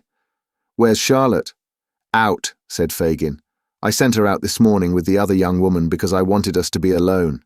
Oh, said Noah, I wish you'd ordered her to make some buttered toast first. Well, talk away, you won't interrupt me. There seemed indeed no great fear of anything interrupting him, as he had evidently sat down with a determination to do a great deal of business. You did well yesterday, my dear, said Fagin. Beautiful. 6 shillings and 9pence halfpenny on the very first day. The kinchin lay will be a fortune to you. Don't you forget to add 3 pint pots and a milk can, said Mr. Bolter. No, no, my dear, the pint pots were great strokes of genius, but the milk can was a perfect masterpiece. Pretty well, I think, for a beginner, remarked Mr. Bolter complacently. The pots I took off airy railings, and the milk can was standing by itself outside a public house. I thought it might get rusty with the rain or catch cold, you know. Eh? Ha, ha, ha! Fagin affected to laugh very heartily, and Mr. Bolter, having had his laugh out, took a series of large bites, which finished his first hunk of bread and butter, and assisted himself to a second. I want you, Bolter, said Fagin, leaning over the table, to do a piece of work for me, my dear, that needs great care and caution. I say, rejoined Bolter, don't you go shoving me into danger, or sending me any more of your police officers. That don't suit me, that don't, and so I tell you. That's not the smallest danger in it, not the very smallest, said the Jew. It's only to dodge a woman. An old woman, demanded Mr. Bolter. A young one, replied Fagin. I can do that pretty well, I know, said Bolter. I was a regular cunning sneak when I was at school. What am I to dodge her for? Not to do anything, but to tell me where she goes, who she sees, and if possible what she says. To remember the street, if it is a street, or the house, if it is a house, and to bring me back all the information you can. What'll you give me? Asked Noah, setting down his cup and looking his employer eagerly in the face. If you do it well, £1, my dear, £1, said Fagin, wishing to interest him in the cent as much as possible. And that's what I never gave yet, for any job of work where there wasn't valuable consideration to be gained. Who is she? Inquired Noah. One of us. Oh, law, cried Noah, curling up his nose. You doubtful of her, are you? She has found out some new friends, my dear, and I must know who they are, replied Fagin. I see, said Noah, just to have the pleasure of knowing them, if they're respectable people, eh? Ha, ha, ha! I'm your man. I knew you would be, cried Fagin, elated by the success of his proposal. Of course, replied Noah. Where is she? Where am I to wait for her? Where am I to go? All that, my dear, you shall hear from me. I'll point her out at the proper time, said Fagin. You keep ready, and leave the rest to me. That night, and the next again, the spy sat booted and equipped in his carter's dress, ready to turn out at a word from Fagin. 6 nights passed, 6 long, weary nights, and on each, Fagin came home with a disappointed face, and briefly intimated that it was not yet time. On the 7th, he returned earlier, and with an exultation he could not conceal. It was Sunday. She goes abroad tonight, said Fagin, and on the right errand, I'm sure, for she has been alone all day, and the man she is afraid of will not be back much before daybreak. Come with me, quick. Noah started up without saying a word, for the Jew was in a state of such intense excitement that it infected him. They left the house stealthily, and hurrying through a labyrinth of streets, arrived at length before a public house, which Noah recognized as the same in which he had slept on the night of his arrival in London. It was past 11 o'clock, and the door was closed. It opened softly on its hinges, as Fagin gave a low whistle. They entered, without noise, and the door was closed behind them. Scarcely venturing to whisper, but substituting dumb show for words, Fagin and the young Jew who had admitted them pointed out the pane of glass to Noah and signed to him to climb up and observe the person in the adjoining room. Is that the woman? He asked, scarcely above his breath. Fagin nodded yes. I can't see her face well, whispered Noah. She's looking down, and the candle is behind her. Stay there, whispered Fagin. He signed to Barney, who withdrew. In an instant, the lad entered the room adjoining, and, under pretence of snuffing the candle, moved it in the required position, and speaking to the girl, caused her to raise her face. I see her now, cried the spy. Plainly? I should know her among 1,000. He hastily descended, as the room door opened, and the girl came out. Fagin drew him behind a small partition which was curtained off, and they held their breaths as she passed within a few feet of their place of concealment, and emerged by the door at which they had entered. Hist! Cried the lad who held the door. Dow! Noah exchanged a look with Fagin and darted out. To the left, whispered the lad. Take the left hand and keep on the other side. He did so, and by the light of the lamps saw the girl's retreating figure already at some distance before him. He advanced as near as he considered prudent, and kept on the opposite side of the street, the better to observe her motions. She looked nervously round, twice or thrice, and once stopped to let two men who were following close behind her pass on. She seemed to gather courage as she advanced, and to walk with a steadier and firmer step. The spy preserved the same relative distance between them, and followed with his eye upon her. Chapter 46. The appointment kept. The church clocks chimed 11:15 as two figures emerged on London Bridge. One, which advanced with a swift and rapid step, was that of a woman who looked eagerly about her as though in quest of some expected object. The other figure was that of a man, who slunk along in the deepest shadow he could find, and at some distance accommodated his pace to hers, stopping when she stopped, and as she moved again, creeping stealthily on, but never allowing himself, in the ardour of his pursuit, to gain upon her footsteps. Thus they crossed the bridge, from the Middlesex to the Surrey shore, when the woman, apparently disappointed in her anxious scrutiny of the foot passengers, turned back. The movement was sudden, but he who watched her was not thrown off his guard by it, for, shrinking into one of the recesses which surmount the piers of the bridge, and leaning over the parapet the better to conceal his figure, he suffered her to pass on the opposite pavement. When she was about the same distance in advance as she had been before, he slipped quietly down, and followed her again. At nearly the centre of the bridge, she stopped. The man stopped too. It was a very dark night. The day had been unfavourable, and at that hour and place there were few people stirring. Such as there were hurried quickly past, very possibly without seeing, but certainly without noticing, either the woman or the man who kept her in view.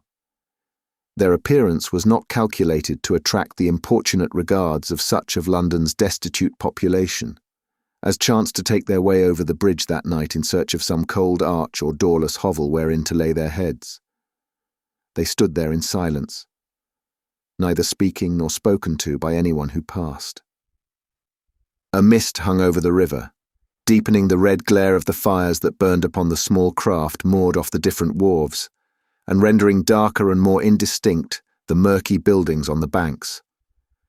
The old smoke-stained storehouses on either side rose heavy and dull from the dense mass of roofs and gables, and frowned sternly upon water too black to reflect even their lumbering shapes. The tower of old St. Saviour's Church, and the spire of St. Magnus, so long the giant warders of the ancient bridge, were visible in the gloom. But the forest of shipping below bridge, and the thickly scattered spires of churches above, were nearly all hidden from sight. The girl had taken a few restless turns to and fro, closely watched meanwhile by her hidden observer, when the heavy bell of St. Paul's tolled for the death of another day. Midnight had come upon the crowded city, the palace, the night cellar, the jail, the madhouse, the chambers of birth and death, of health and sickness, the rigid face of the corpse, and the calm sleep of the child. Midnight was upon them all. The hour had not struck 2 minutes when a young lady, accompanied by a grey-haired gentleman, alighted from a hackney carriage within a short distance of the bridge, and having dismissed the vehicle, walked straight towards it. They had scarcely set foot upon its pavement when the girl started, and immediately made towards them. They walked onward, looking about them with the air of persons who entertained some very slight expectation which had little chance of being realized, when they were suddenly joined by this new associate. They halted with an exclamation of surprise, but suppressed it immediately, for a man in the garments of a countryman came close up, brushed against them indeed, at that precise moment. "Not here," said Nancy hurriedly. "I'm afraid to speak to you here. Come away, out of the public road, down the steps yonder." As she uttered these words, and indicated with her hand the direction in which she wished them to proceed, The countryman looked round, and roughly asking what they took up the whole pavement for, passed on. The steps to which the girl had pointed were those which, on the Surrey bank and on the same side of the bridge as St. Saviour's Church, form a landing stairs from the river. To this spot, the man bearing the appearance of a countryman hastened unobserved, and after a moment's survey of the place, he began to descend. These stairs are a part of the bridge. They consist of 3 flights. Just below the end of the second, going down, the stone wall on the left terminates in an ornamental pilaster, facing towards the Thames. At this point, the lower steps widen, so that a person turning that angle of the wall is necessarily unseen by any others on the stairs who chance to be above him, if only a step. The countryman looked hastily round when he reached this point, and as there seemed no better place of concealment, and the tide being out, there was plenty of room, he slipped aside, with his back to the pilaster, and there waited, pretty certain that they would come no lower, and that even if he could not hear what was said, he could follow them again, with safety. So tardily stole the time in this lonely place, and so eager was the spy to penetrate the motives of an interview so different from what he had been led to expect, that he more than once gave the matter up for lost, and persuaded himself either that they had stopped far above, or had resorted to some entirely different spot to hold their mysterious conversation.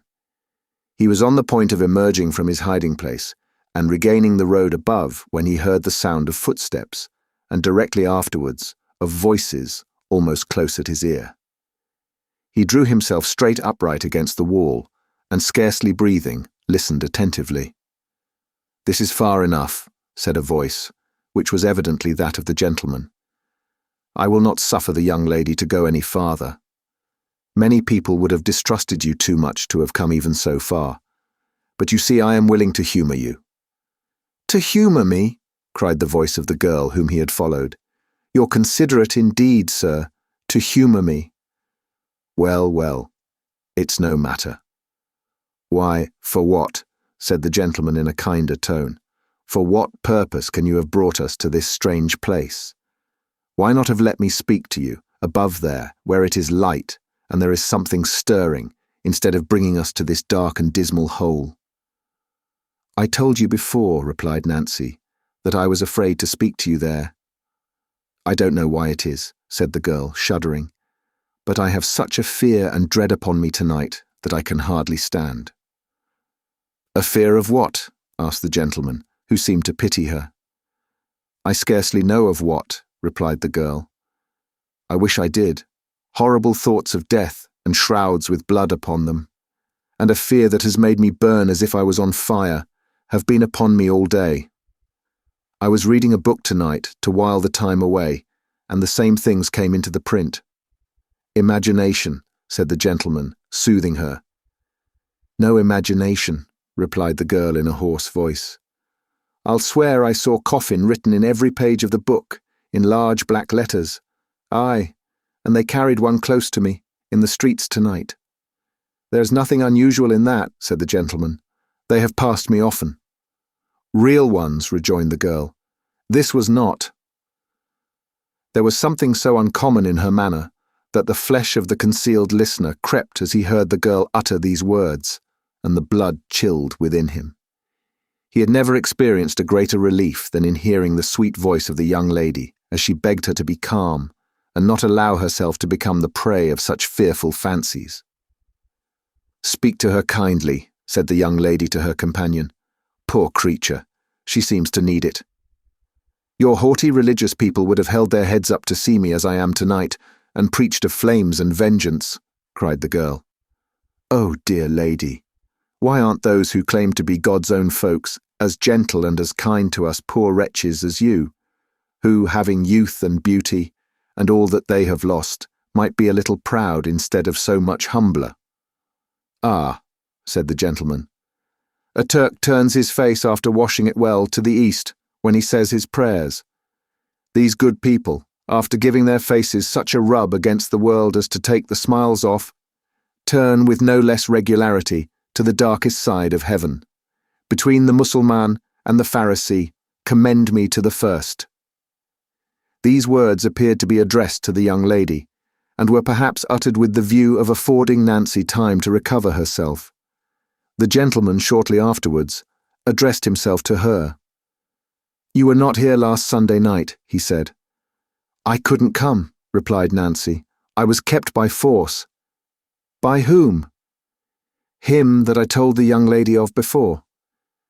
"You were not suspected of holding any communication with anybody on the subject which has brought us here tonight, I hope?" asked the old gentleman. "No," replied the girl, shaking her head. "It's not very easy for me to leave him unless he knows why.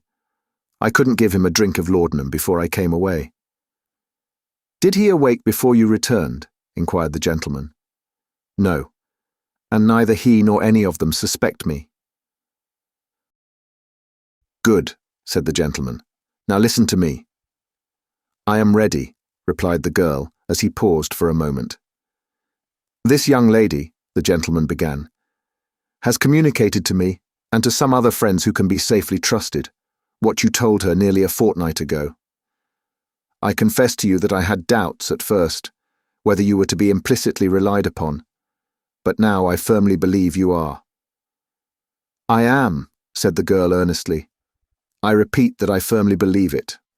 To prove to you that I am disposed to trust you, I tell you without reserve that we propose to extort the secret, whatever it may be, from the fear of this man Monks. But if, said the gentleman, he cannot be secured, or if secured, cannot be acted upon as we wish, you must deliver up the Jew." "Fagin!" cried the girl, recoiling. "That man must be delivered up by you," said the gentleman. "I will not do it. I will never do it," replied the girl.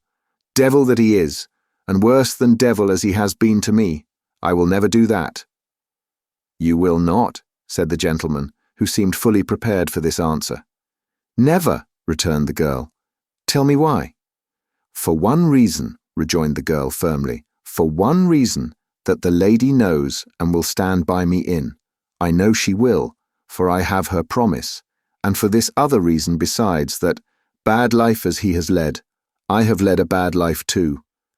There are many of us who have kept the same courses together, and I'll not turn upon them who might, any of them, have turned upon me, but didn't, bad as they are." "Then," said the gentleman quickly, as if this had been the point he had been aiming to attain, "put Monks into my hands, and leave him to me to deal with. What if he turns against the others? I promise you that in that case, if the truth is forced from him, there the matter will rest. There must be circumstances in Oliver's little history which it would be painful to drag before the public eye, and if the truth is once elicited, they shall go scot-free." "And if it is not?" suggested the girl. "Then," pursued the gentleman, "this Fagin shall not be brought to justice without your consent. In such a case I could show you reasons, I think, which would induce you to yield it." "Have I the lady's promise for that?" asked the girl. "You have," replied Rose, "my true and faithful pledge." "Monks would never learn how you knew what you do?" said the girl after a short pause. "Never," replied the gentleman. "The intelligence should be brought to bear upon him, that he could never even guess." "I have been a liar, and among liars from a little child," said the girl after another interval of silence. "But I will take your words." After receiving an assurance from both that she might safely do so, she proceeded in a voice so low that it was often difficult for the listener to discover even the purport of what she said, to describe, by name and situation, the public house whence she had been followed that night. From the manner in which she occasionally paused, it appeared as if the gentleman were making some hasty notes of the information she communicated. When she had thoroughly explained the localities of the place, the best position from which to watch it without exciting observation, and the night and hour on which Monks was most in the habit of frequenting it, she seemed to consider for a few moments, for the purpose of recalling his features and appearances more forcibly to her recollection. "He is tall," said the girl, "and a strongly made man, but not stout. He has a lurking walk. and as he walks, constantly looks over his shoulder, first on one side, and then on the other. Don't forget that, for his eyes are sunk in his head so much deeper than any other man's, that you might almost tell him by that alone. His face is dark, like his hair and eyes, and although he can't be more than 6 or 8 and 20, withered and haggard. His lips are often discoloured and disfigured with the marks of teeth, for he has desperate fits, and sometimes even bites his hands and covers them with wounds. "Why did you start?" said the girl, stopping suddenly. The gentleman replied in a hurried manner that he was not conscious of having done so, and begged her to proceed. "Part of this," said the girl, "I have drawn out from other people at the house I tell you of, for I have only seen him twice, and both times he was covered up in a large cloak. I think that's all I can give you to know him by. Stay, though," she added, "upon his throat, so high that you can see a part of it below his neckerchief when he turns his face. There is a broad red mark, like a burn or scald," cried the gentleman. "How's this?" said the girl. "You know him?" The young lady uttered a cry of surprise, and for a few moments they were so still that the listener could distinctly hear them breathe. "I think I do," said the gentleman, breaking silence.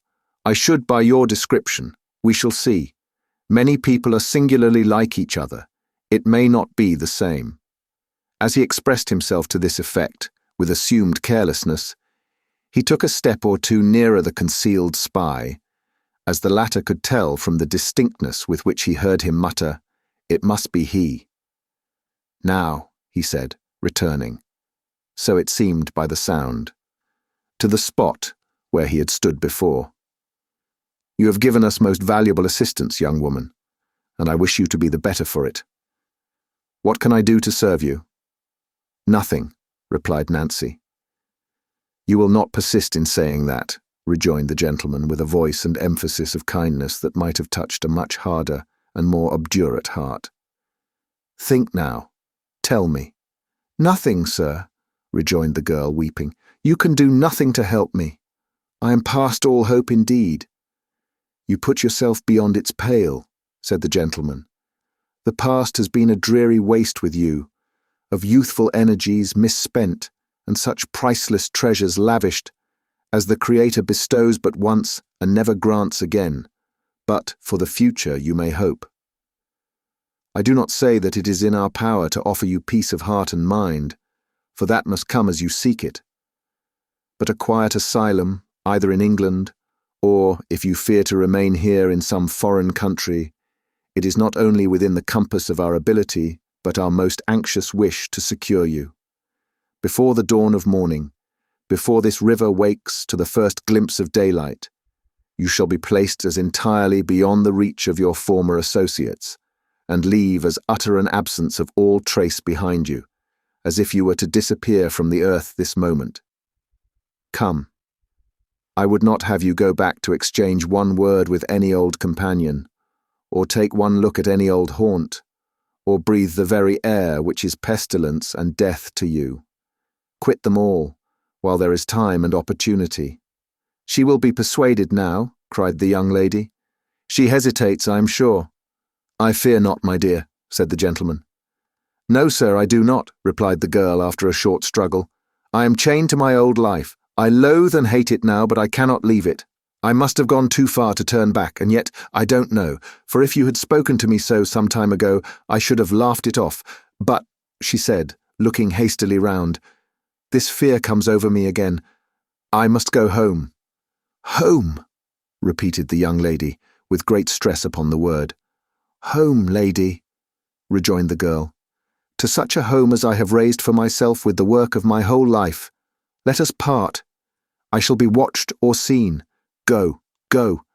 If I have done you any service, all I ask is that you leave me, and let me go my way alone."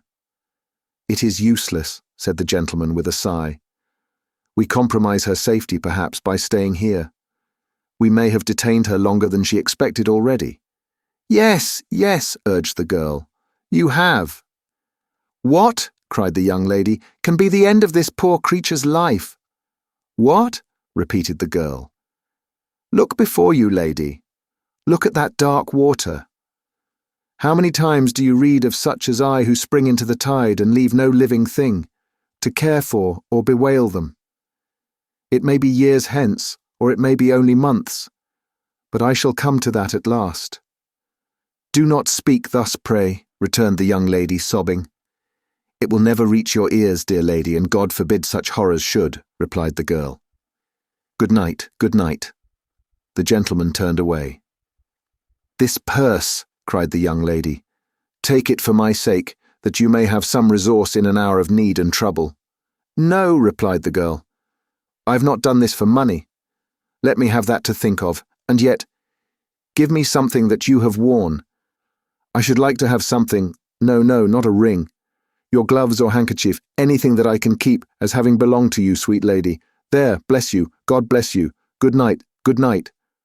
The violent agitation of the girl, and the apprehension of some discovery which would subject her to ill usage and violence, seemed to determine the gentleman to leave her, as she requested.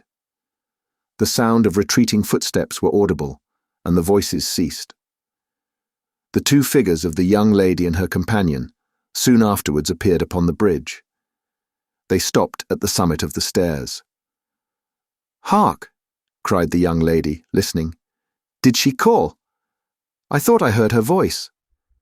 "No, my love," replied Mr. Brownlow, looking sadly back. "She has not moved, and will not till we are gone." Rose Maylie lingered, but the old gentleman drew her arm through his and led her with gentle force away. As they disappeared, the girl sunk down nearly at her full length upon one of the stone stairs and vented the anguish of her heart in bitter tears. After a time she arose, and with feeble and tottering steps ascended the street. The astonished listener remained motionless on his post for some minutes afterwards, and having ascertained, with many cautious glances round him, that he was again alone, crept slowly from his hiding place and returned, stealthily and in the shade of the wall, in the same manner as he had descended.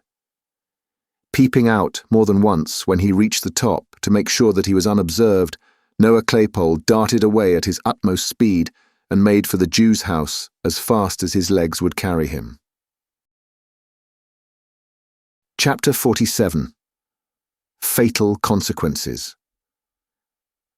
It was nearly 2 hours before daybreak, that time which in the autumn of the year may be truly called the dead of night, when the streets are silent and deserted, when even sounds appear to slumber, and profligacy and riot have staggered home to dream.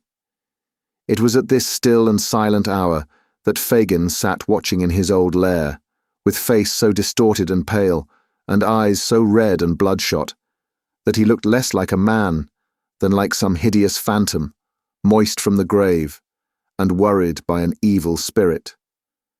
He sat crouching over a cold hearth, wrapped in an old torn coverlet, with his face turned towards a wasting candle that stood upon a table by his side. His right hand was raised to his lips, and as absorbed in thought he bit his long black nails, he disclosed among his toothless gums a few such fangs as should have been a dog's or rat's. Stretched upon a mattress on the floor lay Noah Claypole, fast asleep.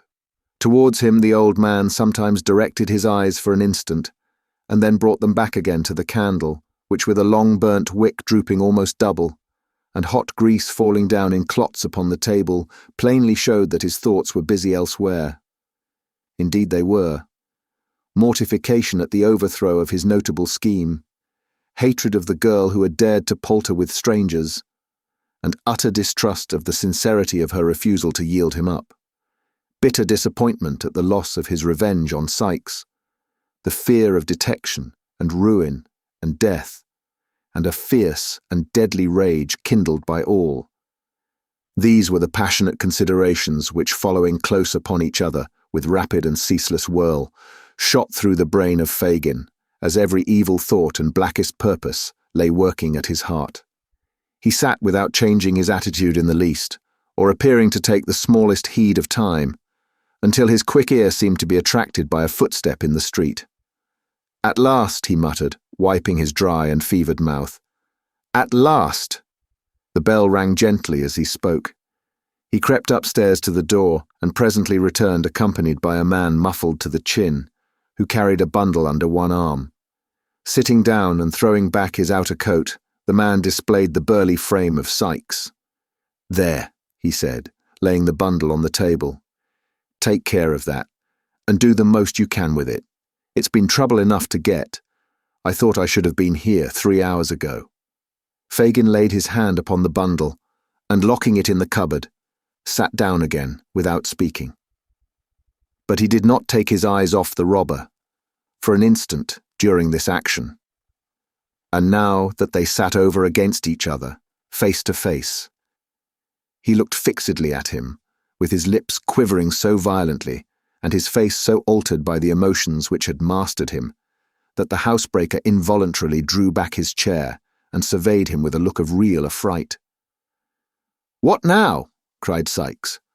"What do you look at a man so for?" Fagin raised his right hand and shook his trembling forefinger in the air, but his passion was so great that the power of speech was for the moment gone. "Damn!" said XXIX, feeling in his breast with a look of alarm. "He's gone mad! I must look to myself here." "No, no," rejoined Fagin, finding his voice. You're not the person, Bill. I've no fault to find with you." "Oh, you haven't you?" said XXIX, looking sternly at him, and ostentatiously passing a pistol into a more convenient pocket. "That's lucky, for one of us. Which one that is, don't matter." "I've got that to tell you, Bill," said Fagin, drawing his chair nearer, "will make you worse than me." "I?" returned the robber, with an incredulous air. "Tell away. Look sharp, or Nance will think I'm lost." "Lost?" cried Fagin. "She has pretty well settled that in her own mind already." XXIX looked with an aspect of great perplexity into the Jew's face, and reading no satisfactory explanation of the riddle there, clenched his coat collar in his huge hand, and shook him soundly. "Speak, will you?" he said. "Or if you don't, it shall be for want of breath. Open your mouth and say what you've got to say in plain words. Out with it, you thundering old cur, out with it." "Suppose that lad that's laying there," Fagin began. XXIX turned round to where Noah was sleeping, as if he had not previously observed him. "Well," he said, resuming his former position. "Suppose that lad," pursued Fagin, "was to peach, to blow upon us all, first seeking out the right folks for the purpose, and then, having a meeting with them in the street to paint our likenesses, describe every mark that they might know us by, and the crib where we might be most easily taken. Suppose he was to do all this, and besides to blow upon a plan we've all been in, more or less, of his own fancy. Not grabbed, trapped, tried, earwigged by the parson and brought to it on bread and water, but of his own fancy, to please his own taste, stealing out at nights to find those most interested against us, and peaching to them. Do you hear me?" cried the Jew, his eyes flashing with rage. "Suppose he did all this, what then?" "What then?" replied XXIX, with a tremendous oath. "If he was left alive till I came, I'd grind his skull under the iron heel of my boot into as many grains as there are hairs upon his head." "What if I did it?" cried Fagin almost in a yell. "I, that know so much, and could hang so many besides myself." "I don't know," replied XXIX, clenching his teeth and turning white at the mere suggestion. "I'd do something in the jail that would get me put in irons, and if I was tried along with you, I'd fall upon you with them in the open court, and beat your brains out before the people. I should have such strength," muttered the robber, poising his brawny arm, "that I could smash your head as if a loaded wagon had gone over it." "You would?" "Would I?" said the housebreaker. "Try me. If it was Charlie, or the Dodger, or Bet, or—" "I don't care who," replied XXIX impatiently. "Whoever it was, I'd serve them the same." Fagin looked hard at the robber, and motioning him to be silent, stooped over the bed upon the floor and shook the sleeper to rouse him. XXIX leant forward in his chair, looking on with his hands upon his knees, as if wondering much what all this questioning and preparation was to end in. Bolter, Bolter, poor lad, said Fagin, looking up with an expression of devilish anticipation, and speaking slowly and with marked emphasis. He's tired. Tired with watching for her so long, watching for her, Bill. What do you mean? Asked Sykes, drawing back. Fagin made no answer, but bending over the sleeper again, hauled him into a sitting posture. When his assumed name had been repeated several times, Noah rubbed his eyes, and giving a heavy yawn, looked sleepily about him. Tell me that again. Once again. Just for him to hear, said the Jew, pointing to Sykes as he spoke. Tell you what? Asked the sleepy Noah, shaking himself pettishly. That about... Nancy, said Fagin, clutching Sykes by the wrist, as if to prevent his leaving the house before he had heard enough. You followed her? Yes. To London Bridge? Yes. Where she met two people. So she did. A gentleman and a lady that she had gone to of her own accord before, who asked her to give up all her pals and monks first, which she did, and to describe him, which she did, and to tell her what house it was that we meet at, and go to, which she did, and where it could be best watched from, which she did, and what time the people went there, which she did. She did all this. She told it all, every word, without a threat, without a murmur. She did she not? Cried Fagin, half mad with fury. All right, replied Noah, scratching his head. That's just what it was. What did they say about last Sunday? About last Sunday, replied Noah, considering. Why, I told you that before. Again, tell it again, cried Fagin, tightening his grasp on Sykes, and brandishing his other hand aloft as the foam flew from his lips. They asked her, said Noah, who, as he grew more wakeful, seemed to have a dawning perception who Sykes was. They asked her why she didn't come last Sunday, as she promised. She said she couldn't. Why? Tell him that. Because she was forcibly kept at home by Bill, the man she had told them of before, replied Noah. What more of him? Cried Fagin. What more of the man she had told them of before? Tell him that. Why, that she couldn't very easily get out of doors unless he knew where she was going to, said Noah. And so the first time she went to see the lady, she, ha, it made me laugh when she said it, that it did. She gave him a drink of laudanum. Hell's fire! Cried Sykes, breaking fiercely from the Jew. Let me go! Flinging the old man from him, he rushed from the room, and darted wildly and furiously up the stairs. Bill! Cried Fagin, following him hastily. A word, only a word. The word would not have been exchanged, but that the housebreaker was unable to open the door, on which he was expending fruitless oaths and violence, when the Jew came panting up. Let me out, said Sykes. Don't speak to me, it's not safe. Let me out, I say. Hear me speak a word, rejoined Fagin, laying his hand upon the lock. You won't be... Well, replied the other, you won't be too violent, Bill. The day was breaking, and there was light enough for the men to see each other's faces. They exchanged one brief glance. There was a fire in the eyes of both, which could not be mistaken. I mean, said Fagin, showing that he felt all disguise was now useless. Not too violent for safety. Be crafty, Bill, and not too bold. Sykes made no reply, but pulling open the door, of which Fagin had turned the lock, dashed into the silent streets. Without one pause, or moment's consideration, without once turning his head to the right or left, or raising his eyes to the sky, or lowering them to the ground, but looking straight before him with savage resolution, his teeth so tightly compressed that the strained jaw seemed starting through his skin. The robber held on his headlong course, nor muttered a word, nor relaxed a muscle, until he reached his own door. He opened it softly with a key, strode lightly up the stairs, and entering his own room, double-locked the door, and lifting a heavy table against it, drew back the curtain of the bed. The girl was lying, half-dressed, upon it. He had roused her from her sleep, for she raised herself with a hurried and startled look. Get up, said the man. "It is you, Bill," said the girl, with an expression of pleasure at his return. "It is," was the reply. "Get up." There was a candle burning, but the man hastily drew it from the candlestick and hurled it under the grate. Seeing the faint light of early day without, the girl rose to undraw the curtain. "Let it be," said Sikes, thrusting his hand before her. "There's enough light for what I've got to do." "Bill," said the girl, in the low voice of alarm. "Why do you look like that at me?"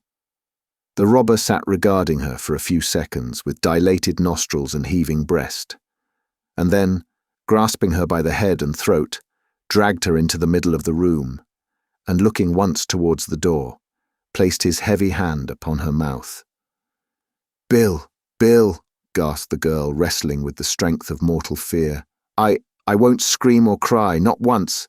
Hear me, speak to me, tell me what I have done." "You know, you she-devil," returned the robber, suppressing his breath. "You were watched tonight. Every word you said was heard." "Then spare my life for the love of heaven as I spared yours," rejoined the girl, clinging to him. "Bill, dear Bill, you cannot have the heart to kill me. Oh, think of all I have given up only this one night for you. You shall have time to think and save yourself this crime. I will not lose my hold. You cannot throw me off. Bill, Bill, for dear God's sake, for your own, for mine, stop before you spill my blood. I have been true to you. Upon my guilty soul I have." The man struggled violently to release his arms, but those of the girl were clasped round his, and tear her as he would, he could not tear them away. "Bill," cried the girl, striving to lay her head upon his breast, "the gentleman and that dear lady told me tonight of a home in some foreign country where I could end my days in solitude and peace. Let me see them again, and beg them, on my knees, to show the same mercy and goodness to you, and let us both leave this dreadful place, and far apart lead better lives, and forget how we have lived, except in prayers, and never see each other more. It is never too late to repent. They told me so, I feel it now, but we must have time. A little, little time." The housebreaker freed one arm and grasped his pistol. The certainty of immediate detection if he fired flashed across his mind even in the midst of his fury, and he beat it twice with all the force he could summon upon the upturned face that almost touched his own. She staggered and fell, nearly blinded with the blood that rained down from a deep gash in her forehead. But raising herself with difficulty, on her knees, drew from her bosom a white handkerchief, Rose Maylie's own, and holding it up, in her folded hands, as high towards heaven as her feeble strength would allow, breathed one prayer for mercy to her Maker. It was a ghastly figure to look upon. The murderer, staggering backward to the wall and shutting out the sight with his hand, seized a heavy club and struck her down. Chapter 48. The Flight of Sikes. Of all bad deeds that under cover of the darkness had been committed within wide London's bounds since night hung over it, that was the worst. Of all the horrors that rose with an ill scent upon the morning air, that was the foulest and most cruel. The sun, the bright sun, that brings back not light alone but new life and hope and freshness to man, burst upon the crowded city in clear and radiant glory. Through costly-coloured glass and paper-mended window, through cathedral dome and rotten crevice, it shed its equal ray. It lighted up the room where the murdered woman lay. It did. He tried to shut it out, but it would stream in. If the sight had been a ghastly one in the dull morning, what was it now in all that brilliant light? He had not moved, he had been afraid to stir. There had been a moan and motion of the hand, and with terror added to rage, he had struck and struck again. Once he threw a rug over it, but it was worse to fancy the eyes and imagine them moving towards him than to see them glaring upward, as if watching the reflection of the pool of gore that quivered and danced in the sunlight on the ceiling. He had plucked it off again, and there was the body, mere flesh and blood, no more. but such flesh and so much blood. He struck a light, kindled a fire, and thrust the club into it. There was hair upon the end, which blazed and shrunk into a light cinder, and caught by the air, whirled up the chimney. Even that frightened him, sturdy as he was. But he held the weapon till it broke, and then piled it on the coals to burn away, and smoulder into ashes. He washed himself, and rubbed his clothes. There were spots that would not be removed, but he cut the pieces out and burnt them. How those stains were dispersed about the room! The very feet of the dog were bloody. All this time he had never once turned his back upon the corpse. No, not for a moment. Such preparations completed, he moved backward towards the door, dragging the dog with him, lest he should soil his feet anew and carry out new evidence of the crime into the streets. He shut the door softly, locked it, took the key, and left the house. He crossed over and glanced up at the window to be sure that nothing was visible from the outside. There was the curtain still drawn, which she would have opened to admit the light she never saw again. It lay nearly under there. He knew that. God, how the sun poured down upon the very spot! The glance was instantaneous. It was a relief to have got free of the room. He whistled on the dog and walked rapidly away. He went through Islington, strode up the hill at Highgate, on which stands the stone in honour of Whittington, turned down to Highgate Hill, unsteady of purpose and uncertain where to go, struck off to the right again, almost as soon as he began to descend it, and taking the footpath across the fields, skirted Cairn Wood, and so came on Hampstead Heath. Traversing the hollow by the Vale of Heath, he mounted the opposite bank, and crossing the road which joins the villages of Hampstead and Highgate, made along the remaining portion of the heath to the fields at North End, in one of which he laid himself down under a hedge and slept. Soon he was up again, and away, not far into the country but back towards London by the high road. Then back again, then over another part of the same ground as he already traversed. Then, wandering up and down in fields, and lying on ditches' brinks to rest, and starting up to make for some other spot, and do the same, and ramble on again. Where could he go that was near and not too public, to get some meat and drink? Hendon. That was a good place, not far off, and out of most people's way. Thither he directed his steps, running sometimes and sometimes with a strange perversity, loitering at a snail's pace, or stopping altogether and idly breaking the hedges with a stick. But when he got there, all the people he met, the very children at the doors, seemed to view him with suspicion. Back he turned again, without the courage to purchase bit or drop, though he had tasted no food for many hours, and once more he lingered on the heath, uncertain where to go. He wandered over miles and miles of ground, and still came back to the old place. Morning and noon had passed, and the day was on the wane, and still he rambled to and fro, and up and down, and round, and still lingered about the same spot. At last he got away, and shaped his course for Hatfield. It was 9 o'clock at night, when the man, quite tired out, and the dog, limping and lame from the unaccustomed exercise, turned down the hill by the church of the quiet village, and plodding along the little street, crept into a small public house, whose scanty light had guided them to the spot. There was a fire in the tap room, and some country labourers were drinking before it. They made room for the stranger, but he sat down in the furthest corner and ate and drank alone, or rather with his dog, to whom he cast a morsel of food from time to time.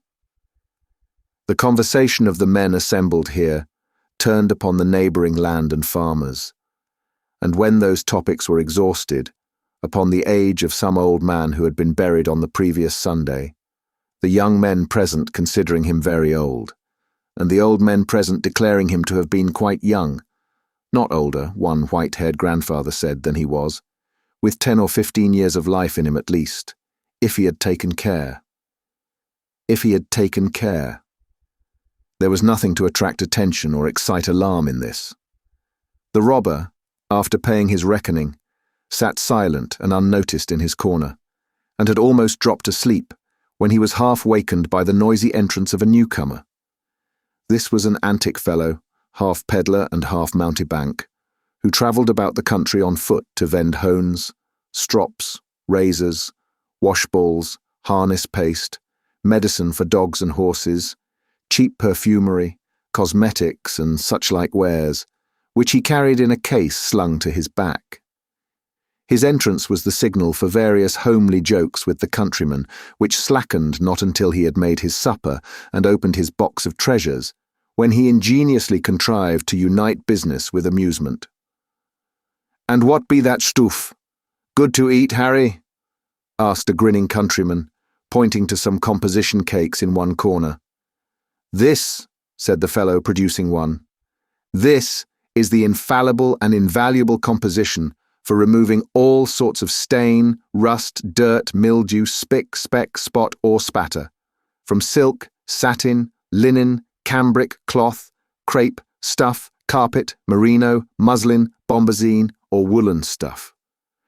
Wine stains, fruit stains, beer stains, water stains, paint stains, pitch stains, any stains all come out at one rub with the infallible and invaluable composition. If a lady stains her honour, she has only need to swallow one cake and she's cured at once, for it's poison. If a gentleman wants to prove this, he has only need to bolt one little square, and he has put it beyond question, for it's quite as satisfactory as a pistol bullet and a great deal nastier in the flavour, consequently the more credit in taking it. 1 penny a square, with all these virtues 1 penny a square." There were 2 buyers directly, and more of the listeners plainly hesitated. The vendor, observing this, increased in loquacity. "It's all bought up as fast as it can be made," said the fellow. "There are 14 water mills, 6 steam engines, and a galvanic battery, always a-working upon it, and they can't make it fast enough, though the men work so hard that they die off, and the widows are pensioned directly, with £20 a year for each of the children, and a premium of 50 for twins. 1 penny a square, 2 halfpence is all the same, and 4 farthings is received with joy. 1 penny a square, wine stains, fruit stains, beer stains, water stains, paint stains, pitch stains, mud stains, blood stains. Here is a stain upon the hat of a gentleman in company that I'll take clean out before he can order me a pint of ale." "Ha!" cried Sikes, starting up. "Give that back." "I'll take it clean out, sir," replied the man, winking to the company, "before you can come across the room to get it. Gentlemen all, observe the dark stain upon this gentleman's hat, no wider than a shilling, but thicker than a half-crown. Whether it is a wine stain, fruit stain, beer stain, water stain, paint stain, pitch stain, mud stain, or blood stain." The man got no further, for Sikes, with a hideous imprecation, overthrew the table, and tearing the hat from him, burst out of the house. With the same perversity of feeling and irresolution that had fastened upon him despite himself. All day, the murderer, finding that he was not followed, and that they most probably considered him some drunken, sullen fellow, turned back up the town, and getting out of the glare of the lamps of a stagecoach that was standing in the street, was walking past when he recognized the mail from London, and saw that it was standing at the little post office. He almost knew what was to come, but he crossed over and listened. The guard was standing at the door, waiting for the letter bag. A man, dressed like a gamekeeper, came up at the moment, and he handed him a basket, which lay ready on the pavement. "That's for your people," said the guard. "Now look alive in there, will you? Damn that here bag, it wasn't ready night before last. This won't do, you know." "Anything new up in town, Ben?" asked the gamekeeper, drawing back to the window shutters, the better to admire the horses. "No, nothing that I know of," replied the man, pulling on his gloves. "Corn's up a little.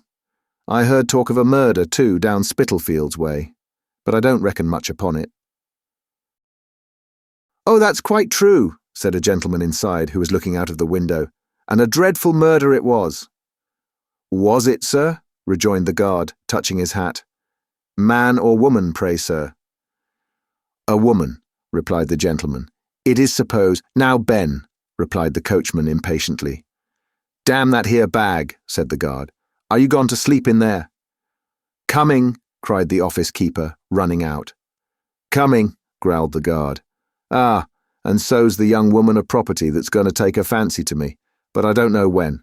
Here, give hold. All right." The horn sounded a few cheerful notes, and the coach was gone. Sykes remained standing in the street, apparently unmoved by what he had just heard, and agitated by no stronger feeling than a doubt where to go. At length he went back again, and took the road which leads from Hatfield to St. Albans. He went on doggedly, but as he left the town behind him and plunged into the solitude and darkness of the road, he felt a dread and awe creeping upon him, which shook him to the core. Every object before him, substance or shadow, still or moving, took the semblance of some fearful thing, but these fears were nothing compared to the sense that haunted him of that morning's ghastly figure following at his heels. He could trace its shadow in the gloom, supply the smallest item of the outline, and note how stiff and solemn it seemed to stalk along. He could hear its garments rustling in the leaves, and every breath of wind came laden with that last low cry. If he stopped, it did the same. If he ran, it followed. Not running, too. That would have been a relief, but like a corpse endowed with the mere machinery of life, and borne on one slow, melancholy wind that never rose or fell. At times he turned with desperate determination, resolved to beat this phantom off, though it should look him dead. But the hair rose on his head, and his blood stood still, for it had turned with him and was behind him then. He had kept it before him that morning, but it was behind now, always. He leaned his back against a bank and felt that it stood above him, visibly out against the cold night sky. He threw himself upon the road, on his back upon the road. At his head it stood, silent, erect and still, a living gravestone, with its epitaph in blood. Let no man talk of murderers escaping justice, and hint that Providence must sleep. There were 20 score of violent deaths in one long minute of that agony of fear. There was a shed in a field he passed that offered shelter for the night. Before the door were 3 tall poplar trees, which made it very dark within, and the wind moaned through them with a dismal wail. He could not walk on till daylight came again, and here he stretched himself close to the wall, to undergo new torture. For now, a vision came before him, as constant and more terrible than that from which he had escaped. Those widely staring eyes, so lustreless and so glassy that he had better borne to see them than think upon them, appeared in the midst of the darkness. Light in themselves, but giving light to nothing. There were but 2, but they were everywhere. If he shut out the sight, there came the room with every well-known object, some indeed that he would have forgotten if he had gone over its contents from memory, each in its accustomed place. The body was in its place, and its eyes were as he saw them when he stole away. He got up and rushed into the field without. The figure was behind him. He re-entered the shed and shrunk down once more. The eyes were there, before he had laid himself along. And here he remained in such terror as none but he can know, trembling in every limb, and the cold sweat starting from every pore, when suddenly there arose upon the night wind the noise of distant shouting and the roar of voices mingled in alarm and wonder. Any sound of men in that lonely place, even though it conveyed a real cause of alarm, was something to him. He regained his strength and energy at the prospect of personal danger, and springing to his feet, rushed into the open air. The broad sky seemed on fire. Rising into the air with showers of sparks and rolling one above the other were sheets of flame, lighting the atmosphere for miles round, and driving clouds of smoke in the direction where he stood. The shouts grew louder as new voices swelled the roar, and he could hear the cry of fire. Mingled with the ringing of an alarm bell, the fall of heavy bodies and the crackling of flames as they twined round some new obstacle, and shot aloft as though refreshed by food. The noise increased as he looked. There were people there, men and women, light, bustle. It was like new life to him. He darted onward, straight, headlong, dashing through briar and brake and leaping gate and fence as madly as his dog, who careered with loud and sounding bark before him. He came upon the spot. There were half-dressed figures tearing to and fro, some endeavouring to drag the frightened horses from the stables, others driving the cattle from the yard and outhouses, and others coming laden from the burning pile, amidst a shower of falling sparks and the tumbling down of red-hot beams. The apertures, where doors and windows stood an hour ago, disclosed a mass of raging fire. Walls rocked and crumbled into the burning well. The molten lead and iron poured down white-hot upon the ground. Women and children shrieked, and men encouraged each other with noisy shouts and cheers. The clanking of the engine pumps and the spurting and hissing of the water as it fell upon the blazing wood added to the tremendous roar. He shouted, too, till he was hoarse, and flying from memory and himself, plunged into the thickest of the throng. Hither and thither he dived that night, now working at the pumps and now hurrying through the smoke and flame, but never ceasing to engage himself wherever noise and men were thickest. Up and down the ladders, upon the roofs of buildings, over floors that quaked and trembled with his weight, under the lee of falling bricks and stones, in every part of that great fire was he. But he bore a charmed life, and had neither scratch nor bruise, nor weariness nor thought, till morning dawned again, and only smoke and blackened ruins remained. This mad excitement over, there returned with tenfold force the dreadful consciousness of his crime. He looked suspiciously about him, for the men were conversing in groups, and he feared to be the subject of their talk. The dog obeyed the significant beck of his finger, and they drew off, stealthily, together. He passed near an engine where some men were seated, and they called to him to share in their refreshment. He took some bread and meat, and as he drank a draught of beer, heard the firemen, who were from London, talking about the murder. "He has gone to Birmingham, they say," said one. "But they'll have him yet, for the scouts are out, and by tomorrow night there'll be a cry all through the country." He hurried off, and walked till he almost dropped upon the ground, then lay down in a lane, and had a long, but broken and uneasy sleep. He wandered on again, irresolute and undecided, and oppressed with the fear of another solitary night. Suddenly, he took the desperate resolution to go back to London. "There's somebody to speak to there, at all events," he thought. "A good hiding place, too. They'll never expect to nab me there after this country scent.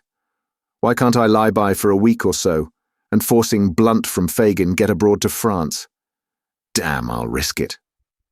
He acted upon this impulse without delay, and choosing the least frequented roads began his journey back, resolved to lie concealed within a short distance of the metropolis, and entering it at dusk by a circuitous route, to proceed straight to that part of it which he had fixed on for his destination. The dog, though. If any description of him were out, it would not be forgotten that the dog was missing, and had probably gone with him. This might lead to his apprehension as he passed along the streets. He resolved to drown him and walked on, looking about for a pond, picking up a heavy stone and tying it to his handkerchief as he went. The animal looked up into his master's face while these preparations were making. Whether his instinct apprehended something of their purpose, or the robber's sidelong look at him was sterner than ordinary, he skulked a little further in the rear than usual, and cowered as he came more slowly along. When his master halted at the brink of a pool and looked round to call him, he stopped outright. "Do you hear me call? Come here," cried Sykes. The animal came up from the very force of habit, but as Sykes stooped to attach the handkerchief to his throat, he uttered a low growl and started back. "Come back," said the robber. The dog wagged his tail, but moved not. Sykes made a running noose and called him again. The dog advanced, retreated, paused an instant, and scoured away at his hardest speed. The man whistled again, and sat down and waited in the expectation that he would return. But no dog appeared, and at length he resumed his journey. Chapter 49. Monks and Mr. Brownlow at length meet. Their conversation, and the intelligence that interrupts it. The twilight was beginning to close in when Mr. Brownlow alighted from a hackney coach at his own door and knocked softly. The door being opened, a sturdy man got out of the coach and stationed himself on one side of the steps, while another man, who had been seated on the box, dismounted too and stood upon the other side. At a sign from Mr. Brownlow, they helped out a third man, and taking him between them, hurried him into the house. This man was Monks. They walked in the same manner up the stairs without speaking, and Mr. Brownlow, preceding them, led the way into a back room. At the door of this apartment, Monks, who had ascended with evident reluctance, stopped. The two men looked at the old gentleman, as if for instructions. "He knows the alternative," said Mr. Brownlow. "If he hesitates or moves a finger, but as you bid him, drag him into the street, call for the aid of the police, and impeach him as a felon in my name." "How dare you say this of me?" asked Monks. "How dare you urge me to it, young man?" replied Mr. Brownlow, confronting him with a steady look. "Are you mad enough to leave this house? Unhand him. There, sir. You are free to go and we to follow. But I warn you, by all I hold most solemn and most sacred, that instant will have you apprehended on a charge of fraud and robbery. I am resolute and immovable. If you are determined to be the same, your blood be upon your own head." "By what authority am I kidnapped in the street and brought here by these dogs?" asked Monks, looking from one to the other of the men who stood beside him. "By mine," replied Mr. Brownlow. "Those persons are indemnified by me. If you complain of being deprived of your liberty, you had power and opportunity to retrieve it as you came along, but you deemed it advisable to remain quiet. I say again, throw yourself for protection on the law. I will appeal to the law too, but when you have gone too far to recede, do not sue to me for leniency when the power will have passed into other hands, and do not say I plunged you down the gulf into which you rushed yourself." Monks was plainly disconcerted, and alarmed besides. He hesitated. "You will decide quickly," said Mr. Brownlow with perfect firmness and composure, "if you wish me to prefer my charges publicly, and consign you to a punishment the extent of which, although I can, with a shudder, foresee, I cannot control. Once more I say, for you know the way. If not, and you appeal to my forbearance and the mercy of those you have deeply injured, seat yourself, without a word, in that chair. It has waited for you 2 whole days." Monks muttered some unintelligible words, but wavered still. "You will be prompt," said Mr. Brownlow. "A word from me, and the alternative has gone forever." Still the man hesitated. "I have not the inclination to parley," said Mr. Brownlow, "and as I advocate the dearest interests of others, I have not the right." "Is there," demanded Monks with a faltering tongue, "is there no middle course?" "None." Monks looked at the old gentleman with an anxious eye. But, reading in his countenance nothing but severity and determination, walked into the room and, shrugging his shoulders, sat down. "Lock the door on the outside," said Mr. Brownlow to the attendants, "and come when I ring." The men obeyed, and the two were left alone together. "This is pretty treatment, sir," said Monks, throwing down his hat and cloak, "from my father's oldest friend." "It is because I was your father's oldest friend, young man," returned Mr. Brownlow. "It is because the hopes and wishes of young and happy years were bound up with him, and that fair creature of his blood and kindred who rejoined her God in youth and left me here a solitary, lonely man. It is because he knelt with me beside his only sister's deathbed when he was yet a boy, on the morning that would, but heaven willed otherwise, have made her my young wife. It is because my seared heart clung to him, from that time forth, through all his trials and errors, till he died. It is because old recollections and associations filled my heart. and even the sight of you brings with it old thoughts of him. It is because of all these things that I am moved to treat you gently now. Yes, Edward Leeford, even now, and blush for your unworthiness who bear the name. What has the name to do with it? Asked the other, after contemplating, half in silence and half in dogged wonder, the agitation of his companion. What is the name to me? Nothing, replied Mr. Brownlow, nothing to you. But it was hers, and even at this distance of time brings back to me, an old man, the glow and thrill which I once felt, only to hear it repeated by a stranger. I am very glad you have changed it, very, very. This is all mighty fine, said Monks, to retain his assumed designation, after a long silence, during which he had jerked himself in sullen defiance to and fro, and Mr. Brownlow had sat, shading his face with his hand. But what do you want with me? You have a brother, said Mr. Brownlow, rousing himself, a brother, the whisper of whose name in your ear when I came behind you in the street was in itself almost enough to make you accompany me hither in wonder and alarm. I have no brother, replied Monks. You know I was an only child. Why do you talk to me of brothers? You know that, as well as I. Attend to what I do know, and you may not, said Mr. Brownlow. I shall interest you by and by. I know that of the wretched marriage, into which family pride, and the most sordid and narrowest of all ambition, forced your unhappy father when a mere boy, you were the sole and most unnatural issue. I don't care for hard names, interrupted Monks with a jeering laugh. You know the fact, and that's enough for me. But I also know, pursued the old gentleman, the misery, the slow torture, the protracted anguish of that ill-assorted union. I know how listlessly and wearily each of that wretched pair dragged on their heavy chain through a world that was poisoned to them both. I know how cold formalities were succeeded by open taunts, how indifference gave place to dislike, dislike to hate, and hate to loathing, until at last they wrenched the clanking bond asunder, and retiring a wide space apart, carried each a galling fragment, of which nothing but death could break the rivets, to hide it in new society beneath the gayest looks they could assume.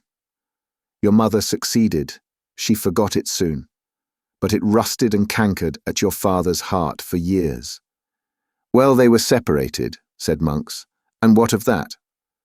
When they had been separated for some time, returned Mr. Brownlow, and your mother, wholly given up to continental frivolities, had utterly forgotten the young husband, 10 good years her junior, who, with prospects blighted, lingered on at home, he fell among new friends. This circumstance, at least, you know already. Not I, said Monks, turning away his eyes and beating his foot upon the ground, as a man who is determined to deny everything. Not I. Your manner, no less than your actions, assures me that you have never forgotten it, or ceased to think of it with bitterness, returned Mr. Brownlow. I speak of 15 years ago, when you were not more than 11 years old, and your father but 31, for he was, I repeat, a boy when his father ordered him to marry. Must I go back to events which cast a shade upon the memory of your parent, or will you spare it and disclose to me the truth? I have nothing to disclose, rejoined Monks. You must talk on if you will. These new friends then, said Mr. Brownlow, were a naval officer retired from active service, whose wife had died some half a year before and left him with 2 children. There had been more, but of all their family, happily, but 2 survived. They were both daughters, one a beautiful creature of 19, and the other a mere child of 2 or 3 years old. What's this to me? Asked Monks. They resided, said Mr. Brownlow, without seeming to hear the interruption, in a part of the country to which your father in his wandering had repaired, and where he had taken up his abode. Acquaintance, intimacy, friendship, fast followed on each other. Your father was gifted as few men are. He had his sister's soul and person. As the old officer knew him more and more, he grew to love him. I would that it had ended there. His daughter did the same. The old gentleman paused. Monks was biting his lips with his eyes fixed upon the floor. Seeing this, he immediately resumed. The end of a year found him contracted, solemnly contracted, to that daughter, the object of the first, true ardent only passion of a guileless girl. Your tale is of the longest, observed Monks, moving restlessly in his chair. It is a true tale of grief and trial and sorrow, young man, returned Mr. Brownlow, and such tales usually are. If it were one of unmixed joy and happiness, it would be very brief. At length, one of those rich relations to strengthen whose interest and importance your father had been sacrificed, as others are often, it is no uncommon case, died, and to repair the misery he had been instrumental in occasioning, left him his panacea for all griefs: money. It was necessary that he should immediately repair to Rome, whither this man had sped for health, and where he had died, leaving his affairs in great confusion. He went, was seized with mortal illness there, was followed, the moment the intelligence reached Paris, by your mother, who carried you with her. He died the day after her arrival, leaving no will, so that the whole property fell to her and you. At this part of the recital, Monks held his breath and listened with a face of intense eagerness, though his eyes were not directed towards the speaker. As Mr. Brownlow paused, he changed his position with the air of one who has experienced a sudden relief and wiped his hot face and hands. Before he went abroad, and as he passed through London on his way, said Mr. Brownlow slowly, and fixing his eyes upon the other's face, he came to me. I never heard of that, interrupted Monks in a tone intended to appear incredulous, but savouring more of disagreeable surprise. He came to me and left with me, among some other things, a picture, a portrait painted by himself, a likeness of this poor girl, which he did not wish to leave behind and could not carry forward on his hasty journey. He was worn by anxiety and remorse almost to a shadow, talked in a wild, distracted way, of ruin and dishonour worked by himself, confided to me his intention to convert his whole property, at any loss, into money, and having settled on his wife and you a portion of his recent acquisition, to fly the country. I guessed too well he would not fly alone, and never see it more. Even from me, his old and early friend, whose strong attachment had taken root in the earth that covered one most dear to both, even from me, he withheld any more particular confession, promising to write and tell me all, and after that to see me once again for the last time on earth. Alas, that was the last time. I had no letter, and I never saw him more. I went, said Mr. Brownlow after a short pause. I went, when all was over, to the scene of his, I will use the term the world would freely use, for worldly harshness or favour are now alike to him, of his guilty love, resolved that if my fears were realised, that erring child should find one heart and home to shelter and compassionate her. The family had left that part a week before. They had called in such trifling debts as were outstanding, discharged them, and left the place by night. Why or whither none can tell. Monks drew his breath yet more freely and looked round with a smile of triumph. When your brother, said Mr. Brownlow, drawing nearer to the other's chair, when your brother, a feeble, ragged, neglected child, was cast in my way by a stronger hand than chance, and rescued by me from a life of vice and infamy. What? Cried Monks. By me, said Mr. Brownlow. I told you I should interest you before long.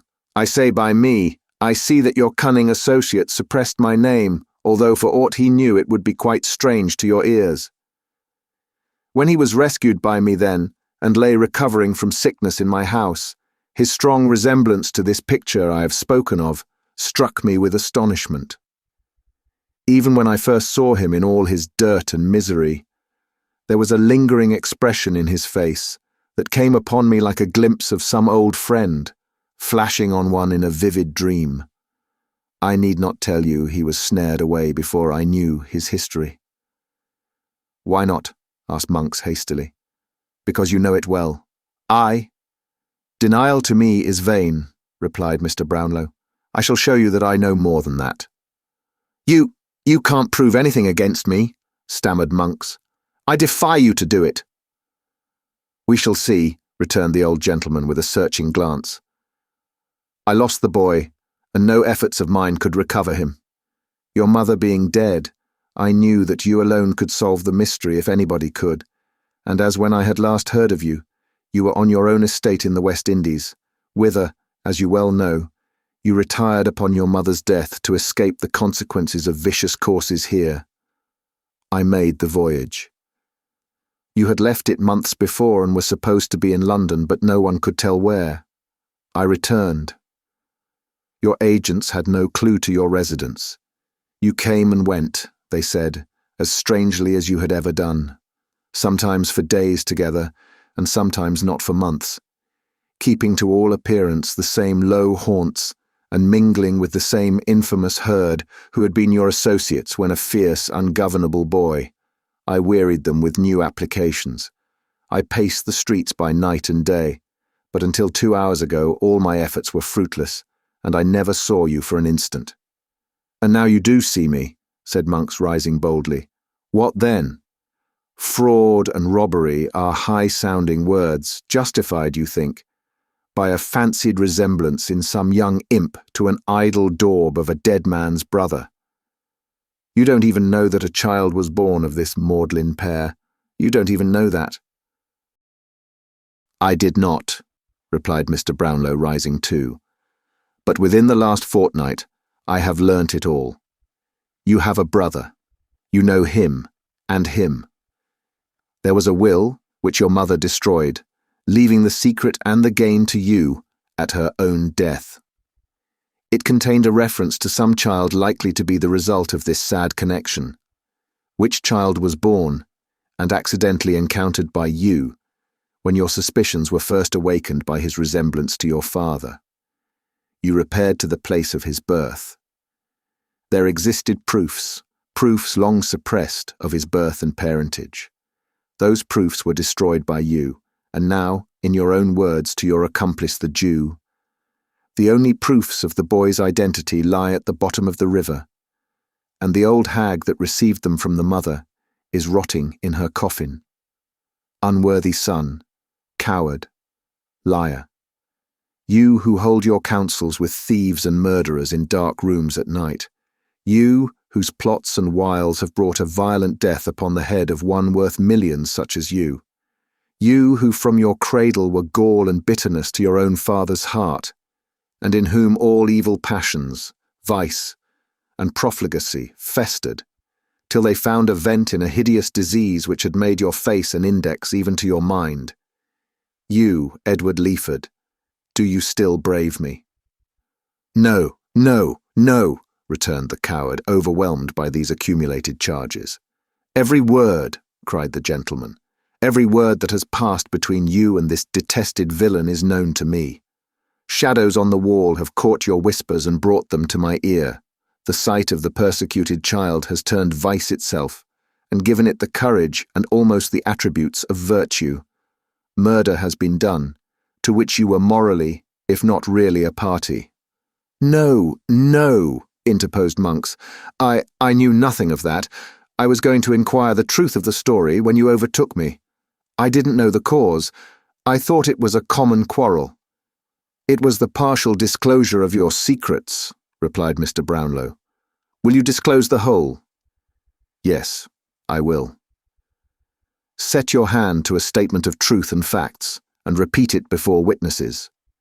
"That I promise too." "Remain quietly here until such a document is drawn up, and proceed with me to such a place as I may deem most advisable, for the purpose of attesting it." "If you insist upon that, I'll do that also," replied Monks.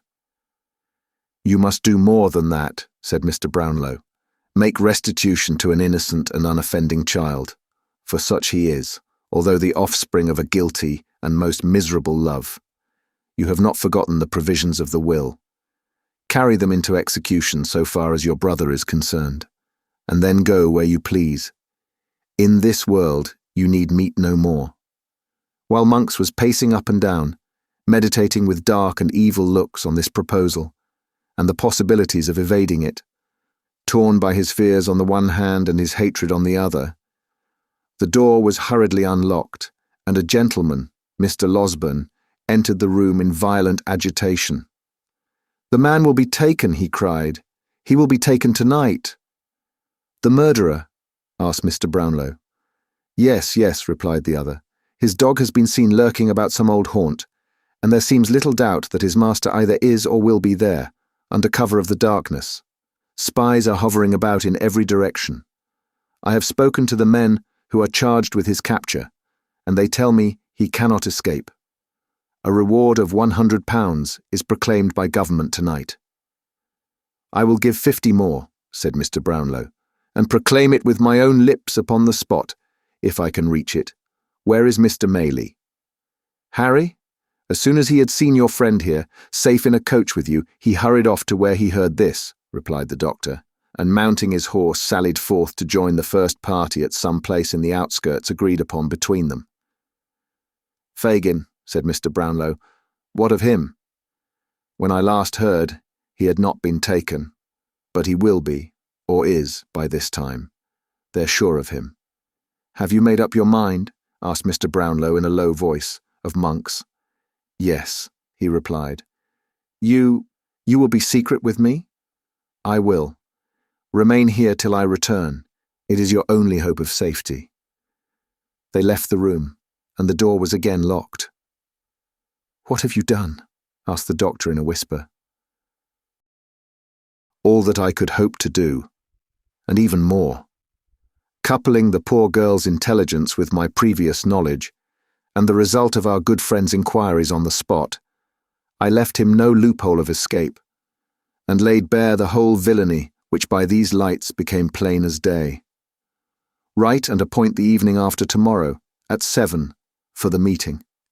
We shall be down there a few hours before, but shall require rest, especially the young lady, who may have greater need of firmness than either you or I can quite foresee just now.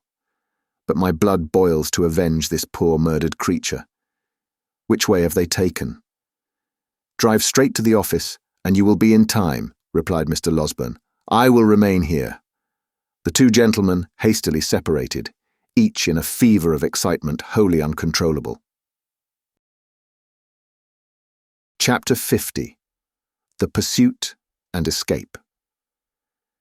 Near to that part of the Thames on which the church at Rotherhithe abuts, where the buildings on the banks are dirtiest, and the vessels on the river blackest with the dust of colliers and the smoke of close-built, low-roofed houses, there exists the filthiest, the strangest, the most extraordinary of the many localities that are hidden in London, wholly unknown even by name, to the great mass of its inhabitants.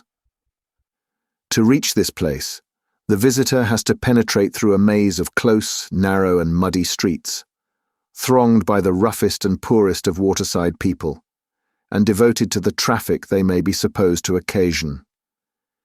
The cheapest and least delicate provisions are heaped in the shops. The coarsest and commonest articles of wearing apparel dangle at the salesman's door and stream from the house parapet and windows. Jostling with unemployed labourers of the lowest class, ballast heavers, coal whippers, brazen women, ragged children, and the raff and refuse of the river, he makes his way with difficulty along, assailed by offensive sights and smells from the narrow alleys which branch off on the right and left, and deafened by the clash of ponderous wagons that bear great piles of merchandise from the stacks of warehouses that rise from every corner. Arriving, at length, in streets remoter and less frequented than those through which he has passed, he walks beneath tottering house fronts projecting over the pavement, dismantled walls that seem to totter as he passes, chimneys half-crushed, half-hesitating to fall, windows guarded by rusty iron bars that time and dirt have almost eaten away, every imaginable sign of desolation and neglect.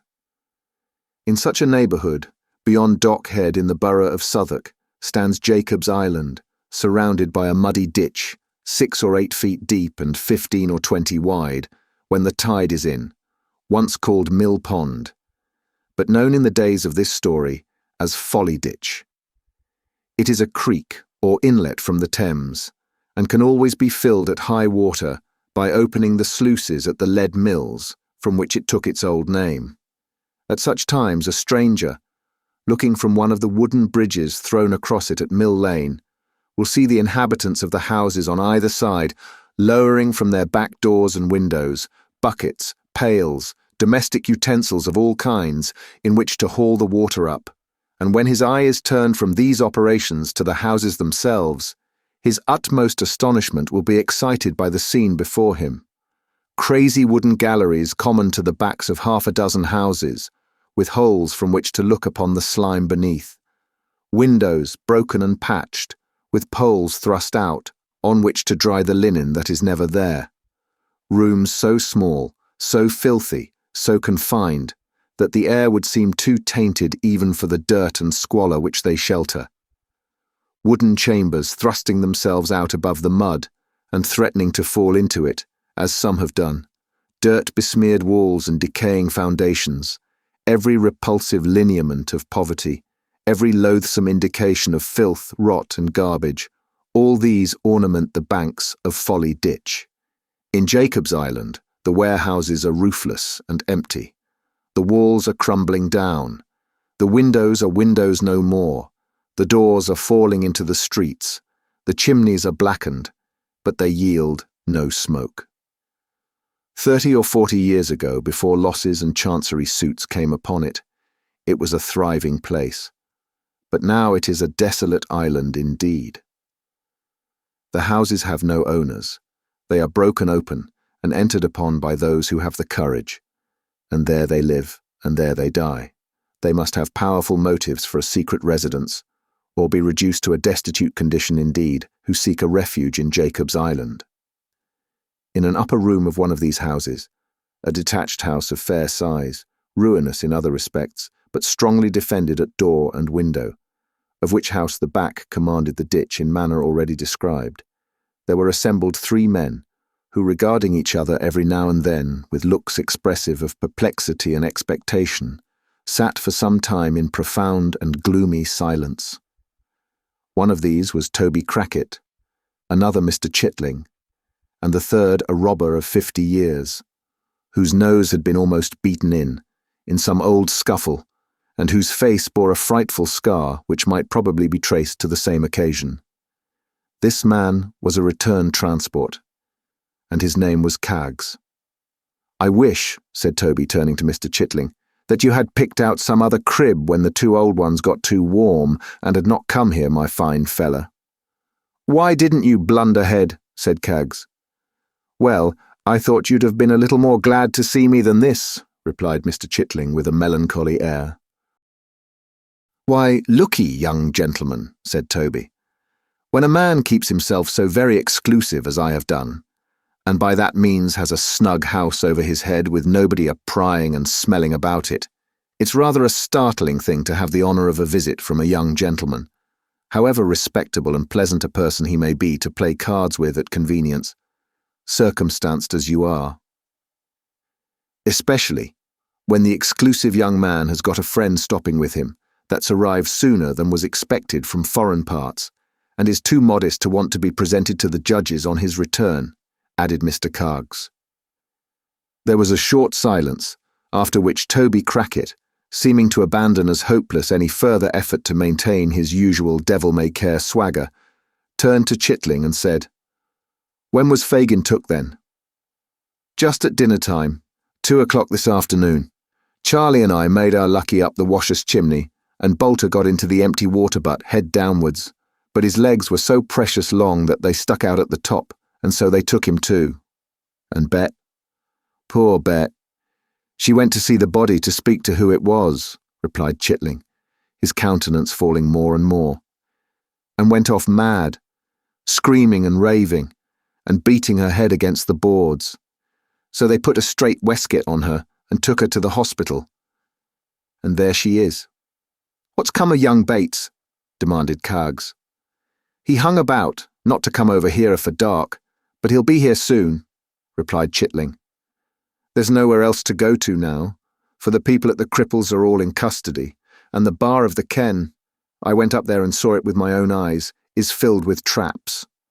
"This is a smash," observed Toby, biting his lips. "There's more than one will go with this." "The sessions are on," said Cargs. "If they get the inquest over, and Bolter turns King's evidence, as of course he will, from what he said already, they can prove Fagin an accessory before the fact, and get the trial on Friday, and he'll swing in 6 days from this, by God." "You should have heard the people groan," said Chitling. "The officers fought like devils, or they'd have torn him away. He was down once, but they made a ring round him and fought their way along. You should have seen how he looked about him, all muddy and bleeding, and clung to them as if they were his dearest friends.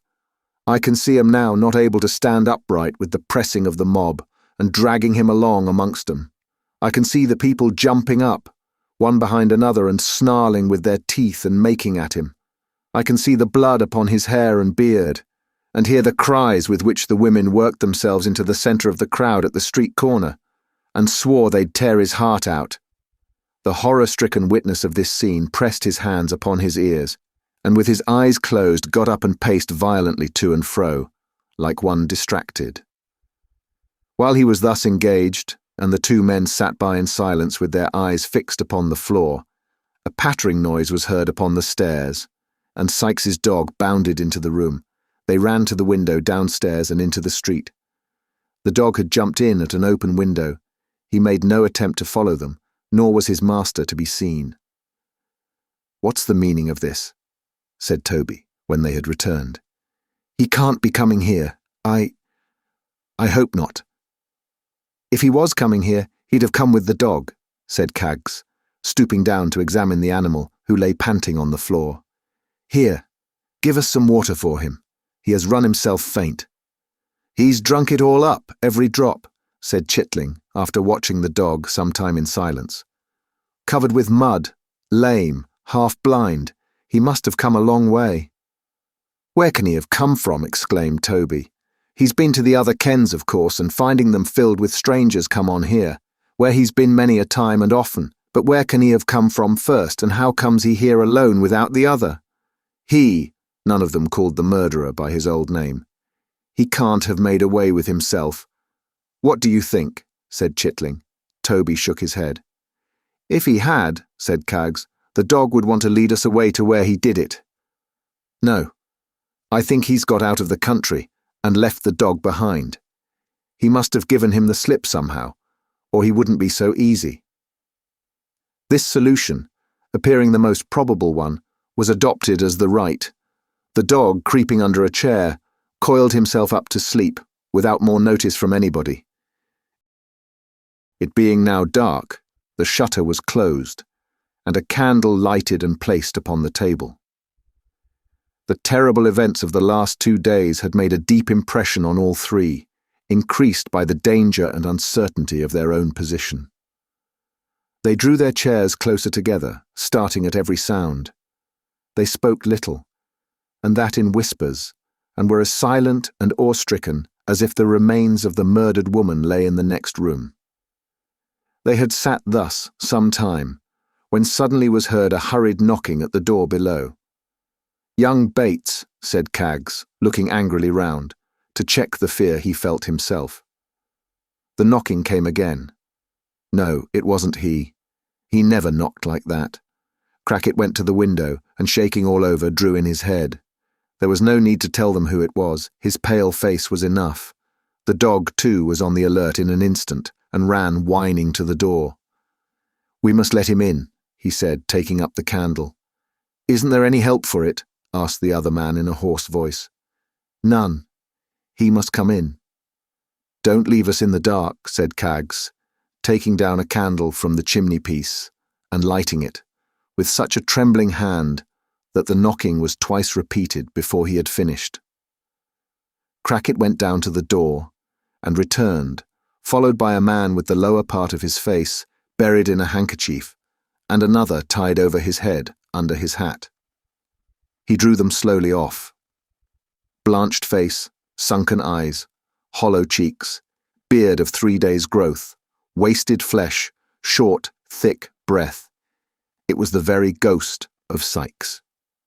He laid his hand upon a chair which stood in the middle of the room, but shuddering as he was about to drop into it, and seeming to glance over his shoulder, dragged it back close to the wall, as close as it would go, and ground it against it, and sat down. Not a word had been exchanged. He looked from one to another in silence.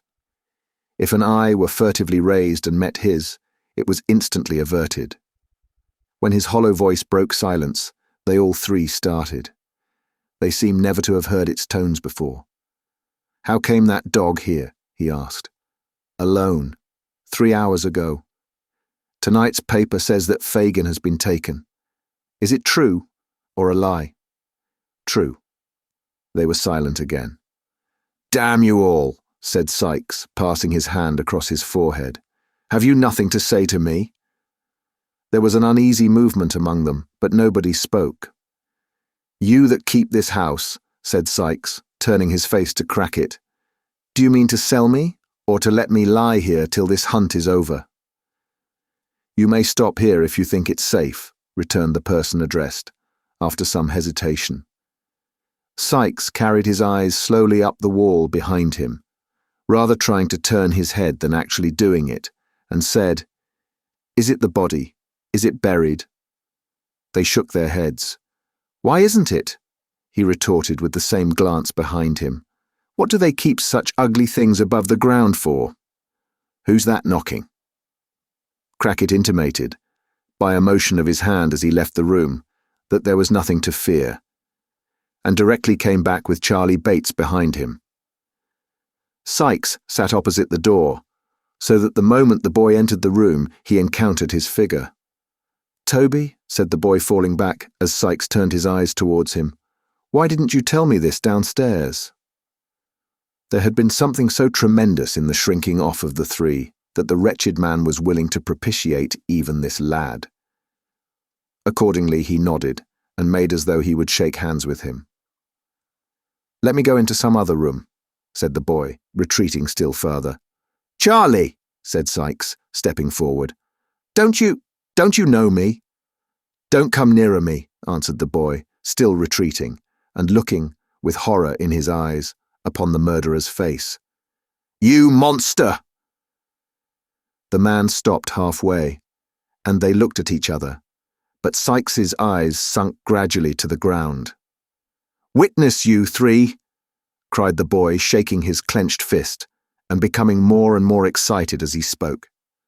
"Witness, you three! I'm not afraid of him. If they come here after him, I'll give him up. I will.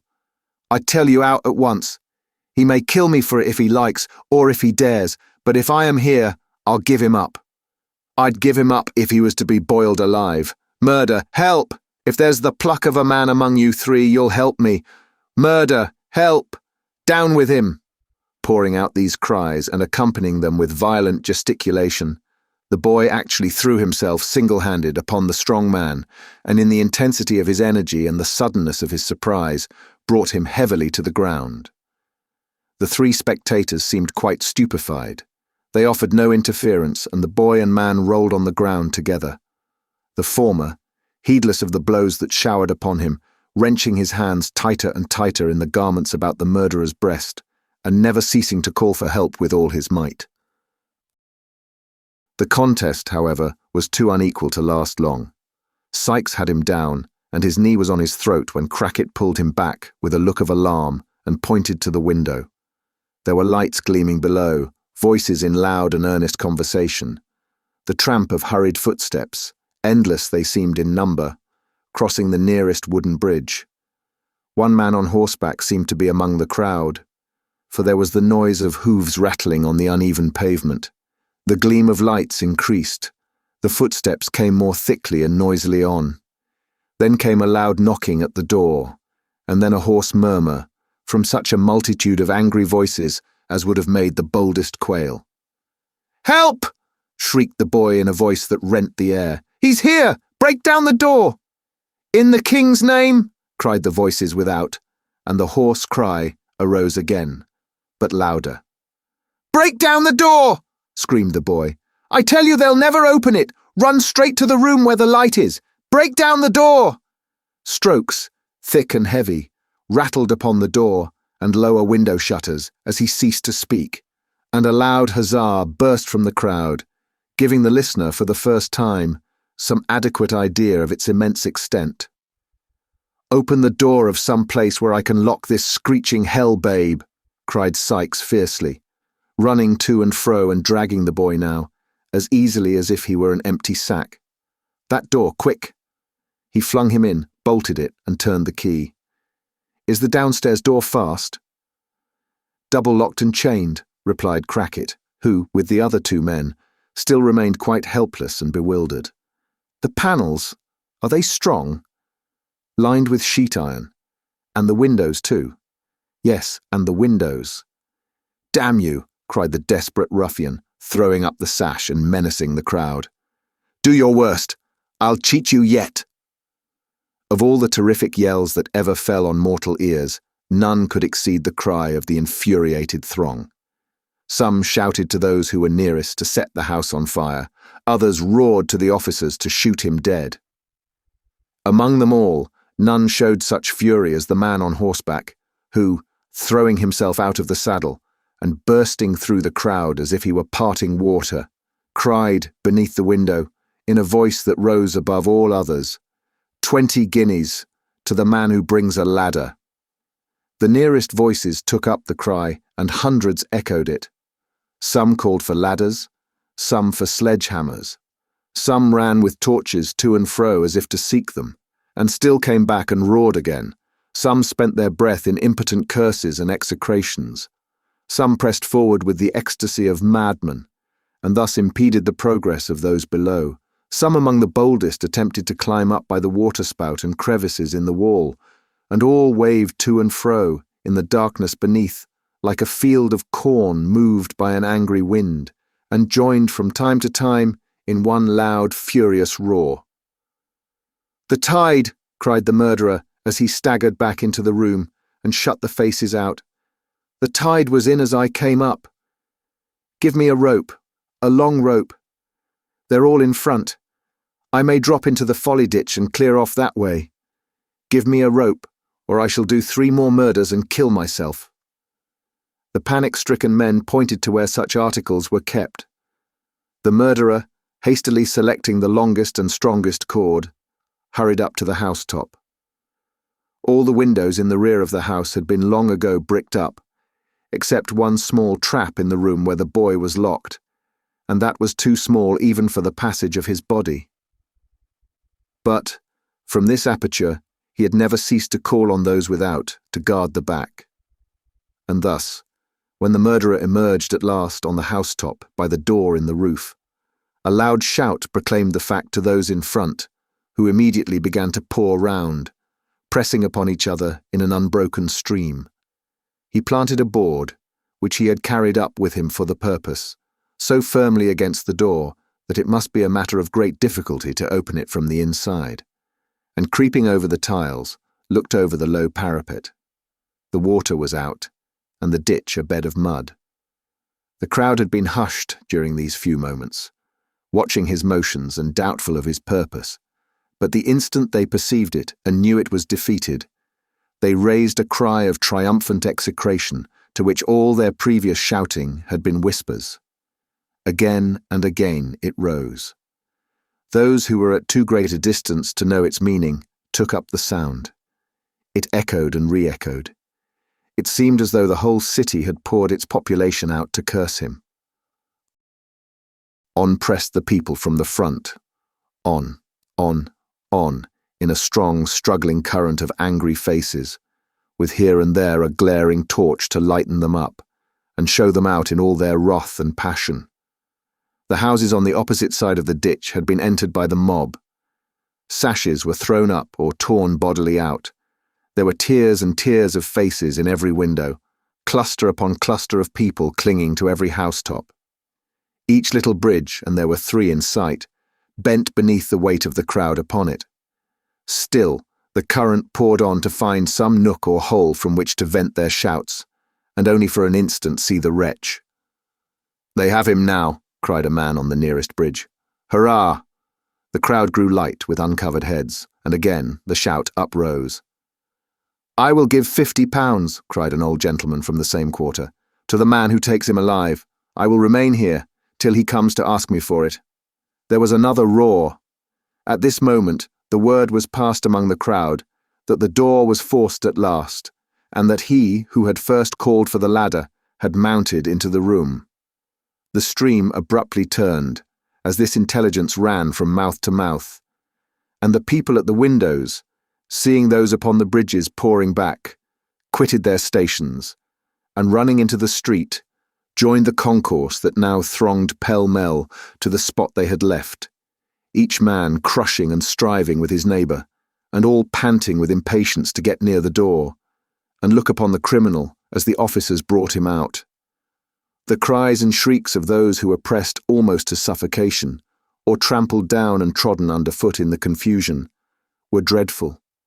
The narrow ways were completely blocked up, and at this time, between the rush of some to regain the space in front of the house and the unavailing struggles of others to extricate themselves from the mass, the immediate attention was distracted from the murderer, although the universal eagerness for his capture was, if possible, increased. The man had shrunk down, thoroughly quelled by the ferocity of the crowd and the impossibility of escape. But seeing this sudden change, with no less rapidity than it had occurred, he sprang upon his feet, determined to make one last effort for his life by dropping into the ditch, and, at the risk of being stifled, endeavouring to creep away in the darkness and confusion. Roused into new strength and energy, and stimulated by the noise within the house, which announced that an entrance had really been effected, he set his foot against the stack of chimneys, fastened one end of the rope tightly and firmly round it, and with the other made a strong running noose by the aid of his hands and teeth almost in a second. He could let himself down by the cord to within a less distance of the ground than his own height, and had his knife ready in his hand to cut it then and drop. At the very instant when he brought the loop over his head, previous to slipping it beneath his armpits, and when the old gentleman before mentioned, who had clung so tight to the railing of the bridge as to resist the force of the crowd and retain his position, earnestly warned those about him that the man was about to lower himself down, at that very instant the murderer, looking behind him on the roof, threw his arms above his head and uttered a yell of terror. "The eyes again!" he cried in an unearthly screech. Staggering as if struck by lightning, he lost his balance and tumbled over the parapet. The noose was on his neck. It ran up with his weight, tight as a bowstring, and swift as the arrow it speeds. He fell for 35 feet. There was a sudden jerk, a terrific convulsion of the limbs, and there he hung, with the open knife clenched in his stiffening hand. The old chimney quivered with the shock, but stood it bravely. The murderer swung lifeless against the wall, and the boy, thrusting aside the dangling body which obscured his view, called to the people to come and take him out, for God's sake. A dog, which had lain concealed till now, ran backwards and forwards on the parapet with a dismal howl, and collecting himself for a spring, jumped for the dead man's shoulders. Missing his aim, he fell into the ditch, turning completely over as he went, and striking his head against a stone, dashed out his brains. Chapter 51. Affording an explanation of more mysteries than one, and comprehending a proposal of marriage with no word of settlement or pin money. The events narrated in the last chapter were yet but 2 days old, when Oliver found himself at 3 o'clock in the afternoon in a travelling carriage rolling fast towards his native town. Mrs. Maylie, and Rose, and Mrs. Bedwin, and the good doctor were with him, and Mr. Brownlow followed in a post-chaise, accompanied by one other person, whose name had not been mentioned. They had not talked much upon the way, for Oliver was in a flutter of agitation and uncertainty which deprived him of the power of collecting his thoughts, and almost of speech, and appeared to have scarcely less effect on his companions, who shared it, in at least an equal degree. He and the two ladies had been very carefully made acquainted by Mr. Brownlow with the nature of the admissions which had been forced from monks, and although they knew that the object of their present journey was to complete the work which had been so well begun, still the whole matter was enveloped in enough of doubt and mystery to leave them in endurance of the most intense suspense. The same kind friend had, with Mr. Losburn's assistance, cautiously stopped all channels of communication through which they could receive intelligence of the dreadful occurrences that had so recently taken place. It was quite true, he said, that they must know them before long, but it might be at a better time than the present, and it could not be at a worse.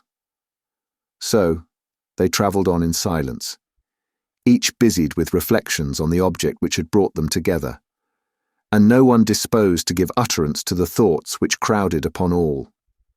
But if Oliver, under these influences, had remained silent while they journeyed towards his birthplace by a road he had never seen, how the whole current of his recollections ran back to old times, and what a crowd of emotions were wakened up in his breast when they turned into that which he had traversed on foot, a poor houseless wandering boy, without a friend to help him, or a roof to shelter his head. "See there," cried Oliver, eagerly clasping the hand of Rose and pointing out at the carriage window. "That's the stile I came over. There are the hedges I crept behind for fear anyone should overtake me and force me back. Yonder is the path across the fields, leading to the old house where I was a little child. Oh, Dick, my dear old friend, if I could only see you now." "You will see him soon," replied Rose, gently taking his folded hands between her own. "You shall tell him how happy you are, and how rich you have grown, and that in all your happiness you have none so great as the coming back to make him happy too." Yes, said Oliver, "and we'll take him away from here, and have him clothed and taught, and send him to some quiet country place where he may grow strong and well. Shall we?" Rose nodded. Yes, for the boy was smiling through such happy tears that she could not speak. "You will be kind and good to him, for you are to everyone," said Oliver. "It will make you cry, I know, to hear what he can tell. But never mind, it will be all over, and you will smile again. I know that too, to think how changed he is. You did the same with me. He said, 'God bless you,' to me when I ran away," cried the boy with a burst of affectionate emotion. "And I will say, 'God bless you' now, and show him how I love him for it." As they approached the town, and at length drove through its narrow streets, it became a matter of no small difficulty to restrain the boy within reasonable bounds. There was Sowerberry's the undertaker's just as it used to be, only smaller and less imposing in appearance than he remembered it. There were all the well-known shops and houses, with almost every one of which he had some slight incident connected. There was Gamfield's cart, the very cart he used to have, standing at the old public-house door. There was the workhouse, the dreary prison of his youthful days, with its dismal windows frowning on the street.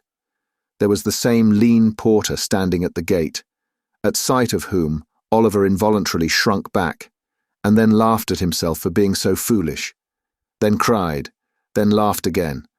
There were scores of faces at the doors and windows that he knew quite well. There was nearly everything as if he had left it but yesterday, and all his recent life had been but a happy dream. But it was pure, earnest, joyful reality. They drove straight to the door of the chief hotel, which Oliver used to stare up at, with awe and think a mighty palace, but which had somehow fallen off in grandeur and size. And here was Mr. Grimwig all ready to receive them, kissing the young lady, and the old one too when they got out of the coach, as if he were the grandfather of the whole party, all smiles and kindness, and not offering to eat his head. No, not once.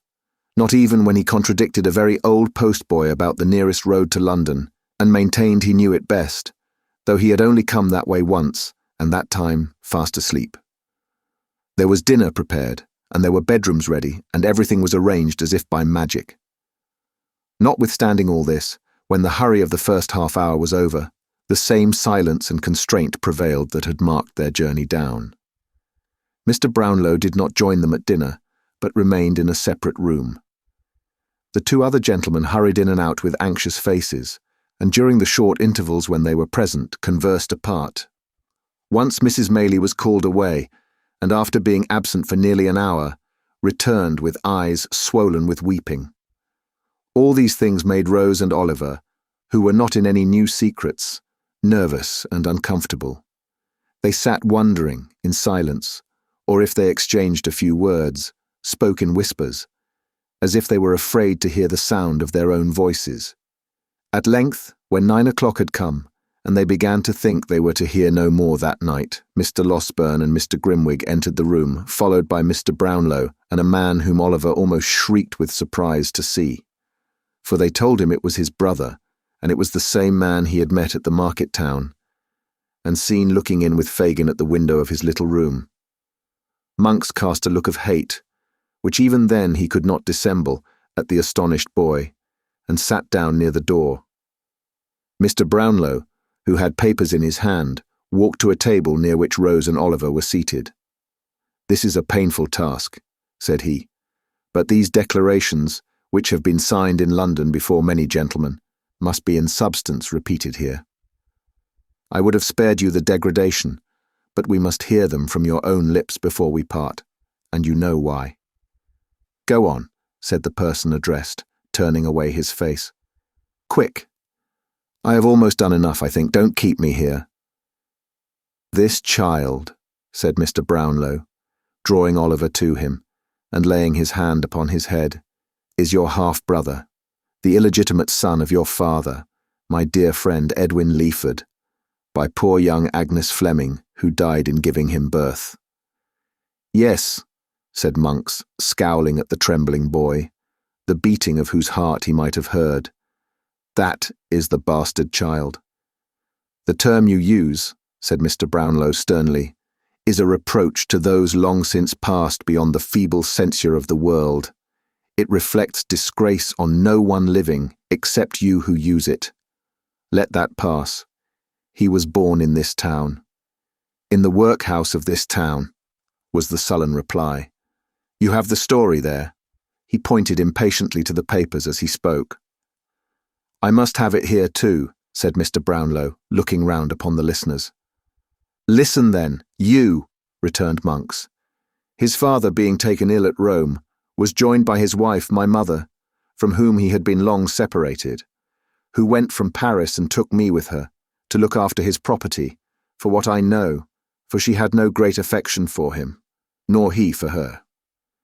He knew nothing of us, for his senses were gone, and he slumbered on till next day, when he died.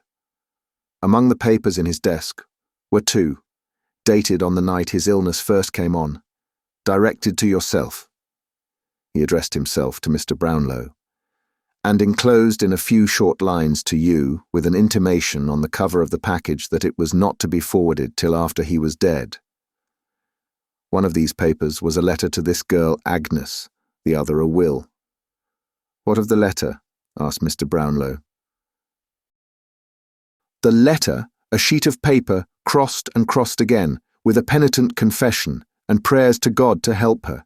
He had palmed a tale on the girl that some secret mystery, to be explained one day, prevented his marrying her just then. And so she had gone on, trusting patiently to him, until she trusted too far, and lost what none could ever give her back. She was at that time within a few months of her confinement. He told her all he had meant to do, to hide her shame, if he had lived, and prayed her, if he died, not to curse his memory, or think the consequences of their sin would be visited on her or their young child, for all the guilt was his. He reminded her of the day he had given her the little locket and the ring with her Christian name engraved upon it, and a blank left for that which he hoped one day to have bestowed upon her. Prayed her yet to keep it and wear it next of her heart as she had done before, and then ran on wildly in the same words, over and over again, as if he had gone distracted. I believe he had. "The will," said Mr. Brownlow, as Oliver's tears fell fast. Monks was silent. "The will," said Mr. Brownlow, speaking for him, "was in the same spirit as the letter. He talked of miseries which his wife had brought upon him, of the rebellious disposition, vice, malice, and premature bad passions of you, his only son, who had been trained to hate him, and left you and your mother each an annuity of £800. The bulk of his property he divided into 2 equal portions, one for Agnes Fleming and the other for their child, if it should be born alive and ever come of age. If it were a girl, it was to inherit the money unconditionally, but if a boy, only on the stipulation that in his minority he should never have stained his name with any public act of dishonour, meanness, cowardice, or wrong. He did this, he said, to mark his confidence in the mother, and his conviction, only strengthened by approaching death, that the child would share her gentle heart and noble nature. If he were disappointed in this expectation, then the money was to come to you. For then, and not till then, when both children were equal, would he recognize your prior claim upon his purse, who had none upon his heart, but had, from an infant, repulsed him with coldness and aversion. "My mother," said Monks, in a louder tone, "did what a woman should have done.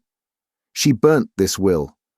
The letter never reached its destination, but that and other proofs she kept, in case they ever tried to lie away the blot.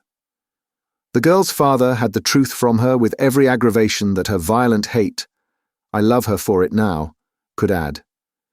Goaded by shame and dishonour, he fled with his children into a remote corner of Wales, changing his very name that his friends might never know of his retreat. And here, no great while afterwards, he was found dead in his bed. The girl had left her home in secret some weeks before. He had searched for her, on foot, in every town and village near.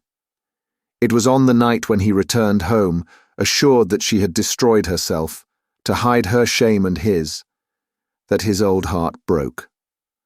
There was a short silence here, until Mr. Brownlow took up the thread of the narrative. Years after this, he said, this man's, Edward Leaford's, mother came to me. He had left her, when only 18, robbed her of jewels and money, gambled, squandered, forged, and fled to London, where for 2 years he had associated with the lowest outcasts. She was sinking under a painful and incurable disease, and wished to recover him before she died. Inquiries were set on foot, and strict searches made. They were unavailing for a long time, but ultimately successful, and he went back with her to France. There she died, said Monks, after a lingering illness, and on her deathbed she bequeathed these secrets to me, together with her unquenchable and deadly hatred of all whom they involved, though she need not have left me that, for I had inherited it long before. She would not believe that the girl had destroyed herself, and the child too, but was filled with the impression that a male child had been born and was alive. I swore to her, if ever it crossed my path, to hunt it down, never to let it rest, to pursue it with the bitterest and most unrelenting animosity, to vent upon it the hatred that I deeply felt, and to spit upon the empty vaunt of that insulting will, by dragging it, if I could, to the very gallows foot. She was right. He came in my way at last. I began well, and, but for babbling drabs, I would have finished as I began. As the villain folded his arms tight together and muttered curses on himself in the impotence of baffled malice, Mr. Brownlow turned to the terrified group beside him and explained that the Jew, who had been his old accomplice and confidant, had a large reward for keeping Oliver ensnared, of which some part was to be given up in the event of his being rescued, and that a dispute on this head had led to their visit to the country house for the purpose of identifying him. "The locket and ring?" said Mr. Brownlow, turning to Monks. "I bought them from the man and woman I told you of, who stole them from the nurse, who stole them from the corpse," answered Monks without raising his eyes. "You know what became of them." Mr. Brownlow merely nodded to Mr. Grimwig, who, disappearing with great alacrity, shortly returned, pushing in Mrs. Bumble and dragging her unwilling consort after him. "Do my eyes deceive me?" cried Mr. Bumble with ill-feigned enthusiasm. "Or is that little Oliver? Oh, Oliver, if you knew how I've been a-grieving for you." "Hold your tongue, fool," murmured Mrs. Bumble. "Isn't nature nature, Mrs. Bumble?" remonstrated the workhouse master. "Can't I be supposed to feel, I's brought him up parochially, when I see him a-setting here among ladies and gentlemen of the very affablest description? I always loved that boy as if he'd been my own grandfather," said Mr. Bumble, halting for an appropriate comparison. "Master Oliver, my dear, you remember the blessed gentleman in the white waistcoat? Ah, he went to heaven last week, in an oak coffin with plated handles, Oliver." "Come, sir," said Mr. Grimwig tartly, "suppress your feelings." "I will do my endeavours, sir," replied Mr. Bumble. "How do you do, sir? I hope you are very well." This salutation was addressed to Mr. Brownlow, who had stepped up to within a short distance of the respectable couple. He inquired, as he pointed to Monks, "Do you know that person?" "No," replied Mrs. Bumble flatly. "Perhaps you don't," said Mr. Brownlow, addressing her spouse. "I never saw him in all my life," said Mr. Bumble. "Nor sold him anything, perhaps?" "No," replied Mrs. Bumble. "You never had perhaps a certain gold locket and ring?" said Mr. Brownlow. "Certainly not," replied the matron. "Why are we brought here to answer to such nonsense as this?" Again Mr. Brownlow nodded to Mr. Grimwig, and again that gentleman limped away with extraordinary readiness. But not again did he return with a stout man and wife, for this time he led in two palsied women, who shook and tottered as they walked. "You shut the door the night old Sally died," said the foremost one, raising her shriveled hand, "but you couldn't shut out the sound, nor stop the chinks." "No, no," said the other, looking round her and wagging her toothless jaws. "No, no, no. We heard her try to tell you what she'd done, and saw you take a paper from her hand, and watched you too, next day to the pawnbroker's shop," said the first. "Yes," added the second, "and it was a locket and gold ring. We found out that and saw it given you. We were by. Oh, we were by. And we know more than that," resumed the first, "for she told us often, long ago, that the young mother had told her that, feeling she should never get over it, she was on her way, at the time that she was taken ill, to die near the grave of the father of the child." "Would you like to see the pawnbroker himself?" asked Mr. Grimwig with a motion towards the door. "No," replied the woman. "If he," she pointed to Monks, "has been coward enough to confess, as I see he has, and you have sounded all these hags till you have found the right ones, I have nothing more to say. I did sell them, and they're where you'll never get them. What then?" "Nothing," replied Mr. Brownlow, "except that it remains for us to take care that neither of you is employed in a situation of trust again. You may leave the room." "I hope," said Mr. Bumble, looking about him with great ruefulness as Mr. Grimwig disappeared with the two old women. "I hope that this unfortunate little circumstance will not deprive me of my parochial office." "Indeed it will," replied Mr. Brownlow. "You may make up your mind to that, and think yourself well off besides." "It was all Mrs. Bumble, she would do it," urged Mr. Bumble, first looking round to ascertain that his partner had left the room. "That is no excuse," replied Mr. Brownlow. "You were present on the occasion of the destruction of these trinkets, and indeed are the more guilty of the two, in the eye of the law, for the law supposes that your wife acts under your direction." "If the law supposes that," said Mr. Bumble, squeezing his hat emphatically in both hands, "the law is an ass, an idiot. If that's the eye of the law is a bachelor, and the worst I wish the law is, that his eye may be opened by experience. By experience." Laying great stress on the repetition of these two words, Mr. Bumble fixed his hat on very tight, and putting his hands in his pockets, followed his helpmate downstairs. "Young lady," said Mr. Brownlow, turning to Rose, "give me your hand. Do not tremble. You need not fear to hear the few remaining words we have to say.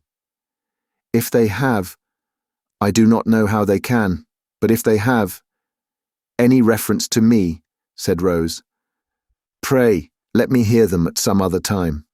I have not strength or spirits now. Nay, returned the old gentleman, drawing her arm through his. You have more fortitude than this, I am sure. Do you know this young lady, sir? Yes, replied Monks. I never saw you before, said Rose faintly. I have seen you often, returned Monks. The father of the unhappy Agnes had 2 daughters, said Mr. Brownlow. What was the fate of the other, the child? The child, replied Monks, when her father died in a strange place, in a strange name, without a letter, book, or scrap of paper that yielded the faintest clue by which his friends or relatives could be traced. The child was taken by some wretched cottagers who reared it as their own. Go on, said Mr. Brownlow, signing to Mrs. Maylie to approach. Go on. You couldn't find the spot to which these people had repaired, said Monks. But where friendship fails, hatred will often force a way.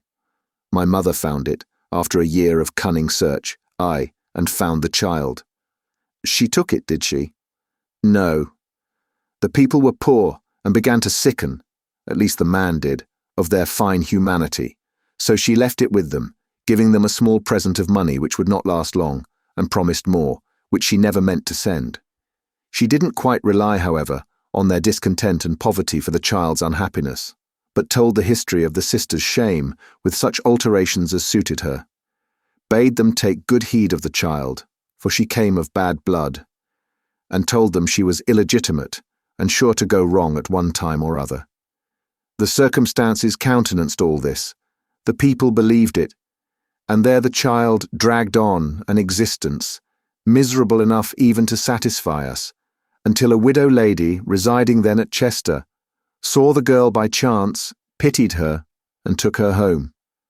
There was some cursed spell, I think, against us, for in spite of all our efforts she remained there and was happy. I lost sight of her 2 or 3 years ago, and saw her no more until a few months back. Do you see her now? Yes, leaning on your arm. But not the less my niece, cried Mrs. Maylie, folding the fainting girl in her arms. Not the less my dearest child. I would not lose her now for all the treasures of the world. My sweet companion, my own dear girl. The only friend I ever had, cried Rose, clinging to her. The kindest, best of friends. My heart will burst. I cannot bear all this. You have borne more, and have been, through all, the best and gentlest creature that ever shed happiness on every one she knew, said Mrs. Maylie, embracing her tenderly. Come, come, my love. Remember who this is who waits to clasp you in his arms, poor child. See here. Look, my dear. Not aunt, cried Oliver, throwing his arms about her neck. I'll never call her aunt. Sister, my own dear sister, that something taught my heart to love so dearly from the first. Rose, dear darling Rose. Let the tears which fell, and the broken words which were exchanged in the long, close embrace between the orphans, be sacred. A father, sister, and mother were gained and lost in that one moment. Joy and grief were mingled in the cup, but there were no bitter tears, for even grief itself arose so softened and clothed in such sweet and tender recollections that it became a solemn pleasure and lost all character of pain. They were a long, long time alone. A soft tap at the door at length announced that someone was without. Oliver opened it, glided away, and gave place to Harry Maylie. I know it all, he said, taking a seat beside the lovely girl. Dear Rose, I know it all. I'm not here by accident, he added after a lengthened silence, nor have I heard all this tonight, for I knew it yesterday, only yesterday. Do you guess that I have come to remind you of a promise? Stay, said Rose. You do know all. All. You gave me leave at any time within a year to renew the subject of our last discourse. I did. Not to press you to alter your determination, pursued the young man, but to hear you repeat it if you would. I was to lay whatever of station or fortune I might possess at your feet, and if you still adhered to your former determination, I pledged myself by no word or act to seek to change it. The same reasons which influenced me then will influence me now, said Rose firmly. If I ever owed a strict and rigid duty to her, whose goodness saved me from a life of indigence and suffering, when should I ever feel it, as I should tonight? It is a struggle, said Rose, but one I am proud to make. It is a pang, but one my heart shall bear. The disclosure of tonight, Harry began. The disclosure of tonight, replied Rose softly, leaves me in the same position, with reference to you, as that in which I stood before. You harden your heart against me, Rose, urged her lover. Oh, Harry, Harry, said the young lady, bursting into tears. I wish I could, and spare myself this pain. Then why inflict it on yourself? Said Harry, taking her hand. Think, dear Rose, think what you have heard tonight. And what have I heard? What have I heard? Cried Rose. That a sense of his deep disgrace so worked upon my own father that he shunned all. There, we have said enough, Harry. We have said enough. Not yet, said the young man, detaining her as she rose. My hopes, my wishes, prospects, feeling, every thought in life except my love for you, have undergone a change. I offer you now no distinction among a bustling crowd, no mingling with a world of malice and detraction, where the blood is called into honest cheeks by aught but real disgrace and shame, but a home, a heart and home. Yes, dearest Rose, and those alone are all I have to offer. What do you mean? She faltered. I mean but this, that when I left you last, I left you with a firm determination to level all fancied barriers between yourself and me, resolved that if my world could not be yours, I would make yours mine, that no pride of birth should curl the lip at you, for I would turn from it. This I have done. Those who have shrunk from me because of this have shrunk from you, and proved you so far right. Such power and patronage, such relatives of influence and rank, as smiled upon me then, look coldly now. But there are smiling fields and waving trees in England's richest county, and by one village church, mine, Rose, my own, there stands a rustic dwelling, which you can make me prouder of than all the hopes I have renounced, measured 1,000-fold. This is my rank and station now, and here I lay it down. It's a trying thing waiting supper for lovers, said Mr. Grimwig, waking up and pulling his pocket handkerchief from over his head. Truth to tell, the supper had been waiting a most unreasonable time. Neither Mrs. Maylie, nor Harry, nor Rose, who all came in together, could offer a word in extenuation. I had serious thoughts of eating my head tonight, said Mr. Grimwig, for I began to think I should get nothing else. I'll take the liberty, if you'll allow me, of saluting the bride that is to be. Mr. Grimwig lost no time in carrying this notice into effect upon the blushing girl, and the example, being contagious, was followed both by the doctor and Mr. Brownlow. Some people affirm that Harry Maylie had been observed to set it, originally, in a dark room adjoining, but the best authorities consider this downright scandal, he being young and a clergyman. Oliver, my child, said Mrs. Maylie, where have you been, and why do you look so sad? There are tears stealing down your face at this moment. What is the matter? It is a world of disappointment, often to the hopes we most cherish, and hopes that do our nature the greatest honour. Poor Dick was dead. Chapter 52. Fagin's Last Night Alive. The court was paved, from floor to roof, with human faces. Inquisitive and eager eyes peered from every inch of space. From the rail before the dock, away into the sharpest angle of the smallest corner in the galleries, all looks were fixed upon one man, Fagin. Before him and behind, above, below, on the right and on the left, he seemed to stand surrounded by a firmament, all bright with gleaming eyes. He stood there, in all this glare of living light, with one hand resting on the wooden slab before him, the other held to his ear, and his head thrust forward to enable him to catch with greater distinctness every word that fell from the presiding judge, who was delivering his charge to the jury. At times he turned his eyes sharply upon them to observe the effect of the slightest featherweight in his favour, and when the points against him were stated with terrible distinctness, looked towards his counsel, in mute appeal that he would, even then, urge something in his behalf. Beyond these manifestations of anxiety, he stirred not hand or foot. He had scarcely moved since the trial began, and now that the judge ceased to speak, he still remained in the same strained attitude of close attention, with his gaze bent on him, as though he listened still. A slight bustle in the court recalled him to himself. Looking round, he saw that the jurymen had turned together to consider their verdict. As his eyes wandered to the gallery, he could see the people rising above each other to see his face, some hastily applying their glasses to their eyes, and others whispering their neighbours with looks expressive of abhorrence. A few there were who seemed unmindful of him, and looked only to the jury in impatient wonder how they could delay. But in no one face, not even among the women, of whom there were many there, could he read the faintest sympathy with himself, or any feeling but one of all-absorbing interest that he should be condemned.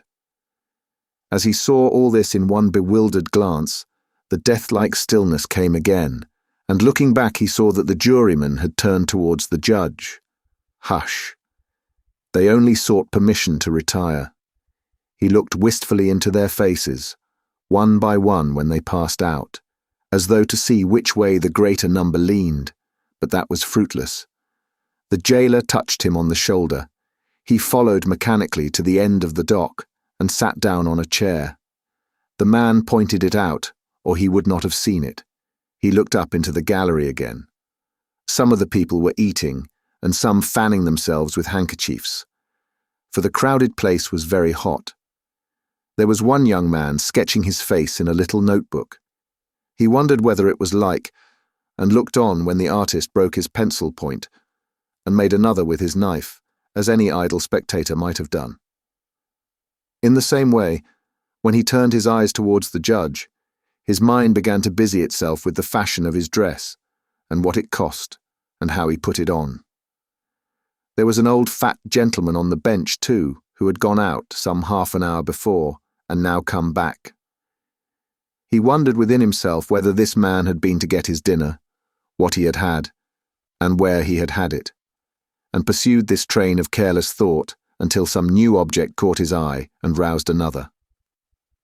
Not that, all this time, his mind was, for an instant, free from one oppressive, overwhelming sense of the grave that opened at his feet. It was ever present to him, but in a vague and general way, and he could not fix his thoughts upon it.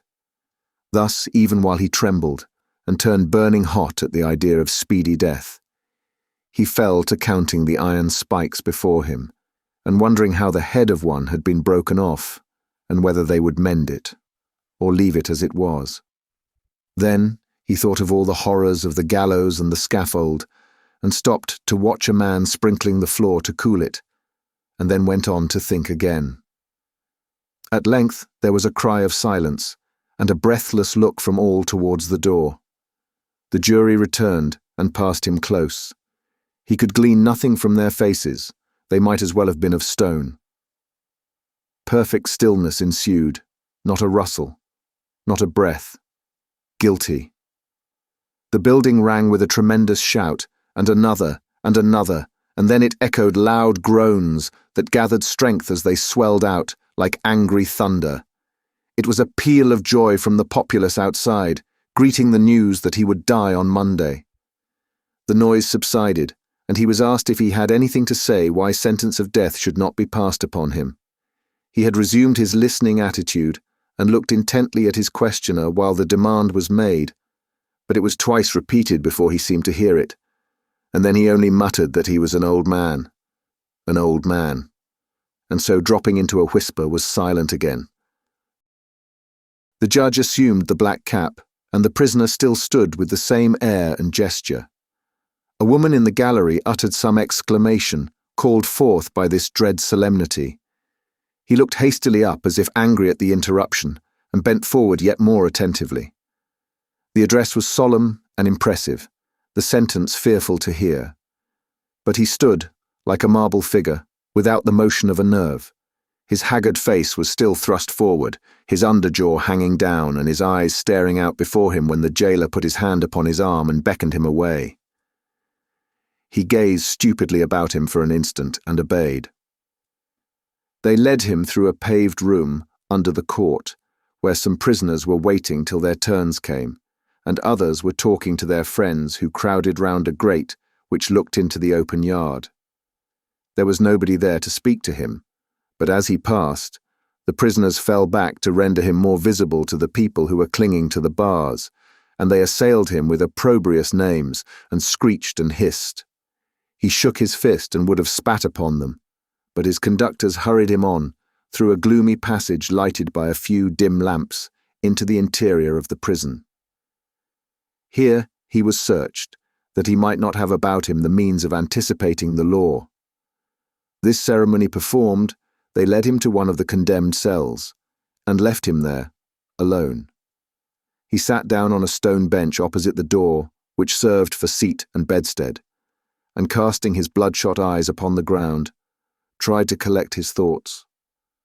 After a while, he began to remember a few disjointed fragments of what the judge had said, though it had seemed to him at the time that he could not hear a word. These gradually fell into their proper places, and by degrees suggested more, so that in a little time he had the whole, almost as it was delivered.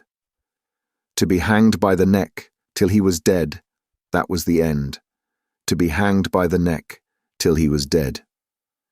As it came on very dark, he began to think of all the men he had known who had died upon the scaffold, some of them through his means.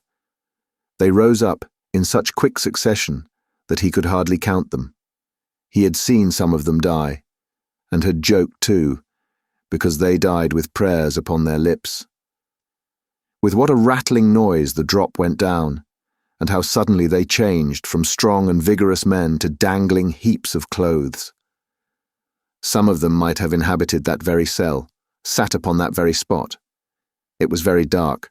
Why didn't they bring a light? The cell had been built for many years. Scores of men must have passed their last hours there. It was like sitting in a vault strewn with dead bodies, the cap, the noose, the pinioned arms, the faces that he knew, even beneath that hideous veil. Light, light.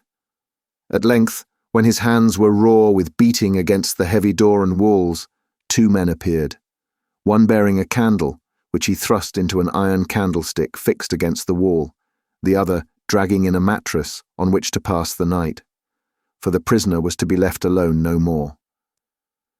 Then came the night, dark, dismal, silent night.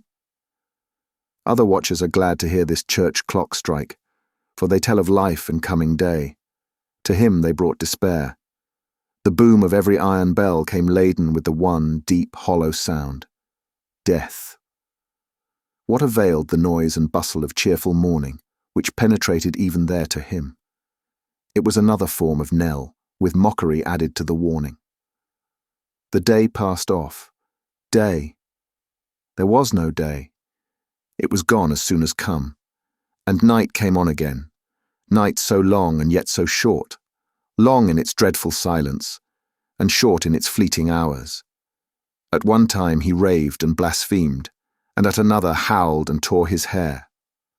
Venerable men of his own persuasion had come to pray beside him, but he had driven them away with curses. They renewed their charitable efforts, and he beat them off. Saturday night. He had only one night more to live. And as he thought of this, the day broke. Sunday. It was not until the night of this last awful day that a withering sense of his helpless, desperate state came in its full intensity upon his blighted soul. Not that he had ever held any defined or positive hope of mercy, but that he had never been able to consider more than the dim probability of dying so soon. He had spoken little to either of the two men, who relieved each other in their attendance upon him. and they, for their parts, made no effort to rouse his attention. He had sat there, awake, but dreaming. Now he started up every minute, and with gasping mouth and burning skin, hurried to and fro in such a paroxysm of fear and wrath that even they, used to such sights, recoiled from him with horror. He grew so terrible at last, in all the tortures of his evil conscience, that one man could not bear to sit there, eyeing him alone, and so the two kept watch together. He cowered down upon his stone bed and thought of the past. He had been wounded with some missiles from the crowd on the day of his capture, and his head was bandaged with a linen cloth. His red hair hung down upon his bloodless face, his beard was torn and twisted into knots, his eyes shone with a terrible light, his unwashed flesh crackled with the fever that burnt him up. 8, 9, then. If it was not a trick to frighten him, and those were the real hours treading on each other's heels, where would he be when they came round again? 11. Another struck before the voice of the previous hour had ceased to vibrate. At 8, he would be the only mourner in his own funeral train. At 11. Those dreadful walls of Newgate, which have hidden so much misery and such unspeakable anguish, not only from the eyes, but too often and too long from the thoughts of men, never held so dread a spectacle as that. The few who lingered as they passed, and wondered what the man was doing who was to be hanged tomorrow, would have slept but ill that night, if they could have seen him. From early in the evening until nearly midnight, little groups of 2 and 3 presented themselves at the lodge gate and inquired with anxious faces whether any reprieve had been received. These being answered in the negative, communicated the welcome intelligence to clusters in the street, who pointed out to one another the door from which he must come out, and showed where the scaffold would be built, and, walking with unwilling steps away, turned back to conjure up the scene. By degrees they fell off, one by one, and for an hour, in the dead of night, the street was left to solitude and darkness. The space before the prison was cleared, and a few strong barriers, painted black, had been already thrown across the road to break the pressure of the expected crowd, when Mr. Brownlow and Oliver appeared at the wicket and presented an order of admission to the prisoner, signed by one of the sheriffs. They were immediately admitted into the lodge. "Is the young gentleman to come too, sir?" said the man whose duty it was to conduct them. "It's not a sight for children, sir." "It is not indeed, my friend," rejoined Mr. Brownlow, "but my business with this man is intimately connected with him, and as this child has seen him in the full career of his success and villainy, I think it as well, even at the cost of some pain and fear, that he should see him now." These few words had been said apart, so as to be inaudible to Oliver. The man touched his hat, and glancing at Oliver with some curiosity, opened another gate opposite to that by which they had entered, and led them on through dark and winding ways towards the cells. "This," said the man, stopping in a gloomy passage where a couple of workmen were making some preparations in profound silence. "This is the place he passes through. If you step this way, you can see the door he goes out at." He led them into a stone kitchen, fitted with coppers for dressing the prison food, and pointed to a door. There was an open grating above it, through which came the sound of men's voices, mingled with the noise of hammering and the throwing down of boards. They were putting up the scaffold.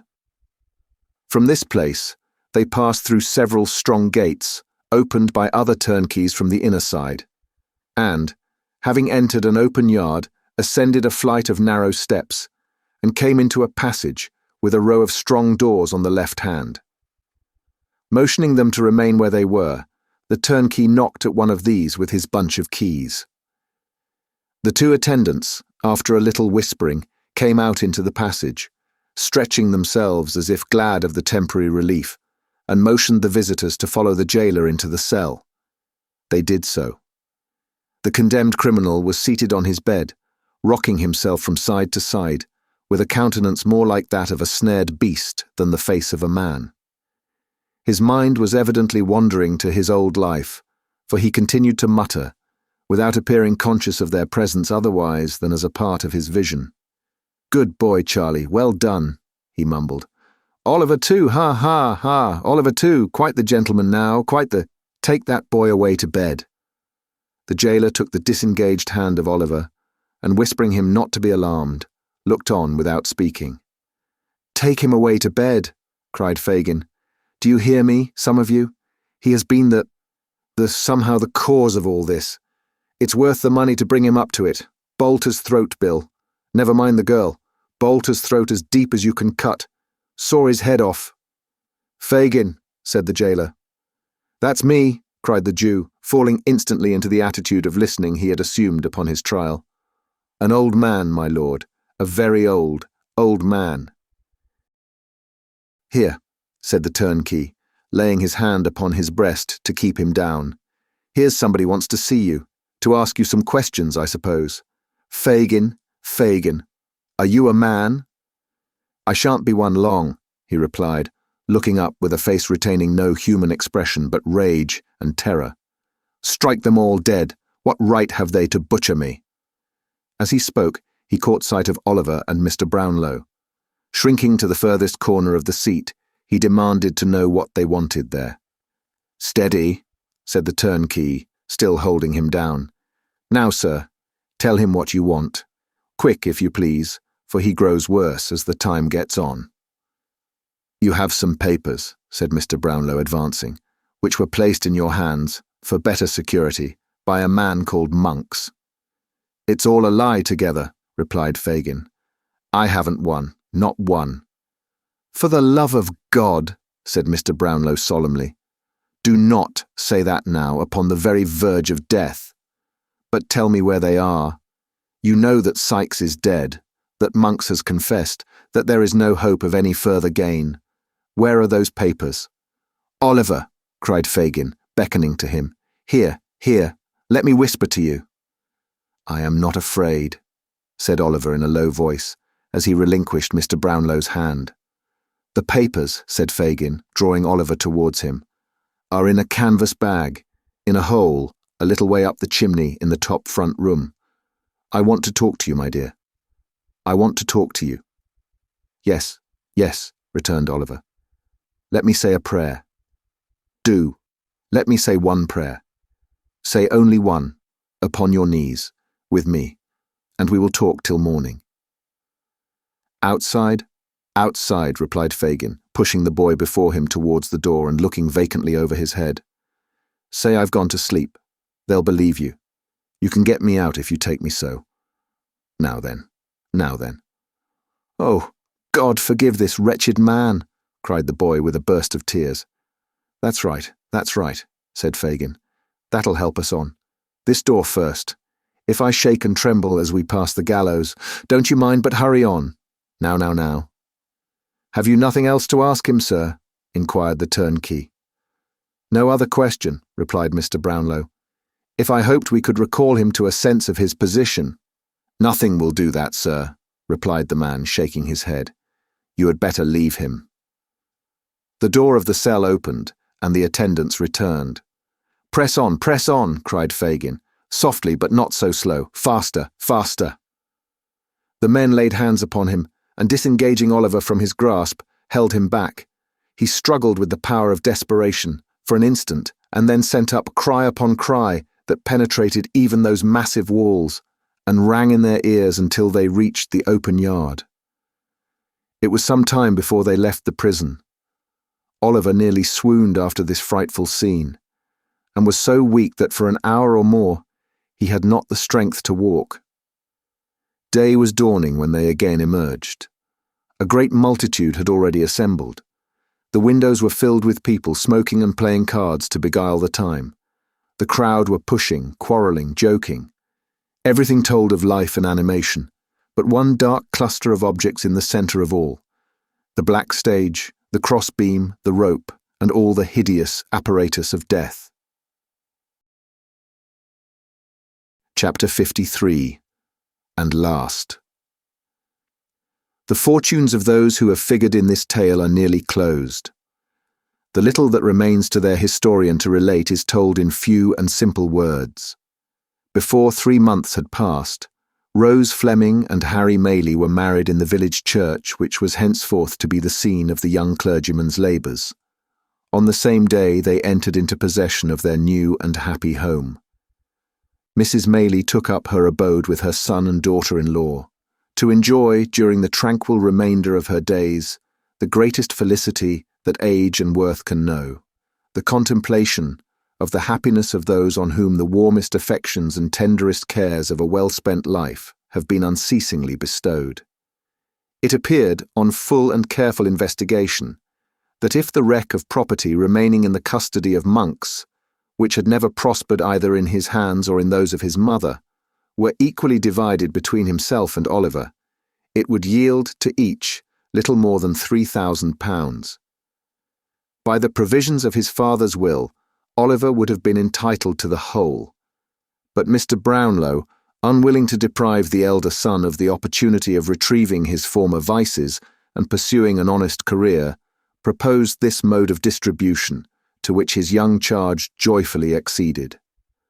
Monks, still bearing that assumed name, retired with his portion to a distant part of the New World, where, having quickly squandered it, he once more fell into his old courses, and after undergoing a long confinement for some fresh act of fraud and knavery, at length sunk under an attack of his old disorder, and died in prison. As far from home, died the chief remaining members of his friend Fagin's gang. Mr. Brownlow adopted Oliver as his son, removing with him and the old housekeeper to within a mile of the parsonage house, where his dear friends resided. He gratified the only remaining wish of Oliver's warm and earnest heart, and thus linked together a little society, whose condition approached as nearly to one of perfect happiness as can ever be known in this changing world. Soon after the marriage of the young people, the worthy doctor returned to Chertsey, where, bereft of the presence of his old friends, he would have been discontented if his temperament had admitted of such a feeling, and would have turned quite peevish if he had known how. For 2 or 3 months he contented himself with hinting that he feared the air began to disagree with him. Then, finding that the place really no longer was, to him, what it had been, he settled his business on his assistant, took a bachelor's cottage outside the village of which his young friend was pastor, and instantaneously recovered. Here he took to gardening, planting, fishing, carpentering, and various other pursuits of a similar kind, all undertaken with his characteristic impetuosity. In each and all he has since become famous throughout the neighbourhood as a most profound authority. Before his removal, he had managed to contract a strong friendship for Mr. Grimwig, which that eccentric gentleman cordially reciprocated. He is accordingly visited by Mr. Grimwig a great many times in the course of the year. On all such occasions, Mr. Grimwig plants, fishes, and carpenters with great ardour, doing everything in a very singular and unprecedented manner, but always maintaining with his favourite asseveration that his mode is the right one. On Sundays he never fails to criticise the sermon to the young clergyman's face, always informing Mr. Losberne, in strict confidence afterwards, that he considers it an excellent performance, but deems it as well not to say so. It is a standing and very favourite joke for Mr. Brownlow to rally him on his old prophecy concerning Oliver, and to remind him of the night on which they sat with the watch between them, waiting his return. But Mr. Grimwig contends that he was right in the main, and in proof thereof remarks that Oliver did not come back after all, which always calls forth a laugh on his side and increases his good humour. Mr. Noah Claypole, receiving a free pardon from the Crown in consequence of being admitted a prover against Fagin, and considering his profession not altogether as safe a one as he could wish, was, for some little time, at a loss for the means of a livelihood, not burdened with too much work. After some consideration, he went into business as an informer, in which calling he realises a genteel subsistence. His plan is to walk out once a week during church time attended by Charlotte in respectable attire. The lady faints away at the doors of charitable publicans, and the gentleman, being accommodated with 3 pennyworth of brandy to restore her, lays an information next day and pockets half the penalty. Sometimes Mr. Claypole faints himself, but the result is the same. Mr. and Mrs. Bumble, deprived of their situations, were gradually reduced to great indigence and misery, and finally became paupers in that very same workhouse in which they had once lorded it over others. Mr. Bumble has been heard to say that in this reverse and degradation he has not even spirits to be thankful for being separated from his wife. As to Mr. Giles and Brittles, they still remain in their old posts, although the former is bald and the last-named boy quite grey. They sleep at the parsonage, but divide their attention so equally among its inmates, and Oliver and Mr. Brownlow and Mr. Losberne, that to this day the villagers have never been able to discover to which establishment they properly belong. Master Charles Bates, appalled by Sykes's crime, fell into a train of reflection whether an honest life was not, after all, the best. Arriving at the conclusion that it certainly was, he turned his back upon the scenes of the past, resolved to amend it in some new sphere of action. He struggled hard and suffered much for some time, but having a contented disposition and a good purpose, succeeded in the end. And from being a farmer's drudge and a carrier's lad, he is now the merriest young grazier in all Northamptonshire. And now the hand that traces these words falters as it approaches the conclusion of its task, and would weave for a little longer space the thread of these adventures. I would fain linger yet with a few of those among whom I have so long moved, and share their happiness by endeavouring to depict it. I would show Rose Maylie in all the bloom and grace of early womanhood, shedding on her secluded path in life soft and gentle light that fell on all who trod it with her and shone into their hearts. I would paint her the life and joy of the fireside circle and the lively summer group. I would follow her through the sultry fields at noon and hear the low tones of her sweet voice in the moonlit evening walk.